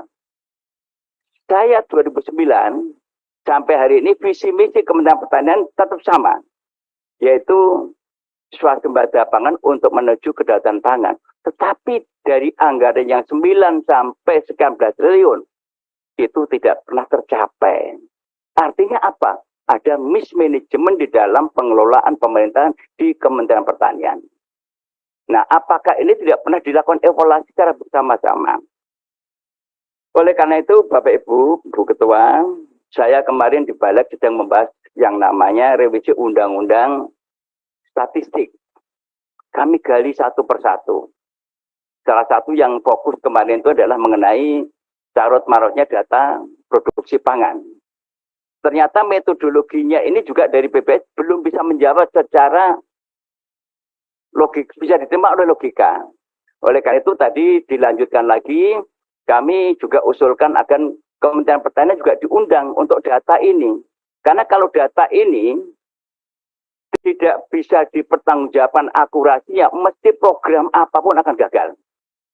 Karena perencanaan pembangunan itu diawali dari data yang benar. Kalau datanya carut-marut, datanya amburadul, ini mesti menghasilkan sebuah atau outputnya juga tidak akan seperti yang kita harapkan. Karena data itu menentukan sekali. Dan berikutnya Pak, pemerintah saya dengar sudah menyusun rancangan undang-undang RPJM. Nah, kalau datanya ini pun juga dari bapak-bapak produksinya juga tidak tepat, kemudian data-data lahannya juga tidak tepat, rata-rata atau average hasil produksinya dari lahan nggak tepat, ini juga RPJM nggak ada gunanya. Mesti akan gagal lagi, fail lagi gitu. Fail lagi di situ. Ini mohon nanti bapak-bapak ditelaah. Kemudian masalah pupuk Pak, ini mohon dengan kartu tani yang konvensional saja sulitnya luar biasa. Hari ini tadi saya dapat WA dari daerah, kelompok tani, dikirim bagaimana mekanisme terhadap masalah digitalisasi untuk penebusan pupuk yang namanya subsidi. Dengan konvensional saja tidak bisa, apalagi dengan digitalisasi. Nah, mohon ini, siapa yang bikin kebijakan, mohon dirubahlah mindset-nya. Jangan dianggap petani itu seperti kita-kita di Jakarta ini, yang setiap hari mainannya handphone, yang semuanya sudah menggunakan minimal adalah Apple yang 14. Ya. Kalau di sana itu Pak, petani itu handphonenya masih kecil-kecil Pak. Yang Nokia yang buatan Cina itu yang penting bisa dipakai telepon istri di rumah. Itu saja. Nah, kalau ini digitalisasi, saya sangat kecewa, kemarin saya terbatas waktunya, dengan jawaban dari Direktur Pupuk Indonesia, Pak Ketua Pak Sudin. Saya tanyakan, dasar menentukan digitalisasi itu apa? Katanya saya sudah melakukan survei, semua mayoritas petani sudah menggunakan Android. Saya bilang, Pak Direktur, ayolah turun ke desa-desa sama saya jamin keselamatannya. Jangan khawatir. Petani mana yang punya Android? Gak ada, Pak. Ini tolong Pak pemerintah, dari kementerian tolong dipantau lah kebijakan. Jangan jalan sendiri-sendiri. Ini BUMN-nya jalan kemana, pupuknya jalan kemana, datanya kemana, nggak sinkron semua, Pak. Ini yang menimbulkan masalah besar, tidak tercapainya daripada tujuan kita. Dan kemudian Pak, ada lagi yang terkait harga bawah, harga atas. Ini adalah spirit semangat yang kita bangun ketika kita menyusun undang-undang pangan. Kenapa ada harga bawah, ada atas? Ini filosofinya Pak Sekjen. Harga bawah itu adalah bisa melindungi, memproteksi daripada petani kita dari harga keekonomisannya. Katakanlah harga bawang merah itu produksinya 14.000 per kilo. Oke, dipatok kasih untung 2.000, 16.000. Kalau harga terbawah itu, petani sudah untung, Pak. Kan tidak salah kalau kita melindungi petani, rakyat kita kok. Dan kedua, harga bawah ini juga bisa mengatasi terhadap mungkin adanya dumping price karena import ini, Pak, yang sulit dikendalikan. Pak Sudin yang terhormat, tadi kita diskusi mengenai import. Sepengetahuan saya, Pak, kemarin ada pandemi, itu kita tidak impor kan aman-aman saja. Kenapa sekarang menjelang pemilu kok hiruk pikuk? Semuanya impor. Nah, ini mungkin Pak Sudin yang bisa jawab, bukan saya. Saya hanya mengasih informasi, karena selama beberapa periode sini kami mencatat setiap menjelang pemilu itu menjaga impor besar-besar yang sulit dibendung dengan alasan apapun. Kemudian harga bawah tadi Pak saya sampaikan untuk mengatasi agar petani terlindungi dan tidak ada. Nah, harga atas itu Pak, itu adalah untuk menjaga daripada agar masyarakat itu memiliki rasa keadilan. Jangan sampai terjadi seperti minyak goreng. Produksi CPO-nya melimpah karena tidak bisa diekspor, tetapi minyak gorengnya itu harganya melejit. Karena apa? Tata kelolanya yang salah. Nah, ini tolong juga dipantau oleh Kementerian Pertanian sebagai produsen. Karena perkebunan ini kan produsen sawitnya. Nah, posisi ini Pak yang tentunya kita pikirkan bagaimana ke depan terhadap masalah persoalan-persoalan pangan kita.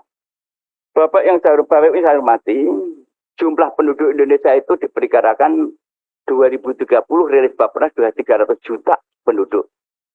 Bahkan PBB merilis 2050 19 ya. Kebutuhan pangan pokok kita ini meningkat terus. Nah, apakah dari Litbang yang ada di pertanian pernah nggak melakukan riset-riset untuk substitusi pangan? Katakanlah Pak Mindu selalu menyampaikan mokap. Mokap itu bisa dipakai pengganti daripada mie. Kenapa nggak bikin regulasi?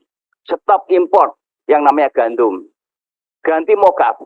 Singkong kita di mana-mana. Pak Mindu itu sampai frustasi, Pak. Yang udah 4-5 periode di sini kalau nggak salah. Itu selalu menggagas-gagaskan terobosan yang luar biasa. Dan faktanya Pak, di Cina itu mokap bisa dipakai untuk kepentingan konsumsi, untuk kue dan sebagainya. Kenapa Indonesia ini malah enggak?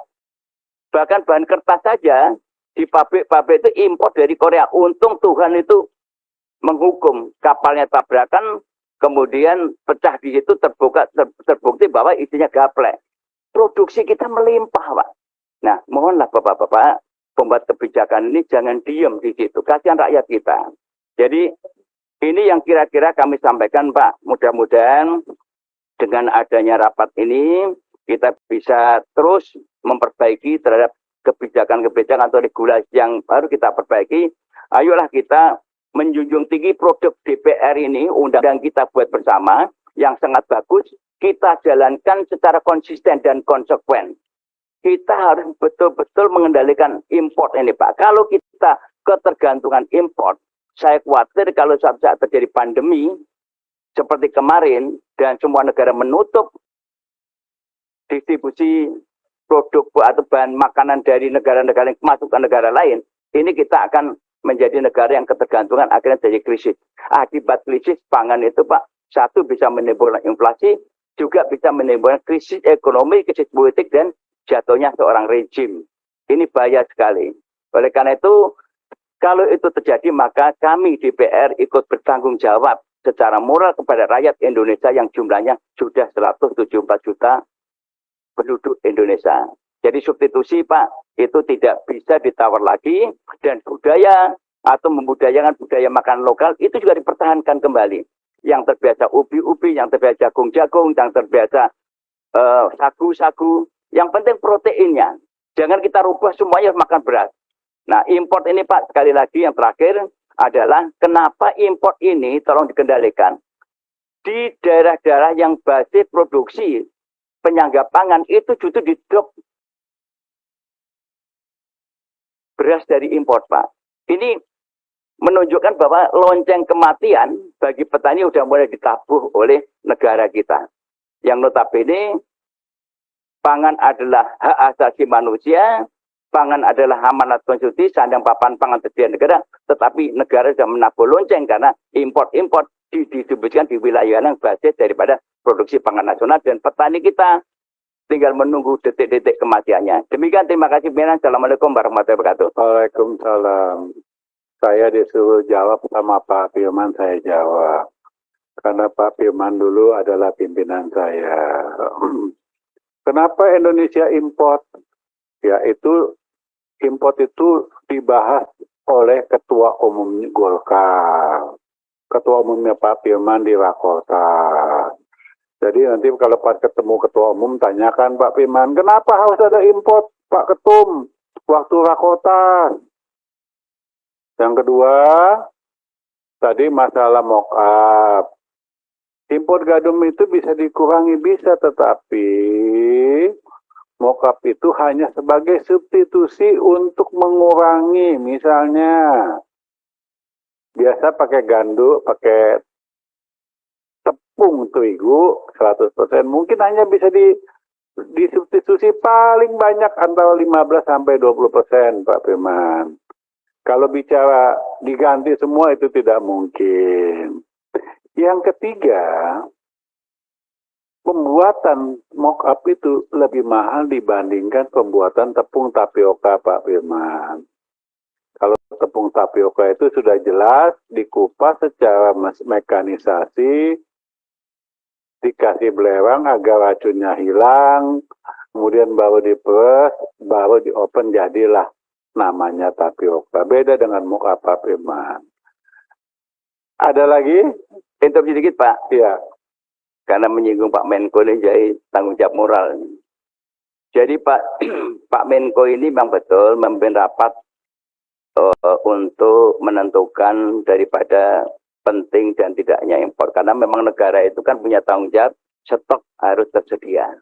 Namun kembali Pak, di dalam rapat Kementerian Ekonomi, itu kan pertama untuk menentukan itu kan ada supporting data.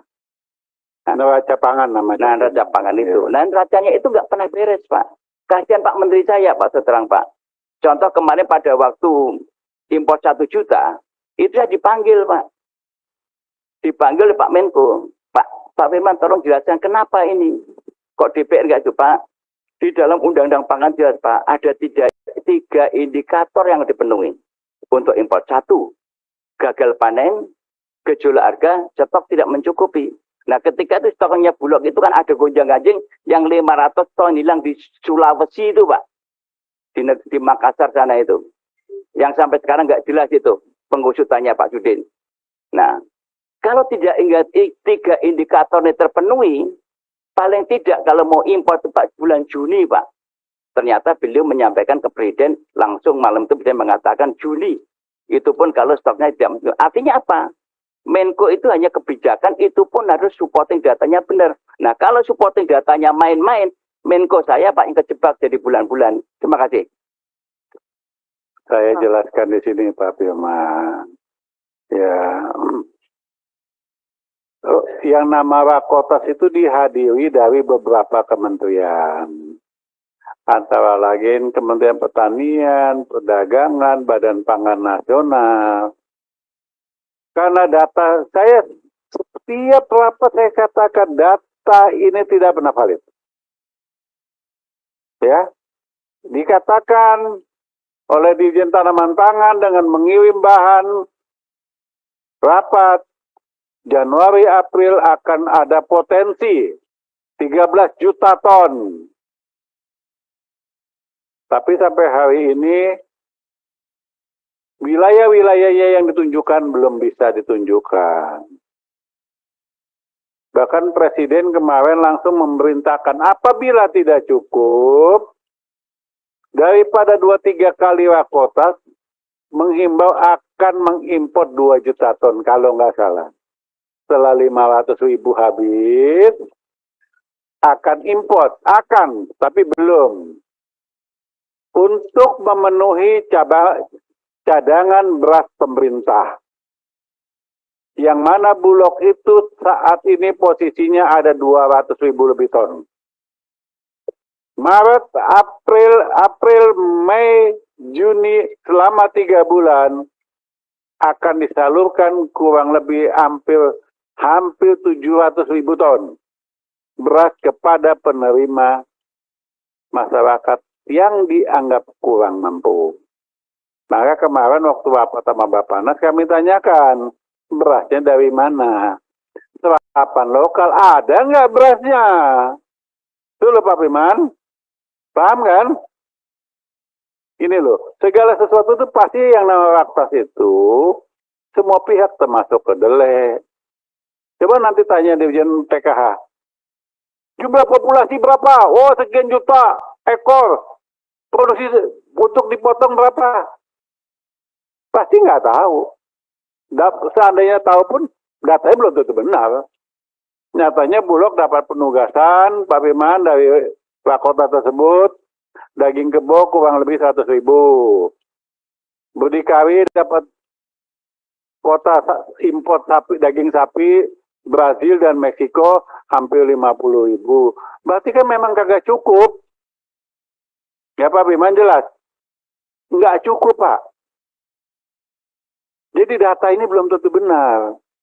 Maka sekarang Wandi pakai ilmunya, ilmu hebat. Dulu potensi. Wah. Sekarang prediksi. Nah, yang akan datang mudah-mudahan produksinya sekian. Ada lagi? Pak Ketua dari saya. Ya Mbak, itu dulu, baru Mbak Alim. Ya, baik, terima kasih. Assalamualaikum warahmatullahi wabarakatuh. Ketua yang saya hormati beserta anggota, Pak Sekjen, beserta para dirjen dan jajaran. Mungkin saya ingin menagih janji dari Dirjen Tanaman Pangan, Pak Ketua.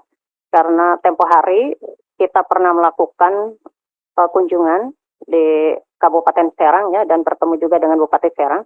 kaitan dengan penugasan Kabupaten Serang untuk melakukan pengembangan perbenihan yaitu benih kedelai. Saat ini pemerintah Kabupaten Serang ini sudah melakukan upaya penganggaran karena memang Pak Menteri juga sudah turun hadir, Pak Dirjen hadir, saya pun hadir, Pak Ketua juga sudah melakukan kunspek juga. Akan tetapi saya melihat dari perencanaan anggaran yang disampaikan ini belum ada itu action dari Kementerian Pertanian untuk bisa mendukung ke arah perbenihan kedelai di Kabupaten Serang. Untuk itu Pak Dirjen TP, saya minta janji-janji tersebut penuhilah biar saya juga tidak malu kalau ketemu lagi rapat koordinasi dengan Ibu Bupati. Ini juga sebagai bentuk memberikan motivasi juga upaya penguatan kepada daerah.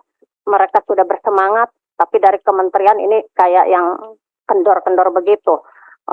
Pak Ketua ini seperti apa? Saya juga minta bantuan dari Pak Ketua lah untuk bisa mengintervensi pada Dirjen TP agar bisa memasukkan program tersebut untuk prioritas di Kabupaten Serang, perbenihan kedelai di Kabupaten Serang yaitu jenis Migo. Paling tidak berikan saja alat pasca panennya Pak Dirjen, supaya menghibur lah, jangan sampai kita dianggapnya hoak nih ketua, kita sama-sama. Kalau pasca panen, kalau yang dipanennya nggak ada gimana? Mungkin jenis apa ya, model alat mesin pertanian lah, semacam itu.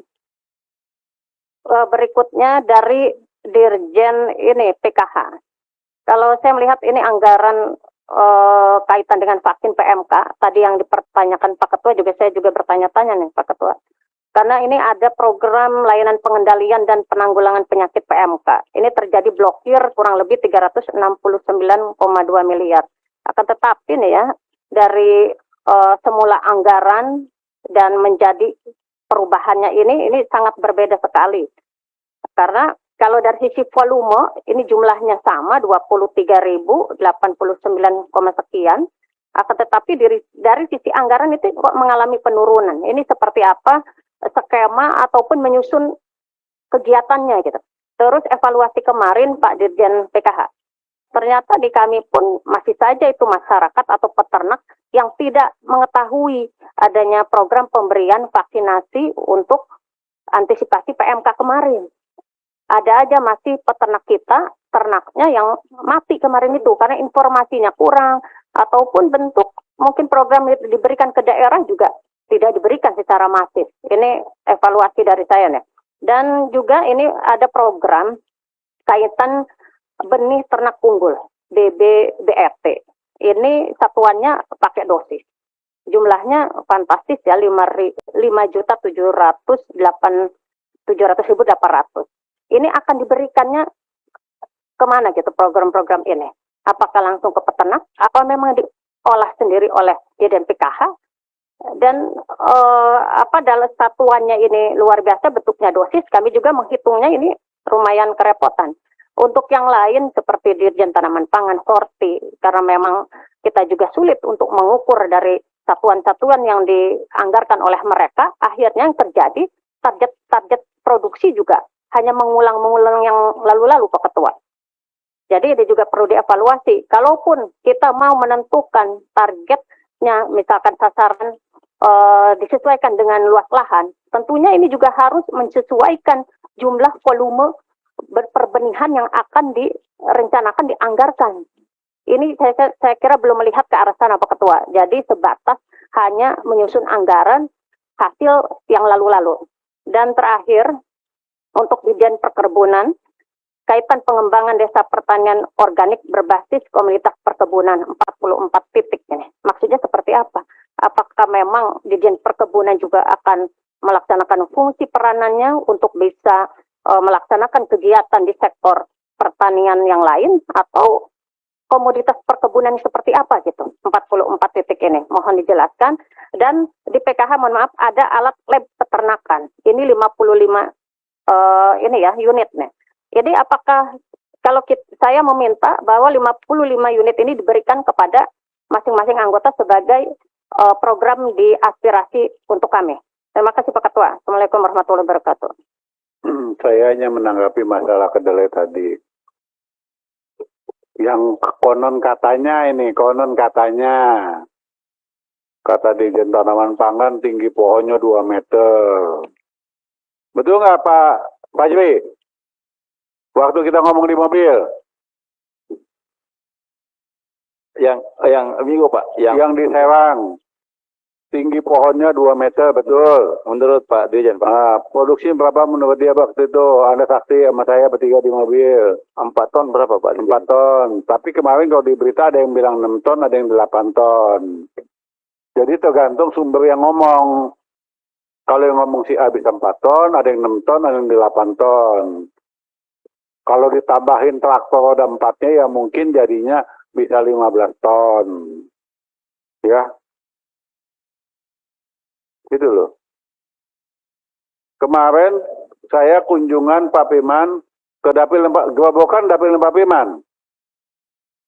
Saya tanyakan sama Bupati, Bu Bupati, Anda dapat tugas apa dari Dirjen Tanaman Pangan? Kami ditugaskan menanam kedelai 50.000 hektar. Dapatnya apa bantuannya? Sampai hari ini belum ada. Jadi Ibu jangan tanam. Harusnya kalau Anda merintahkan seorang bupati menanam 50.000 hektar, ini bibit saya kasih 50.000 hektar, dan saya prioritaskan kepada Kementerian Pertanian untuk mendapatkan pupuk subsidi. Ya setuju itu Pak Ketua. Itu Bapak Anda jagoan bos. Kalau cuma nyuruh doang pakai modal udah kagak bisa jalan. Prioritas kan dapat 50.000 hektar untuk khusus untuk kedelai tadi. Baru petani akan giat untuk menanam. Karena apa? Alhamdulillah bibitnya gratis, pupuknya subsidi. Bukan gitu Pak Piman? Betul? Nah kalau hanya nyuruh toh ya percuma. Itu aja ya Mbak Lin. Terima kasih pimpinan karena singgungnya soal kedelai, saya langsung aja di penganggaran kedelai. Di situ saya melihat kalau memang tidak bisa lagi antisipasi ini di bulan 4, waktu itu Pak Ketua saya pernah singgung. Sebenarnya waktu tanam kedelai itu di bulan berapa kan? Awal tahun kah, pertengahan tahun kah, atau akhir tahun? Kalau seandainya dia di awal tahun, berarti ini sudah terlambat. Kalau dia di pertengahan tahun, berarti ini belum terlambat. Kalau di akhir tahun, ya mungkin ini tidak terlambat. Dan hasil panennya sampai saat ini kan kita masih mempertanyakan. Pak Wandi, kalau seandainya kedelai ini tidak bisa dan sangat minim untuk mencapai target, Pak Sekjen, saya harap dengan sangat, kita masih automatic adjustment besar loh setiap dirjen ini. Kalau memang di Dirjen Tanaman Pangan kita bisa alihkan ke Dirjen Tanaman Pangan kegiatan yang lain seperti tadi disinggung oleh Pak Suariduka, jagung misalnya kita butuh, terus padi kita butuh, ya alihkan saja. Tapi memang ini betul-betul mendukung kinerja tanaman pangan dan khususnya untuk penghasil pangan, dan tadi sudah disinggung sama Pak Firman, kedaulatan pangan itu terutama salah satunya adalah beras ya Pak Firman. Kemudian kalau memang itu disepakati, saya harap sih pimpinan ini disepakati karena pimpinan selalu menyinggung soal kedelai tersebut. Saya mau menyampaikan Pak Sekjen, mohon maaf, kami anggota DPR tidak bisa membahas satuan 3. Data yang dipaparkan oleh Kementerian Pertanian, tolong dengan sangat satuan 3-nya tidak usah dilampirkan. Itu sesuai dengan aturan. Saya sudah sempat singgung pada Raker dan RDP waktu lalu, dan ini yang kesekian kalinya. Ini Ketua, harus kita kekekan bersama karena jangan sampai kita melanggar aturan. Kemudian saya melihat tadi sempat disinggung oleh rekan-rekan saya yang lain, Pak Sekjen, Pak Ketua, saya mohon dengan sangat. Ini tadi sempat disinggung Pak Ansi tentang dukungan manajemen di beberapa eselon 1. Saya berharap prioritas anggaran, kalau memang kita betul-betul melihat kebutuhan penganggaran kita fokus kepada ketersediaan pangan, saya berharap agar bisa dilihat dan ditinjau kembali. Saya ingin menyampaikan kembali soal 1.000 sapi per desa. 1000 desa 1000 sapi. Memang itu masuk dalam sosial media dan itu disampaikan langsung Pak Dirjen, Pak Sekjen. Kalau saya masih ingat persis, kalau saya belum hilang ingatan, kegiatan tersebut telah ditiadakan. Jangan sampai quote by quote ada unsur permainan tersendiri dan ini menjadi pertanyaan yang besar buat semua pihak. Tunggu, saya perpanjang dulu tadi kita bilang 16.30 perpanjang dulu. Oh. Sampai jam 17.30. Baik, terima kasih Ketua. Kemudian tadi yang dipertanyakan soal PMK, terus terang saya melihat Ketua, LSD ini sangat dibutuhkan Ketua, karena memang virus LSD ini lambskin disease kalau nggak salah, itu sudah merajalela kemana-mana. Kalau memang perlu atensi yang luar biasa. Kalau tidak, ya tolong penganggarannya yang jelas. Kemudian, tadi Kakak Ansi menyatakan bahwa PMK itu masih ada. Kita masih memiliki stok vaksin, Ketua. Tadi kalau dibilang 34 juta. Bagaimana distribusi vaksin sampai saat ini? Terus diprioritaskan ke daerah-daerah mana saja, sehingga Pak Dirjen memang untuk PMK ini sudah mulai turun, tapi sebentar Mbak Alin, habis yang ngomong sudah paparkan wilayah mana aja yang masih ada nggak datanya? Ya, Oke. Lanjutkan. Kemudian saya tadi Pak Ketua terima kasih banyak karena memang daerah saya adalah daerah perkebunan, tapi bukan hanya daerah Maluku Utara saja. Kemarin saya meminta paparan dari Kementerian Pertanian soal hasil perkebunan di seluruh Indonesia, per provinsi, per komoditi, yang bisa didorong. Misalkan kalau daerah timur rata-ratanya kita cengkeh, Ketua, kelapa, pala, dan itu rata-rata kita juga bisa menyumbang hasil potensi tersebut. Tapi melihat lagi kebutuhan masing-masing, Pak Dirjen. Misalnya kalau di Kakak Sleman, beliau meminta untuk sagu, misalkan. Terus di saya dan di Ibu Sadia, misalkan daerah kami, benar-benar kita kalau dipaksakan untuk komoditi lain, maksudnya pertanian, kita nggak bisa Ketua. Karena memang mainstreamingnya adalah perkebunan. Nah ini yang menjadi saya mohon dengan saya menjadi atensi lah dari pertanian. Kemudian karantina. Saya melihat kegiatan-kegiatan karantina juga memang baik, tapi mohon dengan sangat, karena sumber masuk PMK itu juga kan dari karantina. Terus sampai sekarang nih Ketua, kita kan belum mendapatkan lagi paparan report seperti yang kemarin. Enggak akan bakal. Oke, baik. Kemudian kita juga berharap bahwa anggaran di 2023 ini cepat selesai Ketua, karena ini sudah bulan April. Kalau memang automatic adjustment kita bilang tekan dan kita meminta untuk tidak lagi diberlakukan, tolonglah dengan sangat kita diberikan kegiatan yang masuk akal. Dan kalau memang untuk dukungan manajemen per eselon 1, ini kan automatic adjustment Pak Sekjen. Kalau memang automatic adjustment kan bisa saja kan yang kegiatan langsung ke masyarakat kita pakai dulu dukmannya. Nanti kalau automatic adjustment bukan dikembalikan lagi kalau misalkan seperti itu. Jadi menurut saya sekarang prioritasnya bagaimana kegiatan ini langsung ke masyarakat, langsung ke petani, langsung ke nilai tukar petaninya.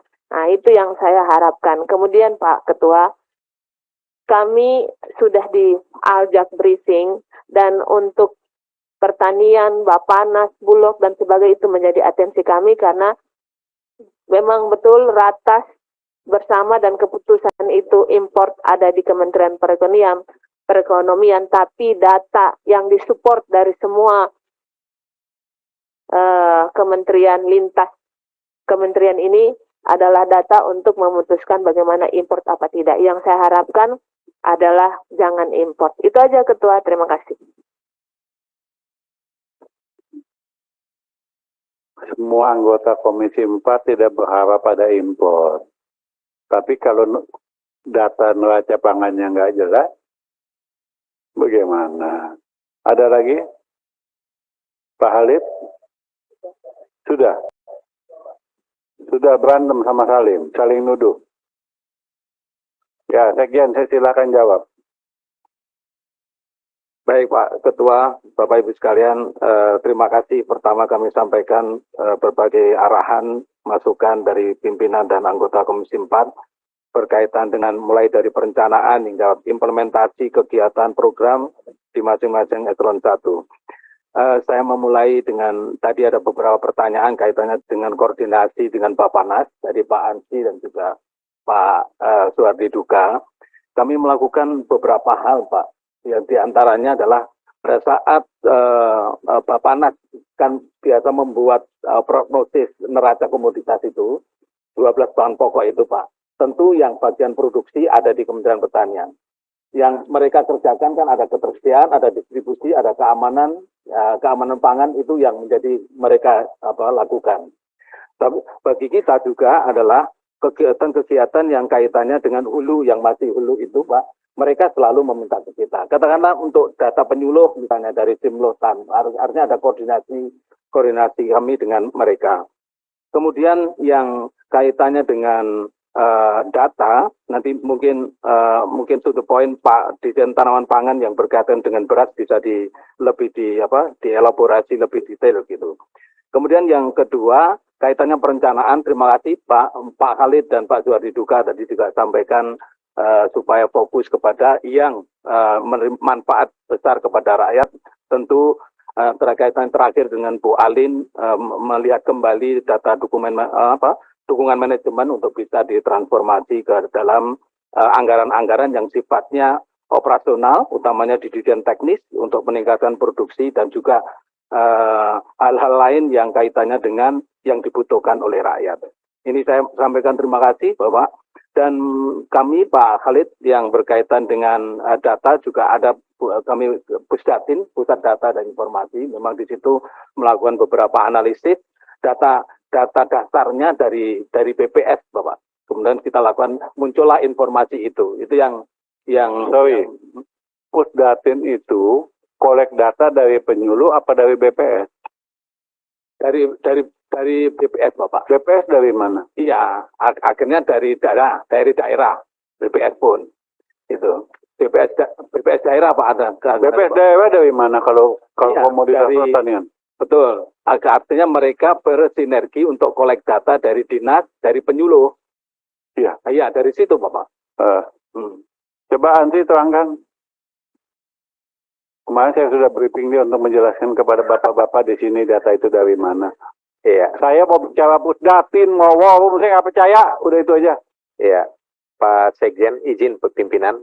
Yang kami mau pertanyakan itu adalah metode pengambilan datanya nih. Data primernya ini dari mana?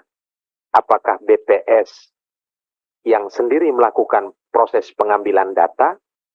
Ataukah Kementerian Pertanian melalui perpanjangan tangannya dinas-dinas di daerah? Metodologinya nih seperti apa begitu Pak? Kalau tadi Pak Suhardi bicara soal untuk tahu elektabilitas terkait dengan partai-partai politik cukup ambil sampel, katakanlah 250, 1000 itu terlalu banyak. Itu kan berarti metodologinya harus benar. Nah yang kami ingin tanyakan ujung tombak Kementerian Pertanian atau dinas untuk mengambil data di lapangan nih siapa Pak? Kan begitu. Dan metodenya yang dipakai apa? Ataukah, karena yang kami dengar Pak, BPS ini mereka mengolah data bukan data primer Pak. Data yang juga diterima dari dinas, artinya data sekunder kan begitu. Nah jadi mungkin Pak Ketua, ini hal-hal seperti ini kita perlu mungkin perlu ada agenda khusus ya yang bisa menjawab tentang model metodologi pengambilan data. Apakah di Kementerian Pertanian, apakah lewat Menteri-Menteri Tani, apakah lewat penyuluh, atau bagaimana begitu kan Pak?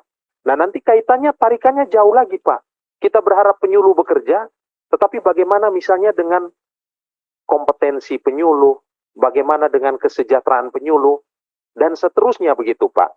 Kami saja kalau mau melakukan pengambilan, katakanlah sampel sistemnya ya, survei berarti sampel, itu kan researchernya itu kan perlu kita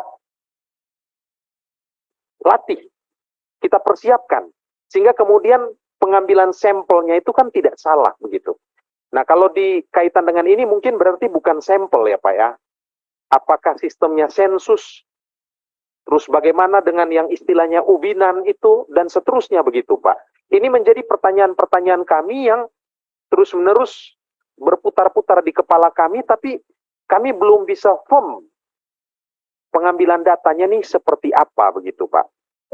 Demikian. Ya, lanjut.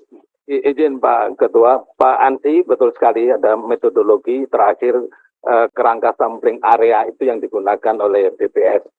Yang pertama adalah untuk produktivitas, kita BPS yang melakukan, tentu di lapangannya mereka ada punya mantri statistik dan juga ada mantri tani, dan juga di situ penyuluh.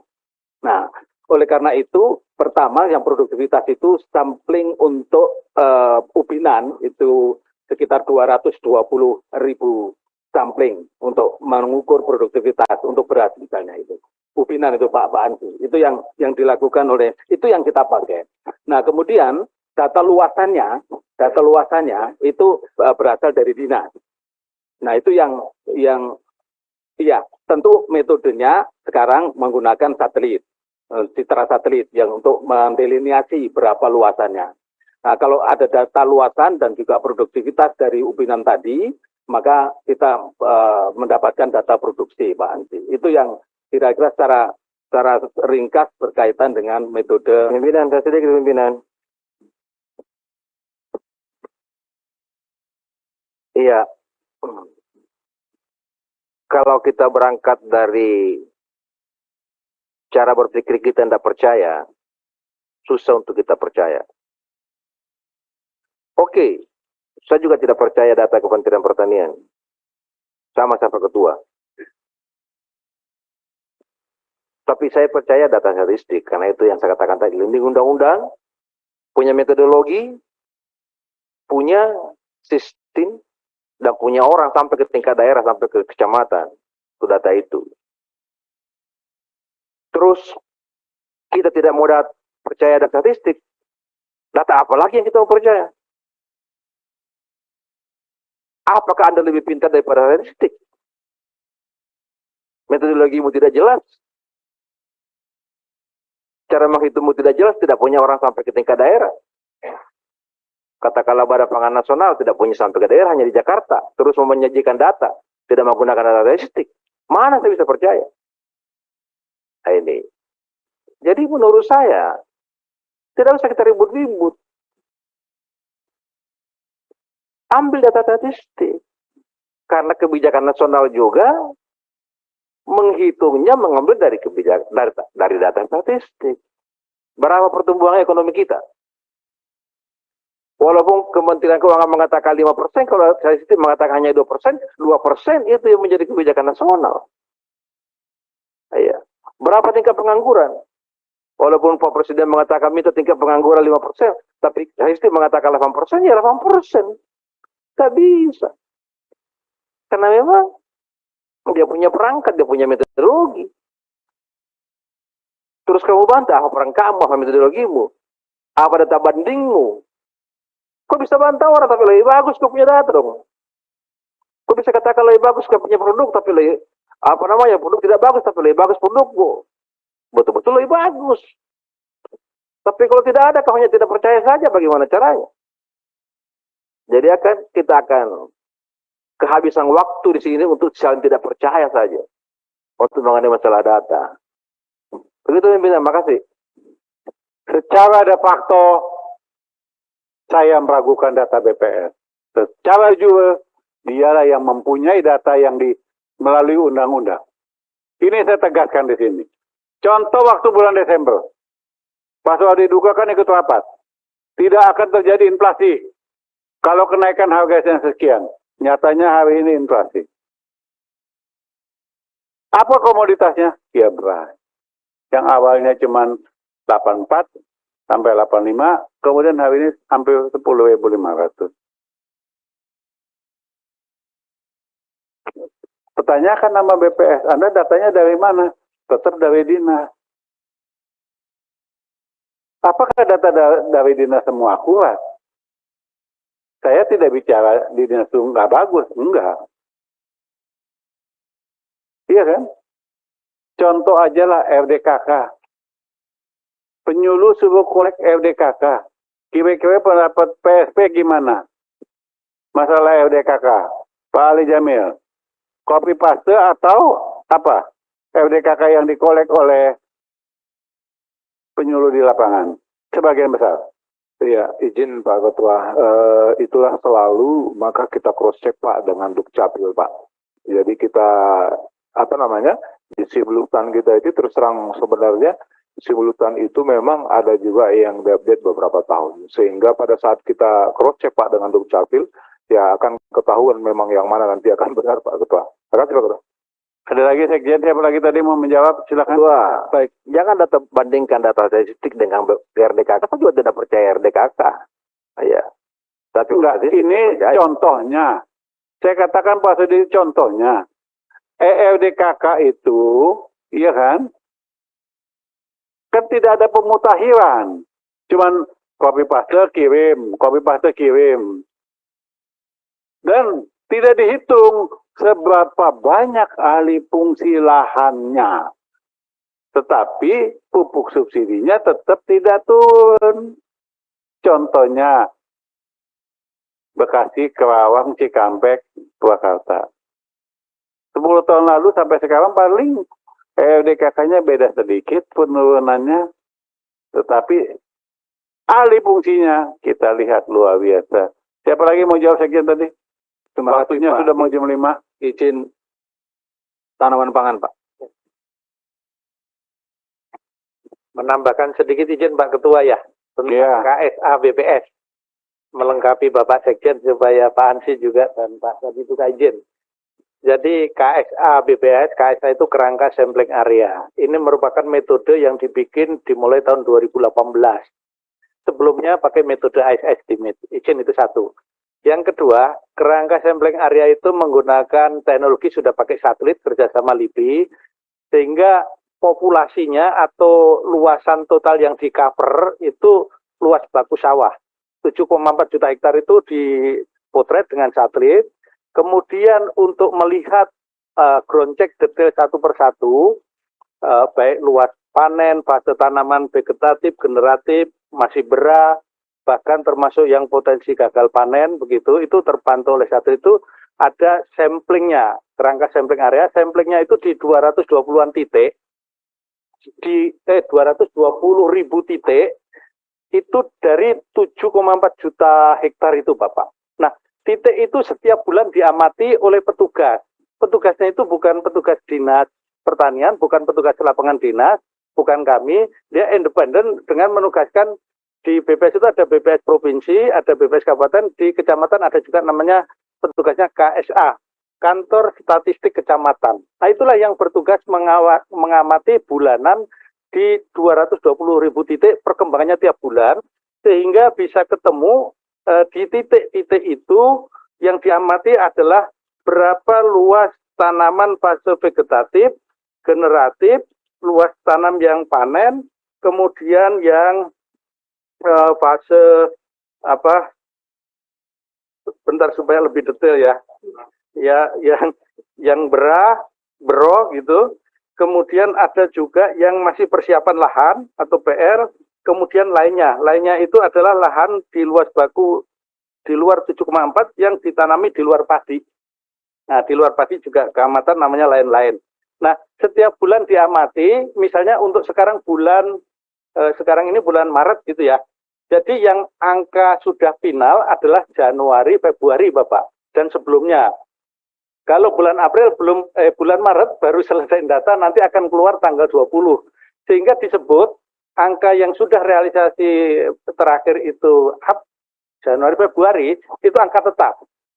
Nah, untuk angka prediksi atau perkiraan Bapak tadi Pak Ketua izin itu Maret, April sampai Mei itu namanya angka perkiraan berdasarkan potensi. Potensi itu apa? Kalau diamati bulan ngecek lapangan selama sebulan-bulan Februari misalnya, itu udah angka tetap.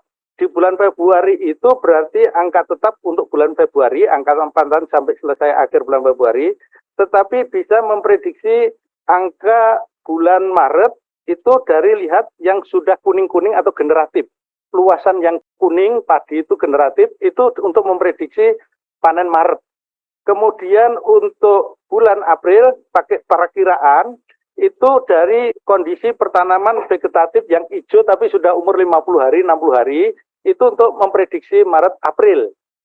Sedangkan untuk melihat Mei, sehingga kami punya data sampai Mei itu angka perkiraan atau potensi tadi, itu dari vegetatif yang masih hijau umur 10 hari sampai 40 hari gitu. Itu vegetatif, itu nanti akan dipanen bulan April, Mei. Jadi itu masih perkiraan, jadi angka perkiraan nanti tiap bulan dirilis Bapak, itu berubah naik turun karena pergeseran waktu, pergeseran varietas, pergeseran apa, itu angkanya bisa fluktuasi sebelum angka tetap Bapak. Jadi kalau zaman dulu dikenal metode pakai yang lama itu ice estimate itu dikenal ARM 1, ARM 2, angka ramalan 1, ramalan 2, ramalan 3, angka sementara, angka tetap. Sekarang cuma angka 2 jenis Bapak. Di BPS metode KSA itu angka tetap dan angka potensi saja. Tapi potensi itu kalau sudah berjalan waktu, misalnya nanti tanggal 21 April, itu berarti bulan Maret yang lalu sudah angka tetap. Luas panennya. Baru luas panen Bapak. Nah, itu baru ngitung luasan yang dipanen. Nah, untuk menghitung produktivitas, karena ini prosesnya berjalan, sehingga pakai angka produktivitas yang lama, nanti akan diterbitkan angka produktivitas yang baru, selesai baru menjadi angka tetap. Sehingga untuk ngitung produksi setahun 2022 yang lalu, itu angka tetap baik produksi, produktivitas metode ubinan, itu diumumkan pada tanggal 1 Maret kemarin, itu final. Tapi angka-angka sebelumnya masih angka sementara. Nah, dari angka itu ketemu Bapak, memang 2022, Pak Adi Akmal tadi tanya, produksinya berapa 2022? Angkanya BPS, luas panennya 10,45 juta hektar, keluar berasnya 31,54. Itu yang angka terakhir. Itu juga begitu di data, misalnya tahun 2021 itu 31, untuk berasnya 31,36 dan seterusnya Bapak Ketua. Jadi izin, nah bagaimana pengertian kok surplus terus setiap tahun? Betul, surplus itu rumus KSA BPS ini dengan perhitungan berapa diproduksi setahun, berapa dikurangi konsumsi setahun, ketemunya selisihnya surplus. Nah begitu Bapak, yang dapat kami sampaikan sehingga untuk mengklarifikasi, sehingga kemarin ada statement di koran yang ditayangkan di sini, itu produksi bulan Februari turun 800.000 ton, itu ternyata salah membaca menganalisis tabel KSA BPS ini. Yang benar adalah itu tidak turun karena membandingkan angka sementara yang diprediksi lebih tinggi dibandingkan angka tetap Februari yang memang itu. Tetapi yang benar adalah dibandingkan kalau angka tetap dibandingkan angka tetap tahun lalu dong. Jadi naik. Nah kenapa kok bisa angka sementara diprediksi tinggi, angka tetapnya lebih rendah? Karena panennya Februari itu meluncur ke Maret. Sehingga diprediksi angka Maret lebih tinggi. Jadi berjalan terus Bapak. Dinamis moving antar bulan itu bisa terjadi. Sehingga kalau membandingkan supaya apple to apple ya bulan Maret tahun ini dibanding bulan Februari angka tetap tahun ini dibanding Februari tahun lalu, Januari tahun ini dibanding tahun lalu, kumulatif Januari Februari tahun ini dibanding tahun lalu, dan angkanya memang lebih tinggi kondisi 2 bulan pertama ini Bapak Ketua. Itu angka BPS semua, kami satu data itu, demikian yang dapat kami laporkan. Terima kasih. Luar biasa, Wandi ini lebih pintar daripada kepala BPS kalau menerangkan. Ya. Kita lihat aja nanti, tadi kan dikatakan bulan Maret, Februari, nanti dilihatnya tanggal 20 Maret, ya kan? Dirilis oleh BPS. Anda itu nggak banjir di situ. Coba hitung, ada nggak 50 kabupaten kota di Indonesia banjir pada bulan Februari? Nggak ada kan Anda menjelaskan tadi? Bapak, saya tambahkan. Enggak, tadi kan nggak ada kan? Setelah saya mau tanyakan lagi kan? Iya. Bapak ada mau menjawab kan? Siap. Kalau diperkenankan. Ya, silakan. Iya. Jangan ada tuh yang enak-enak, wah ini prediksi sekian, ini sekian, ini sekian, kasih, Bapak. 13 juta ton, bla bla bla. Tapi Anda tidak memikirkan hampir 50 kabupaten kota itu banjir dan gagal panen. Coba hitung. Iya. Yap, ini pakai angka yang BPS dirilis terakhir. Itu bulan Februari, angka namanya judulnya potensi gagal panen 9.000 hektar, Bapak. Jadi memang benar ada banjir, ada gagal panen, ada pusuh, betul. Ada yang terkena juga ada. Bulan Januari 22.000 hektar. Nah, kami juga menghitung mendata totalnya 33.000 hektar, begitu Bapak Ketua. Terima kasih. Laporan kami. Nah, kalau nggak saya tanya juga Anda nggak laporkan. Siap. Seolah-olah, wah landai-landai aja. Ya kita lihat aja nanti. Ya, Januari, Februari, Maret, April panennya hampir 13 juta ton. Nanti pada tanggal 20 Mei, iya dah. Tadi kan 20 hari setelah panen. Bulan berikutnya. Berarti tanggal 20 Mei kita mau tahu, ada nggak jumlahnya? Kalau nggak ada, berarti data Anda kan tidak valid. Bicara surplus. Perlu saya ingatkan lagi 2017. Anda pusatin. Anda membuat surplus 7 juta ton. Import 2 juta ton lebih. Perlu saya buka lagi. Lanjut Pak Sekjen. Terima kasih Pak Ketua Dirjen Pun. Terima kasih Pak Sekjen. Izin Pak Ketua, Bapak Ibu anggota Komisi 4, izinkan kami untuk memberikan penjelasan beberapa pertanyaan dari anggota. Yang pertama terkait pertanyaan Pak Ansi Lema, terkait bahwa program peremajaan menjadi suatu hal yang menjadi harus untuk di Direktorat Jenderal Perkebunan. Hasil kajian yang dilakukan oleh teman-teman di Direktorat Jenderal Perkebunan, dari seluruh lahan perkebunan kita, 20-30% hari ini itu adalah tanaman rusak Pak, dan tidak produktif, yang harus segera dilakukan peremajaan. Dari 29 juta lahan kita, ada sekitar 1,8 juta yang harus hari ini Pak, harus kita remajakan. Setelah kita narik, kita coba lihat contohnya di kelapa dalam lah. Itu sekitar 400.000 hari ini harus segera diremajakan. Berapa kebutuhan benihnya? Itu hitungan kita sekitar 40 juta batang. Kalau kita konversikan ke angka rupiah itu 3 triliun. Hari ini anggaran yang dikelola oleh Direktorat Jenderal Perkebunan itu adalah 1,1 triliun. Kalau dari 1,8 juta tadi yang kita hitung rusak, itu kebutuhan anggarannya 16,2 triliun. Apa yang sudah dilakukan oleh Direktorat Jenderal Perkebunan dalam 3 tahun terakhir ini, di mana kita sudah membangun beberapa nursery di berbagai lokasi, dan tahun ini mudah-mudahan 47 nursery segera juga terbangun. Di Batang, hal yang mengembirakan sudah bisa produksi sampai 1-2 juta batang kelapa per tahun. Dan tahun ini mudah-mudahan nursery modern kita yang ada di Cianjur untuk kopi, mudah-mudahan bisa produksi sampai 4 juta batang. Nah, dari anggaran yang tersedia, tahun ini kita tidak lebih dari 17 juta batang yang bisa kita siapkan. Dari berbagai komoditas tadi, ada sagu, ada kakao, dan lain sebagainya. Memang ini tidak tidak cukup untuk kita melakukan dalam beberapa tahun ke depan untuk mengganti tanaman kita yang sekitar 16,2 triliun tadi. Dari itu, teman-teman di Direktorat Jenderal Perkebunan terus melakukan upaya. Kita ada Undang-Undang Perkebunan. Kita coba melihat pasal 57, ada kemitraan usaha perkebunan. Hari ini kami di Direktorat Jenderal Perkebunan lagi mendorong program Bank Benih Perkebunan, yang kami singkat Bank Benih Perkebunan. Sudah 2 putaran kami melakukan pertemuan dengan privat sektor yang harus memberi kewajiban di undang-undang terkait perkebunan. Aturannya sedang kami atur Pak. Jadi ide awalnya misalnya 1% saja dari kapasitas perbenihan yang dikelola oleh perkebunan swasta itu disumbangkan pada Bank Benih Perkebunan. Portalnya lagi kami, platformnya lagi kami bangun. Mudah-mudahan dari 1%, hampir semua ini perusahaan-perusahaan perkebunan swasta sudah oke Pak untuk menyumbangkan 1% kapasitas benihnya per tahun untuk kita kelola secara gratis dan kita akan distribusikan secara gratis kepada masyarakat.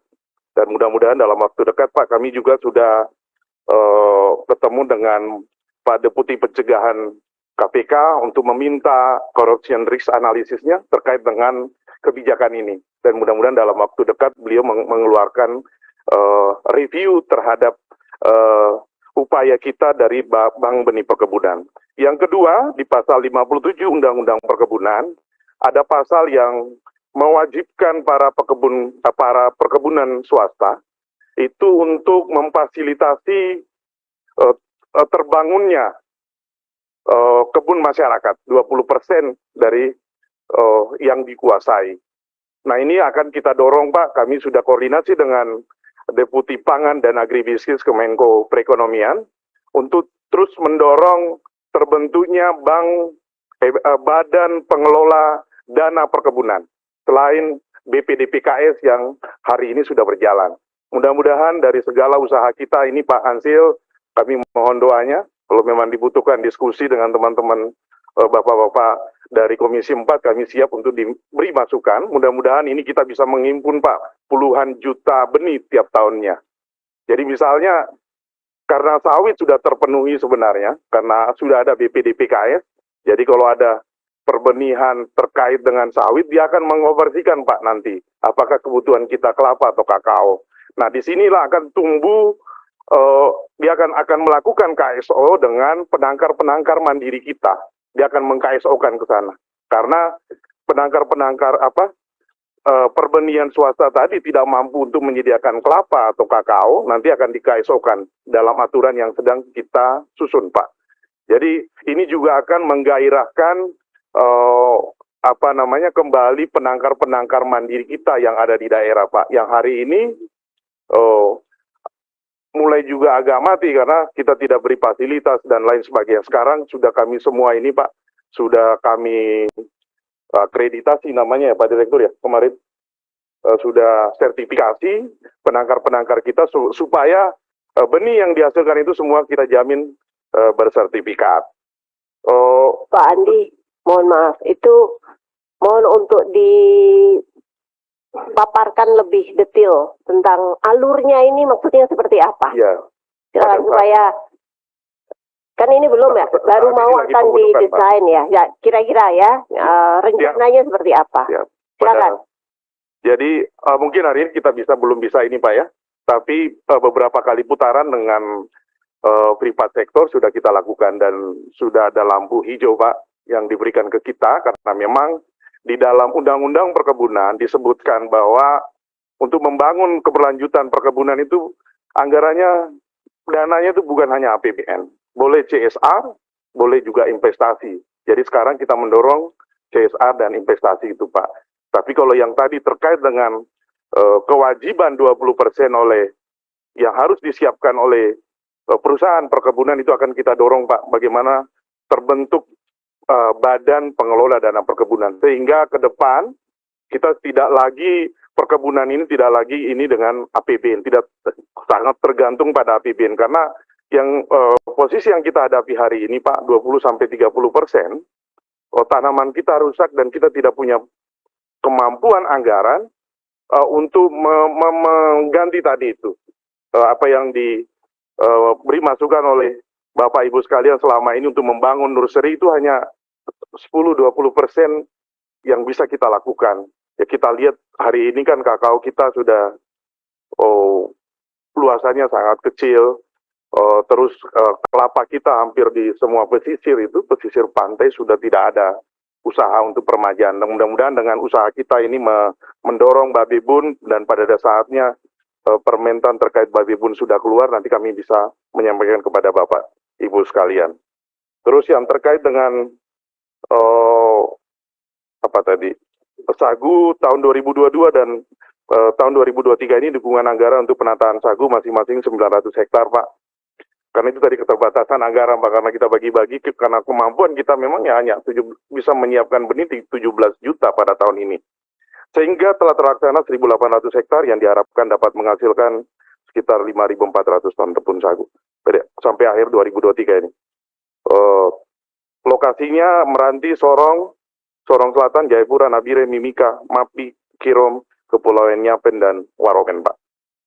Terus terkait tadi dengan desa organik, kami melakukan sebenarnya ini untuk menghadapi ekspor, kami melakukan pembinaan mulai dari hulu sampai hilir, sampai pendampingan sertifikasi bisa organik SNI maupun organik Uni Eropa.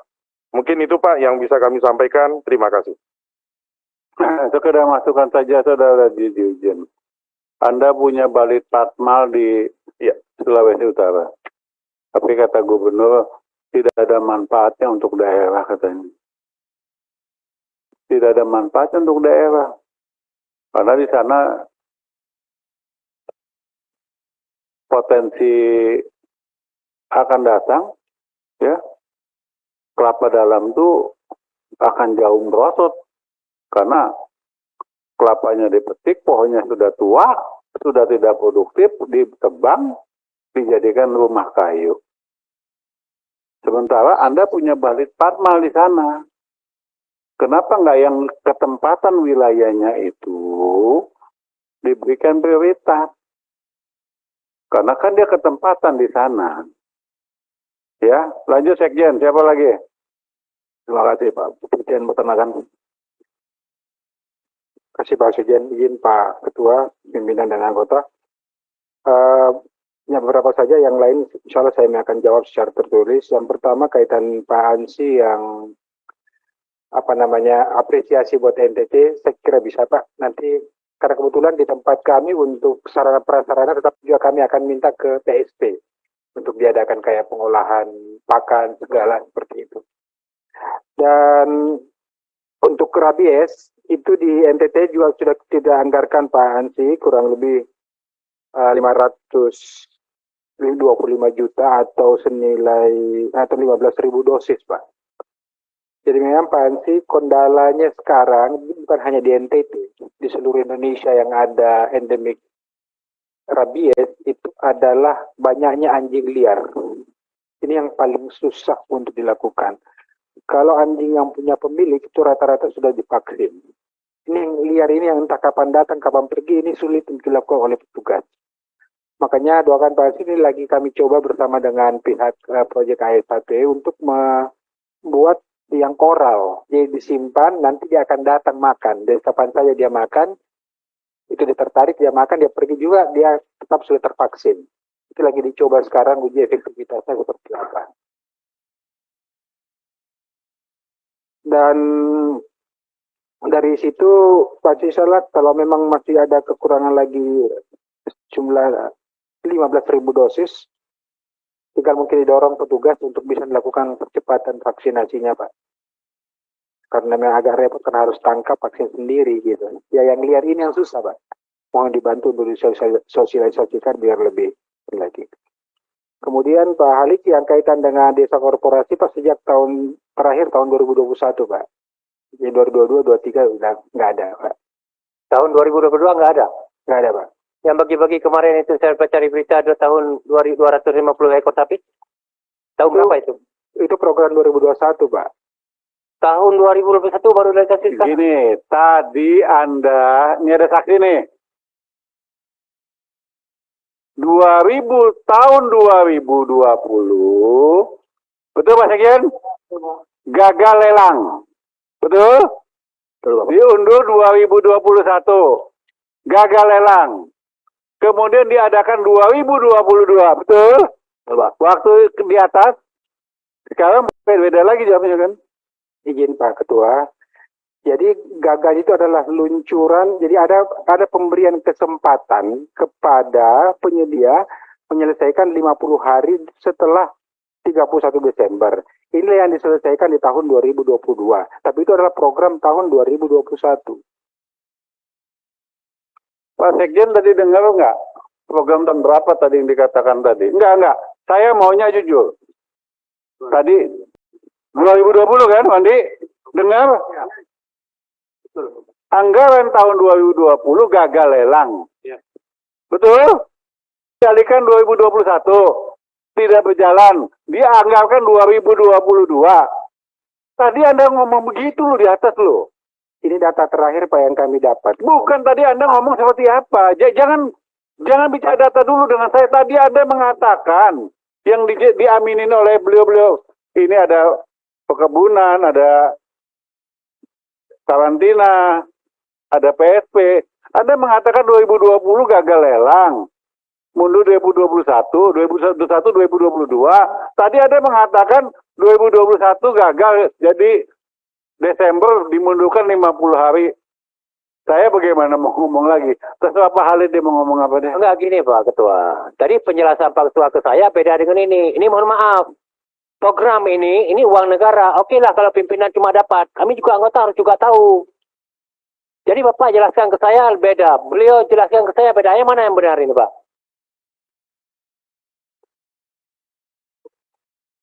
Coba berapa wilayah yang dapat? Saya bacakan Pak.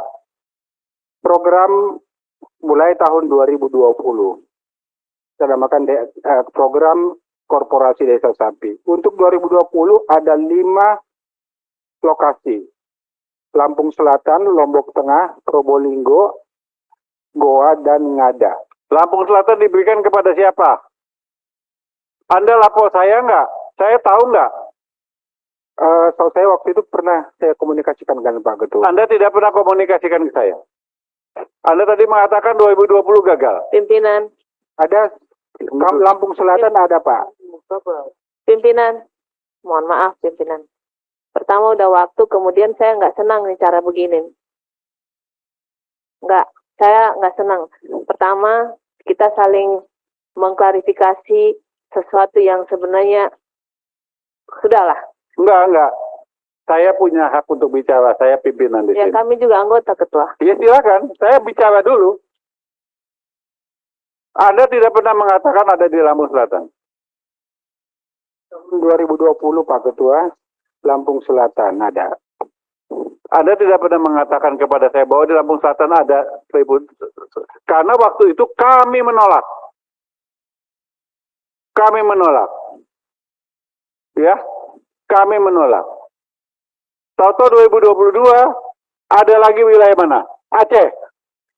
2021 Aceh. Siapa? Anda? Pak Halid atau Pak Salim? Jadi Aceh besar Pak. Siapa penerima Pak?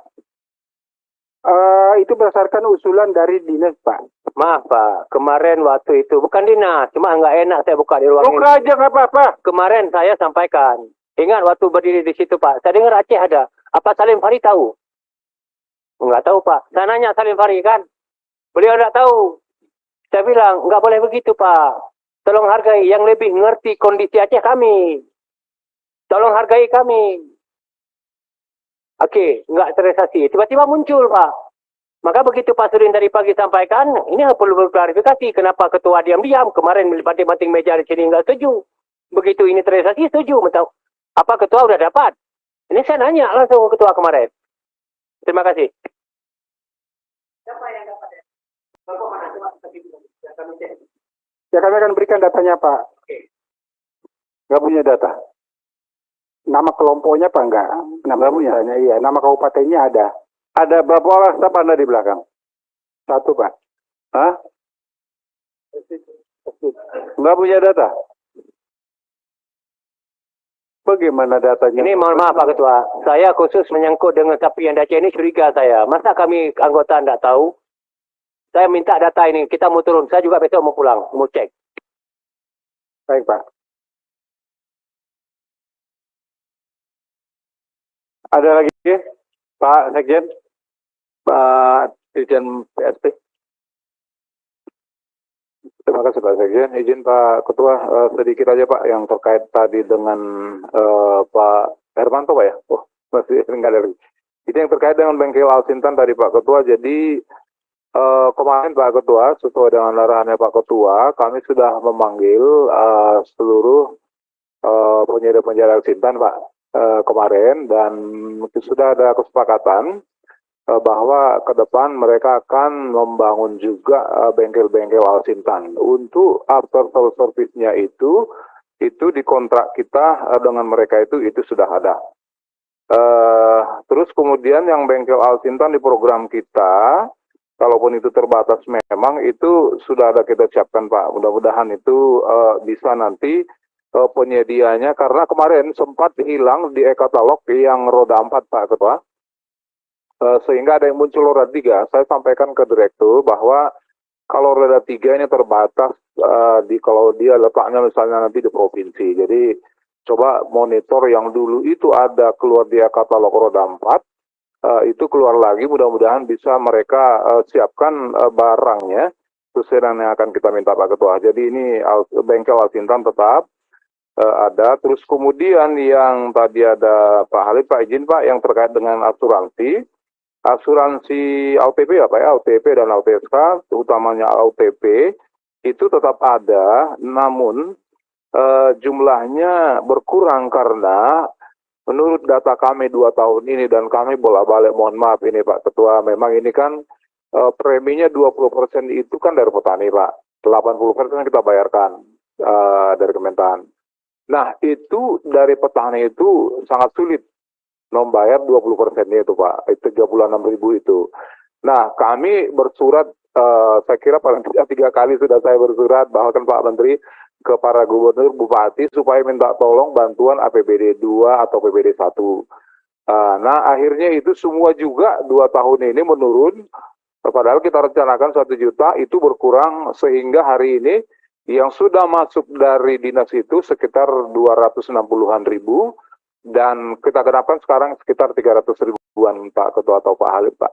Tapi itu ada anggaran yang AA di situ, nanti manakala itu ada dari daerah Pak, Pak Sekjen izin kami juga ada sama Pak Menteri bahwa itu nanti akan kita minta supaya dibuka AA-nya Pak untuk yang asuransi itu Pak. Saya kira gitu Pak strategi yang kita lakukan. Terima kasih Pak Ketua. Jadi Pak Ali Jamil, saya tanya, petani membayar 36.000 asuransi pertanian per sekali tanam. Keberatan. Tapi mereka beli rokok 1 hari 30.000 tidak keberatan. Ya kita harus ngomong jujur ini. Iya kan? Ini kan kita tuh harus memberikan pelajaran yang baik kepada petani. Pemerintah sudah baik, Kementerian Pertanian sudah baik memberikan subsidi yang demikian besar. Persoalannya adalah hampir rata-rata di dinas itu sebagian besar tidak paham. Coba nanti Pak Ali Jamil kalau ke Lampung tanya, ajak petani, kalau kamu bayar asuransi pertanian kemana? Jawabannya nggak tahu. Petugasnya di sebagian besar di dinas juga kagak tahu. Bukan mereka tidak mau bayar, enggak. 36.000 itu kalau dibagi ya cuman berapa sih satu, dibagi 100 hari deh dari 36.000. Iya kan? Ini kan nilai yang tidak seberapa. Itu loh. Kemudian tadi masalah bengkel Alsintan, saya ingatkan kembali. Setiap penyedia harus punya perwakilan untuk after sales service. Jangan semua dibebankan APBN dong. Udah APBN-nya kecil, dibebankan sebuah mobil keliling-keliling, mereka sementara mereka untung seenak-enaknya. Ya, Pak Ketua. Ada lagi sekian? Iya Pak. Terima kasih. Cukup.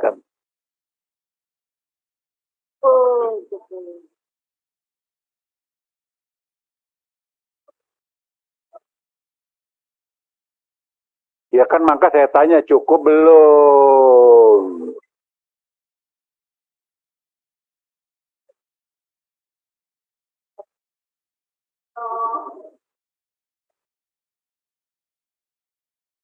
Ya, dari diskusi, masukan, catatan, lain-lain, ya.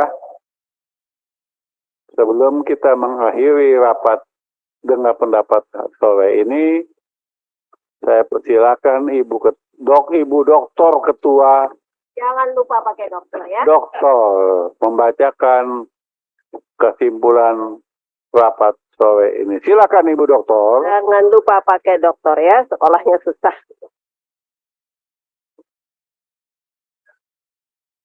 Terima kasih Kakak. Baik Bapak Ibu, setelah rapat dengan begitu hebatnya, tapi yang jelas Bapak-bapak Dirjen, Pak Sekjen, namanya juga mitra. Kalau ngomong saya begini, tadi yang kenceng-kenceng sudah, jadi saya ngomongnya pelan-pelan saja. Itu ya paling Ibu yang harus. Sekarang mengelak. Jadi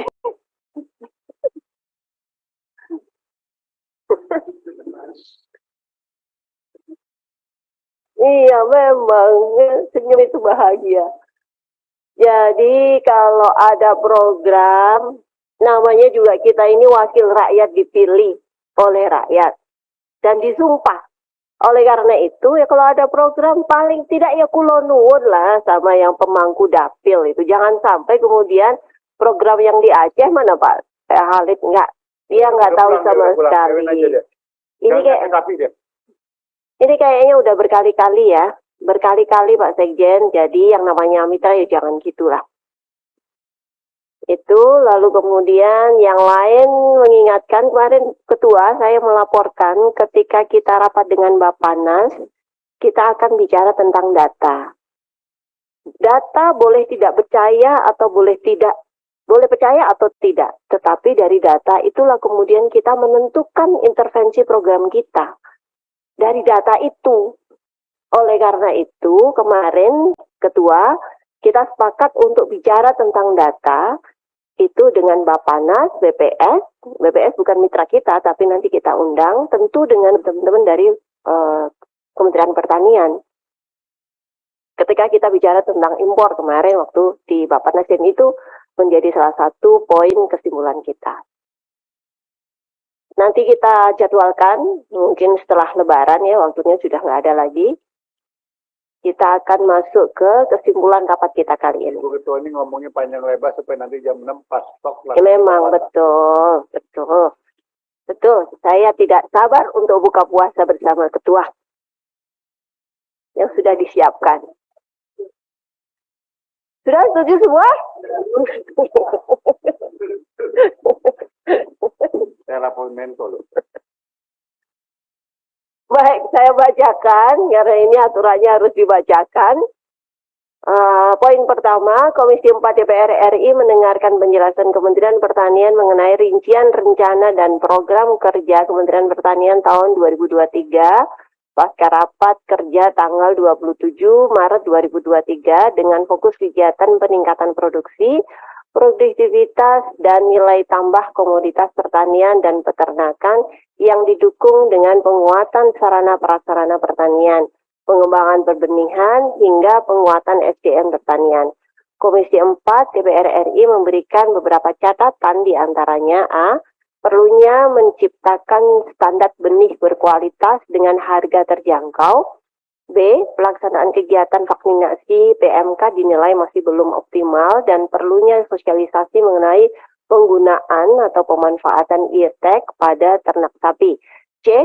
Perlu penjelasan lebih lanjut mengenai kegiatan pemupukan. D. Perlu evaluasi.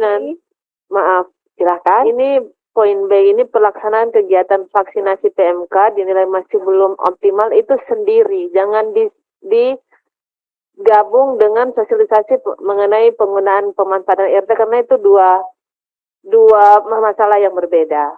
Itu aja tuh pimpinan. Ya, dibagi aja. Tapi sepakat ya?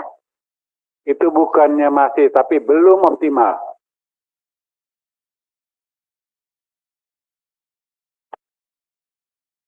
Oke, perlu evaluasi kegiatan upaya perlindungan tanaman pangan dari hama penyakit maupun organisme pengganggu tanaman. F. Mempertanyakan terkait peningkatan anggaran PENAS dan kegiatan pelaksanaan kegiatan petani magang. G. Kementerian Pertanian harus menyusun program kerja dalam rangka melakukan regenerasi kebun milik rakyat serta penyiapan kebun-kebun sumber bibit. Para anggota? Izin. Ya, silakan. Ke atas dulu karena peternakan masuk dalam pertanian menurut saya dan peternakan itu tidak perlu lagi. Nilai tambah komoditas pertanian juga saja. Oh, peternakannya dihapus. Ya, dan peternakannya. Ya. Ya, setuju. Setuju. Poin 2. Komisi 4 DPR RI meminta Kementerian Pertanian untuk melakukan evaluasi kegiatan ini kegiatan 2 ya, kegiatan atau satu aja?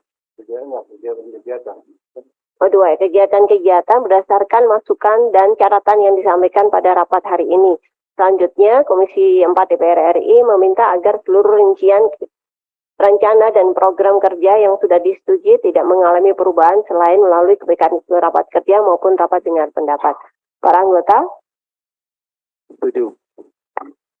Poin 3, Komisi 4 DPR RI meminta Kementerian Pertanian agar menyerahkan data potensi lahan existing di masing-masing unit pelaksana teknis atau satuan kerja milik Badan Standarisasi Instrumen Pertanian dan Badan Penyuluh dan Pengembangan SDM Pertanian, baik yang sudah dimanfaatkan sebagai kebun percobaan maupun sebagai pertanian komersial. Selanjutnya, Komisi 4 DPR RI meminta agar data tersebut diserahkan dalam waktu 7 hari kerja setelah rapat dengar pendapat hari ini. Para anggota? Para anggota setuju?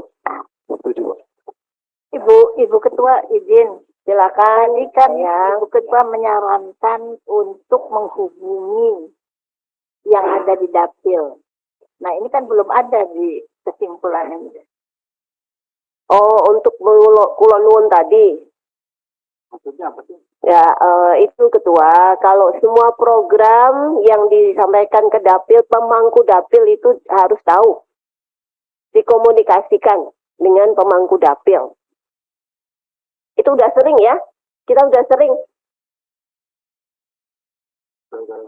Itu udah sering sih, udah masuk dalam poin-poin kesimpulan udah beberapa kali ya. Poin 4, makanya tadi saya mengingatkan, karena itu komitmen kita bersama-sama. Komisi 4 DPR RI meminta Kementerian Pertanian untuk menyerahkan data stok beras hasil panen di penggilingan seluruh wilayah Indonesia dan selanjutnya diserahkan kepada Komisi 4 DPR RI selambat-lambatnya akhir Mei 2023. Para anggota?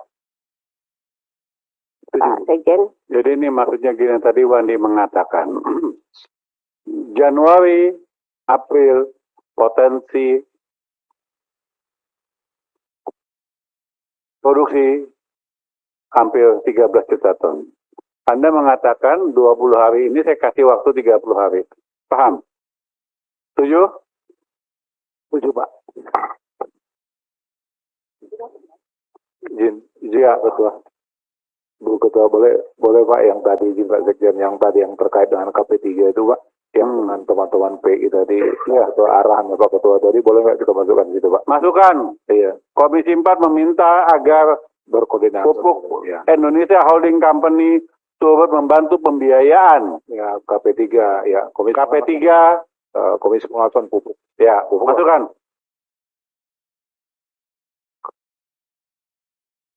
Menyalahi aturan nggak? Untuk pengawasan kan? Oke. Pak Ketua, usul soal Irjen tadi. Loh, yang tadi saya ngomong tuh substansinya panjang lebar. Hipotesis saya awalnya tadi, optimalisasi peran Irjen untuk melakukan kontrol internal. Ya, saya setuju. Dimasukkan. Kalau diizinkan kita paparan, Pak, silakan. Mungkin atau saya sudah membukukan, Pak. Kalau nanti saya akan serahkan kepada pimpinan, nanti sebagai catatan untuk pendalaman lebih lanjut. Di draft kesimpulan, ya, oke.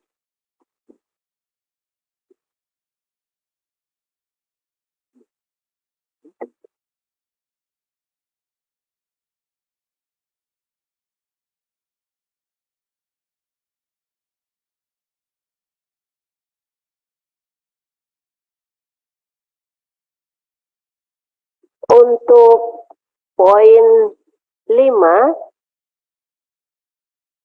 ya tadi poin 4 sudah, poin 5, Komisi 4 DPR RI mohon diperhatikan Bapak Ibu anggota. Komisi 4 DPR RI meminta Kementerian Pertanian, CQ dan Inspektorat Jenderal untuk melakukan optimalisasi pengawasan internal Kementerian Pertanian. Para anggota? Kansi? Pak Sekjen? Jika diperkenankan, kalau kita melakukan, itu sudah kerjaan rutinnya. Mungkin yang di sini meningkatkan. Nah, gitu. Oke, meningkatkan ya. Meningkatkan optimalisasi. Ya. Setuju, Pak Sekjen? Setuju. Enggak. Poin 6. Yang tadi belum.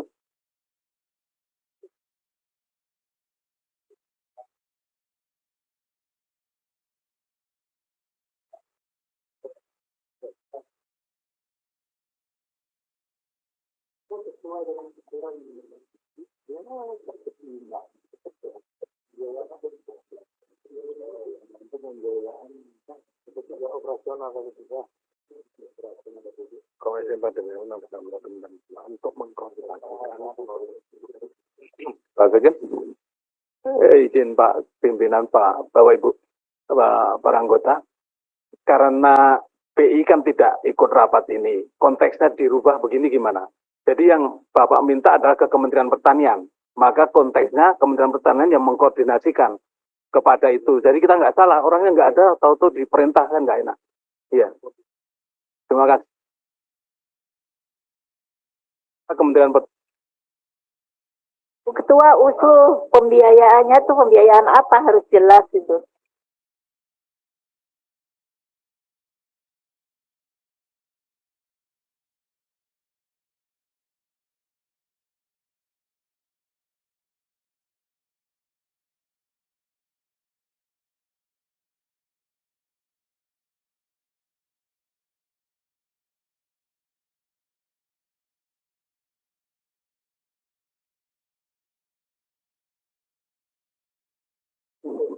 mungkin pembiayaan operasional organisasi Komisi Pengawasan Pupuk dan Pestisida. KP3, Pak. KP3.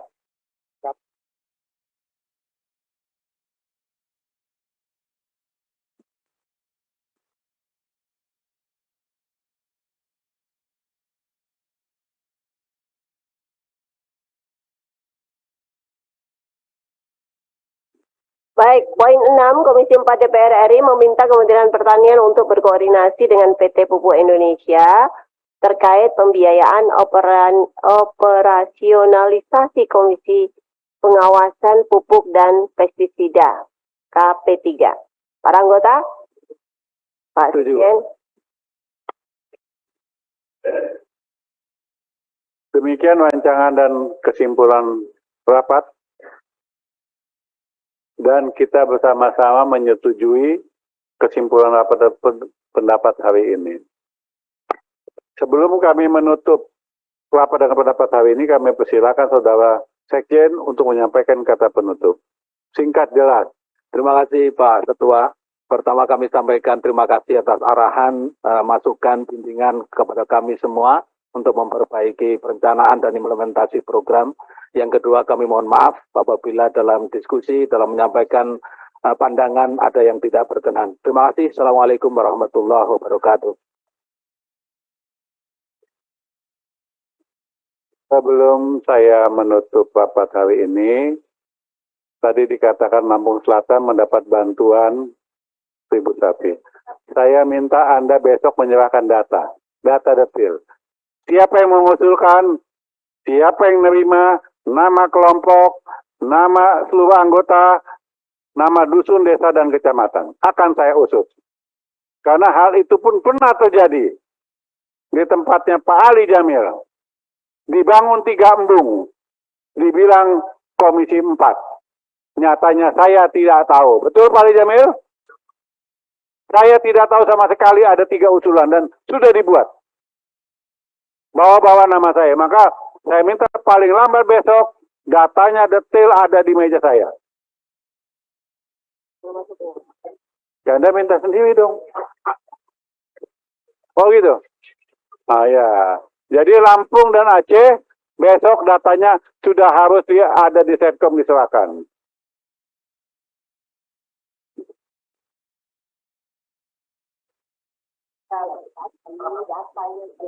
Terima kasih dengan baik sudah rapat dengan pendapat pada hari ini atas nama pimpinan dan anggota Komisi 4.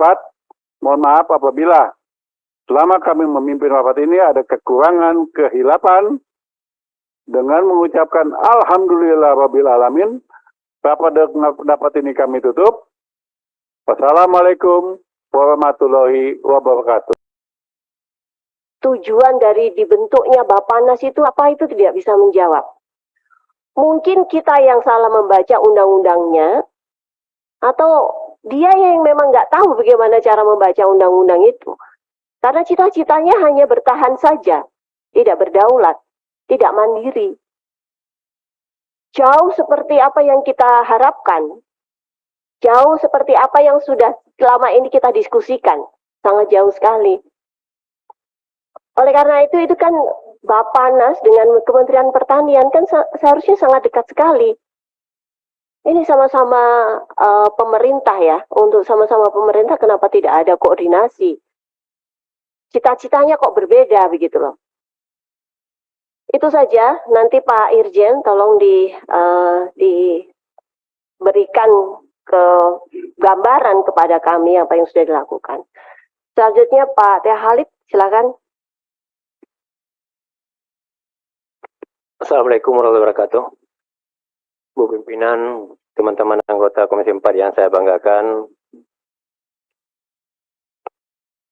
para Eselon 1 Kementerian Pertanian yang saya banggakan, izinkan Bu Ketua, saya menyampaikan beberapa pertanyaan tanggapan dari fraksi Partai Gerindra yang telah dikumpulkan ada 22 pertanyaan.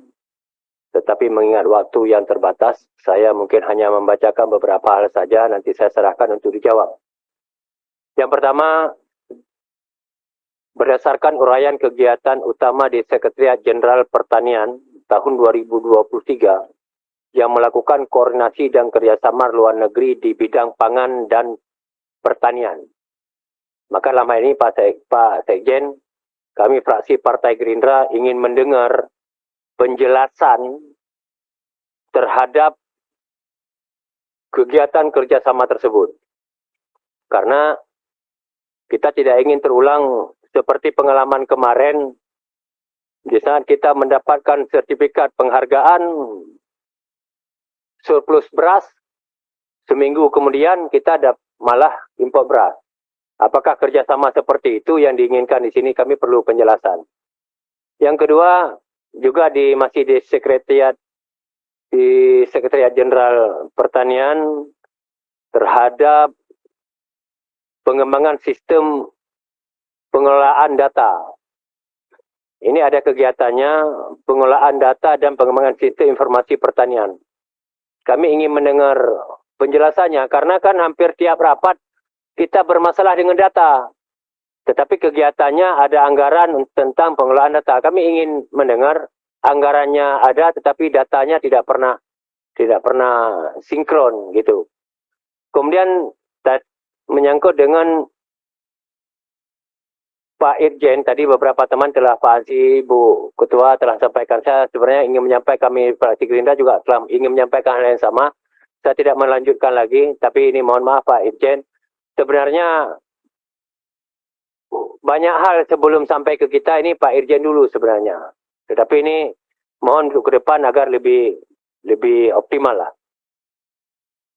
Kemudian Pak Sekjen beserta teman-teman dari kementerian, kita mungkin berulang kali telah menyampaikan terhadap isu terkini tentang sempitnya lahan pertanian akibat beralih fungsi ke lahan pemukiman. Ini apa langkah-langkah apa? Kami juga ingin mendengar langkah-langkah apa saja yang ingin dilakukan, yang akan dilakukan dan sedang dilakukan oleh Kementerian Pertanian terhadap akibat beralihnya lahan pertanian menjadi lahan pemukiman. Kemudian Pak Horti Pak Dirjen Horti, saya melihat bahwa ada kegiatan program model smart farming, itu 20 paket. Kami fraksi Gerindra ingin meminta penjelasan di mana saja rencana pelaksanaan itu. Dan apa dampak efeknya, karena anggarannya itu sampai 8 miliar per paket. Dan kegiatannya 20 paket. Kemana aja itu? Tidak masuk pun skema aspirasi. Dan kemudian ini pada kesempatan ini izin kami sampaikan juga, banyak sekali kegiatan-kegiatan di dirjen lainnya yang tidak masuk skema aspirasi. Kami juga harus mendapat perhatian kita semua, penjelasan kepada kami terhadap kegiatan tersebut. Kemudian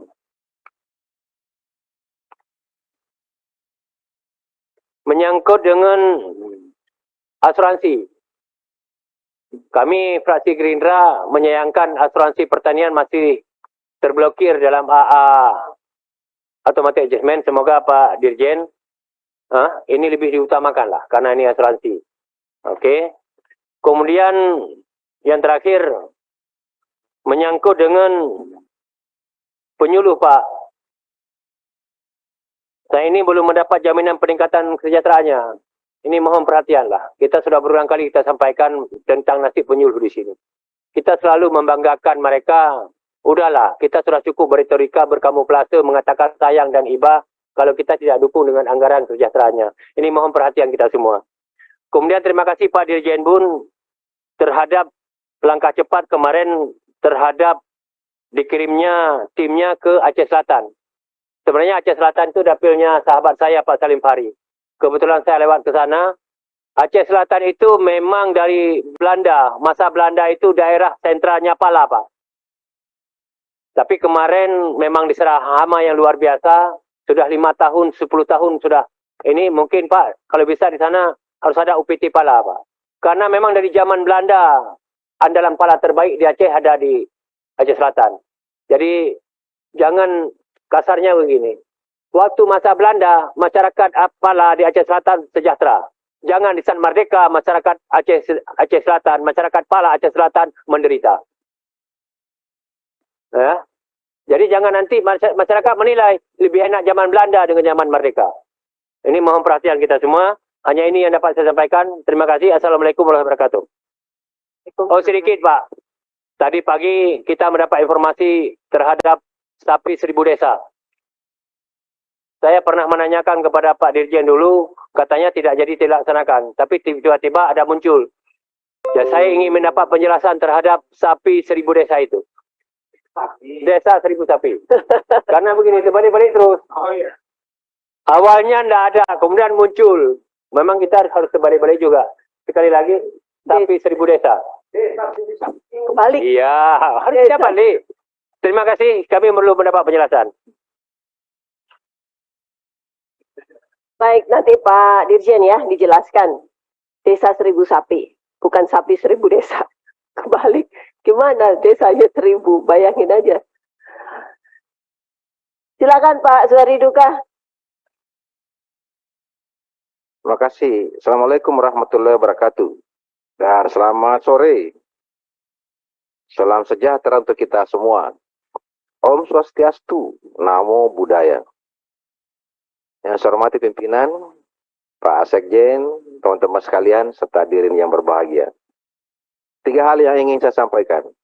Yang pertama, kata Kepala Badan Pangan bahwa untuk menetapkan harga HPP gabah dan beras itu berdasarkan dengan persetujuan Kementerian Pertanian. Dirjen Tanaman Pangan. Ya. Kalau betul itu, berarti sama bodohnya Bapak dengan Bappenas ini. 12.000 harganya beras, Bapak tentukan 4.600 gabah. Iya. Ternyata bukan hanya badan pangan nasional yang bodoh, Bapak juga bodoh. Ini hajat hidup orang banyak, Pak. Jadi kita harus bicara yang bagus. Kita menetapkan kebijakan yang bagus. Itu yang pertama. Yang kedua, Ya, malas kita ini, sudah berapa kali kita bicara automatic adjustment terus. Kapan selesai ini automatic adjustment? Automatic adjustment terus. Dan kita sepakati automatic adjustment ini tidak mengganggu program yang langsung kebutuhan masyarakat. Itu yang kesepakatan kita. Tapi ini dibohongi lagi pimpinan. Bohong lagi kita ini. Justru yang sangat penting dikurangi. Yang tidak penting ditambahi. Nah, ini jagung. Kemarin kan 1.500 Pak Wandi. Sekarang 900. Bagaimana caranya ini?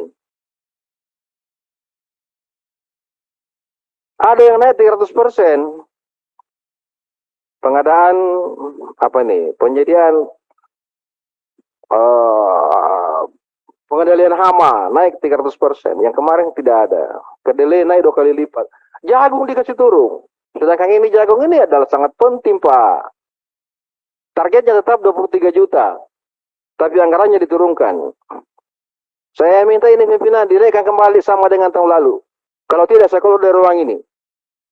Buat apa kita rapat-rapat terus? Iya, puasa tapi kalau begini terus caranya tidak benar. Iya, itu yang kedua. Dipercepat saja supaya puasa cepat kita buka ini. Yang ketiga, data kita persoalkan. Iya, statistik lah. Statistik itu dijamin undang-undang. Di sana itu ahli-ahli, profesor itu tidak mampu kita melawan data statistik. Apalagi apa keahlianmu ingin melawan data statistik? Nah, ini.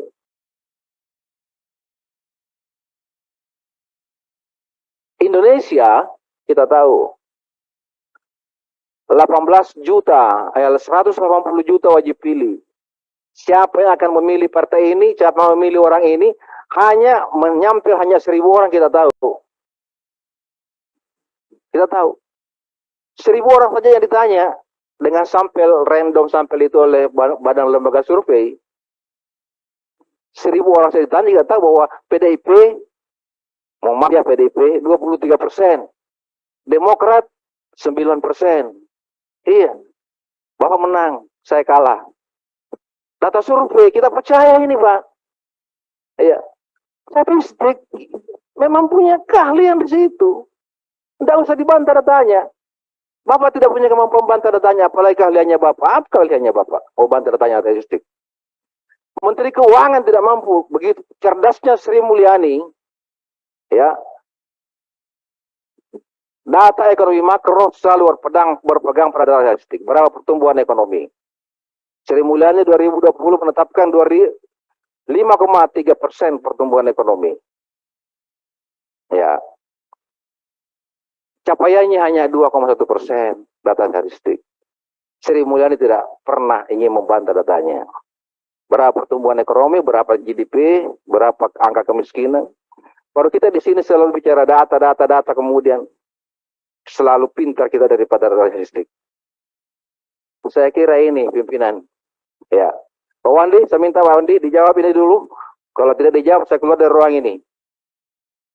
Ya. Apakah kembali 1.500 ini atau tetap 900? Jawab dulu Pak Wandi, silakan. Wah, dijawab dulu. Yang pertama HPP 4.600 kami nggak ikut Bapak. Sumpah, gitu aja nggak. Ya, Bapak Nas bilang begitu di sini. Yang ikut itu rapat yang HPP angkanya Rp5.000. Nah, itu hadir itu. Oh, ya. Ada dari kami hadir. Tapi yang menetapkan SE 4.600 nggak ada hadir. Yang 5.000 hadir ya? Hadir yang 5.000 ya. Dan keluar terakhir perbadan itu hadir. Terima kasih. Ya. Terus yang ini, yang 900. Jagung 1.500 deh. Tetap ya? Ya, supaya Bapak nggak. Oke, makasih. Saya keluar dari ruang ini. Yang ketiga, setuju data statistik BPS. Oke, makasih. Memang pakai itu kami. KSA, kerangka sampling area. Pak Suhadi itu kan nggak jadi keluar ya? Oke. Selesai. Siap. Baik. Pak Musalim, silakan. Makasih Ibu Ketua. Assalamualaikum warahmatullahi wabarakatuh. Ibu Ketua, yang penuh kesabaran memimpin rapat pada bulan puasa ini. Teman-teman eselon 1 dari Kementerian Pertanian, cukuplah dari awal agak-agak tinggi semua, menjelang berbuka ini tensi sudah bisa kita turunkan. Tujuan kita Pak Sekjen tidak lain, tidak bukan Pak Sekjen, agar semuanya apa yang sudah kita sepakati awal, hendaknya itu yang kita tindak lanjuti. Andaikan ada perubahan juga sesuai dengan sambutan ketua yang saya simak, dikoordinasikan kembali ke komisi.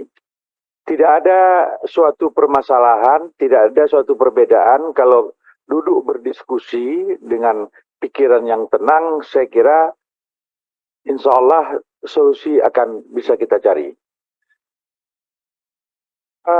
Masalah BPSDM, tadi Ansi sudah pertanyakan juga masalah yang ketewan. Pak Ketua katakan, cuman saya bingung, Profesor nggak ada data, Pak Sudin punya data. Di sini, entah siapa yang paling hebat, entah siapa yang kurang paham. Faktanya Pak Sudin ada tadi ini rencananya mau 300 orang. 350. Tadi ada yang perlu kita simak, rekrutmennya bagaimana Pak? Kriteria orang berangkat itu yang bagaimana? Apakah dari Maluku Utara ada ikut? Itu yang kita maksud. Kami ini nggak banyak, 54. Kalau orang Lampung aja ikut, itu pun Bapak nggak benar. Ini andaikan contoh, maaf Pak Sudin. Maaf Pak Sudin, bukan saya. Pak Salim kalau ngomong to the point aja. Iya. Orang dari provinsi mana yang paling banyak, nggak usah sono sini, bilang aja. Orang kampungnya dia yang paling banyak, itu aja udah. Nah, inilah yang perlu saya cari data ketua saya, nggak ada. Mengumpulkan data seperti ketua, akurat, otentik semua. Kalau saya memang nggak ada. Cuman, pamannya kalau dari Aceh berapa? Dari NTT berapa? Aceh kalau ada 2, tolong koordinasikan Pak Khalid dan saya. Kan itu yang perlu. Sama ini berkaitan dengan sapi tadi. Ternyata setelah ditanya di ruangan Setcom, Aceh ada. Nah, kita nggak tahu. Sumsel ada, Jawa Timur ada.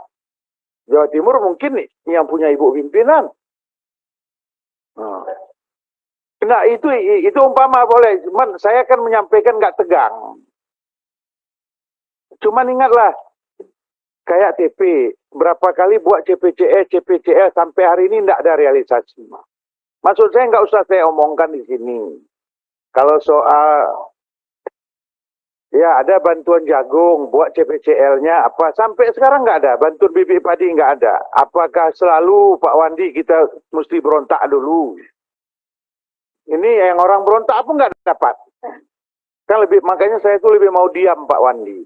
Cuman apa yang Bapak lakukan, apa yang Bapak perbuat, saya juga tidak pun seperti Pak Sudin, 1/10 Pak Sudin saya paham. Ada lagi hal-hal yang lain. Saya kira Pak Ketua, karena waktu juga sudah April Pak Ketua. Ya mau lebaran udah pastilah lebaran semua. Ada hal-hal tadi apa yang belum teken, apa nama-namanya, cepat-cepat aja diteken Ketua, supaya kegiatan ini bisa berlangsung cepat kan. Ada bintek, bisa cepat, ada yang dilelang, ada yang diklik, bisa cepat. Cuman dilaporkan, saya kira Pak Ketua ini fair, bukan di depan Ketua. Asa jujur. Ini Pak Profesor kurang jujur tadi, makanya segala data ada untuk Pak Ketua. Ini syukur Pak Suwardi Duka tidak keluar dari sini Pak kan. Karena jawabannya ada argumen Pak. Kita ini kan sering nggak paham Pak. Ada petani milenial, yang mana milenial itu pun nggak tahu kita Pak. Tadi saya bukan mengada-ngada Pak Profesor, memang info yang tadi dari saya. Saya sempat nggak enak Bapak Sudin. Bapak katakan kan kur. Saya katakan untuk apa ngamuk-ngamuk? Kan bukan uang kementerian. Pak Profesor bilang memang uang kur itu yang kita bagi. Ternyata ada simpang siur.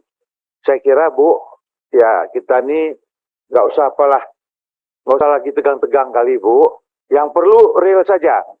Patuh kita kepada pimpinan, patuh kita kepada ketua, saya kira clear semua. Asal jangan lain yang diomongkan, lain yang didata, Bu. Yang lalu sudahlah, Bu. Mulai menit ini setelah saya bicara, mari kita perbaiki semua agar sinkron antara Kementerian Pertanian dengan Komisi 4 ini harus kita jaga. Terima kasih, Bu. Baik, terima kasih Bang Salim. Ini teman-teman Golkar bajunya putih semua ya? Mau ada setelah masuk izin Bu, setelah masuk Pak Firman, mungkin ada apa Bu? Oh, ada sesuatu. Restorasi mungkin kita. Restorasi teman-teman Nasdem dong. Pak Abdullah Tausikal, silakan. Restorasi katanya. Ya soalnya Pak Firman pernah masuk.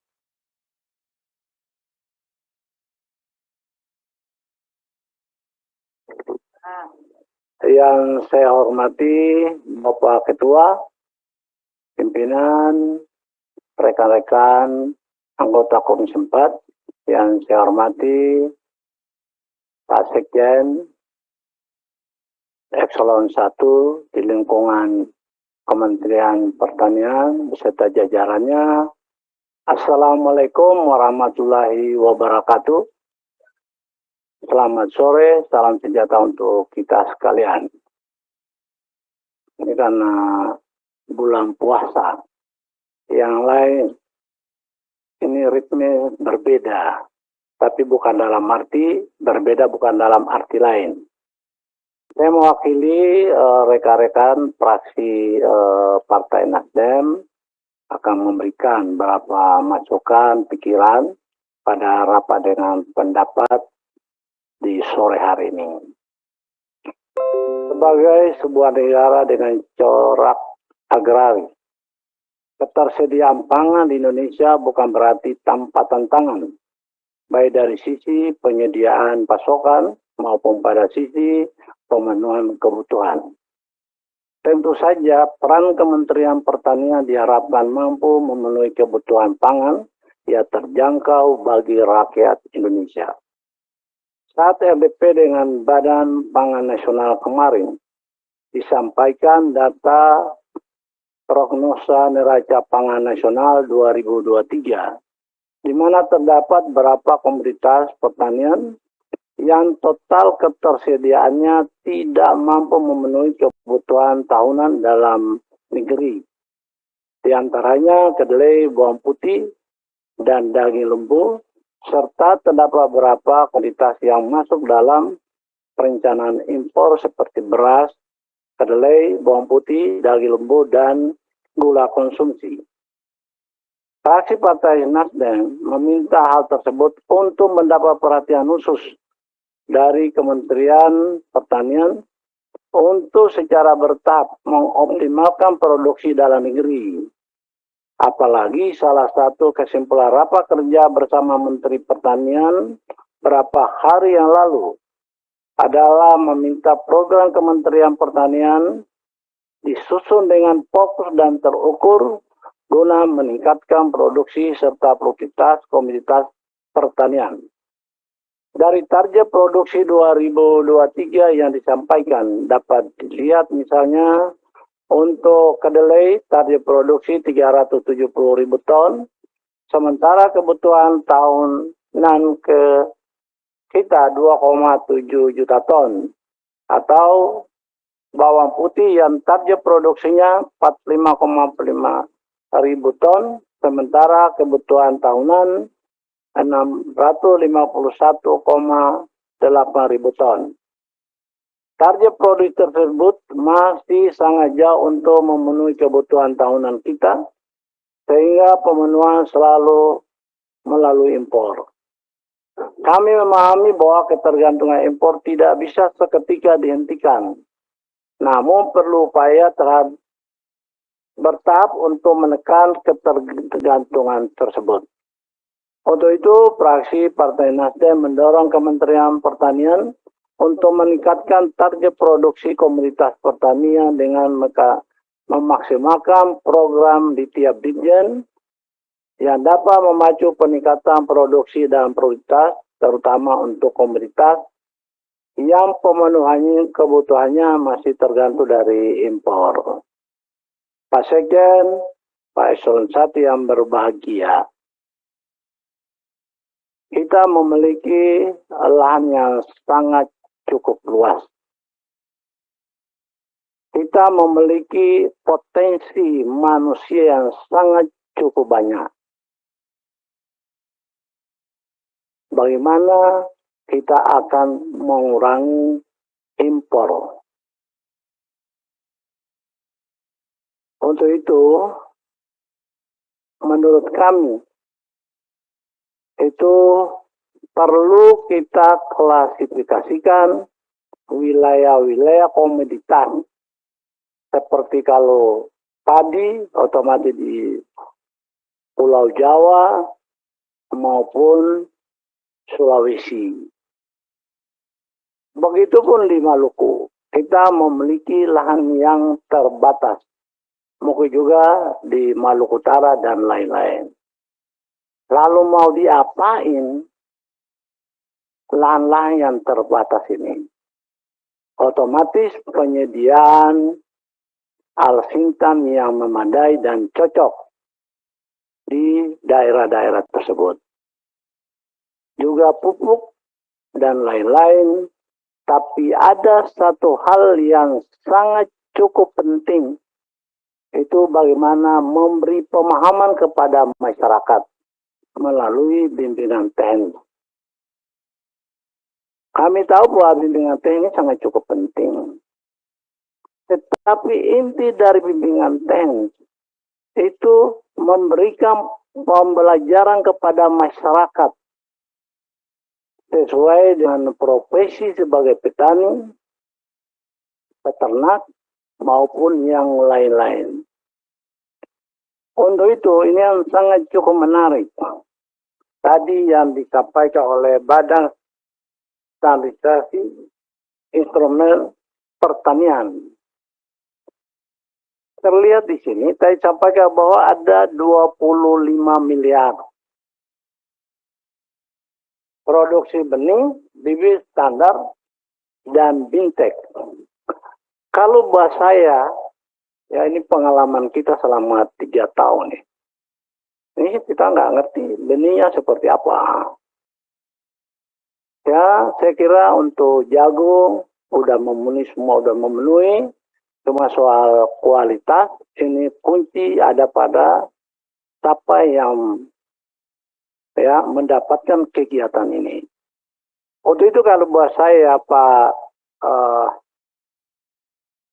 Kepala Badan, saya kira bintek silahkan jalan, tapi bintek yang berkualitas.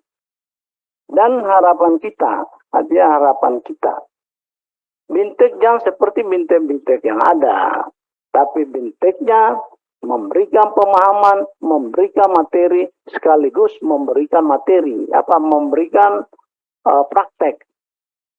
Dan jangan cuma 1 hari. Dan Pak Ban mau kasih kita kira-kira berapa orang yang berpotensi. Umpamanya contoh, kalau kita di Maluku, ya silakan aja, mau di sawah kita datangkan. Ya, orang-orang yang memiliki kemampuan, ya, diberi pelajaran dan praktek. Jangan cuma 1 hari, seminggu pun jadi. Ya, yang penting berkualitas. Kalau jagung, bagaimana juga kita menciptakan masyarakat yang bisa ciptakan benih. Yang penting benihnya itu benih asal. Yang benih yang F1, F2 dan selanjutnya. Benih itu tetap F1. Gimana caranya bintek ini harus dia berkualitas. Saya sepakat. Kalau benih yang ada pada badan standarisasi, perbanyak binteknya ya. Perbanyak binteknya, lalu perbanyak prakteknya. Hasilnya itu adalah tanpa benih-benih lain, tapi mereka mampu mandiri ya untuk menciptakan benih. Karena saya lihat begini, ya contoh aja. Kami mendapatkan yang namanya durian, ya durian musangkin dan montolele. Pertanyaannya, kalau masyarakat terima, lalu tanam, lalu kalau ada yang nakal, pengawasnya kurang, coba 5 tahun kemudian bukan jadi musangking, bukan jadi montong, tapi dia jadi durian kampung ini aja. Untuk itu saya kira kegiatan ini kita mendorong dan memberikan apresiasi. Karena perencanaan yang ada di kementerian saya kira udah tepat, karena ini mungkin dana yang kurang aja. Dana kurang mengakibatkan kita klasifikasikan, lalu kegiatan-kegiatan saya kira untuk memenuhi sasaran, ya saya kira masih agak cukup berat. Ya, jadi ini kan tergantung dari pemerintah. Mau nggak Kementerian Pertanian ini jalan? Kalau seperti ini kita kan ngotot kita mau, tapi anggarannya nggak ada apa. Nah, untuk itu saya mengharapkan saya memberikan apresiasi, dan usulan saya itu bukan saya, tapi yang kunci ada di kepala badan. Setelah 25 miliar selesai, harus menjamin bahwa setiap daerah yang memberikan bimbingan dan praktek itu bisa menciptakan benih sendiri. Di sana itu banyak. Kalau cabai, ya kalau mau cabai nggak usah kita mereka apa. Cabai lokal itu sangat cukup bagus. Ya mungkin Pak Dirjen Tanam Pangan mungkin soal jagung ini, saya kira di sana aja Pak, di Bintek kasih aja yang jagung yang F1 nggak usah kasih banyak-banyak lah. Karena apa? Jagung yang bagus, tapi kualitas sumber daya manusia tidak bagus, itu juga sama aja. Yang kita nyalain adalah Dirjen. Nah ini kan soal masalah cuaca dan masalah kepedulian masyarakat yang mau tanam, ya saya kira itu. Saya memberikan apresiasi. Lalu yang satu lagi untuk perkebunan, saya kira cukup banyak. Kita udah diberi sangat cukup banyak. Ya mulai dari ada yang dari cengkih, dari pala, tapi saya kira ada satu yang kita harapkan ada tambahnya. Ya itu sagu. Saya nggak tahu kalau sagu ini pasca panennya, ya pasca panennya harus ada. Ya ada paruk kelapa yang dulu kan untuk itu kecil-kecil aja. Biar minimal kalau mereka mau ekspor ke luar memang agak susah, tapi minimal untuk kebutuhan rumah tangga ya Pak. Lalu mungkin di sana juga saya kira kopi itu juga ditingkatkan dan kita mulai, karena kita punya potensi dan sampai sekarang kita belum berikan benih maupun yang lain untuk kelanjutan itu. Jadi saya kira itu aja, Ibu Ketua ini. Assalamualaikum. Waalaikumsalam. Ya. Saya dengerin dari tadi Pak. Ya, saya tahu Ibu Ketua dengar, makanya Ibu Mang, berarti Ibu Ketua sepaham dengan saya ini. Saya cuma tanya Ibu Ketua, binteknya itu dikualitaskan. Hanya terus saja kenapa saya itu kadang-kadang ikut bintek. Tapi kalau bintek ini kan sama ada orang ceramah, lalu orang tidur ngantuk dah. Tapi kalau praktik kan orang ngerti dan semangat. Saya kira itu aja Ibu Ketua. Terima kasih atas perhatian Ibu Ketua. Dan ini tidak dibatasi waktu, saya ucapkan terima kasih. Saya kira demikian. Wassalamualaikum warahmatullahi wabarakatuh. Waalaikumsalam warahmatullahi wabarakatuh. Terima kasih Pak Abdullah Tausikal. Saya pikir ini nanti kembali ke Bapak eselon 1 semua, karena nggak ada ibunya, bagi bapak-bapak semua. Pak Firman nggak ada, Pak Revindra, silakan. Izin, pada tanggal 15 Maret 2023, Kemenpan RB menerbitkan surat B521 MSM 0100 2023, di mana Kemenpan RB menghimbau instansi daerah untuk memprioritaskan pengangkatan P3K di bidang pelayanan dasar, pendidikan, dan kesehatan. Jadi kami meminta agar Kementan berkomunikasi dengan PAN RB agar juga menghimbau bahwa bidang pertanian juga tolong diprioritaskan pengangkatannya, karena surat himbauan ini disebarkan ke seluruh instansi daerah. Terima kasih. Baik, terima kasih. Saya pikir udah semua ya, Bapak Ibu. Pendalaman. Pak Hermanto dulu, Pak Andi, lalu Pak Hanan. Silakan. Ya, terima kasih Bu Ketua. Bismillahirrahmanirrahim. Assalamualaikum warahmatullahi wabarakatuh. Saya ingin melihat sisi bagaimana program-program ini bisa membawa kebermanfaatan yang lebih kepada penerima program. Misalnya begini, program-program yang berbasis masyarakat, misalnya peternakan ini, kami minta supaya ke depannya itu adalah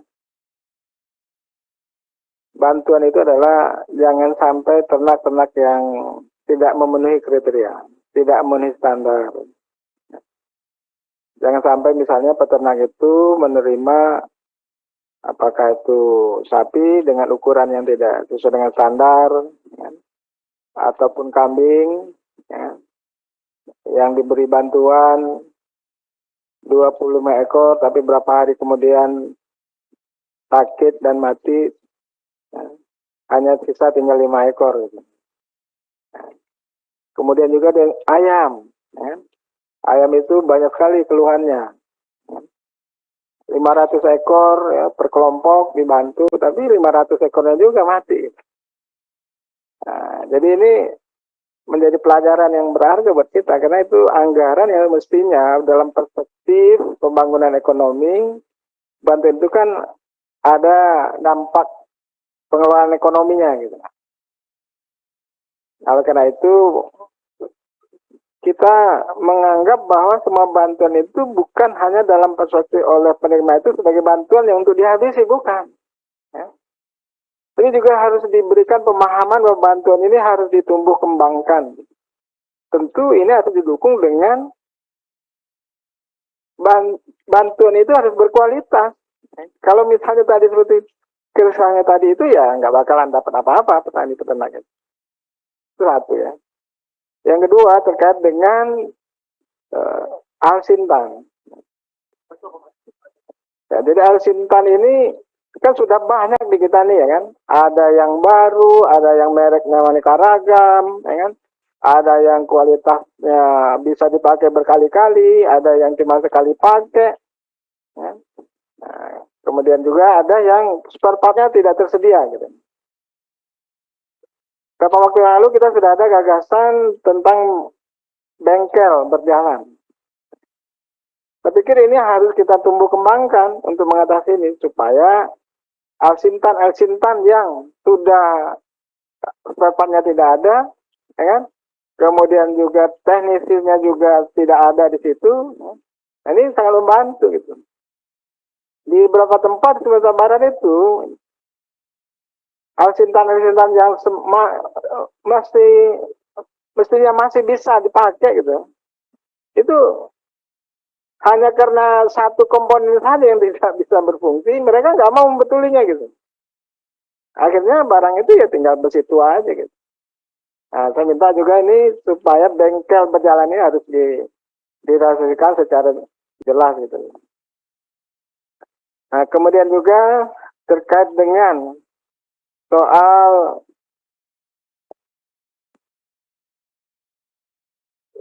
terkait dengan soal bagaimana kita harus PENAS ini. PENAS ini adalah merupakan tugas kita semua untuk memajukannya gitu. Karena di sini adalah kepentingan bagaimana temuan teknologi ya, yang dikerjakan oleh anak bangsa itu harus kita support ya kan, sebagai sebuah upaya kita bersama. Nah, saya melihat ini adalah bentuk keberhasilan kita semua di sini. Oleh karena itu saya minta kementerian ini betul-betul serius di dalam PENAS ini sebagai sebuah upaya kita bersama gitu. termasuk juga dukungan anggarannya. Saya pikir ini penting gitu. Itu saja Bu Ketua yang perlu saya sampaikan. Assalamualaikum warahmatullahi wabarakatuh. Waalaikumsalam. Pak Andi. Terima kasih pimpinan. Assalamualaikum warahmatullahi wabarakatuh. Pimpinan anggota Komisi 4, Sekjen dan para Dirjen yang saya hormati, Pak Irjen. Saya singkat aja Bu Ketua. Ini yang menggeliti kita kemarin ya, rapat bersama dengan Bappenas, kemudian juga dengan Bulog. Ini kan agak lucu ya, karena dari target penyerapan dalam negeri itu kan 1,5 juta ton ya oleh Bulog. Terus Bappenas mengatakan 2,5 juta ton. Tiba-tiba muncul lagi angka 2 juta ton itu impor. Ini kan agak aneh memang ini. Agak aneh karena sementara kan aturan sebenarnya bahwa cadangan beras pemerintah itu hanya 1,5 juta ton. Ya ini aja Pak kepada Pak Dirjen ini, jelaskan juga Pak ke bawah, sebenarnya apakah memang beras kita ini ada atau tidak ada gitu ya kan. Sementara kalau kita merujuk daripada data PPS bahwa kita surplus. Ini kan nggak ketemu-ketemu gitu. Jadi saya kira juga Kementan jangan diam juga Pak. Sampaikan juga ke publik dengan data yang ada. Jangan jadi bulan-bulanan seakan-akan bahwa Kementan ini nggak kerja. Ya kan? 2 juta ton itu angka yang sangat besar Pak. 2018 dulu itu kita sudah menolak habis-habisan 2 juta ton, tetapi impor ternyata disposal karena panen kita cukup. Ini mau terjadi lagi seperti itu kan apa gunanya? Cuma saya kemarin nggak sempat Bappenas ini kalau hanya sekedar lebih fokus kepada hilirnya, untuk apa ada Bappenas? Sementara petani di hulunya nggak diperhatikan. Jadi Pak Dirjen atau Pak Sekjen ini Pak ya, mungkin perlu juga mengajak Bappenas atau Bulog ini gimana sama-sama Pak menyerap gabahnya petani kita ini. Dulu waktu menteri yang lalu kan ada program namanya serap gabah Pak ya, apa namanya dulu tuh? Sergap ya.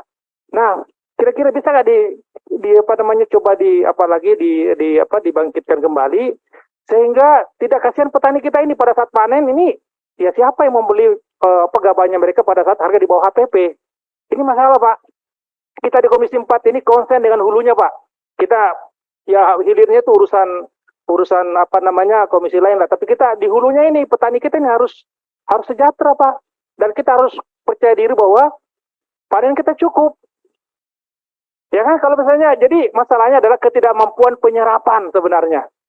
Ketidakmampuan penyerapan beras dalam negeri sehingga jalan pintasnya impor. Ini kan jadi masalah terus ini. Saya sepakat dengan Pak Firman kemarin Pak ya. Kalau hanya impor begini ya tidak perlu orang pintar Pak. Cukup pengusaha saja udah bisa. Jadi saya kira ketua ini perlu juga bagi kita Komisi 4 karena kan Komisi 4 kita ini gagal bersama Kementan nih. Program-program kita ini ya tidak ada artinya ternyata kita impor terus. Ini saya kira menjadi catatan kritis juga bagi kita gitu ya. Oleh karena itu saya pribadi dan fraksi PKS menolak impor Pak. Saya di mana bicara menolak jumlahnya lagi gila lagi 2 juta ton. Ya kan ini jumlah yang luar biasa dan melemahkan daripada ketahanan pangan kita. Itu aja ketua komentar dari saya. Terima kasih. Assalamualaikum warahmatullahi wabarakatuh. Waalaikumsalam. Kalau menurut paparan Bappenas, surplusnya itu cuman untuk 1,5 bulan tahun 2022 kalau tidak salah ya. Untuk April ini surplusnya 3 bulan atau 1 bulan ya. Itu yang kemudian ada pertimbangan untuk impor. Meskipun kita juga tidak setuju untuk impor. Pak Hanan, setelah itu Pak Firman. Terima kasih. Assalamualaikum warahmatullahi wabarakatuh. Pimpinan dan anggota Komisi 4 serta Pak Sekjen dan para Dirjen, Kepala Badan yang saya hormati, Pak Irjen. Pertama, terkait dengan PENAS, saya kira dijelaskan saja Pak Kepala Badan. Ini karena tidak mendapat penjelasan yang sejelas-jelasnya sehingga banyak pertanyaan. PENAS saja itu kan pekan. Kalau pekan itu 7 hari Pak kegiatan itu ya. Jadi harus dijelaskan dengan anggaran yang 15 miliar itu apa wajar apa tidak. Itu pekan. Saya sendiri mengadakan kegiatan PEDA, pekan daerah di tingkat daerah pada saat saya kepala dinas. Hanya mengumpulkan 1.000 orang, anggarannya bisa sampai 2 miliar. Bayangkan ya. Jadi saya kira dijelaskan saja untuk apa saja anggaran itu, sehingga tidak ada pertanyaan-pertanyaan yang mencurigakan dari pimpinan tadi. Kemudian yang kedua, terkait dengan BSIP ini Pak, saya sangat memberikan apresiasi mulai operasionalnya BSIP ini, kemudian penyelamatan terhadap aset-aset yang selama ini sudah terbangun. Nah tentunya dengan keberadaan BSIP ini harapan kita secepat-cepatnya bisa diketahui manfaatnya, baik oleh instansi yang lain maupun oleh masyarakat. Nah, untuk itu terkait dengan lahan-lahan, potensi lahan yang ada, kebun-kebun induk yang ada, nah ini tolong menjadi perhatian. Jadi jangan seolah-olah kita ini memproduksi benih untuk disebarkan ke masyarakat, Pak. Yang namanya benih, tugas memproduksi benih adalah perusahaan benih atau penangkar benih yang untuk disebarkan kepada masyarakat tani. Sedangkan yang namanya BPTP, misalnya dulu ex-BPTP namanya apanya Pak sekarang? BSIP ya. UPT-nya BSIP itu tugasnya saya kira bukan menghasilkan benih-benih yang untuk disebarkan, tetapi menghasilkan benih-benih yang ya benih pokok Pak. Kalau dikenal dengan benih pokok stokseed. Nah, stokseed nanti disebarkan ke penangkar baru menghasilkan benih sebar atau extension seed. Nah, seperti itu.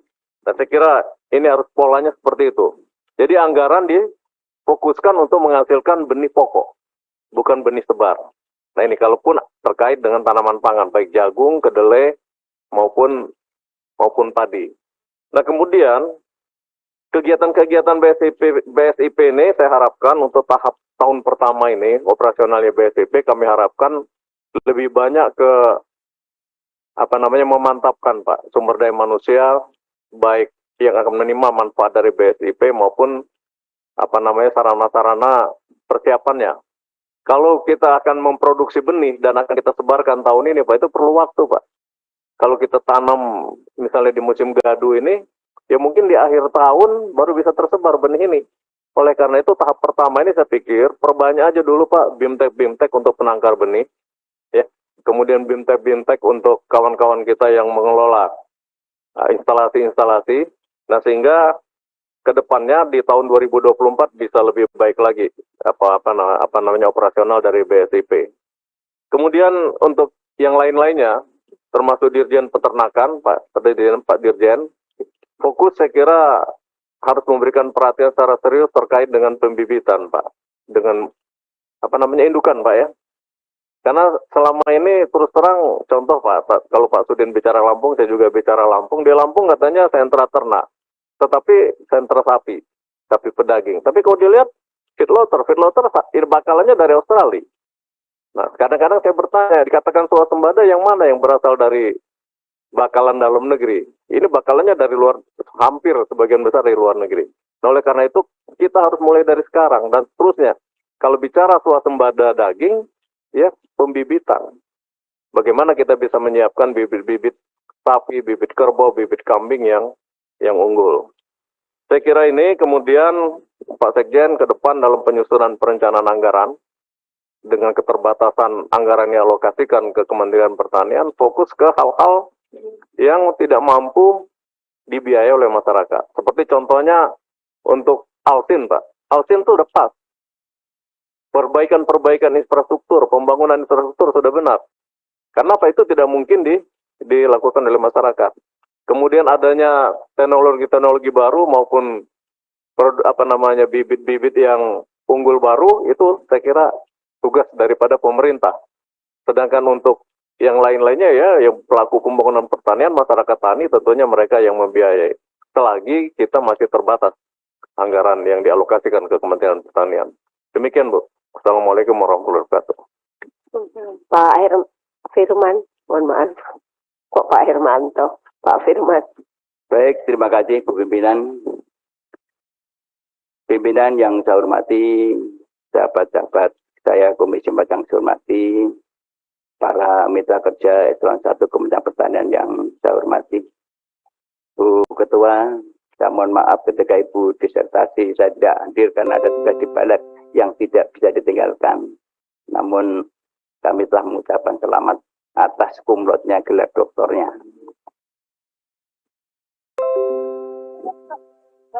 Bapak yang saya hormati, saya mungkin tidak akan membahas satu persatu dari direktorat atau di subsektor masing-masing. Saya ingin membangun sebuah semangat saja bahwa filosofi di dalam sebuah negara, sebuah keberhasilan dalam program pemerintah itu tergantung baik buruknya daripada pembuat kebijakan. Nah, kita ini adalah sama-sama pembuat kebijakan. DPR telah membuat berbagai undang-undang yang sangat fundamental. Dari mulai undang-undang pelindungan lahan pertanian berkelanjutan. Sampai sekarang lahan pertanian yang irigasi teknis dialihfungsikan menjadi rumah sakit, pabrik, dan lain sebagainya, itu dibiarkan saja. Tidak pernah ada tindakan proses hukum. Karena Kementerian Pertanian yang punya undang-undang sebagai pelaksana undang-undang tidak pernah melakukan upaya-upaya pencegahan itu. Itu satu hal. Dua, kita juga punya undang-undang pelindungan pemberdayaan petani. Ini juga semangat yang luar biasa dari Komisi 4 ini. Terakhir yang dibilang undang-undang yang sangat revolusioner adalah undang-undang pangan. Di dalam undang-undang pangan itu jelas bahwa spirit dan semangatnya adalah pangan tersedia produksi dalam negeri. Karena tujuannya memang kita ingin memberdayakan petani kita yang 34 juta penduduk itu. Nah, oleh karena itu, bicara tentang regulasi, saya rasa sudah cukup bagus. Kemudian anggaran. Saya tahun 2009 sebagai pimpinan Komisi 4 itu hanya 6 triliun, Bu Ketua. Sekarang pimpinan sudah menyepakati sampai belasan triliun. 15 triliun kalau tidak salah. Saya 2009 sampai hari ini visi misi Kementerian Pertanian tetap sama. Yaitu swasembada pangan untuk menuju kedaulatan pangan. Tetapi dari anggaran yang 9 sampai sekian belas triliun itu tidak pernah tercapai. Artinya apa? Ada mismanagement di dalam pengelolaan pemerintahan di Kementerian Pertanian. Nah, apakah ini tidak pernah dilakukan evaluasi secara bersama-sama? Oleh karena itu, Bapak Ibu, Bu Ketua, saya kemarin di Balik sedang membahas yang namanya revisi Undang-Undang Statistik. Kami gali satu persatu. Salah satu yang fokus kemarin itu adalah mengenai carut-marutnya data produksi pangan. Ternyata metodologinya ini juga dari BPS belum bisa menjawab secara logik, bisa diterima oleh logika. Oleh karena itu tadi dilanjutkan lagi, kami juga usulkan agar Kementerian Pertanian juga diundang untuk data ini. Karena kalau data ini tidak bisa dipertanggungjawabkan akurasinya, mesti program apapun akan gagal. Karena perencanaan pembangunan itu diawali dari data yang benar. Kalau datanya carut-marut, datanya amburadul, ini mesti menghasilkan sebuah atau outputnya juga tidak akan seperti yang kita harapkan. Karena data itu menentukan sekali. Dan berikutnya Pak, pemerintah saya dengar sudah menyusun rancangan undang-undang RPJM. Nah, kalau datanya ini pun juga dari bapak-bapak produksinya juga tidak tepat. Kemudian data-data lahannya juga tidak tepat. Rata-rata atau average hasil produksinya dari lahan nggak tepat. Ini juga RPJM nggak ada gunanya. Mesti akan gagal lagi, fail lagi gitu. Fail lagi di situ. Ini mohon nanti bapak-bapak ditelaah. Kemudian masalah pupuk Pak. Ini mohon dengan kartu tani yang konvensional saja sulitnya luar biasa. Hari ini tadi saya dapat WA dari daerah, kelompok tani, dikirim bagaimana mekanisme terhadap masalah digitalisasi untuk penebusan pupuk yang namanya subsidi. Dengan konvensional aja tidak bisa, apalagi dengan digitalisasi. Nah, mohon ini, siapa yang bikin kebijakan, mohon dirubahlah mindset-nya. Jangan dianggap petani itu seperti kita-kita di Jakarta ini, yang setiap hari mainannya handphone, yang semuanya sudah menggunakan minimal adalah Apple yang 14. Ya. Kalau di sana itu Pak, petani itu handphonenya masih kecil-kecil Pak. Yang Nokia yang buatan Cina itu yang penting bisa dipakai telepon istri di rumah. Itu saja. Nah, kalau ini digitalisasi, saya sangat kecewa, kemarin saya terbatas waktunya, dengan jawaban dari Direktur Pupuk Indonesia, Pak, Ketua Pak Sudin. Saya tanyakan, dasar menentukan digitalisasi itu apa? Katanya saya sudah melakukan survei, semua mayoritas petani sudah menggunakan Android. Saya bilang, Pak Direktur, ayolah turun ke desa-desa sama saya jamin keselamatannya. Jangan khawatir. Petani mana yang punya Android? Nggak ada, Pak. Ini tolong Pak pemerintah, dari kementerian tolong dipantau lah kebijakan. Jangan jalan sendiri-sendiri. Ini BUMN-nya jalan kemana, pupuknya jalan kemana, datanya kemana, nggak sinkron semua, Pak. Ini yang menimbulkan masalah besar, tidak tercapainya daripada tujuan kita. Dan kemudian Pak, ada lagi yang terkait harga bawah, harga atas. Ini adalah spirit semangat yang kita bangun ketika kita menyusun undang-undang pangan. Kenapa ada harga bawah, ada atas? Ini filosofinya Pak Sekjen. Harga bawah itu adalah bisa melindungi, memproteksi daripada petani kita dari harga keekonomisannya. Katakanlah harga bawang merah itu produksinya 14.000 per kilo. Oke, dipatok kasih untung 2.000, 16.000. Kalau harga terbawah itu, petani sudah untung, Pak. Kan tidak salah kalau kita melindungi petani, rakyat kita kok. Dan kedua, harga bawah ini juga bisa mengatasi terhadap mungkin adanya dumping price karena import ini, Pak, yang sulit dikendalikan. Pak Sudin yang terhormat, tadi kita diskusi mengenai import. Sepengetahuan saya, Pak, kemarin ada pandemi, itu kita tidak impor kan aman-aman saja. Kenapa sekarang menjelang pemilu kok hiruk-pikuk? Semuanya impor. Nah, ini mungkin Pak Sudin yang bisa jawab, bukan saya. Saya hanya masih informasi, karena selama beberapa periode sini kami mencatat setiap menjelang pemilu itu menjaga impor besar-besar yang sulit dibendung dengan alasan apapun. Kemudian harga bawah tadi Pak saya sampaikan untuk mengatasi agar petani terlindungi dan tidak ada. Nah, harga apa sih itu Pak? Itu adalah untuk menjaga daripada agar masyarakat itu memiliki rasa keadilan. Jangan sampai terjadi seperti minyak goreng. Produksi CPO-nya melimpah karena tidak bisa diekspor, tetapi minyak gorengnya itu harganya melejit. Karena apa? Tata kelolanya yang salah. Nah, ini tolong juga dipantau oleh Kementerian Pertanian sebagai produsen. Karena perkebunan ini kan produsen sawitnya. Nah, posisi ini Pak yang tentunya kita pikirkan bagaimana ke depan terhadap masalah persoalan-persoalan pangan kita. Bapak yang saya hormati, jumlah penduduk Indonesia itu diperkirakan 2030 rilis Bappenas sudah 300 juta penduduk. Bahkan PBB merilis 2050 19 ya. Kebutuhan pangan pokok kita ini meningkat terus. Nah, apakah dari Litbang yang ada di pertanian pernah nggak melakukan riset untuk substitusi pangan? Katakanlah Pak Mindu selalu menyampaikan, mokap. Mokap itu bisa dipakai pengganti daripada mie. Kenapa nggak bikin regulasi? Stop import yang namanya gandum. Ganti mokap. Singkong kita di mana-mana. Pak Mindu itu sampai frustasi, Pak. Yang udah 4-5 periode di sini kalau nggak salah. Itu selalu menggagaskan terobosan yang luar biasa. Dan faktanya Pak, di Cina itu mokap juga dipakai untuk kepentingan konsumsi, untuk kue dan sebagainya. Kenapa Indonesia ini malah enggak? Bahkan bahan kertas saja di pabrik-pabrik itu impor dari Korea. Untung Tuhan itu menghukum, kapalnya tabrakan, kemudian pecah di situ, terbukti bahwa isinya gaplek. Produksi kita melimpah, Pak. Nah, mohonlah Bapak-Bapak, pembuat kebijakan ini jangan diem di situ. Kasihan rakyat kita. Jadi, ini yang kira-kira kami sampaikan, Pak. Mudah-mudahan dengan adanya rapat ini, kita bisa terus memperbaiki terhadap kebijakan-kebijakan atau regulasi yang baru kita perbaiki. Ayolah kita menjunjung tinggi produk DPR ini, undang-undang kita buat bersama, yang sangat bagus, kita jalankan secara konsisten dan konsekuen.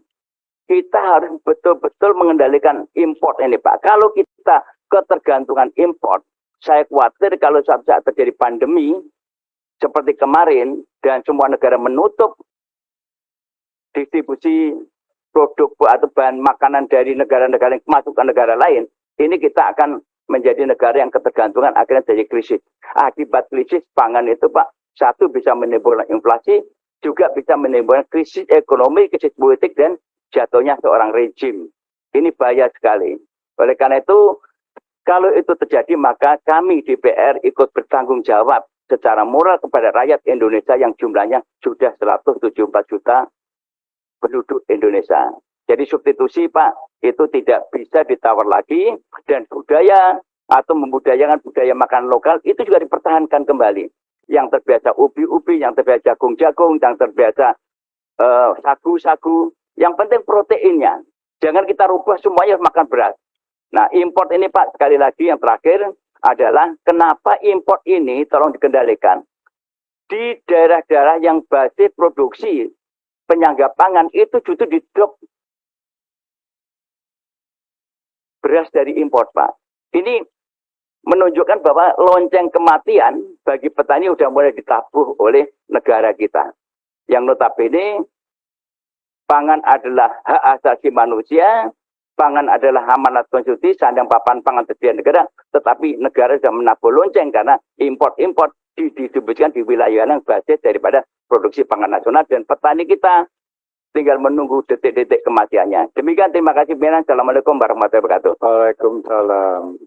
Saya disuruh jawab sama Pak Firman, saya jawab. Karena Pak Firman dulu adalah pimpinan saya. Kenapa Indonesia import? Ya, itu import itu dibahas oleh Ketua Umum Golkar. Ketua Umumnya Pak Firman di Rakortas. Jadi nanti kalau pas ketemu Ketua Umum, tanyakan Pak Firman, kenapa harus ada import Pak Ketum waktu Rakortas? Yang kedua, tadi masalah mock-up. Import gandum itu bisa dikurangi, bisa, tetapi mock-up itu hanya sebagai substitusi untuk mengurangi. Misalnya, biasa pakai gandum, pakai tepung terigu 100%, mungkin hanya bisa disubstitusi paling banyak antara 15-20% Pak Firman. Kalau bicara diganti semua itu tidak mungkin. Yang ketiga, pembuatan mock-up itu lebih mahal dibandingkan pembuatan tepung tapioka Pak Firman.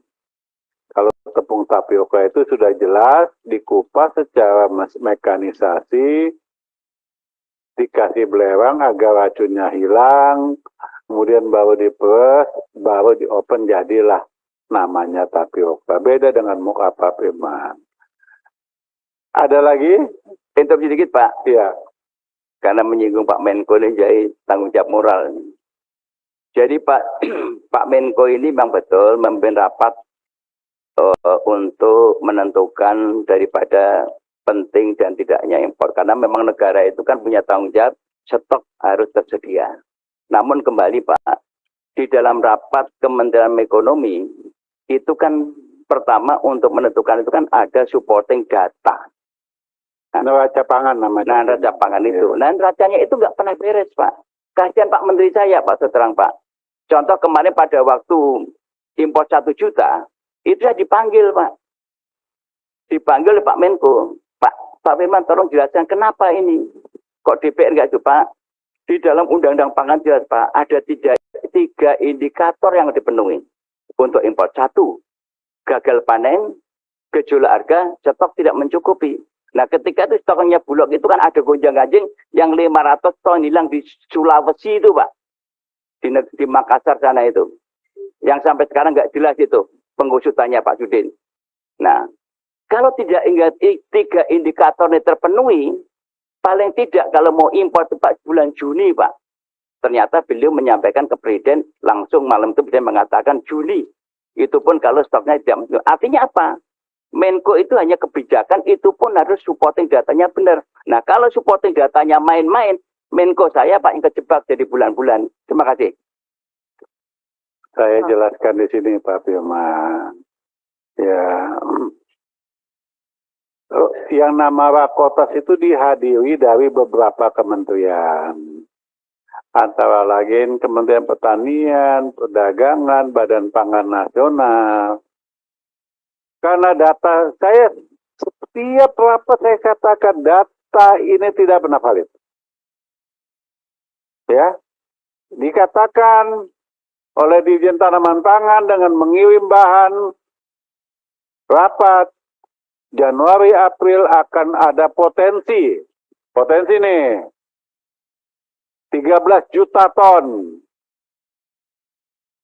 Tapi sampai hari ini wilayah-wilayahnya yang ditunjukkan belum bisa ditunjukkan.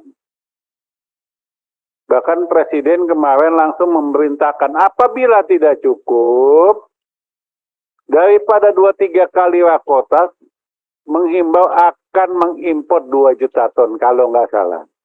Setelah 500.000 habis, akan import, tapi belum. Untuk memenuhi cadangan beras pemerintah. Yang mana Bulog itu saat ini posisinya ada 200.000 lebih ton. Maret, April, Mei, Juni selama 3 bulan akan disalurkan kurang lebih hampir 700.000 ton beras kepada penerima masyarakat yang dianggap kurang mampu. Maka kemarin waktu rapat sama Bappenas kami tanyakan, berasnya dari mana? Serapan lokal ada nggak berasnya? Itu loh Pak Piman, paham kan? Ini loh, segala sesuatu itu pasti yang namanya rapat itu, semua pihak termasuk kedelai. Coba nanti tanya Dirjen PKH, jumlah populasi berapa? Oh sekian juta ekor, produksi untuk dipotong berapa? Pasti nggak tahu. Seandainya tahu pun datanya belum tentu benar. Nyatanya Bulog dapat penugasan Pak Piman dari Wakota tersebut, daging kebo kurang lebih 100.000. Berdikari dapat kuota import daging sapi Brazil dan Meksiko hampir 50.000. Berarti kan memang kagak cukup. Ya Pak Piman jelas. Nggak cukup Pak. Jadi data ini belum tentu benar. Maka sekarang Wandi pakai ilmunya, ilmu hebat. Dulu potensi. Wah, sekarang prediksi. Nah, yang akan datang mudah-mudahan produksinya sekian. Ada lagi? Pak Ketua dari saya. Ya Mbak, itu dulu, baru Mbak Alin. Ya, baik, terima kasih. Assalamualaikum warahmatullahi wabarakatuh. Ketua yang saya hormati beserta anggota, Pak Sekjen, beserta para dirjen dan jajaran. Mungkin saya ingin menagih janji dari Dirjen Tanaman Pangan, Pak Ketua. Karena tempo hari kita pernah melakukan kunjungan di Kabupaten Serang ya, dan bertemu juga dengan Bupati Serang, kaitan dengan penugasan Kabupaten Serang untuk melakukan pengembangan perbenihan, yaitu benih kedelai. Saat ini, pemerintah Kabupaten Serang ini sudah melakukan upaya penganggaran, karena memang Pak Menteri juga sudah turun, hadir, Pak Dirjen hadir, saya pun hadir, Pak Ketua juga sudah melakukan kunspek juga. Akan tetapi saya melihat dari perencanaan anggaran yang disampaikan ini, belum ada itu action dari Kementerian Pertanian untuk bisa mendukung ke arah perbenihan kedelai di Kabupaten Serang. Untuk itu Pak Dirjen TP, saya minta janji-janji tersebut penuhilah, biar saya juga tidak malu kalau ketemu lagi rapat koordinasi dengan Ibu Bupati. Ini juga sebagai bentuk memberikan motivasi juga upaya penguatan kepada daerah. Mereka sudah bersemangat, tapi dari kementerian ini kayak yang kendor-kendor begitu. Pak Ketua ini seperti apa? Saya juga minta bantuan dari Pak Ketua lah untuk bisa mengintervensi pada Dirjen TP agar bisa memasukkan program tersebut untuk prioritas di Kabupaten Serang, perbenihan kedelai di Kabupaten Serang yaitu jenis Migo. Paling tidak berikan saja alat pasca panennya Pak Dirjen, supaya menghibur lah, jangan sampai kita dianggapnya hoak nih Ketua, kita sama-sama. Kalau pasca panen, kalau yang dipanennya nggak ada gimana? Mungkin jenis apa ya, model alat mesin pertanian lah, semacam itu. Berikutnya dari Dirjen ini PKH. Kalau saya melihat ini anggaran kaitan dengan vaksin PMK, tadi yang dipertanyakan Pak Ketua juga saya juga bertanya-tanya nih Pak Ketua. Karena ini ada program layanan pengendalian dan penanggulangan penyakit PMK. Ini terjadi blokir kurang lebih 369,2 miliar. Akan tetapi nih ya, dari semula anggaran dan menjadi perubahannya ini sangat berbeda sekali. Karena kalau dari sisi volume, ini jumlahnya sama, 23.089, sekian. Akan tetapi dari sisi anggaran itu kok mengalami penurunan. Ini seperti apa skema ataupun menyusun kegiatannya gitu. Terus evaluasi kemarin Pak Dirjen PKH. Ternyata di kami pun masih saja itu masyarakat atau peternak yang tidak mengetahui adanya program pemberian vaksinasi untuk antisipasi PMK kemarin. Ada aja masih peternak kita, ternaknya yang mati kemarin itu karena informasinya kurang ataupun bentuk mungkin program itu diberikan ke daerah juga tidak diberikan secara masif. Ini evaluasi dari saya nih. Dan juga ini ada program kaitan benih ternak unggul BBRT. Ini satuannya pakai dosis. Jumlahnya fantastis ya, 5.700.800. Ini akan diberikannya kemana gitu program-program ini? Apakah langsung ke peternak atau memang diolah sendiri oleh Dirjen PKH? Dan dalam satuannya ini luar biasa bentuknya dosis, kami juga menghitungnya ini lumayan kerepotan. Untuk yang lain seperti Dirjen Tanaman Pangan, Horti, karena memang kita juga sulit untuk mengukur dari satuan-satuan yang dianggarkan oleh mereka, akhirnya yang terjadi target produksi juga hanya mengulang-mengulang yang lalu-lalu Pak Ketua.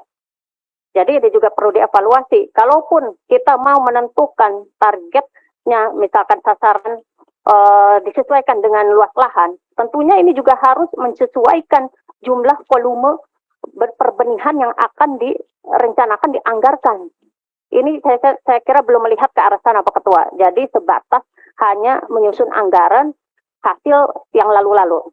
Dan terakhir, untuk Dirjen Perkebunan, kaitan pengembangan desa pertanian organik berbasis komunitas perkebunan 44 titik ini. Maksudnya seperti apa? Apakah memang Dirjen Perkebunan juga akan melaksanakan fungsi peranannya untuk bisa melaksanakan kegiatan di sektor pertanian yang lain atau komoditas perkebunan seperti apa gitu? 44 titik ini mohon dijelaskan. Dan di PKH mohon maaf ada alat lab peternakan. Ini 55 unitnya. Jadi apakah kalau saya meminta bahwa 55 unit ini diberikan kepada masing-masing anggota sebagai program di aspirasi untuk kami. Terima kasih Pak Ketua. Assalamualaikum warahmatullahi wabarakatuh. Saya hanya menanggapi masalah kedelai tadi.